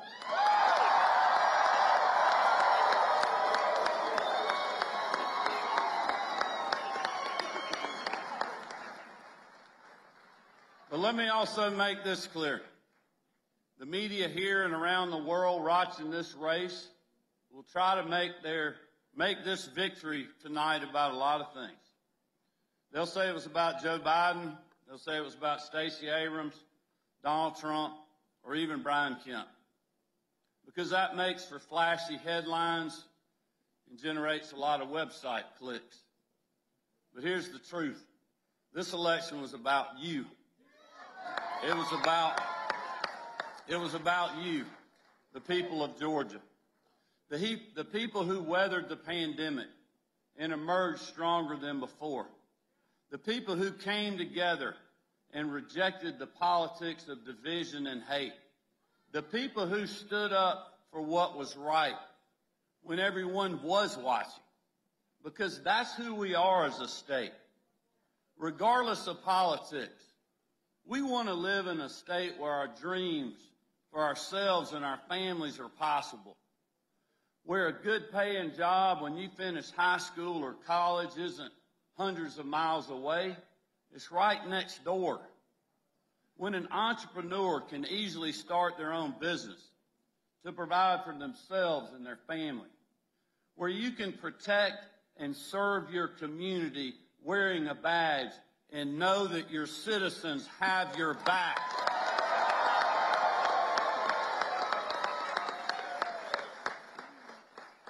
And your governor and this family has it as well. Where you can retire in a safe neighborhood, worship freely, and watch your kids or your grandkids on Friday nights at the ball field. That's the Georgia I know, and it's one worth fighting for. Tonight, hard-working Georgians from all walks of life spoke with a clear voice. They know which direction they want their state to go, and it is forward. They want this team to keep putting them first, and that's exactly what we're going to do. Across the country tonight, we took the first step in saving America. This election proves that when Republicans stay focused on real-world solutions that put hard-working people first, we can win now, but also in the future, y'all.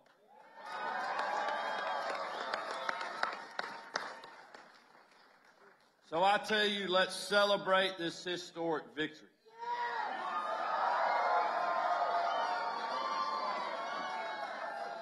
While knowing there's still plenty of work to do. And I can promise you, this family is going to stay in the fight. Thank y'all so much for your hard work and support. God bless you, and God bless the great state of Georgia. Keep chopping, everybody. All right, and that was the victory speech of Governor Brian Kemp. He has been re-elected for the state of Georgia. And just taking a look at the results here, with 97% of the votes counted, he has won with 54% of the votes. We're going to take a short break here. We'll have more news and coverage on midterm elections after this.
And welcome back here to Live Now from Fox.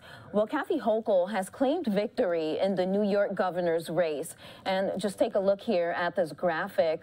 With 93% of the votes counted, she has won with 53% of the votes counted so far. But we want to go ahead and bring you remarks from her Republican opponent, Congressman Lee Zeldin.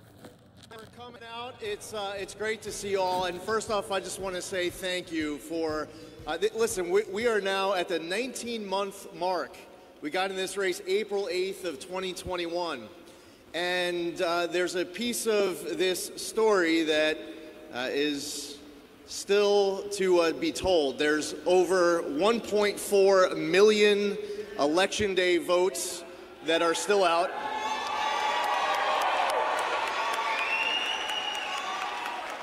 So there's this, it's going to be a little frustrating for the members of the media who didn't want us ever to be in contention here in New York.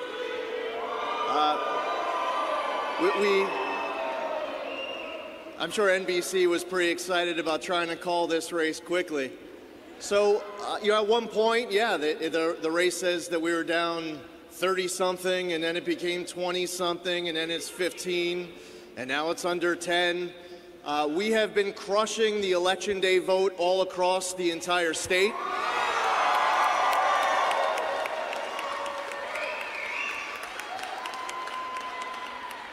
And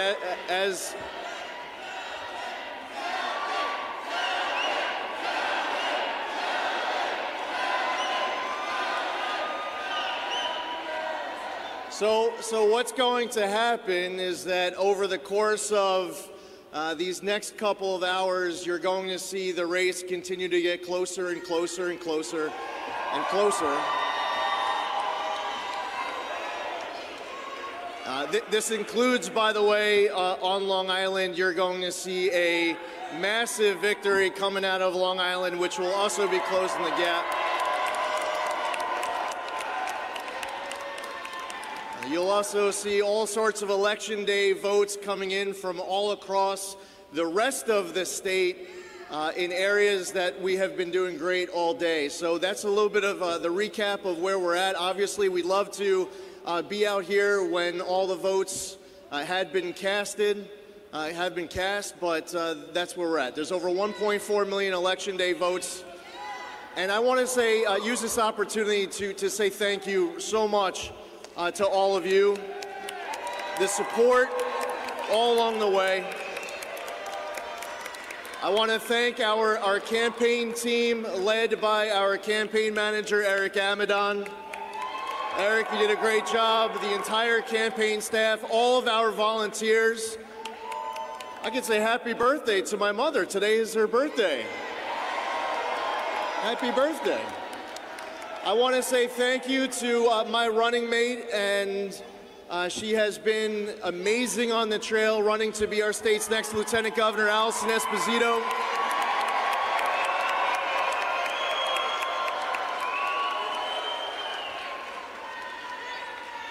And all of the help, and it came from so many different walks of life, 62 counties.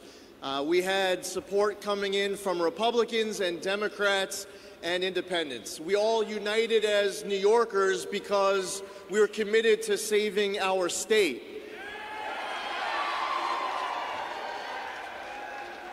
And you poured your heart and soul into this entire effort.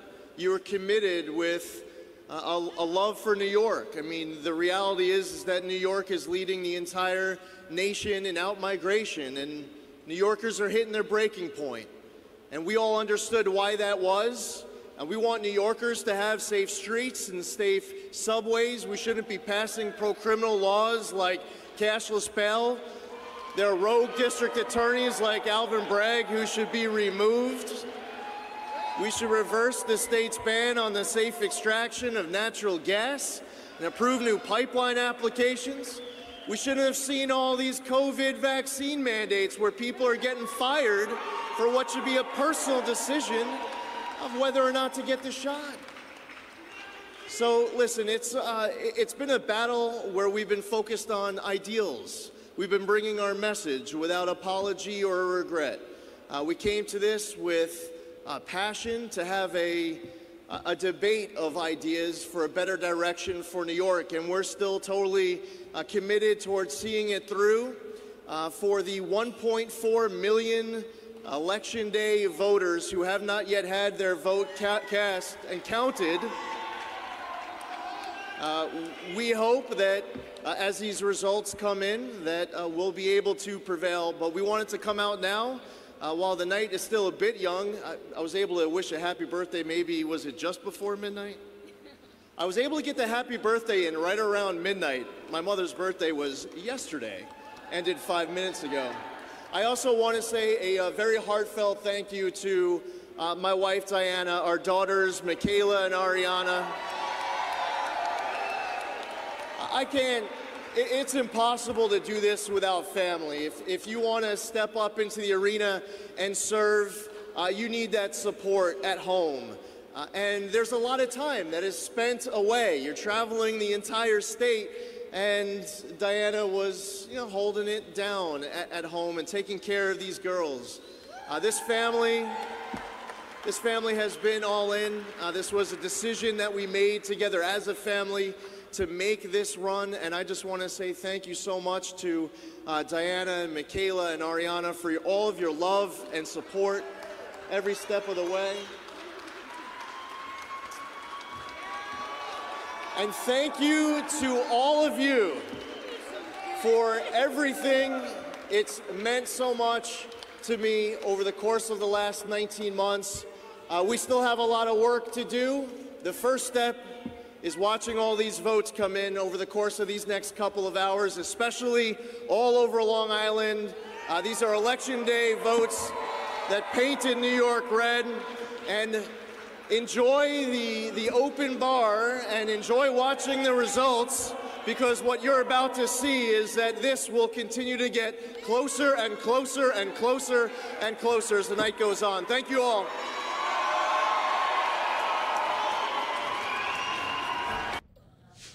All right, so that was Representative Lee Zeldin, who has been defeated by Governor Kathy Hochul of the state of New York. Meantime, we want to take a look at some of these Senate races. A few of them have not been called yet, including in Arizona, Nevada, Wisconsin, and Georgia. Those had been predicted to be the hotly contested races. And we want to take a look at the balance of power for the Senate here. And you can see there, currently, Democrats have 48 seats, and it is tied with the Republicans at 48. Now, the Democrats are defending their 50-50 majority to control the Senate. And again, 51 seats are needed for that majority. Meantime, as mentioned, it still has not been called for the states of Arizona, but we did hear from Senator Mark Kelly earlier tonight. We want to go ahead and bring you his remarks here on Live Now from Fox. And momentarily, we should also be hearing from his challenger, Blake Masters. And once we do, we will be bringing you his remarks as well. I wonder, that might not have, we just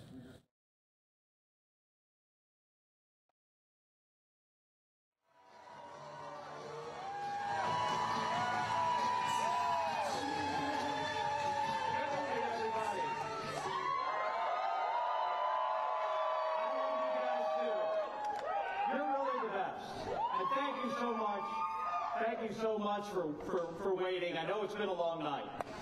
And I'll tell you what, folks. I am feeling confident tonight.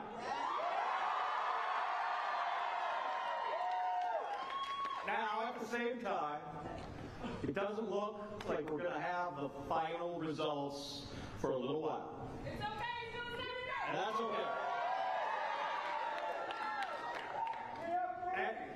And I know a lot of you have spent all day today knocking on doors. You guys knocked on a lot of doors. And you made a lot of phone calls. And I really appreciate that. But I could not let the night end without saying thank you to a few folks who have made all of this possible. First and foremost, together.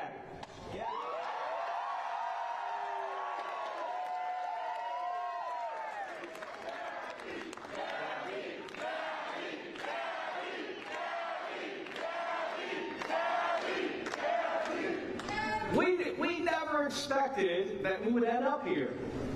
But with everything life has thrown at us, we've always had each other's backs. So thanks. Gabby, thank you for having my back on this campaign and through 2 years representing Arizona in the United States Senate.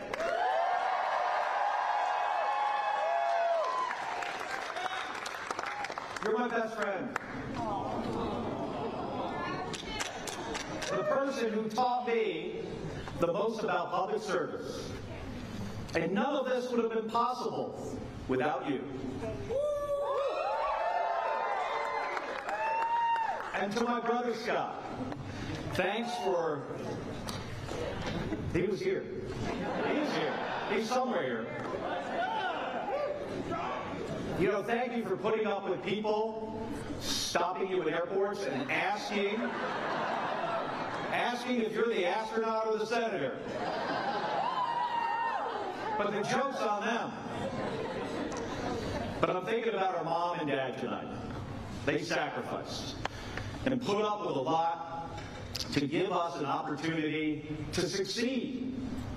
There were times where I'm sure they wanted to give us more, but they gave us everything we needed. A good public school education.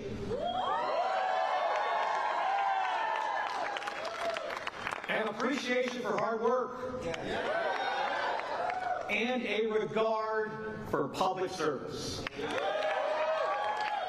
And that opened the door for us to serve our country in the Navy and at NASA. Now every kid should be as lucky as we were. And my daughters, Claire and Claudia. In these few short years since we launched the first campaign, one of you has graduated from college, started a career, and the other has got married to a great guy and made me the proudest grandfather in the world. Through 4 trips to space, through Gabby's injury, and 2 campaigns for Senate, you have always been on my side. And I hope you know how much that means to me and how proud I am of both of you.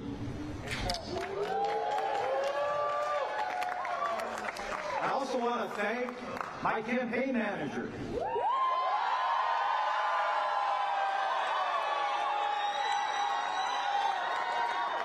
My campaign manager, Emma Brown, who has the unique ability of being able to constantly evaluate every possible scenario for everything all of the time. And my campaign team and the tens of thousands of folks who over the past few years have made phone calls, knocked on doors, and worked late nights and early mornings, thank you. You're all the reason that we're here, not me. So, thank you. And to my Chief of Staff, Jen Cox.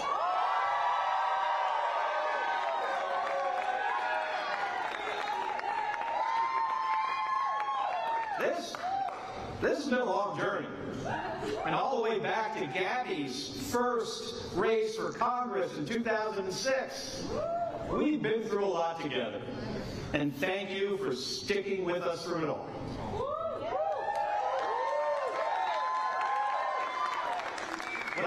When I first decided to run for Senate, I could have never imagined how many people would take time out of their lives or chip in a few bucks to support our campaign.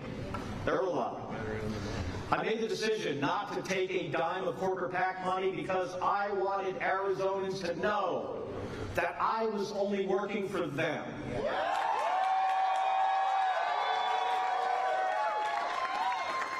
But that meant I was relying on folks to support us a few bucks at a time. And since then, we've had more than 1 million individual people donate. with most of them giving $25 or less. It's incredibly humbling. And it was important to me to run my campaign that way, because from day one, this campaign for me hasn't been, it hasn't been about name calling or dividing people. It's been about telling the truth. It's been about bringing together Republicans, Democrats, and independents in every corner of our state focused on solving problems. This has been a tough election. No matter how the rest of the results shake out, our government will remain closely divided with a lot more work to do. That can feel daunting, but that's democracy. That's how it's supposed to work. It's our responsibility to find common ground and solve problems together. And we do have serious challenges in front of us. Arizonans are facing high costs for everything from gas and groceries to housing. Our country faces threats from an emerging China and Russia's continued aggression. And we still have a mess at our border and a broken immigration system, both of which need to be fixed. And our state and the West, we're facing a historic drought that caused a shortage of the Colorado River. And the fundamental right for a woman to make her own decision about abortion,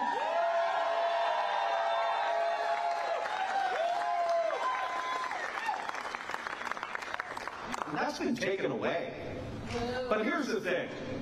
The way to solve these problems isn't by pointing fingers and dividing people. It's by listening and finding common ground. Now, in the last statement he gave before he died, John McCain said, and I quote, "We have always had so much more in common with each other than in disagreement." If only we remember that and give each other the benefit of the presumption that we all love our country, we'll get through these challenging times. He went on and said, "We will come through them stronger than before. We always do." Now, I believe that too. But it just doesn't happen on its own. It requires us to be active participants in our democracy, to demand the truth from our elected leaders, and to find the common ground that we know exists, but can sometimes be hard to see, because that's when we are strongest. Now, there is no country in the world better at solving big problems than the United States of America. We put people on the moon in the 1960s. And we're about to do it again, by the way. And then we'll go on to Mars. We are capable of extraordinary things when we come together and just put our minds to it. That's who we are. We create, we innovate, we build. That's what we're capable. That's what we're capable of when our leaders focus on unity rather than division. When we tell the truth, and when we see common ground, when we work to move forward, not backward. Folks, it's been the honor of my life to represent Arizona in the United States Senate.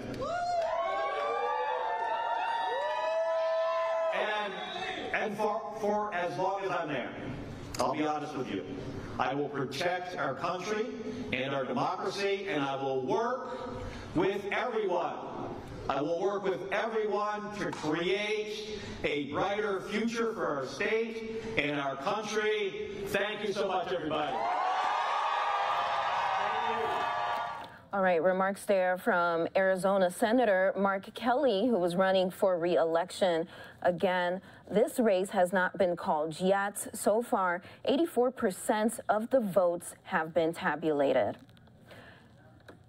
We want to bring you more news regarding another Arizona race, this one being the governor's race.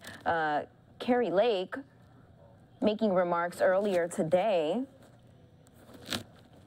And we want to go ahead and bring you those here on Live Now from Fox. This race hasn't been called yet either. Wasn't that long ago, we came out and they said, oh, wow, they're 10 points down. The fake news was asking us to concede, and we kept climbing, climbing, climbing. We turned 15 points around, and we won by 5 points. I just want you to know it's early. It's very early, and if we have to take this fight through, we will. If it takes hours or days, we will. But the great news is every single drop of election ballots that have come in the last 3 drops have shown us up 85%, 87%, 81%. I just want the propagandists back there to know, don't embarrass yourselves. Don't embarrass yourselves.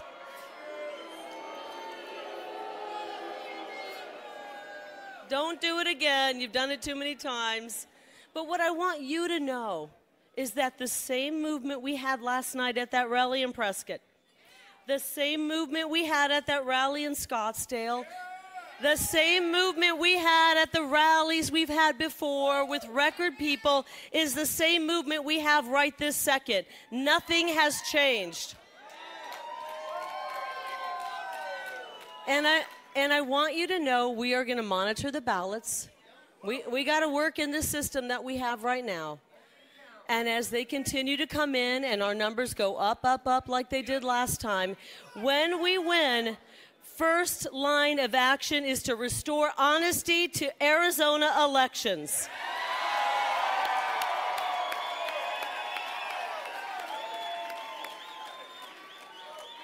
Now, God did not put us on this fight because it was going to be easy. Not one thing that we've had to go through has been easy. We beat back a billionaire in the establishment, okay? Let's just be frank. We have had everyone come against us, tens of millions of dollars in spending coming against us. Nothing has been easy. When corruption has risen to the level that it's at right now, it takes tough, strong people. Are you tough and strong? Are you willing to continue this fight? Are you willing for incompetency to play itself out and the victory to come at us? I am willing to wait for that, and when we win, and I think it will be within hours, we will declare victory, and we will get to work turning this around. No more incompetency and no more corruption in Arizona elections.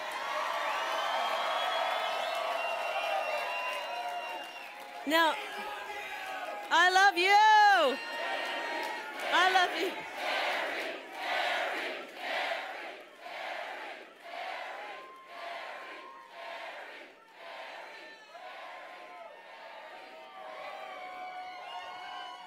I kind of feel like it's a Groundhog Day. We had November 3rd, 2020. That was called Incompetency 101. Then we had August 2nd, 2022, Incompetency in Elections 202. And now we're at Incompetency in Elections 303. We need honest elections, and we're going to bring them to you, Arizona. I assure you of that. The system we have right now does not work. We, the people, deserve to know on election night the winner and the loser. And we will bring that kind of election back to Arizona. I assure you of that. I love you too. I'm looking out. Guys, I'm looking out here at these beautiful faces of the children. Put your hand up if you're a young one in this audience, if you're a child. This is what it is about. We got involved for our children. And we will not stop fighting until we have every legal vote counted. So we're going to be patient. We're going to be patient, guys. We're going to wait. Right now, I told you the votes that are coming in are going our way, 81, 85, and 87%. And we will take the victory when it comes, and we will turn this around. Thank you, everybody. Let the partying begin. We know this movement is just beginning. I love you, Arizona. I love All right, so Kari Lake not giving up, although you can see there from the numbers, she is trailing her Democratic challenger, Katie Hobbs. We're going to take a short break. We'll have more after this.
And welcome back here to Live Now from Fox. Well, John Fetterman has declared victory in the Pennsylvania Senate race against Dr. Mehmet Oz.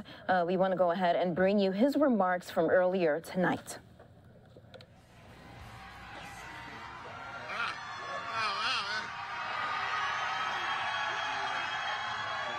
See ya.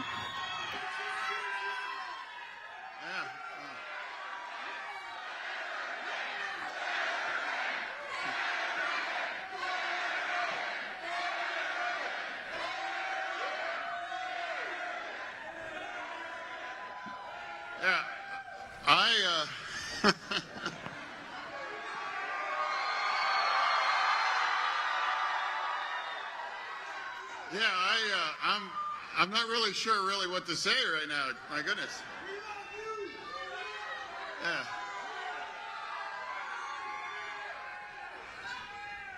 I am, yeah.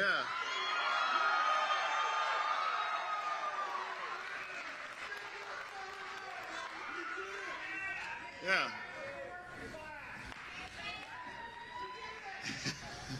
Yeah, I mean, yeah. So I'm so humbled. Thank you so much, really. Thank you. Thank you.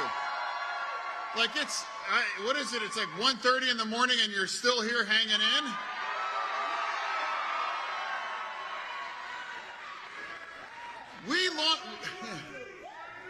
We launched this campaign almost 2 years ago. And we had our slogan. It's on every one of those signs right now. Every county, every vote. Every county, every vote. And that's exactly what happened. We jammed them up. We held the line.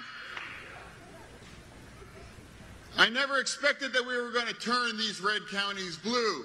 But we did what we needed to do And we had that conversation across every one of those counties.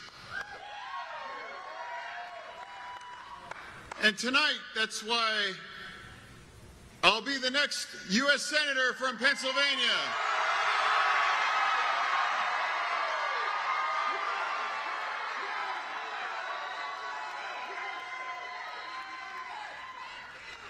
Thanks to all of you. All of you. Thank you. Thank you so much. That made me grateful right now. And I want to thank, of course, all these supporters all across Pennsylvania, all in this room, all across the nation, everyone that chipped in $10 to help us get here. Thank you.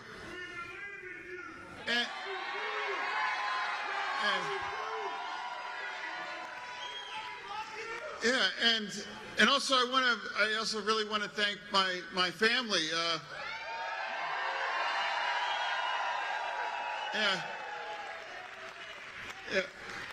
My mother, my father, Carl, Susan, my brother Greg. Where's Giselle? Where's Giselle? Everyone's favorite, yeah, Giselle. Who 6 months ago, she saved my life. Walking out of a Sheetz bathroom, she recognized what was happening. And also, and my children, Carl, Grace, August, hey, yeah, hey.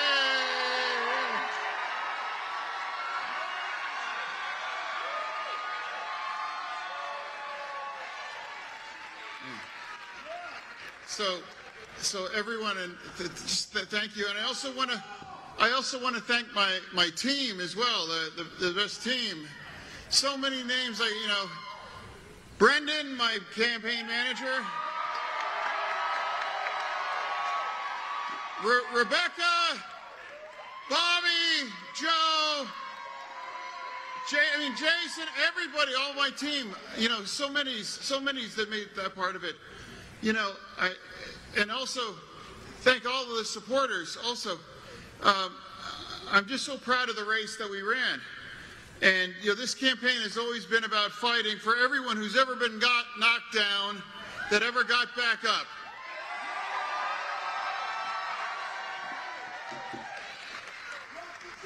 This race is for the future of every community all across Pennsylvania.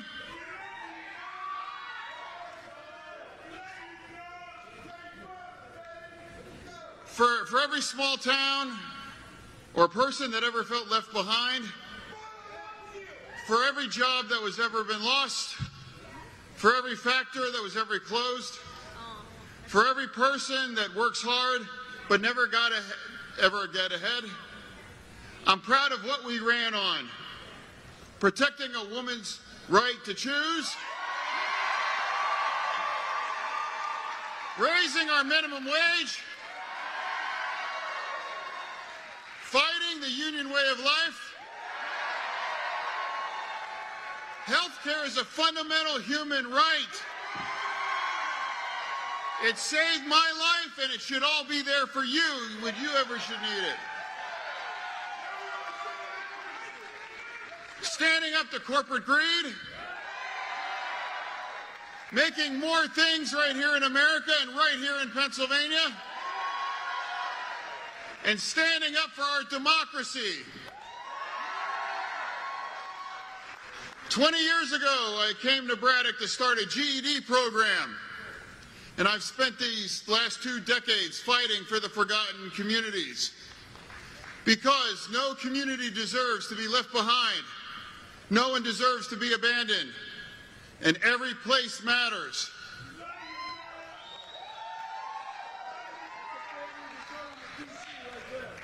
And I want to thank all of you amazing supporters, all of you, and all watching and every. We bet on the people of Pennsylvania, and you didn't let us down. And my promise to all of you is I will never let you down. Thank you, Pennsylvania. Thank you so much.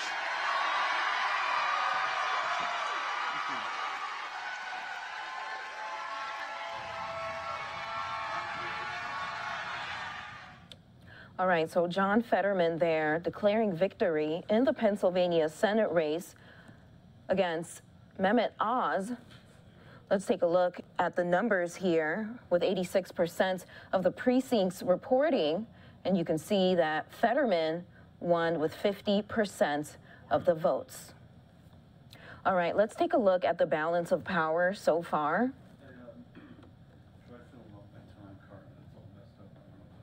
Now, again, Democrats are hoping to keep their majority in the Senate.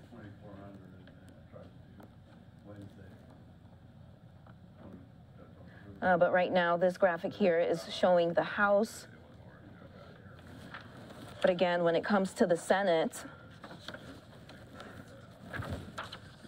51 seats are needed. And once we do have that graphic that shows what those current numbers are, we will make sure to update you here on Live Now from Fox.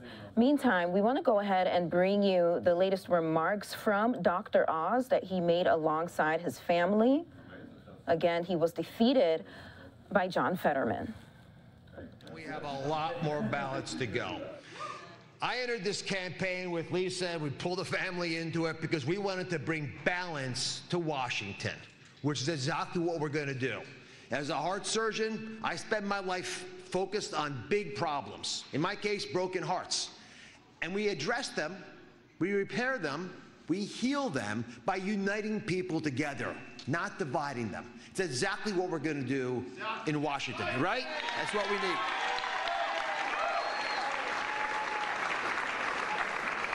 Now, I've said to you many times, that, I'm sorry, what's the problem? Well, are you not able to hear me? Have you heard what I've said so far? Just making sure. I have told you many times that I believe in you. Traveled all over the Commonwealth to make that message clear. Tonight, you have told me that you believe in me. And bless you for that. Together, we will heal Pennsylvania, and we will heal America. God bless you.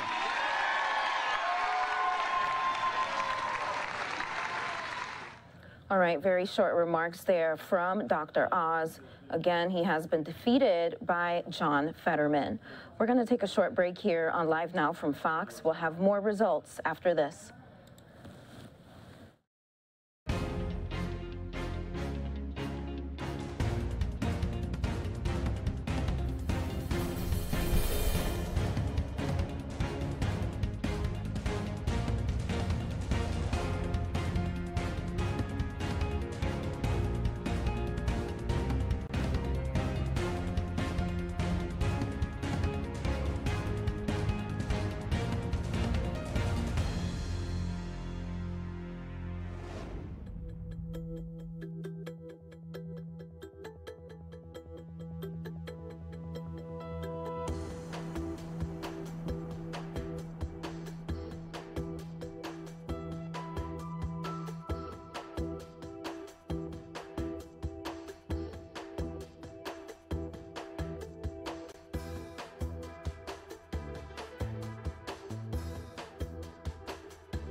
All right, and welcome back here to Live Now from Fox. Thanks so much for joining us.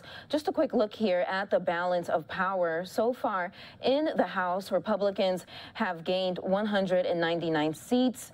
Democrats 168 seats. To have majority, 218 are needed. And for the Senate, 51 seats are needed.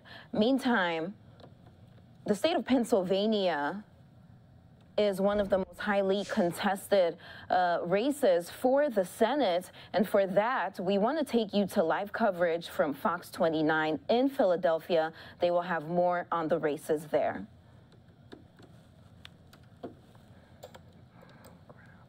We'll get to those in just a second. But first, we also woke up Sue Serio a little earlier as well. Yeah, frosty start. All you have to do is walk outside. That'll wake you up right away. We are looking at another 7 out of 10 as we get used to these chillier temperatures. We enjoyed those 70s that we had over the weekend. Bust Up Buddy is here. We've added an extra scarf because I want you to know that it is chilly and chillier than yesterday in some places. Flyers won last night, by the way. So anyway, temperatures are in the 30s and 40s in Philadelphia. It's 45 degrees. You factor in that breeze, it feels a little colder. Sunrise time is 6:39. And we have 34 up in Allentown, 39 in Reading, 36 in Wrightstown. You get the idea. It is chillier. In fact, I'll give you the numbers. It's 12 degrees colder in Pottstown than it was at this time yesterday. 7 degrees chillier in Philadelphia. Our high yesterday after a 79-degree Monday was 61, with a little closer to the average and where we're supposed to be for this time of year. So today, a high of 60, sunny and breezy, a chilly afternoon. Sunset time is 4:50 p.m. We'll talk about temperature roller coaster ride. We'll talk about Tropical Storm Nicole. Lots to tell you coming right up. But let's check in with Bob Kelly. Still got that construction out there. Oh, yes, it is. I leave it out there just for you, just so you know that. So I hope you toot the horn and give the guys a wave when you drive on past. Come on. That's where we'll get started on this hump day. 331, construction on 95, southbound, right into the Ridley interchange from Ridley down to 476. Only one lane squeezing on through there. Up to Allentown we go. They're working in some areas along I-78, but for the most part, everything is good to go from east to westbound there. Schuylkill Expressway, no problems or delays between King of Prussia, Belmont Avenue, all the way into downtown, so you're set to jet there. Over in New Jersey, though, Vineland, Route 47, down tree, pull down the cable line. So Delsey Drive, otherwise Route 47, closed there in the heart of Vineland, right in the area of Oak Road. And here's a live look at the 42 freeway. Watch for the construction crews still out there through Belmar at 295. All the bridges looking fine, and mass transit, they're running the night out service on both the subway and the Market Frankfurt line. Karen and Thomas, good morning. Good morning to you, Bob. It is 3:33. As we mentioned, this one, a close one. John Fetterman projected to win Pennsylvania's Senate race with 49.2% of the vote, defeating Republican opponent Dr. Mehmet Oz, who currently has 48.8% of the vote. These races so close. Let's get right out to Steve. Well, the big surprise is that somebody declared themselves a winner, and it's Fetterman. Start a GED program, and I've spent these last 2 decades fighting for the forgotten communities, because no community deserves to be left behind.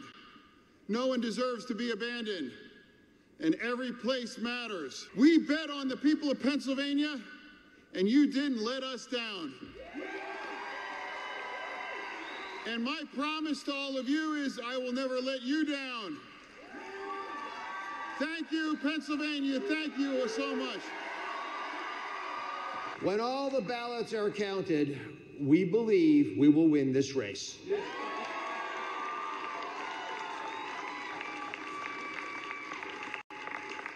We've been closing the gap all night, and we have a lot more ballots to go.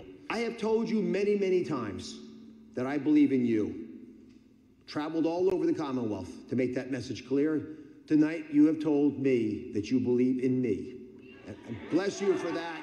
Together, we will heal Pennsylvania, and we will heal America. God bless you. And that is the last or the latest we've heard from Dr. Oz. So he has not conceded yet, and we'll see what happens this morning, if he concedes or not. Thomas, Karen? All right, Steve, thank you. 3:34. The next governor of Pennsylvania will be current Attorney General Josh Shapiro. Our Shawnette Wilson was there during his victory speech. Josh Shapiro spoke around 11:30 last night in a victory speech as Pennsylvania's governor-elect. He defeated Republican candidate Doug Mastriano. The crowd cheered as Shapiro said real freedom won tonight, and that means investing in public schools to give all kids a shot, ensure that kids make it to 18, that people can start businesses, and that people can marry who they love. He says he will work for people all over the Commonwealth who want the same things. Rural, urban, suburban folks across this Commonwealth who I've had the opportunity to talk with, you know, they basically all want the same thing. They want a real opportunity for good schools, safe communities, and an economy that just gives everybody a shot. No matter how different our Commonwealth looks, no matter how different the terrain is, those are the basic values that every single Pennsylvanian has a right to and that I'm going to fight to deliver for. Governor-elect Shapiro also thanked Austin Davis, who he calls his history-making partner, as the first black lieutenant governor-elect in Pennsylvania. Shawnette Wilson, Fox 29 News. Thank you, Shawnette. Mastriano has not conceded. This is what he had to say.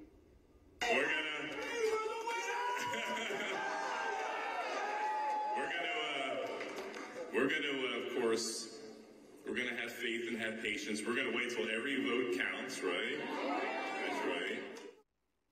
So Shapiro, Mastriano obviously running to succeed Governor Tom Wolf. And here at this hour in Northeast Philly, votes are still being counted at the city's ballot processing center.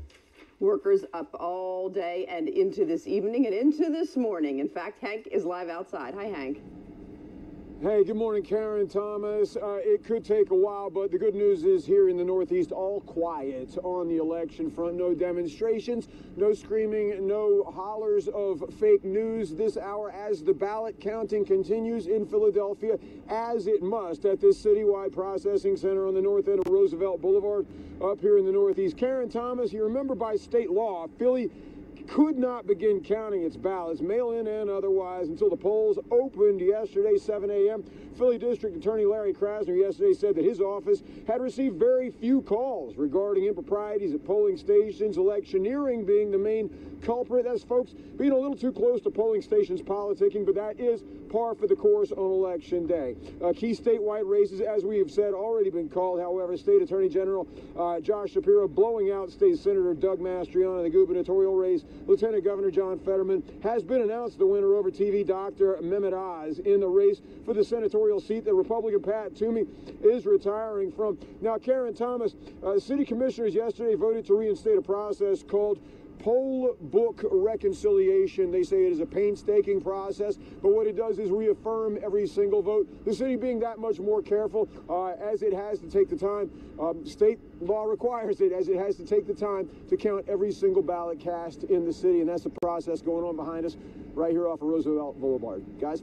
And that is the end result to count every single vote. Hank, thank you. 3:39. Had some problems in Mercer County where people couldn't vote for some time. The voting machines were all down due to some technical issues. They said the scanner were not accepting the ballots. So the malfunction forced the voters at more than 130 polling places to fill out a standard ballot.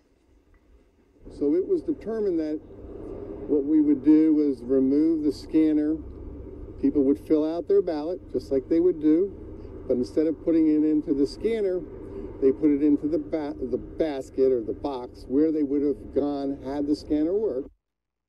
So the Board of Elections says they didn't discover the problem here because until the machines were turned on. They didn't do the run-through first. So. Let's take a look at some of the key races in New Jersey, starting with District 1. Democratic candidate Donald Norcross is the projected winner over Republican candidate Claire Gustafson. For District 2, Republican candidate Jeff Van Drew is the projected winner over Democratic candidate Tim Alexander. And for District 3, Democratic candidate Andy Kim, the projected winner over challenger Bob Healy. And let's take a look at some of the very, very close races right now in Pennsylvania. District 7, you've seen all the commercials, still too close to call, we're going to say this hour. The candidates, of course, Democratic candidate Susan Wild, and then there's Lisa Scheller. So this is a very narrow margin. And in District 5, Democratic candidate Mary Gay Scanlon is the projected winner over the challenger David Gallick. And then the key Senate and gubernatorial races, you know, many others are also in the spotlight. Yeah, not the only ones, though. Coming up right here on Good Day Philadelphia, a different issue. A look at how marijuana is doing on the ballot. That's coming up. All right, and that was live coverage from our sister station, Fox 29 in Philadelphia. We're going to take a short break. We'll have more after this.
She's like, normally there's no one here.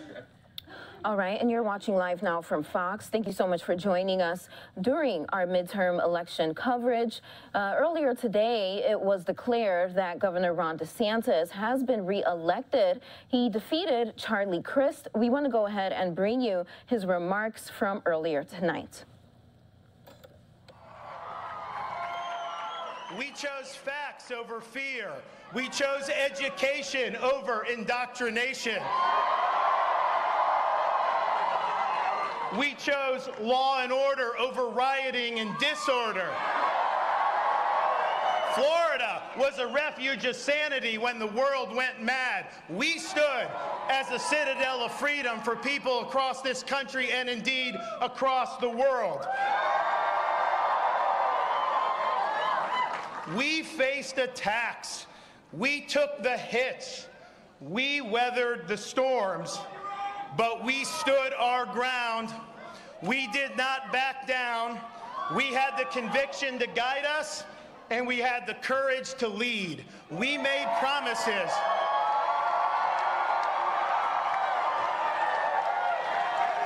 We made promises to the people of Florida, and we have delivered on those promises. And so today, after 4 years, the people have delivered their verdict. Freedom is here to stay.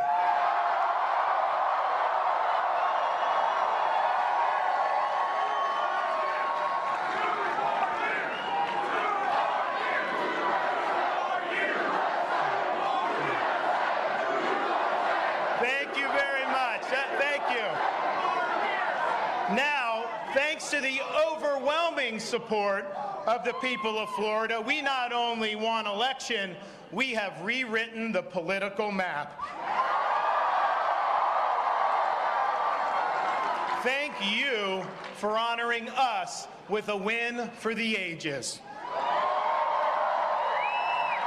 I want to thank all of our campaign staff, from campaign manager Janera Peck down. This was the best run campaign in the history of Florida politics.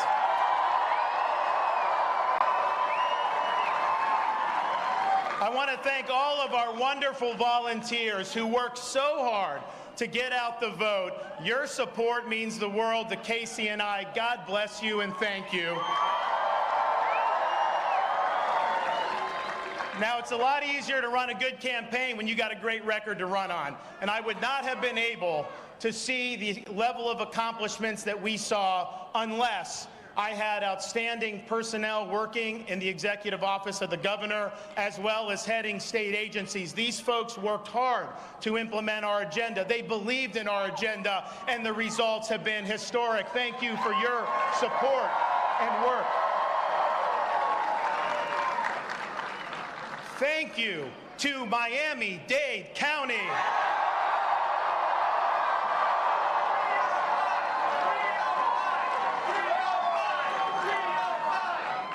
Thank you to Palm Beach County.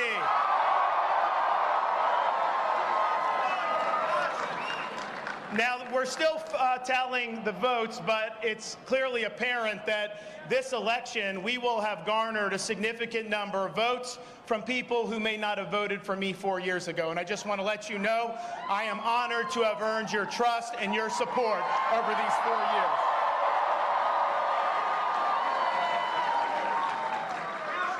And most important of all, thank you to the greatest First Lady in all 50 states,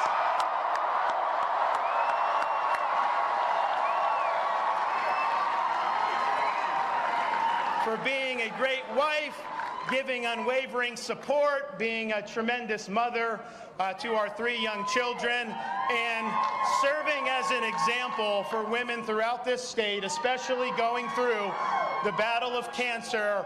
She is remarkable.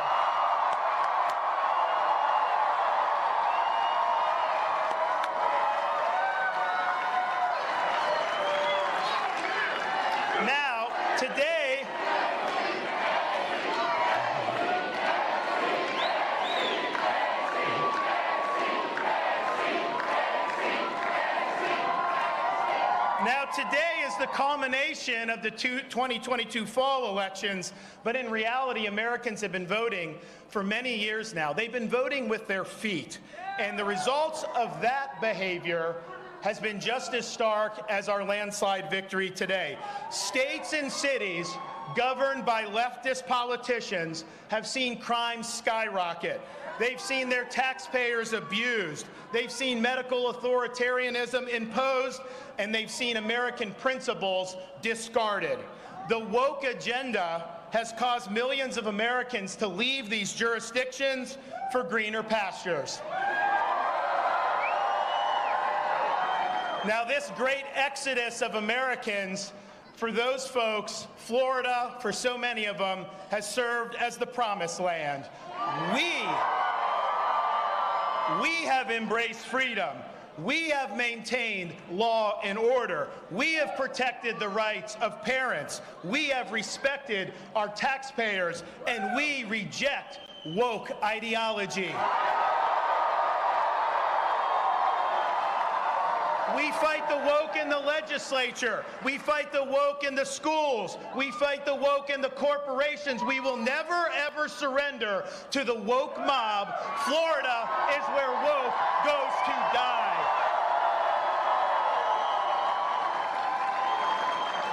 People have come here because our policies work. Leadership matters. We refuse to use polls and put our finger in the wind. Leaders don't follow, they lead. We set out a vision. We executed on that vision, and we produced historic results. And the people of this state have responded in record fashion. Now, while our country flounders due to failed leadership in Washington, Florida is on the right track. I believe the survival of the American experiment requires a revival of true American principles. Florida has proved that it can be done. We offer a ray of hope that better days still lie ahead. I am proud of our achievements in this state. I am honored by your support, and I look forward to the road ahead. I have fought the good fight. I have finished the race in this first term, and I have kept the faith.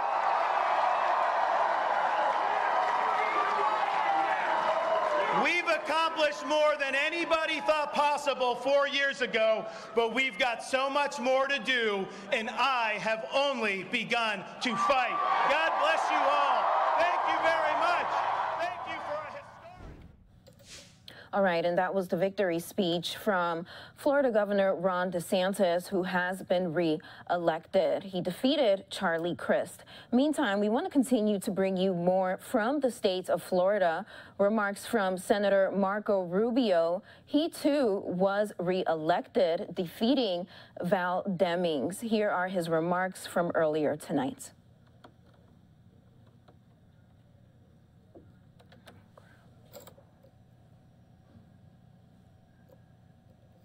Here gathered in the red county of Miami-Dade.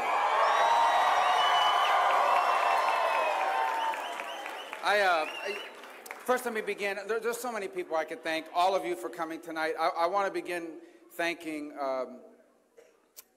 our Creator God for allowing me to be an American, a citizen of His greatest country.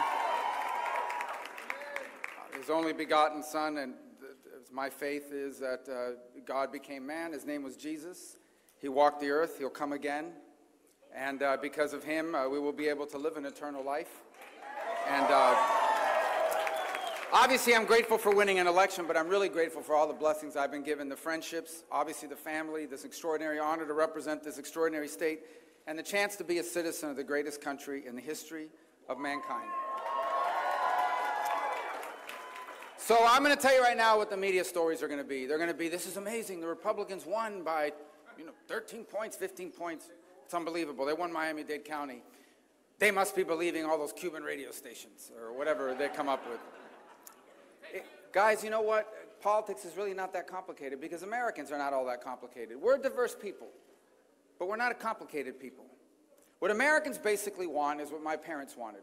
It's what all of you wanted. It's what people want all over the world but have been able to fulfill here. They want to be able to have a job that pays a decent wage.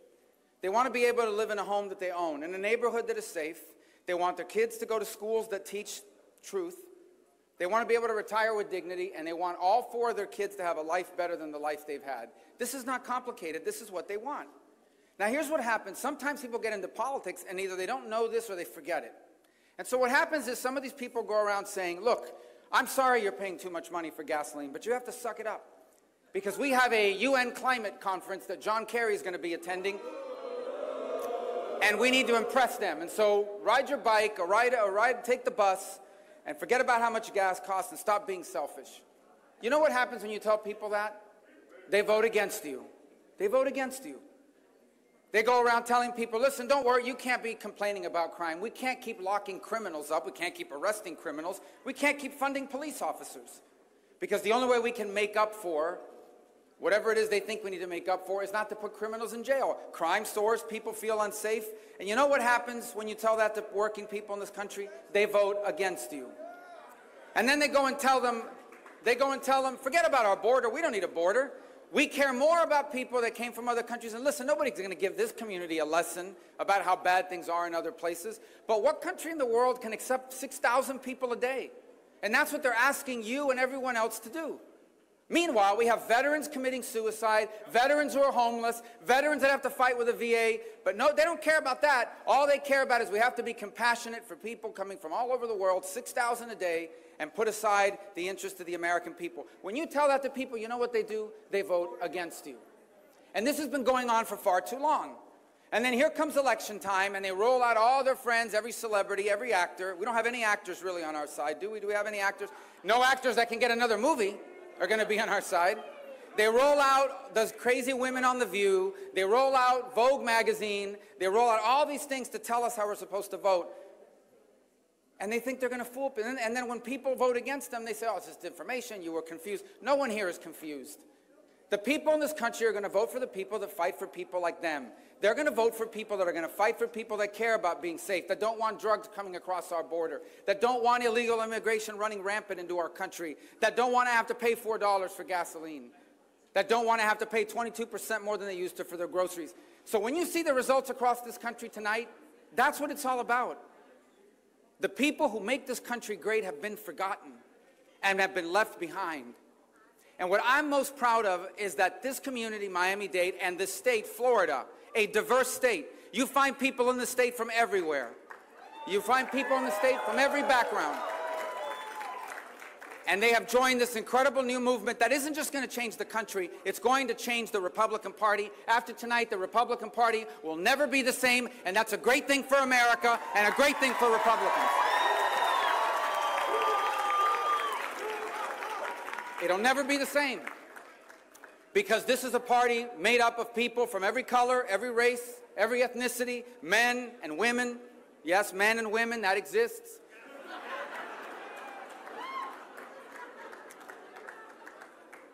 And you know what we call people who are black and white and Hispanic and Asian and are men and are women and come from other countries? You know what we call them in Florida? We call them Americans. And that's what they are. They are Americans.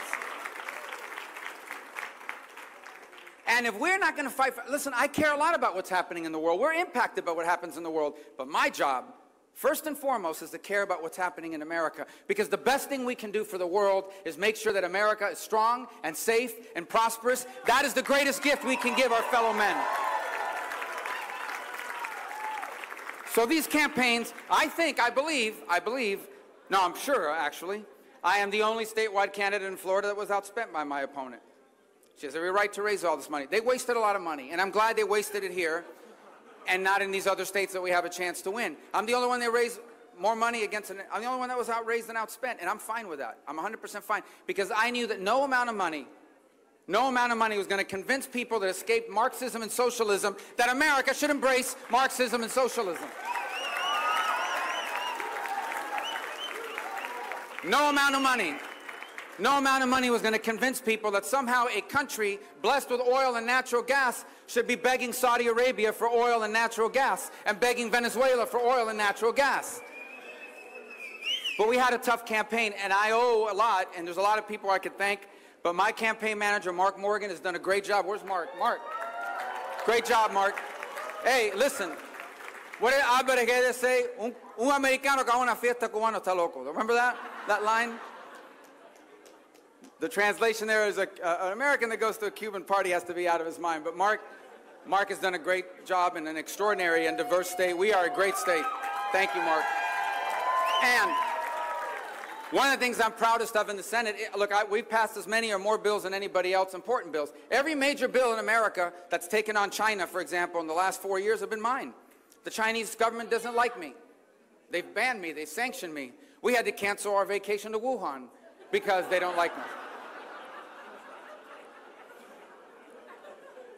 Expensive. They wanted to lock us in the hotel room, apparently, though. No, look, but I'm very proud of everything we've done in our office, because I have a great staff in our office. All right, Senator Marco Rubio there making remarks in Florida. He has been reelected for another term. We're going to take a short break here on Live Now from Fox. We'll have more on the midterms after this.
And welcome back here to Live Now from Fox. Thanks so much for joining us as we bring you the latest on the results regarding the midterm elections. For the latest, we now would like to take you to our sister station, Fox 5 in D.C.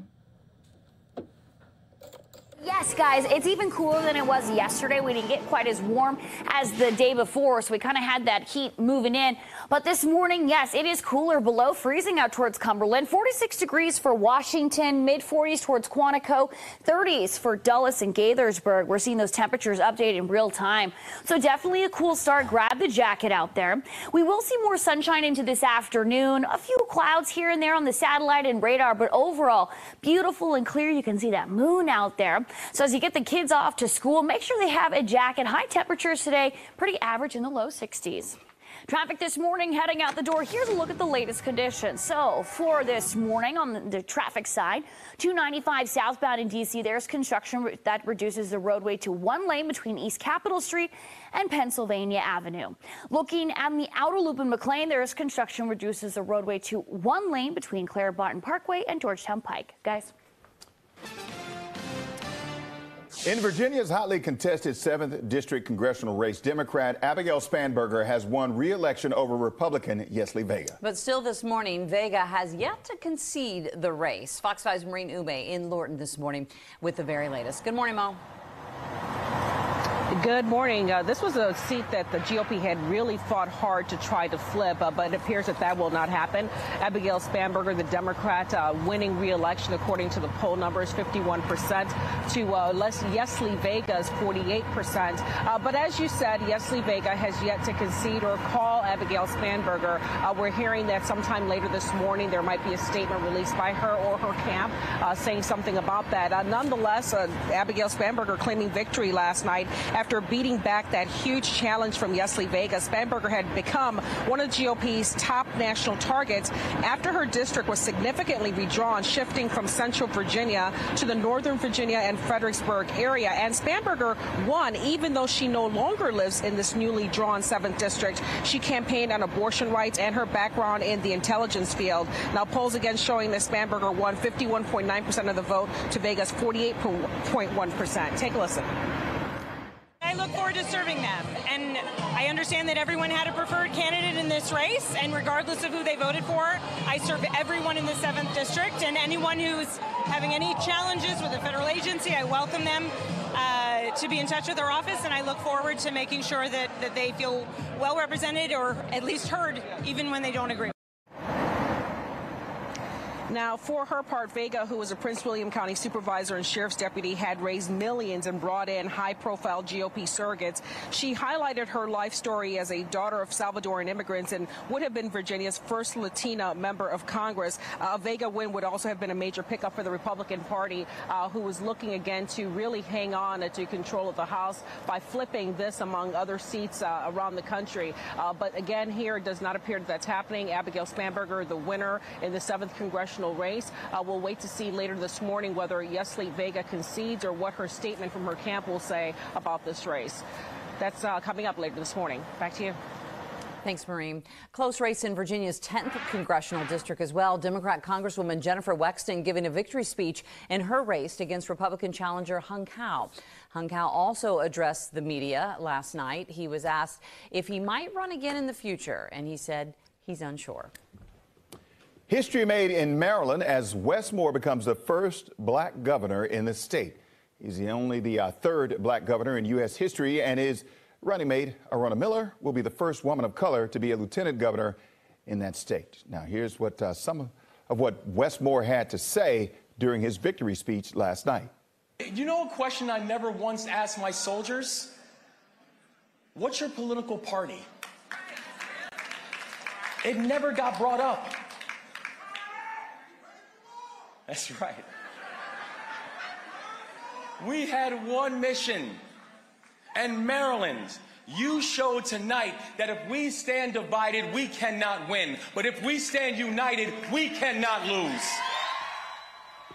Wes Moore's wife and 2 children joining him on the stage. He thanked the crowd of supporters for believing in him and highlighted some of his campaign promises, which include keeping illegal guns and violent offenders off the streets and protecting abortion rights. At last check, Republican challenger Dan Cox revealed no plans to concede. Stay with us on air and online for all the election results. You can also visit fox5dc.com/election for real-time updates. 4:05 is our time. A little weather and traffic on the 5s. And as we take a... All right, and thank you to our sister station, Fox 5 in D.C., for bringing us the latest in their area. Meantime, we want to continue here with more election results in the state of Illinois now. J.B. Pritzker has been re-elected as the governor of the state of Illinois, defeating Darren Bailey, who was endorsed by former President Donald Trump. We want to go ahead and bring you his victory speech. You made history. 4 years ago, I told you that we would think big, that we'd write a new playbook, that we would put government back on the side of working families, that we would be bold, and we didn't waste any time. We raised the minimum wage to a livable wage. We guaranteed a woman's right to choose. We balanced the budget, paid all our overdue bills, and got 6 credit upgrades.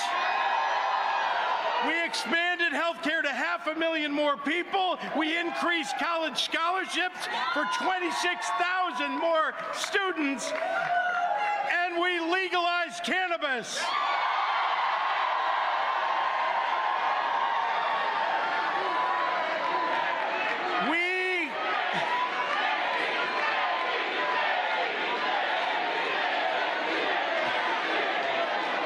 We created more small businesses than ever before, and we grew our economy to over $1 trillion.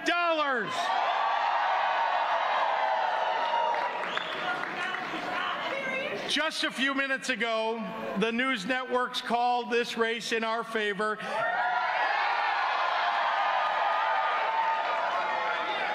And I'm grateful tonight.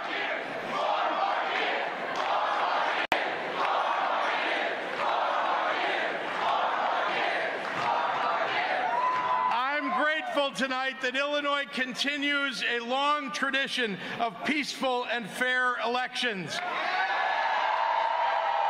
And I am so thrilled to spend 4 more years as your governor.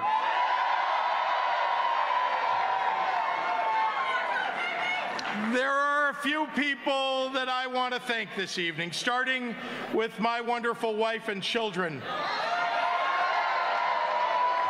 Public service is demanding, especially on the loved ones who sacrifice more than they asked for. So to MK and to Teddy and Don, thank you for supporting me in this endeavor. I love you more than life itself. To my running mate and the best lieutenant governor Illinois has ever known,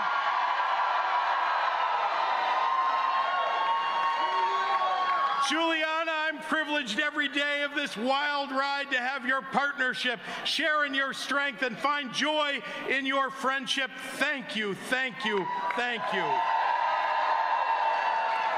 To my campaign manager, Mike Olin, and our tremendous staff, you are the finest campaign team anywhere. 2 of the nation's biggest MAGA Republican billionaires, along with their teams of political grifters, they spewed lies and innuendo, and you showed them that Illinois is a state that stands up for working families and rejects their selfish agenda. To Ann Caprera, who can finish my sentences and almost knows before I do what my instincts are on every policy matter, the depths of my gratitude and admiration are endless. Most importantly, to the people of Illinois, thank you for placing your trust in me to carry out this mission for 4 more years. I won't let you down.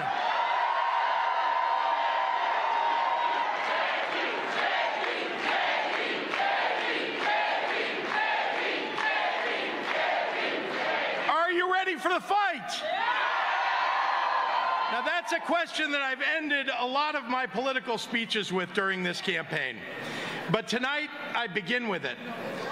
90 years ago, Illinois elected a new governor named Henry Horner, who took office in 1933 during the Great Depression and when fascism was on the rise worldwide. Shortly after his inauguration, he delivered one of the most important speeches of his. In retrospect, his words were eerily timeless and prescient. Horner said, "We all realize that we are living in abnormal and unusual times, times requiring unusually clear thinking and sacrificial action. Do you realize that our vaunted civilization is at stake and the responsibility of preserving it is laid upon all of us who believe in sustaining it?" That was Henry Horner's way of asking his audience, are you ready for the fight? Well, when I was making the decision to run for a second term as governor of Illinois, I asked myself if I was ready for the fight again.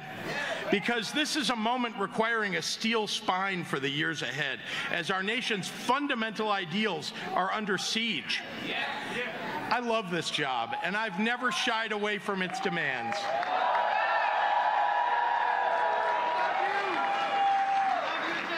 I love you too. But if I was going to serve for another 4 years, I wanted to make sure that I was prepared to bring the happy warrior spirit into this job again. Because leading the fight in a battle ought to bring joy if the purpose is meaningful. Optimism in politics is often dismissed as Pollyanna-ish. But like most virtues worth cultivating, its power is in its humility. I admire happy warriors, and I think of myself as among them, because here's what it is to be a happy warrior: to find calm when the times are chaotic, to respond to cruelty with compassion, to gladly be the first to suit up for a worthwhile battle and be the last to give up in a difficult dogfight. To celebrate victory but never dwell in it, to laud progress but never let it be enough. And precisely when the battles are hard and the challenges many, that's when the spelunkers for misery feed off the dark fears that people harbor in difficult times. And that is the moment when a happy warrior can carry us forward and says, I've been in this dark place before and I know the way out. Let's be honest, the abnormal and unusual times that Henry Horner talked about are here once again. And just like back then, our values are under siege. But they are worth fighting for.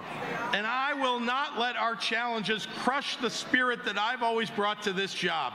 Facing this moment requires that every happy warrior find a little bit of a nomadic warrior in them as well.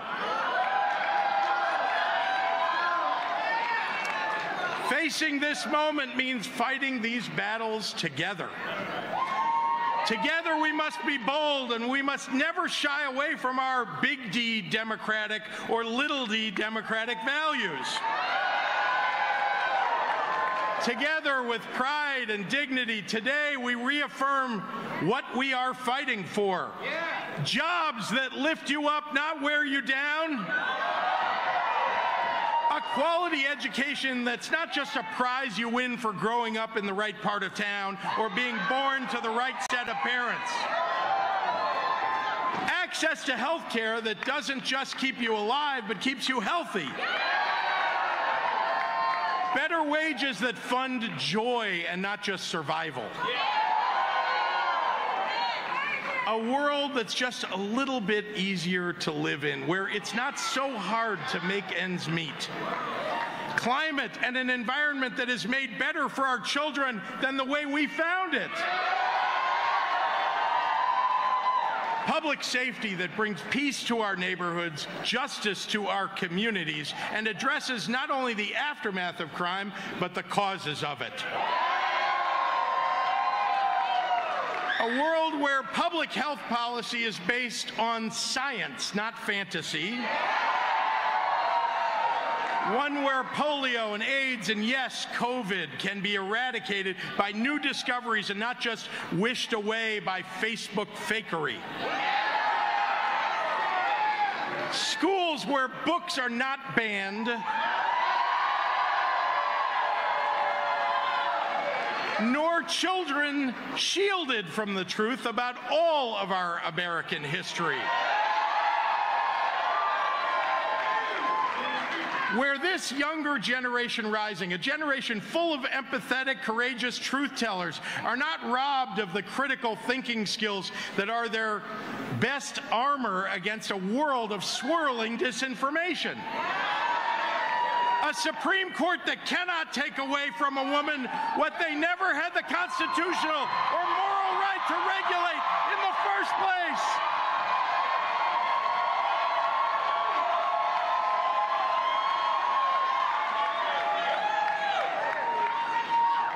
And to all of you, let me be even clearer. To anyone who thinks that they can come into this state and try to force some right-wing MAGA war on a woman's body, you will never get an inch of Illinois.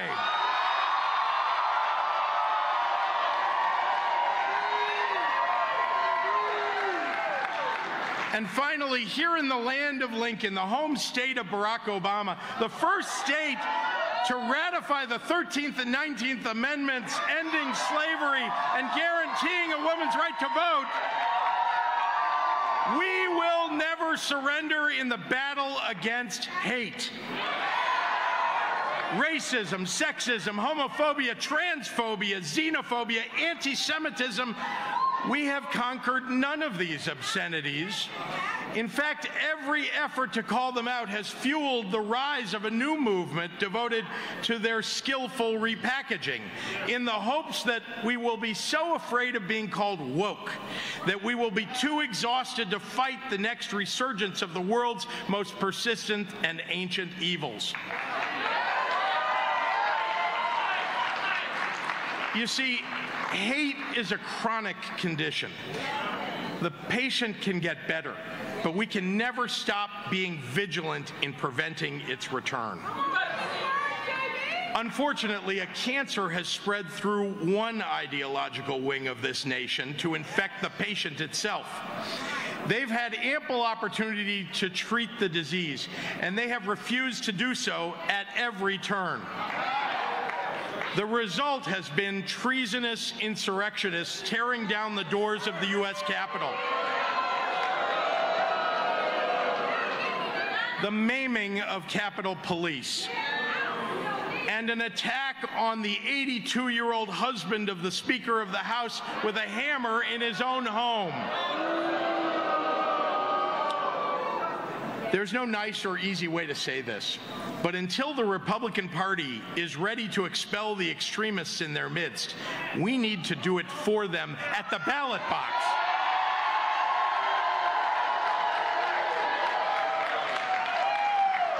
The fight for democracy, the fight for freedom, the fight for liberty, the fight for decency should be peaceful, but not be timid. It needs to be out loud.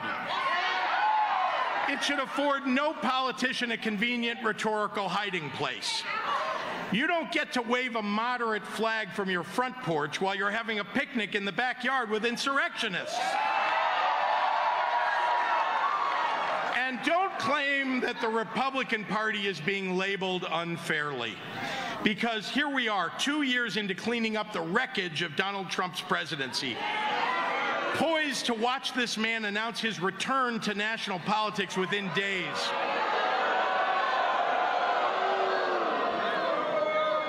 You know why? Because GOP politicians, with the exception of only a few souls, are too cowardly, too simpering to support the best interests of the nation because they're afraid of being called insulting nicknames by a whiny bully. To the fake patriots and their enablers, you don't love the United States if you're not willing to defend it against a man who would destroy it. Donald Trump is the modern embodiment of tyranny that our founders feared the most. So don't lecture us about norms or typical political practices. Against a party that nominates and endorses anti-Semites and racists and anti-immigrant zealots, appeasement and complacency do not work.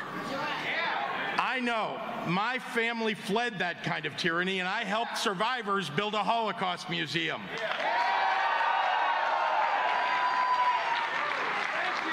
You know what works? Winning works. When the rights and freedoms of our most vulnerable people are disregarded, when the welfare and education of all of our children are under siege, when the guardrails of our democracy, the load-bearing walls of institutions of government, the freedoms that this state's most famous son died to protect are under attack, well then winning is not a luxury but a necessity.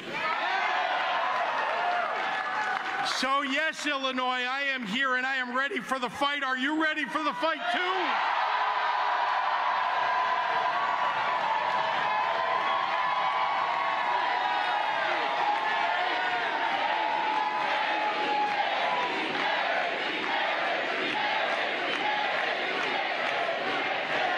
These days ahead will be hard, but do not tell me the fight cannot be won. The fabric of our nation has been frayed and torn before, and Illinois has always had a large role in putting it back together. This state is a special place. This sacred patch of land sandwiched between great rivers and a great lake keeps finding a way to produce great people. Whether your bread is served at Blackbird Bakery or Brown Sugar Bakery, whether your beer is poured at Galena Brewing Company or Revolution Brewery, whether you like your short rib at Broad Gauge or Virtue or 17th Street Barbecue, whether you're a Saluki, a Wildcat, or Fighting Illini, Illinois' excellence defies division. Our land is as beautiful as it is vast, and our people as kind as they are courageous. Over the last 4 years, you have found a million different ways to show the world that goodness is a choice that so many people here in Illinois make. Like Chef Q of Evanston, who turned her successful catering business into a meal delivery service for families in need during COVID. Or the Granite City High School Student Council, who spends the entire year raising money to distribute Thanksgiving dinner to over 150 families in need. Or Rabbi Yosef Shanowitz, who on July 4th of this year rushed to the Highland Park Hospital to go door to door for people of all faiths to provide counseling and healing. At every possible opportunity, Illinoisans reach for small moments of joy and great heights of achievement.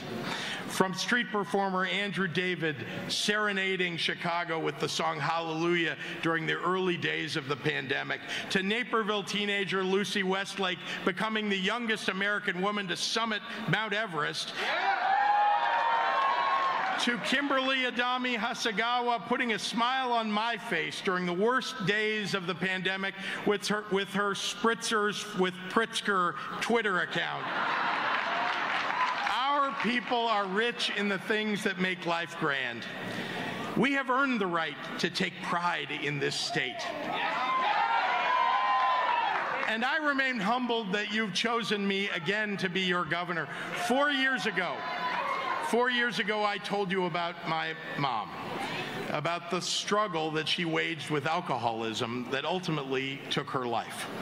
And I told you how the burden of anyone who loses a parent young is to feel the weight placed upon you of the potential of your parents' unlived years.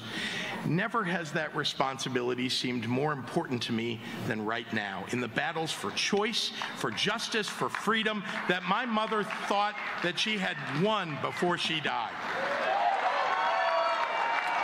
So I choose to fight. I choose to fight to protect Illinois families. I choose to fight to protect our workers.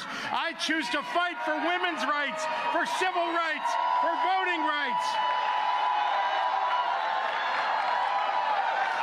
choose to fight for the better world imagined by those who never let their hopes be reined in by their experiences. I choose to fight the fights my mother never gave up on, the fights she left for me to finish. Henry Horner said something else that night back in 1933, and it's his words that I want to leave you with. He said, the only way to carry out any great purpose is not on your shoulders, but in your heart. Carry it on your backs, and it may tear you down. Carry it in your hearts, and it will lift you up. Horner was right. So Illinois, together we will carry in our hearts the great purpose of our time, so we will survive and thrive and love and heal. Thank you, Illinois. God bless you, and God bless this great state.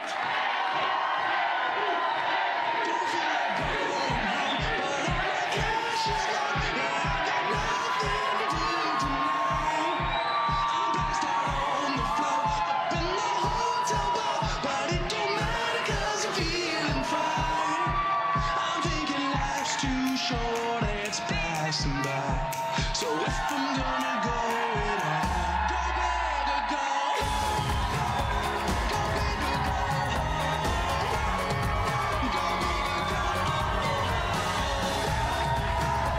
Go baby, go. Go baby, go. Go baby, go.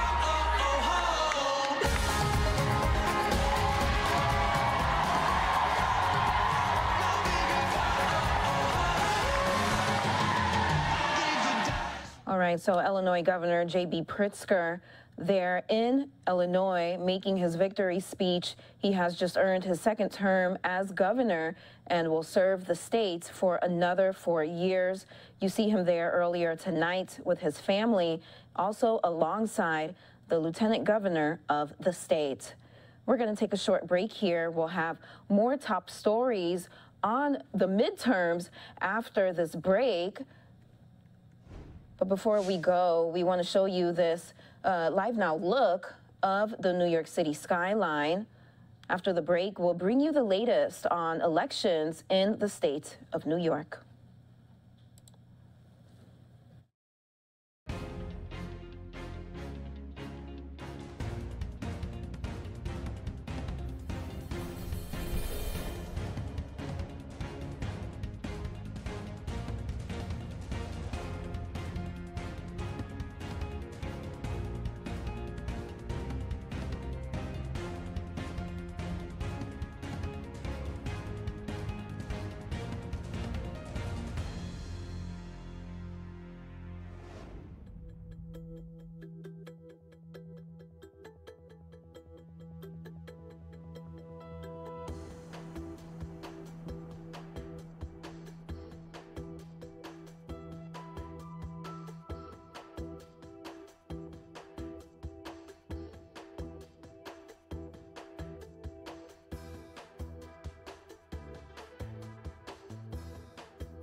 And welcome back here to Live Now from Fox. Thanks so much for joining us. We're continuing our coverage of the midterm elections. Well, several races for the Senate are still undecided right now, those being the states of Georgia, Arizona, Nevada, and Wisconsin. And we will have more on that a little later. Meantime, we want to take you to Fox 5 New York for the latest on races there. And we'll be giving it to you throughout the day here. I'm Dan Bowens. Thank you so much for joining us. Yeah, it's a pleasure. I'm Tishani Whitlow. Thanks for welcoming us into your home. The time on this Wednesday, the day after election, it's 4:30. And with that being said, let's get a quick check of the weather. We're covering all angles for you when it comes to the races here and the tri-state and, of course, across the nation. Now, let's get a quick check of the weather. Hey, Mike, how you doing? Hey there, Tashani and Dan. Doing okay. Nice and cool, chilly. Cold for some of us here this morning where we do have some freeze warnings in effect. It's mainly for the coastal sections of Connecticut and along the lowest Hudson Valley counties up around Bergen County as well. That's up until 9 o'clock this morning. We took out the east end of Long Island. Suffolk County was also in on the freeze watch. It's now a freeze warning, but still your temperature's getting pretty close. We've got 40 in East Hampton, 41, and in Islip, 35 degrees in White Plains and 42 Central Park, some of the coolest weather that we've seen so far this fall. And we do have even colder temperatures to come in the 7-day forecast, not after today, not in the immediate future. Anyway, the winds are now coming in from the northeast at around 10 to 15 miles per hour. That's going to keep pulling down that cold air. Wind chill factor down to 37. That's what it feels like. So the wind does make a difference, but it's not as windy as what we had yesterday. As far as your overall temperature change, yes, we dropped again. Most of us around 5 to 10 degrees from what you had yesterday as well. High pressure is getting a little closer to us here. That means the winds are going to ease up for us. The next big story will be what's going on with Nicole, which is now a potent tropical storm, a full tropical storm this go round with winds at 70 miles per hour. Still forecast to head to the east coast of Florida here late today into early tonight. But ahead of that for us, we got the sunny sky and a cool high of 55 degrees. Not as windy today. And then warmer temps will be coming up in the next few days. All right, let's bring it over to Inez Rosales and take a quick look at what's happening with the early morning commute for those who are getting out there right now. Good morning. Good morning, Michael. Heading to work. Things are looking pretty good. Some construction out there, but nothing major. Watch out for an accident, though, on the Bruckner involving an overturned westbound by 149th Street there. So slight delays as you pass the bridge. No problems on the Deegan or the Cross Bronx. Looking good on the Staten Island Expressway. Lower level of the Verrazano Bridge does have road work as usual. And heading towards the Gowanus BQE, you're in pretty good shape there. Let's go to our cameras. Check out the Cross Bronx. A little slow. Heading towards the GWB as usual westbound due to construction going on there, but just slight delays. Typical stuff. Inbound side, they're wrapping up that construction right now. No major delays heading towards the tolls. Jan and Tashani, back to you. Inez, thank you very much. Well, incumbent Kathy Hochul declaring victory over Republican challenger Lee Zeldin, making her the first woman elected governor in New York State. Yeah, but despite major news outlets calling the race, Lee Zeldin has yet to formally concede. Fox 5's Robert Moses has reaction from both sides. I'm not here to make history. I'm here to make a difference. After a spirited challenge from Republican Congressman Lee Zeldin, Kathy Hochul, the 57th governor of New York, remains the governor of New York. Hochul ascended to the office after Andrew Cuomo's resignation. With her victory over Zeldin, she gets a full 4-year term in Albany, becoming the first woman to ever get elected as the state's governor. Yes, the glass ceiling, like the one that's above us here today, has finally been shattered in the state of New York. Zeldin made the race much closer than many had anticipated just weeks ago. He accused Hochul of being soft on crime. She accused him of fear-mongering and tied him to former President Donald Trump's efforts to overturn the 2020 election. I know you're an election denier. When Zeldin addressed his supporters early this morning, he did not concede, despite the major networks and the Associated Press calling the race for Hochul. Enjoy the open bar and enjoy watching the results, because what you're about to see is that this will continue to get closer and closer and closer. The woman whose investigation of Cuomo helped elevate Hochul to the governorship also won. Attorney General Letitia James beat her Republican challenger Michael Henry, a commercial litigator. Henry conceded early this morning. As the state's chief law enforcement officer, James has aggressively pursued former President Trump, among others. We sent a message, a shot across the bow, to the most powerful companies and people who believe that they're above the law, that they are not, and that this Attorney General will hold them accountable. Robert Moses, Good Day, New York.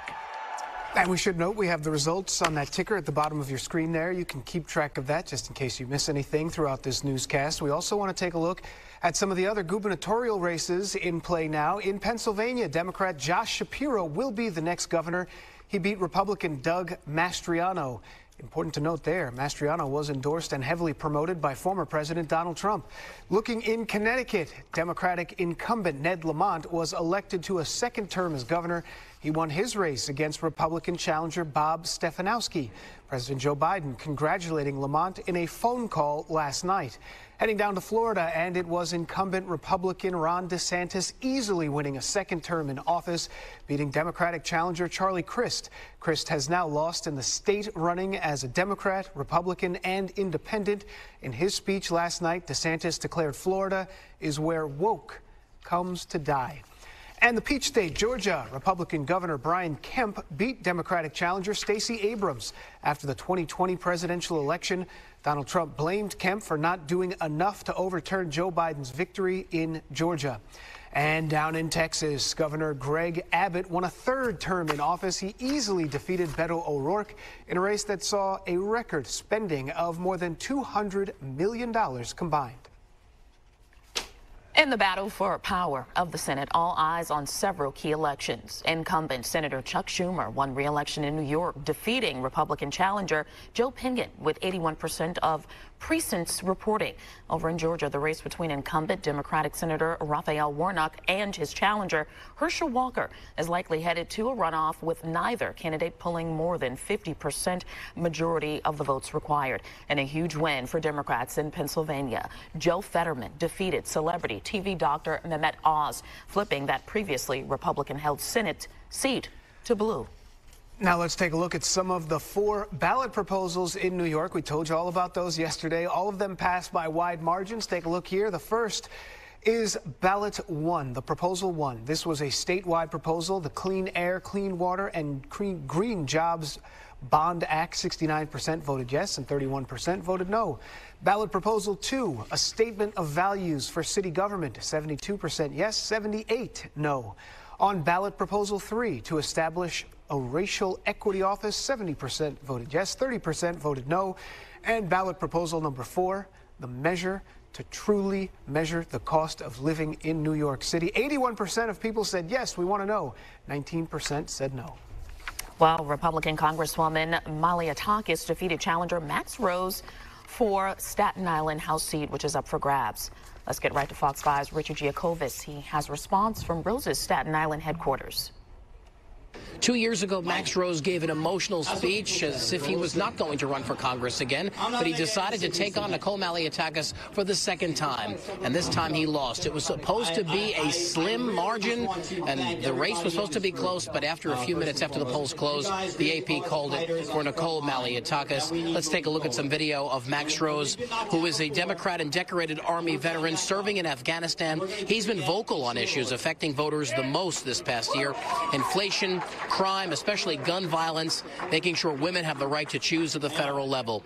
But it wasn't enough to propel him to victory. Rose spoke just moments after the race was called to Malliotakis, but he's not sounding like he's giving up the fight, and he's leaving it open to potentially running again. I really do understand how it's not only heartbreaking, but it's absolutely frightening.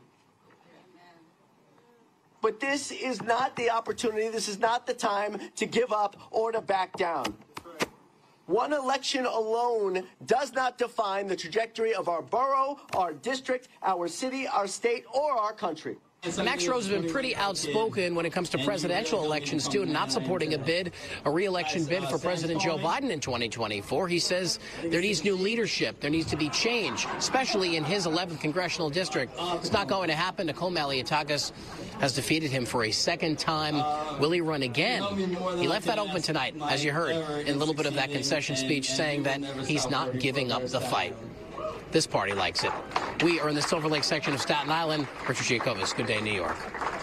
And we are keeping an eye on elections getting called outside of the tri-state area and how it could impact the balance of power in Congress. So very important. The margin is razor thin in the U.S. Senate, where Fox is projecting Democrats and Republicans each have 48 senators right now. The current totals in the House of Representatives: Fox has Democrats with 168 and Republicans with 199.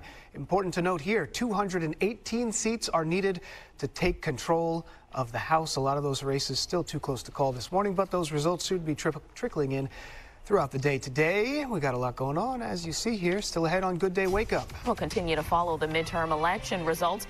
A majority of voters had no issues at the ballot box, but one spot in New Jersey reported some issues with machines. We'll discuss that next. Plus, have a check of your forecast.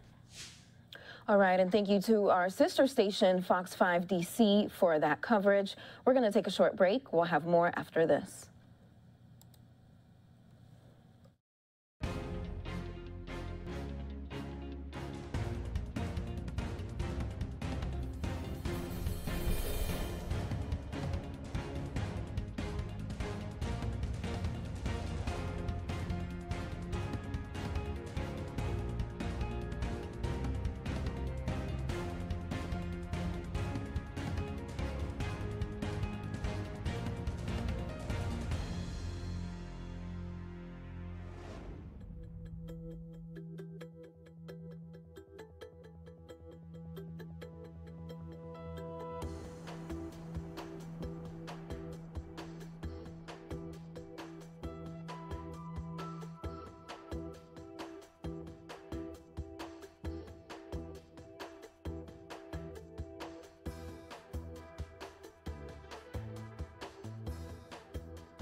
Welcome back. Well, the Senate race in Georgia is too close to call right now. Here's the latest from Fox 5 Atlanta. 2.5 million voters made their voices heard at the polls during this year's midterms. Voter turnout was 20% higher in comparison to the 2018 election. Now here's a look at some of the top results. The U.S. Senate race will likely move to a runoff, according to the Georgia Secretary of State's office.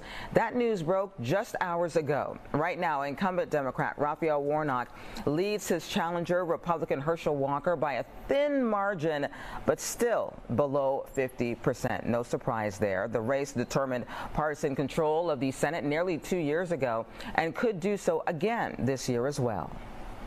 I remain as committed to this work as I have ever been, and I look forward to continuing on that journey together over the next 6 years. I'm like Ricky Bobby. I don't come to lose. And I told you he's going to be tough to beat. He's going to be tough to beat, but let me tell you what, he got the wrong Georgia here, don't he? The runoff between Warnock and Walker is slated for December 6th, just 4 weeks away from now. And Georgia voters decided to keep Brian Kemp in the governor's office. Governor Kemp easily defeated his Democratic challenger, Stacey Abrams, 54-46. And Good Day's Mark Teichner is live at State Capitol with what the governor had to say to his supporters. Mark, good morning to you. Well, good morning, Sharon. And the governor was obviously pleased, and he took a couple of swipes, both at Stacey Abrams and as well at some of the pundits and even the politicians in his own party that wrote him off as part of this particular election. As you mentioned, the governor easily defeating Stacey Abrams in this rematch. The last time they went at it back in 2018, only about 50,000 votes separated them. This time it was around 300,000 votes. The governor says the reason that he had this easy victory went down to his economic record. He also pointed to his focusing on inflation, crime, as well as keeping the state open as much as possible during the pandemic. And as we said, he did take a couple of swipes at folks from both sides of the aisle. It looks like the reports of my political death have been greatly exaggerated.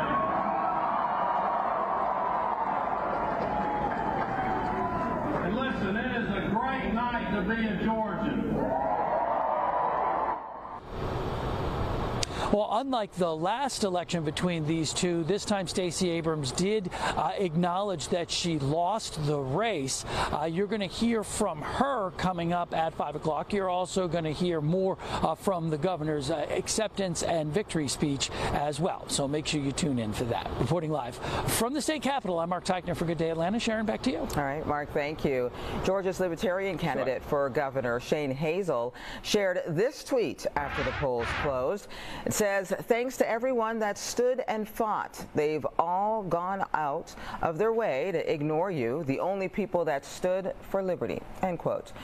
Georgia will have a new lieutenant governor. Republican Burt Jones beat out Democrat Charlie Bailey in the race that did not feature an incumbent. Jones spoke to our Randy Travis about the race.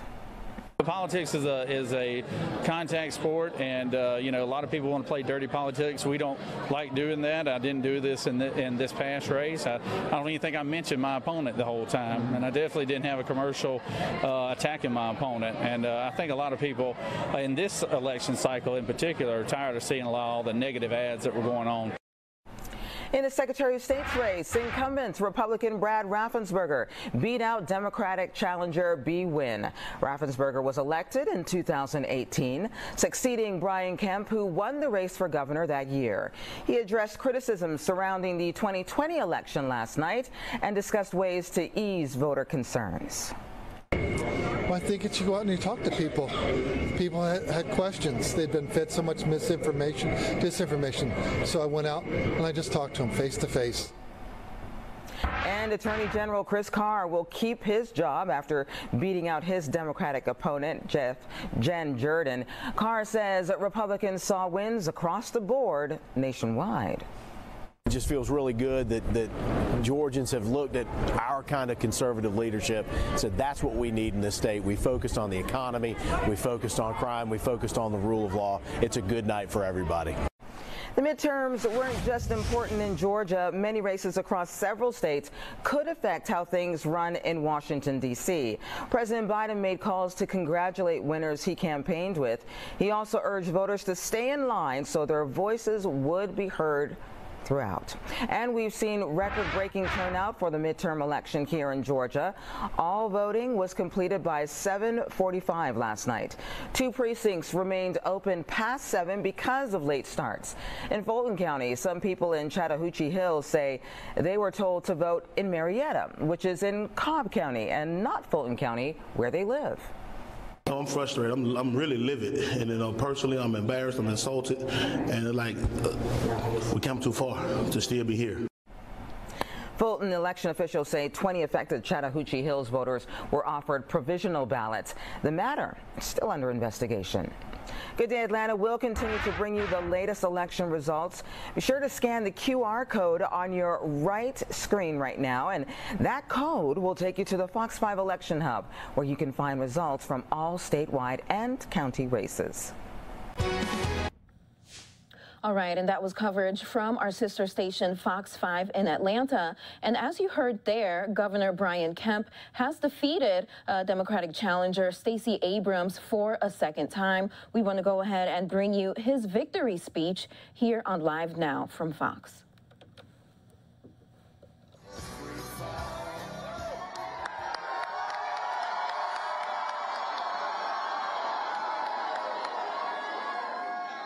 Well, how about them dogs?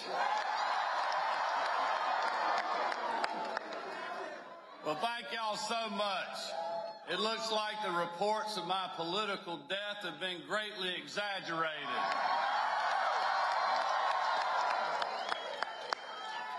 And listen, it is a great night to be a Georgian. I want to thank you guys so much for coming to be with our family tonight. Let's hear it for the best First Lady and the best First Daughters in the nation.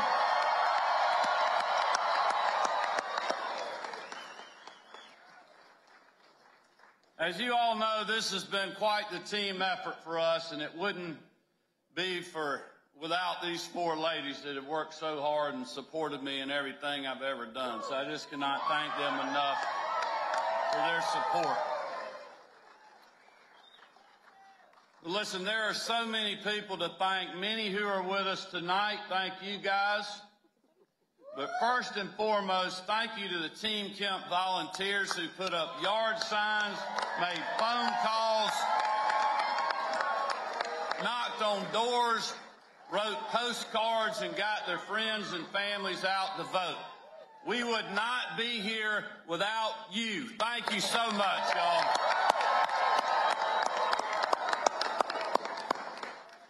I also just want to thank all the other statewide candidates and our state legislators who are here. Thank you guys and congratulations. I know you all have worked incredibly hard over the last few months, and I look forward to working with each of you over the next 4 years to keep our state moving in the right direction.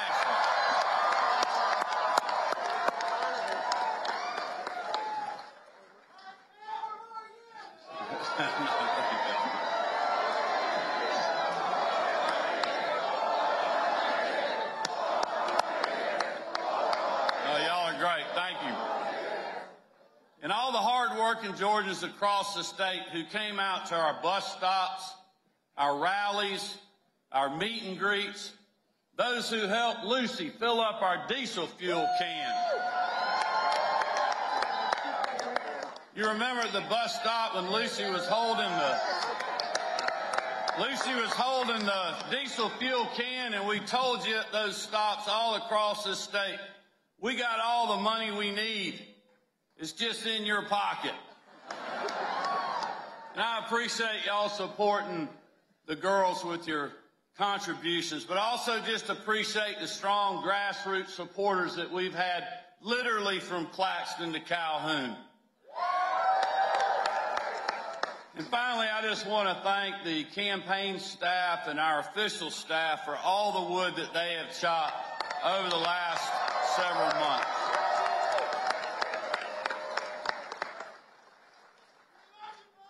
We love y'all. As you all know, we did not get distracted on this hard-fought campaign. Just like we have stayed focused on putting you first throughout my first term. We woke up every single day talking about how to build a safer, stronger Georgia for you and your family, and help your family fight through Joe Biden's 40-year high inflation.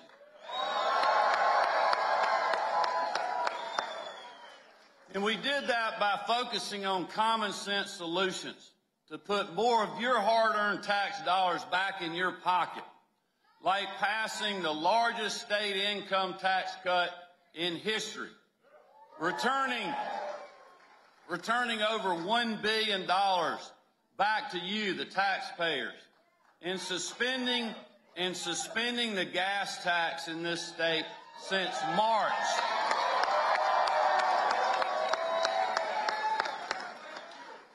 And we are not about to stop there. Come January 2023, we're going to send another $1 billion back to the taxpayers. And we're also going to give you relief on your property taxes as well.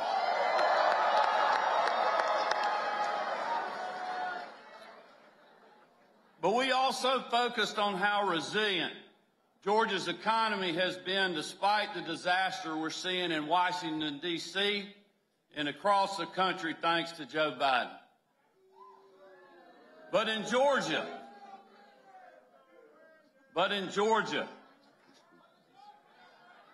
that's right.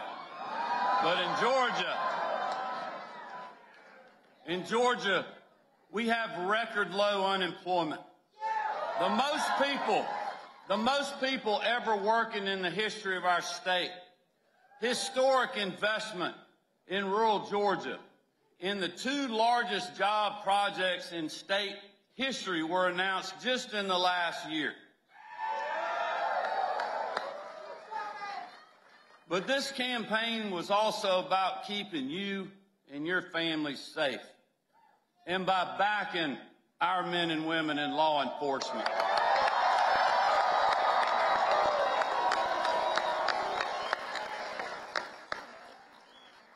Continuing our fight against gangs and human trafficking, and standing up to the pro-criminal, anti-law enforcement policies of the far left.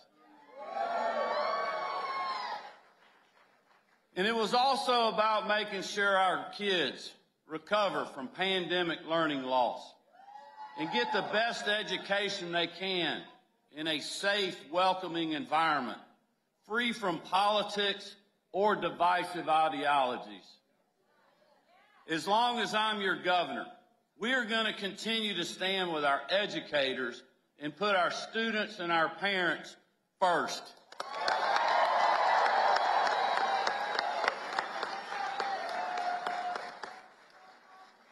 And as you all know, we took our campaign to voters who normally don't support Republicans, because no matter where you live or what neighborhood you are from, hardworking Georgians want their families safe, their streets safe, and they want good paying jobs and a quality education for their children.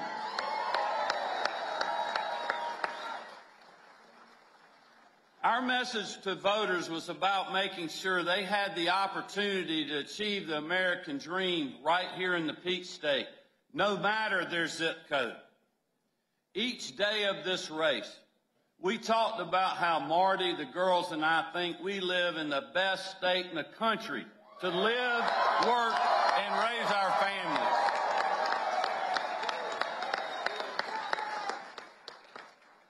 And we all know that my opponent disagreed.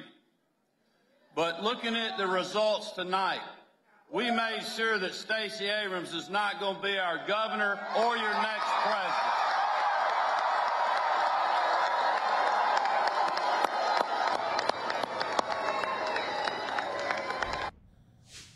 All right, and that was the victory speech from the newly elected Georgia Governor Brian Kemp. He has been reelected for another term. Well, we're going to take a short break here on Live Now from Fox. We'll have more results coming from our team over in Orlando.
Good morning, everyone, and welcome into Live Now from Fox. First off, I would like to thank our Phoenix team for passing us the torch after carrying our election coverage for the past 24 hours. A huge thank you to you, Shirley, for such a great job. So let's continue on. If you're just now joining us, good morning. My name is Rain Augustine, and we are bringing you all every angle of post-day election news. So today, Thursday, November 9th, and we are getting some results in from key races. We've learned that Democrats have picked up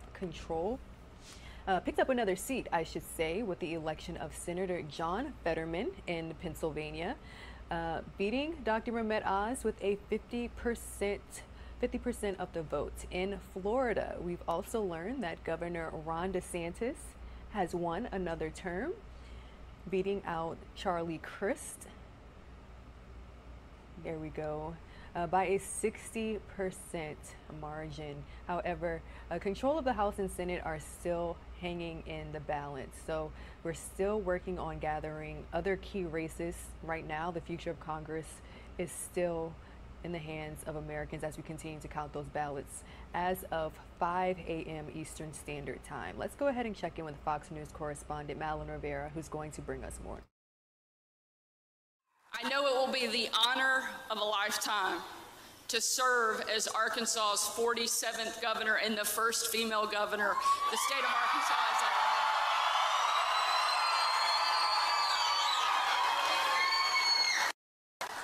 had. I'd also like to say we'll be the first, to my knowledge, father-daughter governor anywhere in the country. I like to say I think my dad's the best governor Arkansas has ever had, one of the best governors the country has ever seen, and I'm hoping to take that title away from him pretty soon.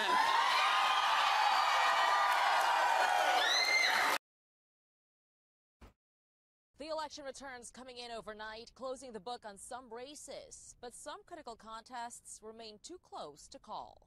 Y'all just hang in there. We know how much is at stake in this election. I don't come to lose. All eyes are on some critical Senate races, including Georgia and Nevada, that are still undecided and will ultimately determine the balance of power in one chamber of Congress. 35 seats were on the ballots. Of those, one of the biggest pickups was for the Democrats in one of the most watched races, as Lieutenant Governor John Fetterman wins the Pennsylvania Senate seat over Dr. Mehmet Oz. I never expected that we were going to turn these red counties blue. After the election, President Biden may not have a majority in the House. If the GOP takes control, the Speaker's gavel could be handed from Nancy Pelosi to Kevin McCarthy. It is clear that we are going to take the House back. 36 governorships were up for grabs. Republicans staying in office include Florida's Ron DeSantis and Texas' Greg Abbott. In Georgia, Republican incumbent Brian Kemp winning in a rematch with Democrat challenger Stacey Abrams. They know which direction they want their state to go, and it is forward. And making history, Governor-elect Kathy Hochul becoming the first female governor to be elected in New York. The glass ceiling has finally been shattered in the state of New York, and you made it happen. President Biden congratulated some of the Democratic winners last night and will likely hear more from the White House today. In Washington, Madeline Rivera, Fox News. All right, let's go ahead and head out to the state of New York. A Democrat, Kathy Hochul, beating Congressman Lee Zeldin with 53% of the vote. Governor Hochul making history here as the first elected female governor. She was vying, saying that she was not just a placeholder governor, and she did in fact make history tonight, beating out Republican Congressman Lee Zeldin. Let's listen into her victory speech. She's touching on key issues that she plans to tackle during her term as governor.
and that's my family. First of all, New York's elected first gentleman on the state, my husband, Bill Hochul.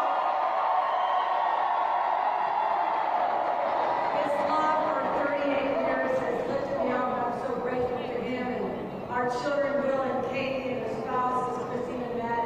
They've endured years and years of my absences with understanding and love.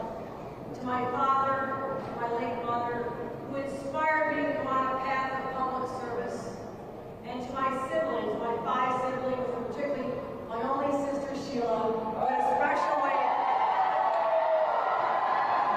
Sheila has that special way of keeping me humble. I want to thank all of them, but tonight I want to speak directly to New Yorkers. Tonight, you made your voices heard loud and clear. And you made me the first woman ever elected to be the governor of the state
were a few election night remarks from now Governor Kathy Hochul, who is the first elected female governor there in the state of New York.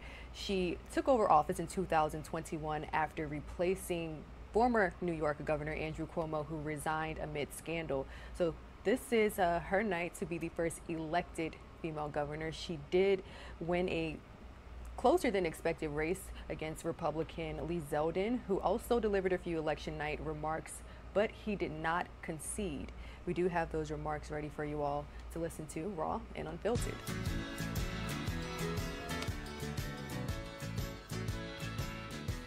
All right, how we doing? So thank you all for coming out. It's great to see you all. And first off, I just want to say thank you for, listen, we are now at the 19-month mark. We got in this race April 8th of 2021.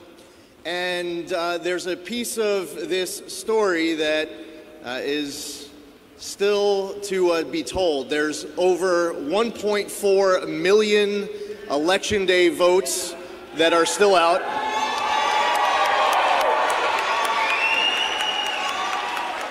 So there's this, it's going to be a little frustrating for the members of the media who didn't want us ever to be in contention here in New York.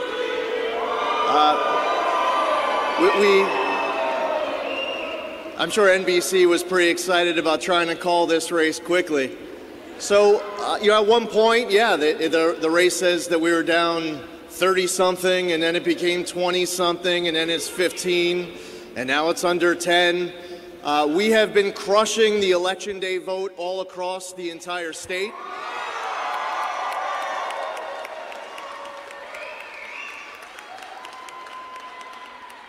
And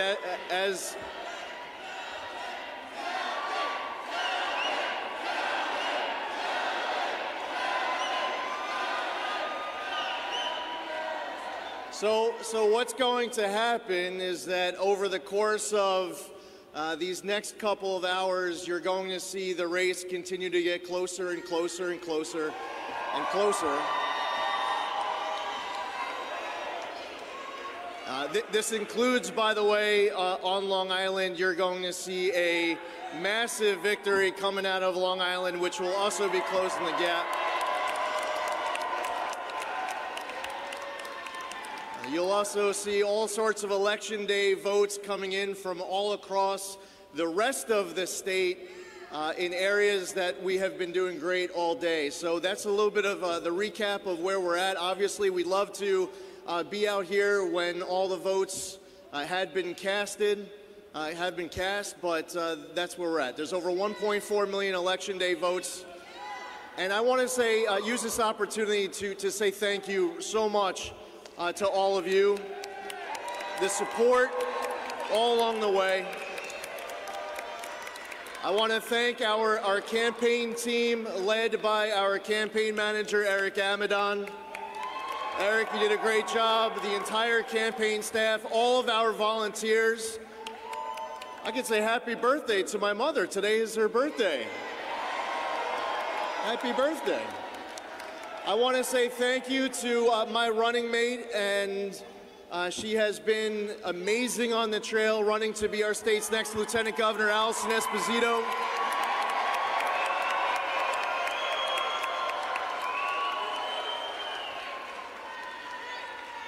And all of the help, and it came from so many different walks of life, 62 counties. We had support coming in from Republicans and Democrats and independents. We all united as New Yorkers because we were committed to saving our state.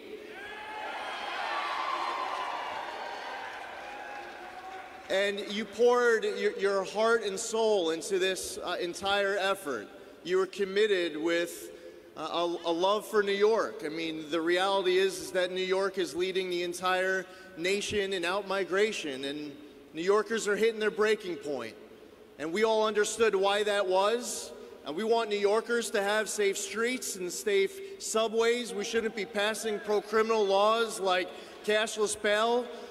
There are rogue district attorneys like Alvin Bragg who should be removed. We should reverse the state's ban on the safe extraction of natural gas and approve new pipeline applications. We shouldn't have seen all these COVID vaccine mandates where people are getting fired for what should be a personal decision of whether or not to get the shot. So listen, it's been a battle where we've been focused on ideals. We've been bringing our message without apology or regret. We came to this with passion to have a debate of ideas for a better direction for New York, and we're still totally committed towards seeing it through. For the 1.4 million Election Day voters who have not yet had their vote cast and counted, we hope that as these results come in that we'll be able to prevail, but we want it to come out now. While the night is still a bit young, I was able to wish a happy birthday, maybe, was it just before midnight? I was able to get the happy birthday in right around midnight. My mother's birthday was yesterday, ended 5 minutes ago. I also want to say a very heartfelt thank you to my wife, Diana, our daughters, Michaela and Ariana. It's impossible to do this without family. If you want to step up into the arena and serve, you need that support at home. And there's a lot of time that is spent away. You're traveling the entire state, and Diana was, holding it down at home and taking care of these girls. This family has been all in. This was a decision that we made together as a family to make this run, and I just want to say thank you so much to Diana and Michaela and Ariana for all of your love and support every step of the way. And thank you to all of you for everything. It's meant so much to me over the course of the last 19 months. We still have a lot of work to do. The first step is watching all these votes come in over the course of these next couple of hours, especially all over Long Island. These are Election Day votes that painted New York red. And enjoy the open bar and enjoy watching the results, because what you're about to see is that this will continue to get closer and closer and closer and closer as the night goes on. Thank you all. All right, and those were election night remarks from Republican candidate Lee Zeldin, who was defeated by New York Governor Kathy Hochul. You can see that he did deliver remarks, but he did not officially concede to Kathy Hochul. But according to results, she is now the newly elected governor of New York. So let's go ahead and head from New York to the state of Georgia, another high-profile race. Georgia Governor Brian Kemp defeats Stacey Abrams in another closely watched contest, a high-profile contest again. Governor Kemp and Stacey Abrams actually battled in a rematch of a 2018 Georgia gubernatorial showdown. So Kemp touted his record in office as he ran for re-election, and again defeating Abrams by 54% of the vote. Let's go ahead and listen in to his election night remarks.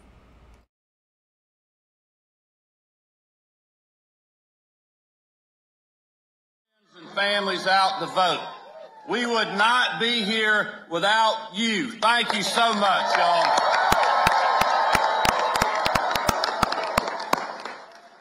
I also just want to thank all the other statewide candidates and our state legislators who are here. Thank you guys and congratulations. I know you all have worked incredibly hard over the last few months, and I look forward to working with each of you over the next 4 years to keep our state moving in the right direction.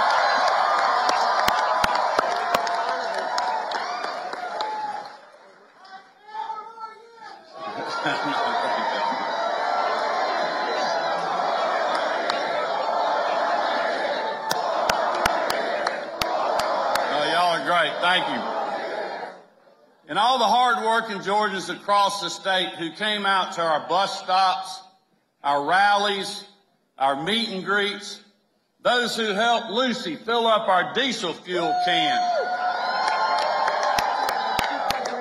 You remember at the bus stop when Lucy was holding the diesel fuel can, and we told you at those stops all across this state, we got all the money we need. It's just in your pocket. And I appreciate y'all supporting the girls with your contributions, but also just appreciate the strong grassroots supporters that we've had literally from Claxton to Calhoun. And finally, I just want to thank the campaign staff and our official staff for all the wood that they have chopped over the last several months.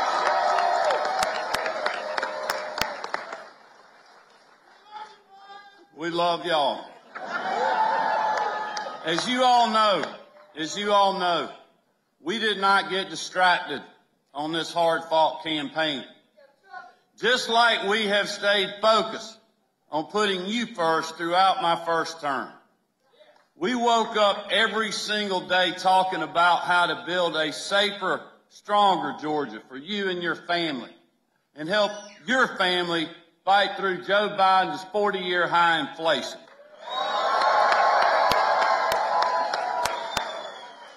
And we did that by focusing on common sense solutions to put more of your hard-earned tax dollars back in your pocket, like passing the largest state income tax cut in history, returning over $1 billion back to you, the taxpayers, and suspending the gas tax in this state since March.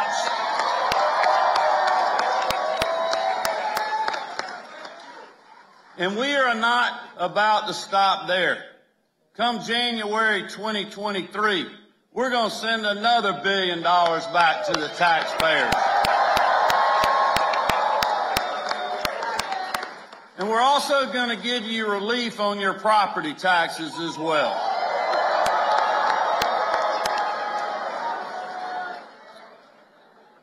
But we also focused on how resilient Georgia's economy has been despite the disaster we're seeing in Washington, D.C. and across the country thanks to Joe Biden. But in Georgia,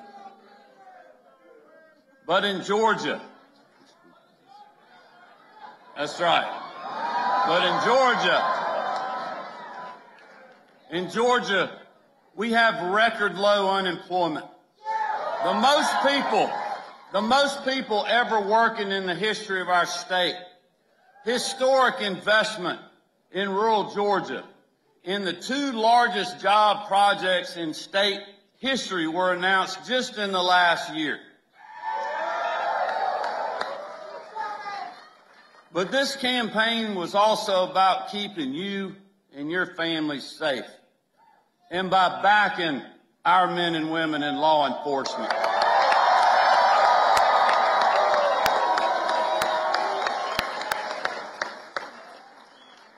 Continuing our fight against gangs and human trafficking, and standing up to the pro-criminal, anti-law enforcement policies of the far left. And it was also about making sure our kids recover from pandemic learning loss and get the best education they can in a safe, welcoming environment, free from politics or divisive ideologies. As long as I'm your governor, we are going to continue to stand with our educators and put our students and our parents first.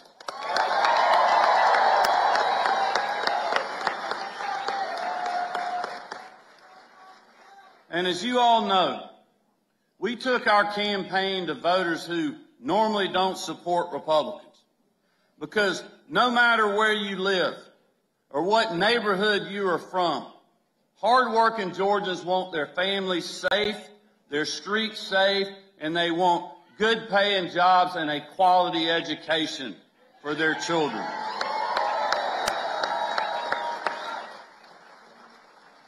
Our message to voters was about making sure they had the opportunity to achieve the American dream right here in the Peach State, no matter their zip code. Each day of this race, we talked about how Marty, the girls, and I think we live in the best state in the country to live, work, and raise our families.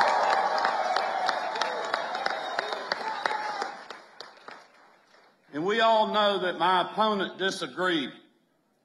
But looking at the results tonight, we made sure that Stacey Abrams is not going to be our governor or your next president.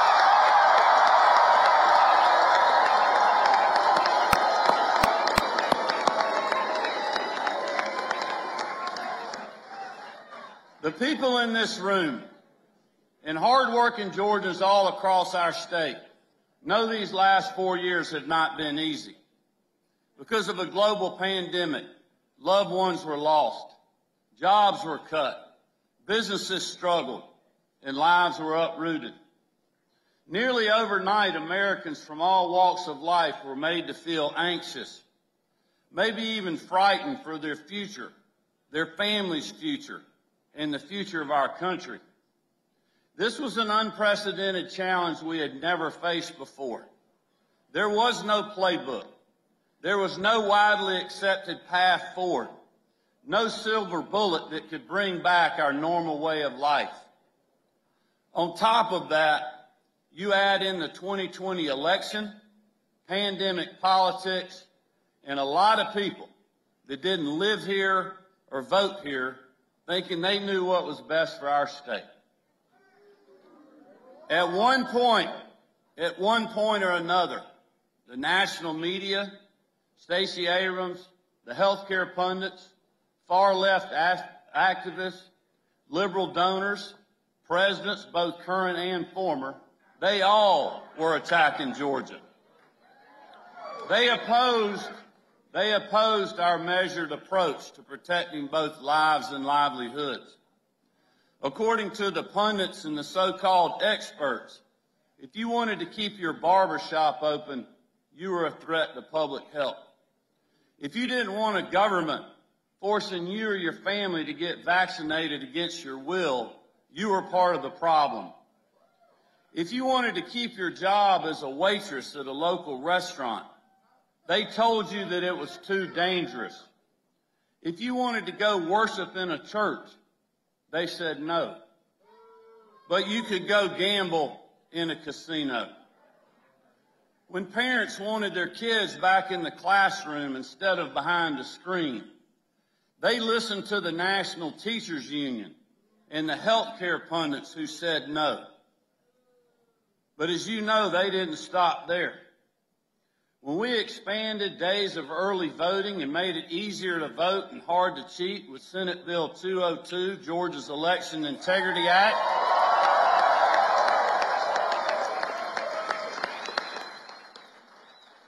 you remember? They called it Jim Crow 2.0. And Jim Crow with a suit and tie.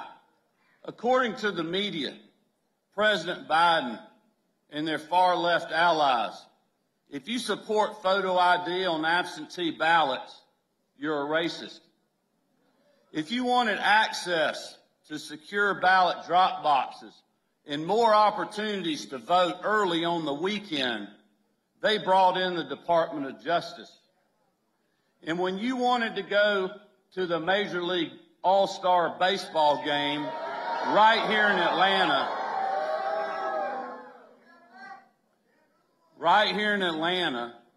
they put politics ahead of America's pastime and cost our small businesses millions. Y'all, they attacked Georgia, but I'm not sure they realized how hard we would fight back.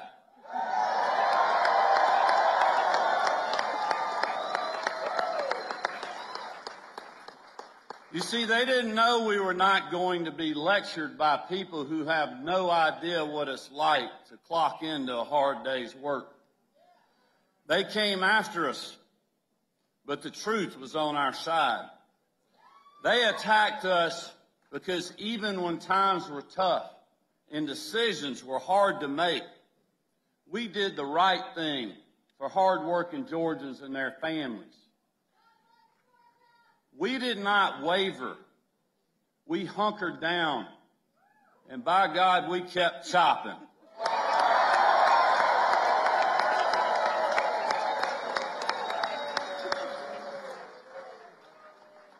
And as you know, I didn't listen to the pundits, the so-called experts, the media, or presidents.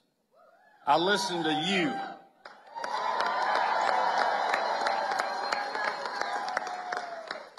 I listened to you, the hard-working people of this great state, because that's what I was elected to do. There is no doubt the challenges we faced together over the first 3 years of my term prepared Marty and the girls and I for this campaign. Just like I told you on primary night back in May, we were outspent with over 90% of my opponent's money coming from outside the state. Just like in 2018, Stacey Abrams still had the big donors, the magazine covers, and the left-wing media. She had the talk show host, Hollywood celebrities, President Biden, and President Obama.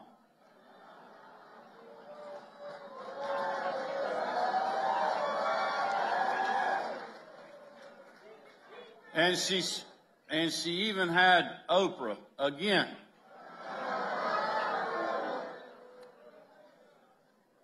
But they ran into a big problem, folks. Despite all the fanfare, the money, and the fame, they didn't have you.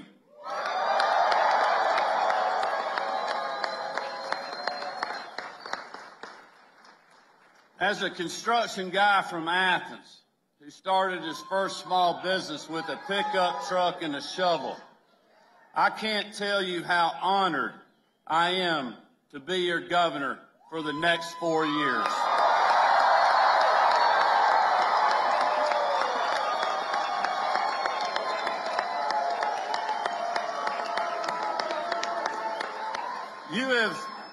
You have honored us beyond measure with your vote, with your support, with your time, and with your resources. Most importantly, though, you have honored us with your prayers, and our whole family is grateful for that.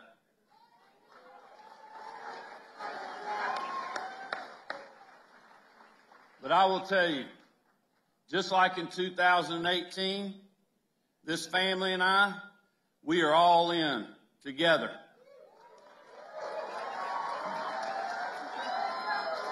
As you all know, there was a lot of people in high places who thought tonight's victory would never happen. But just like so many times before, you all and Team Kemp proved them wrong.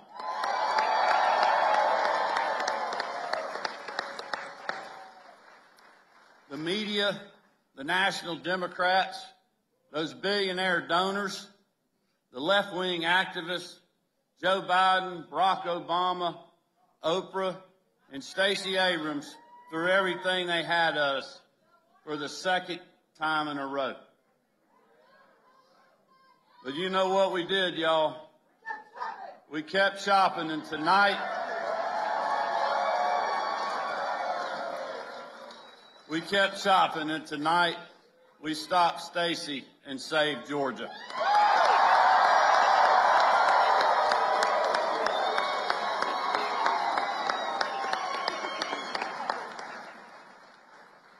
But let me also make this clear. The media here and around the world watching this race will try to make this victory tonight about a lot of things. They'll say it was about Joe Biden. They'll say it was about Stacey Abrams, Donald Trump, or even Brian Kemp. Because that makes for flashy headlines and generates a lot of website clicks. But here's the truth. This election was about you. It was about you. the people of Georgia, the people who weathered the pandemic and emerged stronger than before, the people who came together and rejected the politics of division and hate, the people who stood up for what was right when everyone was watching, because that's who we are as a state. Regardless of politics, we want to live in a state where our dreams for ourselves and our families are possible, where a good paying job when you finish high school or college isn't hundreds of miles away, it's right next door. When an entrepreneur can easily start their own business to provide for themselves and their family, where you can protect and serve your community wearing a badge and know that your citizens have your back.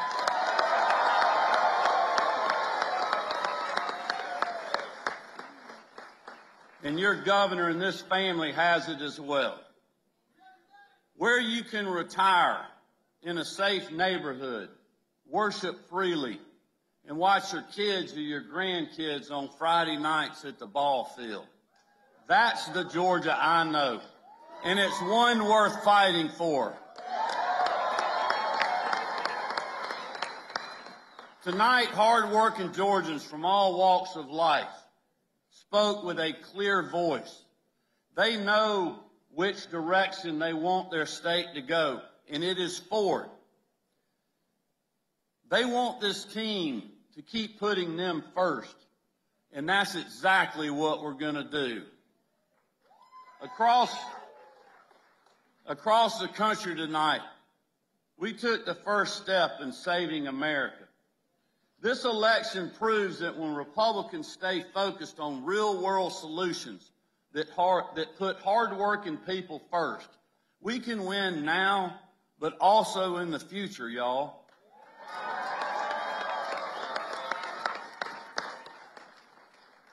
So I tell you, let's celebrate this historic victory.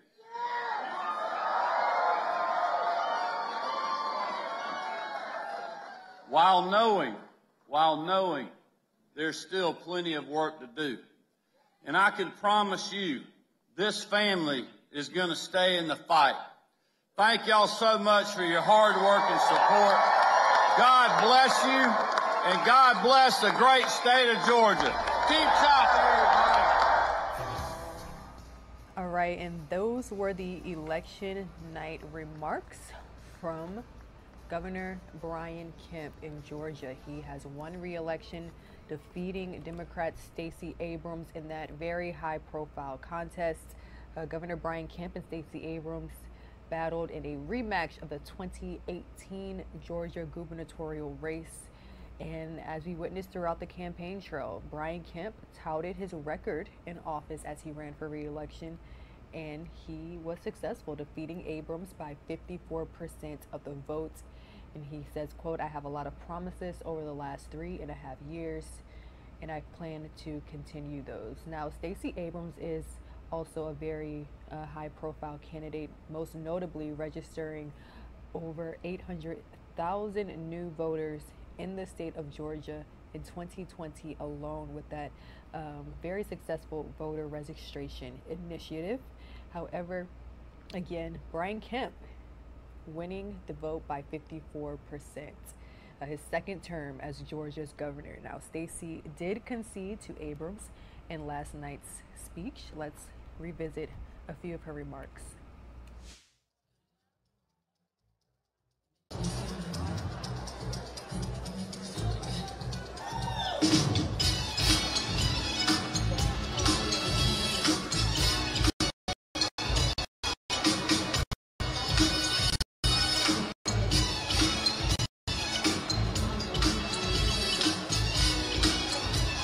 Brian Kemp.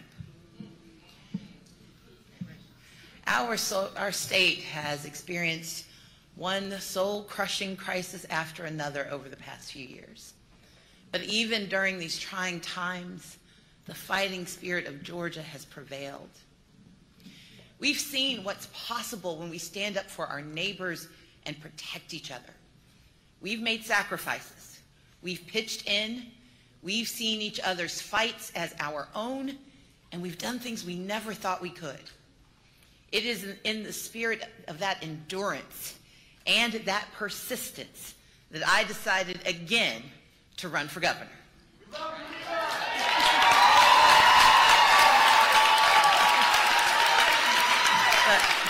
look, I got into this race for one reason and one reason only: to fight. And not just any fight, a fight to save Georgia. A fight on behalf of our children and generations to come. A fight on behalf of our people, whether they know it or not. A fight for basic human rights that we should take for granted, but we have to struggle to hold on to. And a fight for the values that we hold dear and we may never sacrifice. I got into this for a fight for what we know to be true deep down in our bones, that the state of Georgia, the people of Georgia, deserve more. Over the last year, in big cities and small towns, in living rooms, in classrooms across the state, I have met thousands of people face to face. It feels like 2.3 million. And here's what I know for sure. We come from different backgrounds, different religions, speak different languages. We have different dreams, and we feel passionate about different issues in very different ways. But despite our differences, despite what people will tell us separates us, for the most part, we want the same things. We want to live in a Georgia that works for everyone. A Georgia where every person has a voice in our democracy and doesn't have to show up early to make it so. Because voting is a fundamental right, not a privilege for the wealthy few. A Georgia where we can all breathe clean air and drink clean water because we decided to use our power to fix our climate and save our planet, not drill down to take titanium out and spoil what we have in the state of Georgia. A Georgia where hope lives in the heart of every child, but it sits there, rests there along with opportunity, because we invested in quality public education, a pathway to a life full of dignity, and no shooters in their schools. A Georgia where every person can not only afford to see a doctor, but there's a hospital if they need one. They can get their prescriptions filled because drug companies and insurance companies aren't able to block it, and because we've expanded Medicaid, because 500,000 Georgians deserve access to health care in this state. That is why we fight. I am talking about the Georgia of our greatest imagination. And here's what gives me hope. Over the last year across this great state, countless Georgians were ready to come off the sidelines and fight for that Georgia. Standing behind me is one of the most extraordinary women I have ever known.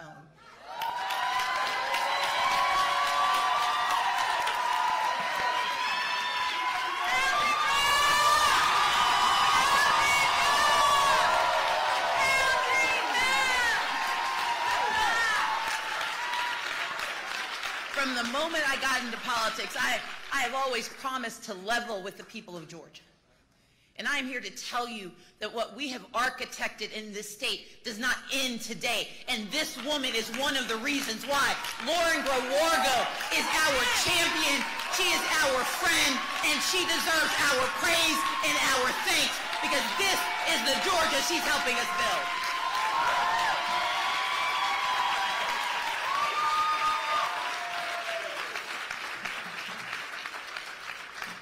I'm here because my friend Allegra Lawrence Hardy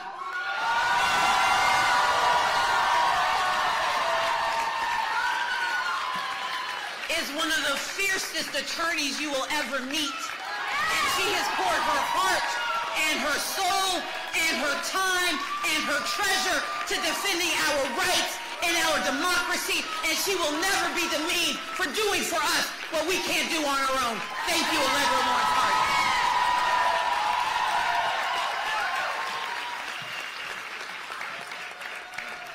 I I see in this crowd women and men who have been a part of this journey since I put my name on a ballot in 2006. And while I may not have crossed the finish line, that does not mean we will ever stop running for a better Georgia.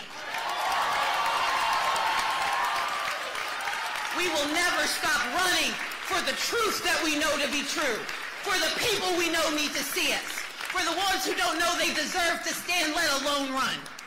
And tonight, we must be honest, even though my fight, our fight for the governor's mansion may have come up short, I'm pretty tall.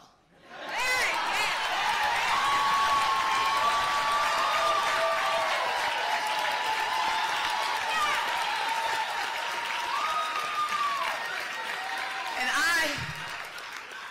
I am here because this is a moment where despite every obstacle, we are still standing strong and standing tall and standing resolute and standing in our values. And we know Georgia deserves more. And whether we do it from the governor's mansion or from the streets, whether we do it from the Capitol or from our communities, we are going to fight for more for the state of Georgia. That is what we're here for. That is our obligation. That is our responsibility. Now, tonight I am doing what is clearly the responsible thing. I am suspending my campaign for governor. I love you too. I may no longer be seeking the office of governor, but I will never stop doing everything in my power to ensure that the people of Georgia have a voice. You see, when I decided to run for governor, there were a lot of decisions I needed to make. But the first choice I made was to put the people at the heart of my campaign. That is why I am proud that over the last year, we have shaken the hands and hugged thousands of people. And y'all know how I feel about hugs. We are a campaign that not only hired canvassers, we hired outreach directors because we knew we couldn't ask for your vote when you were trying to find a death certificate for your family members. That we couldn't ask for your help when you couldn't pay your rent. And so we started a campaign that paid a living wage to every person we employed and that modeled the behavior we want for Georgia.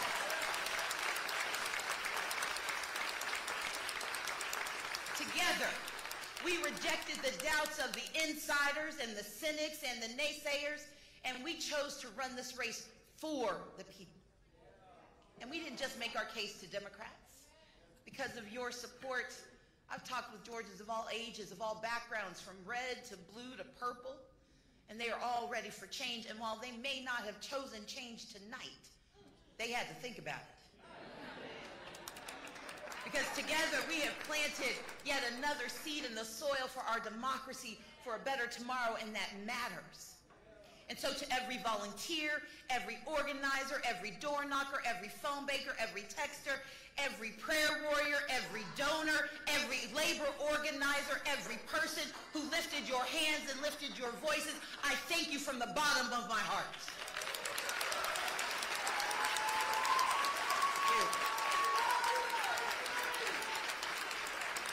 To the people of Georgia, those who voted for me and those who looked at me,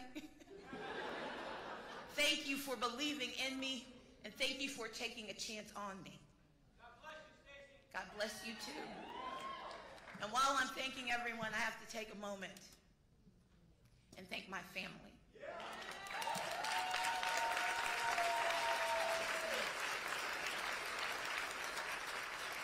My mother and my father, Robert and Carolyn Abrams.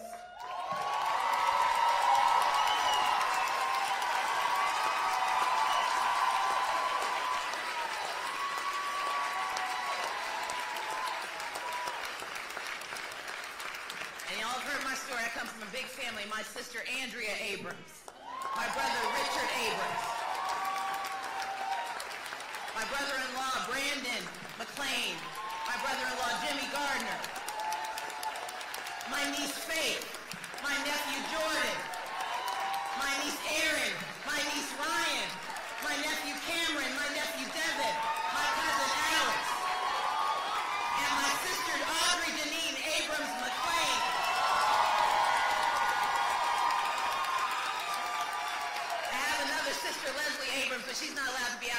the judge. You all ground me. You sustain me.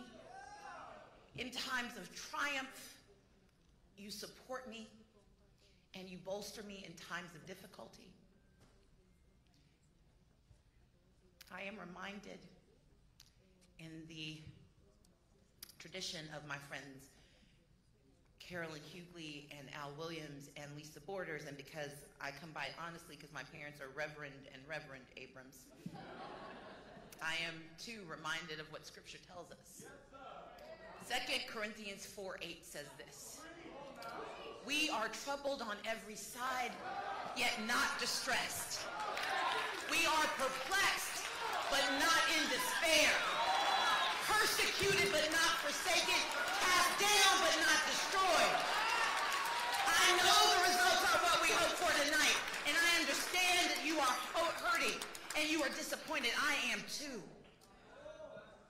We may not have made it to the finish line, but we ran that race, and we know this path, and we know that running is what matters, that standing is what matters, that defending is what matters. And what I know for sure, what I say to DeBose Porter and Rebecca DeHart, what I say to Ashley Robinson and Sarah Beth Gale, what I say to Alan Essig and Jessica Bird, what I say to Jenny Castillo,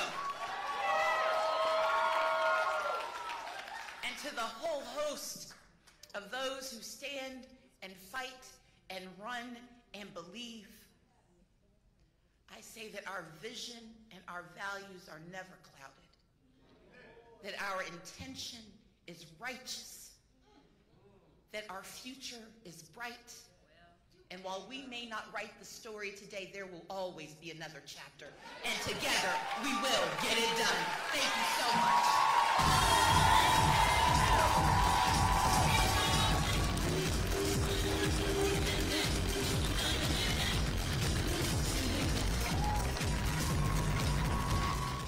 All right, that was Democrat Stacey Abrams. She has officially conceded to the Georgia gubernatorial race to Republican Governor Brian Kemp. So this was a very closely watched rematch.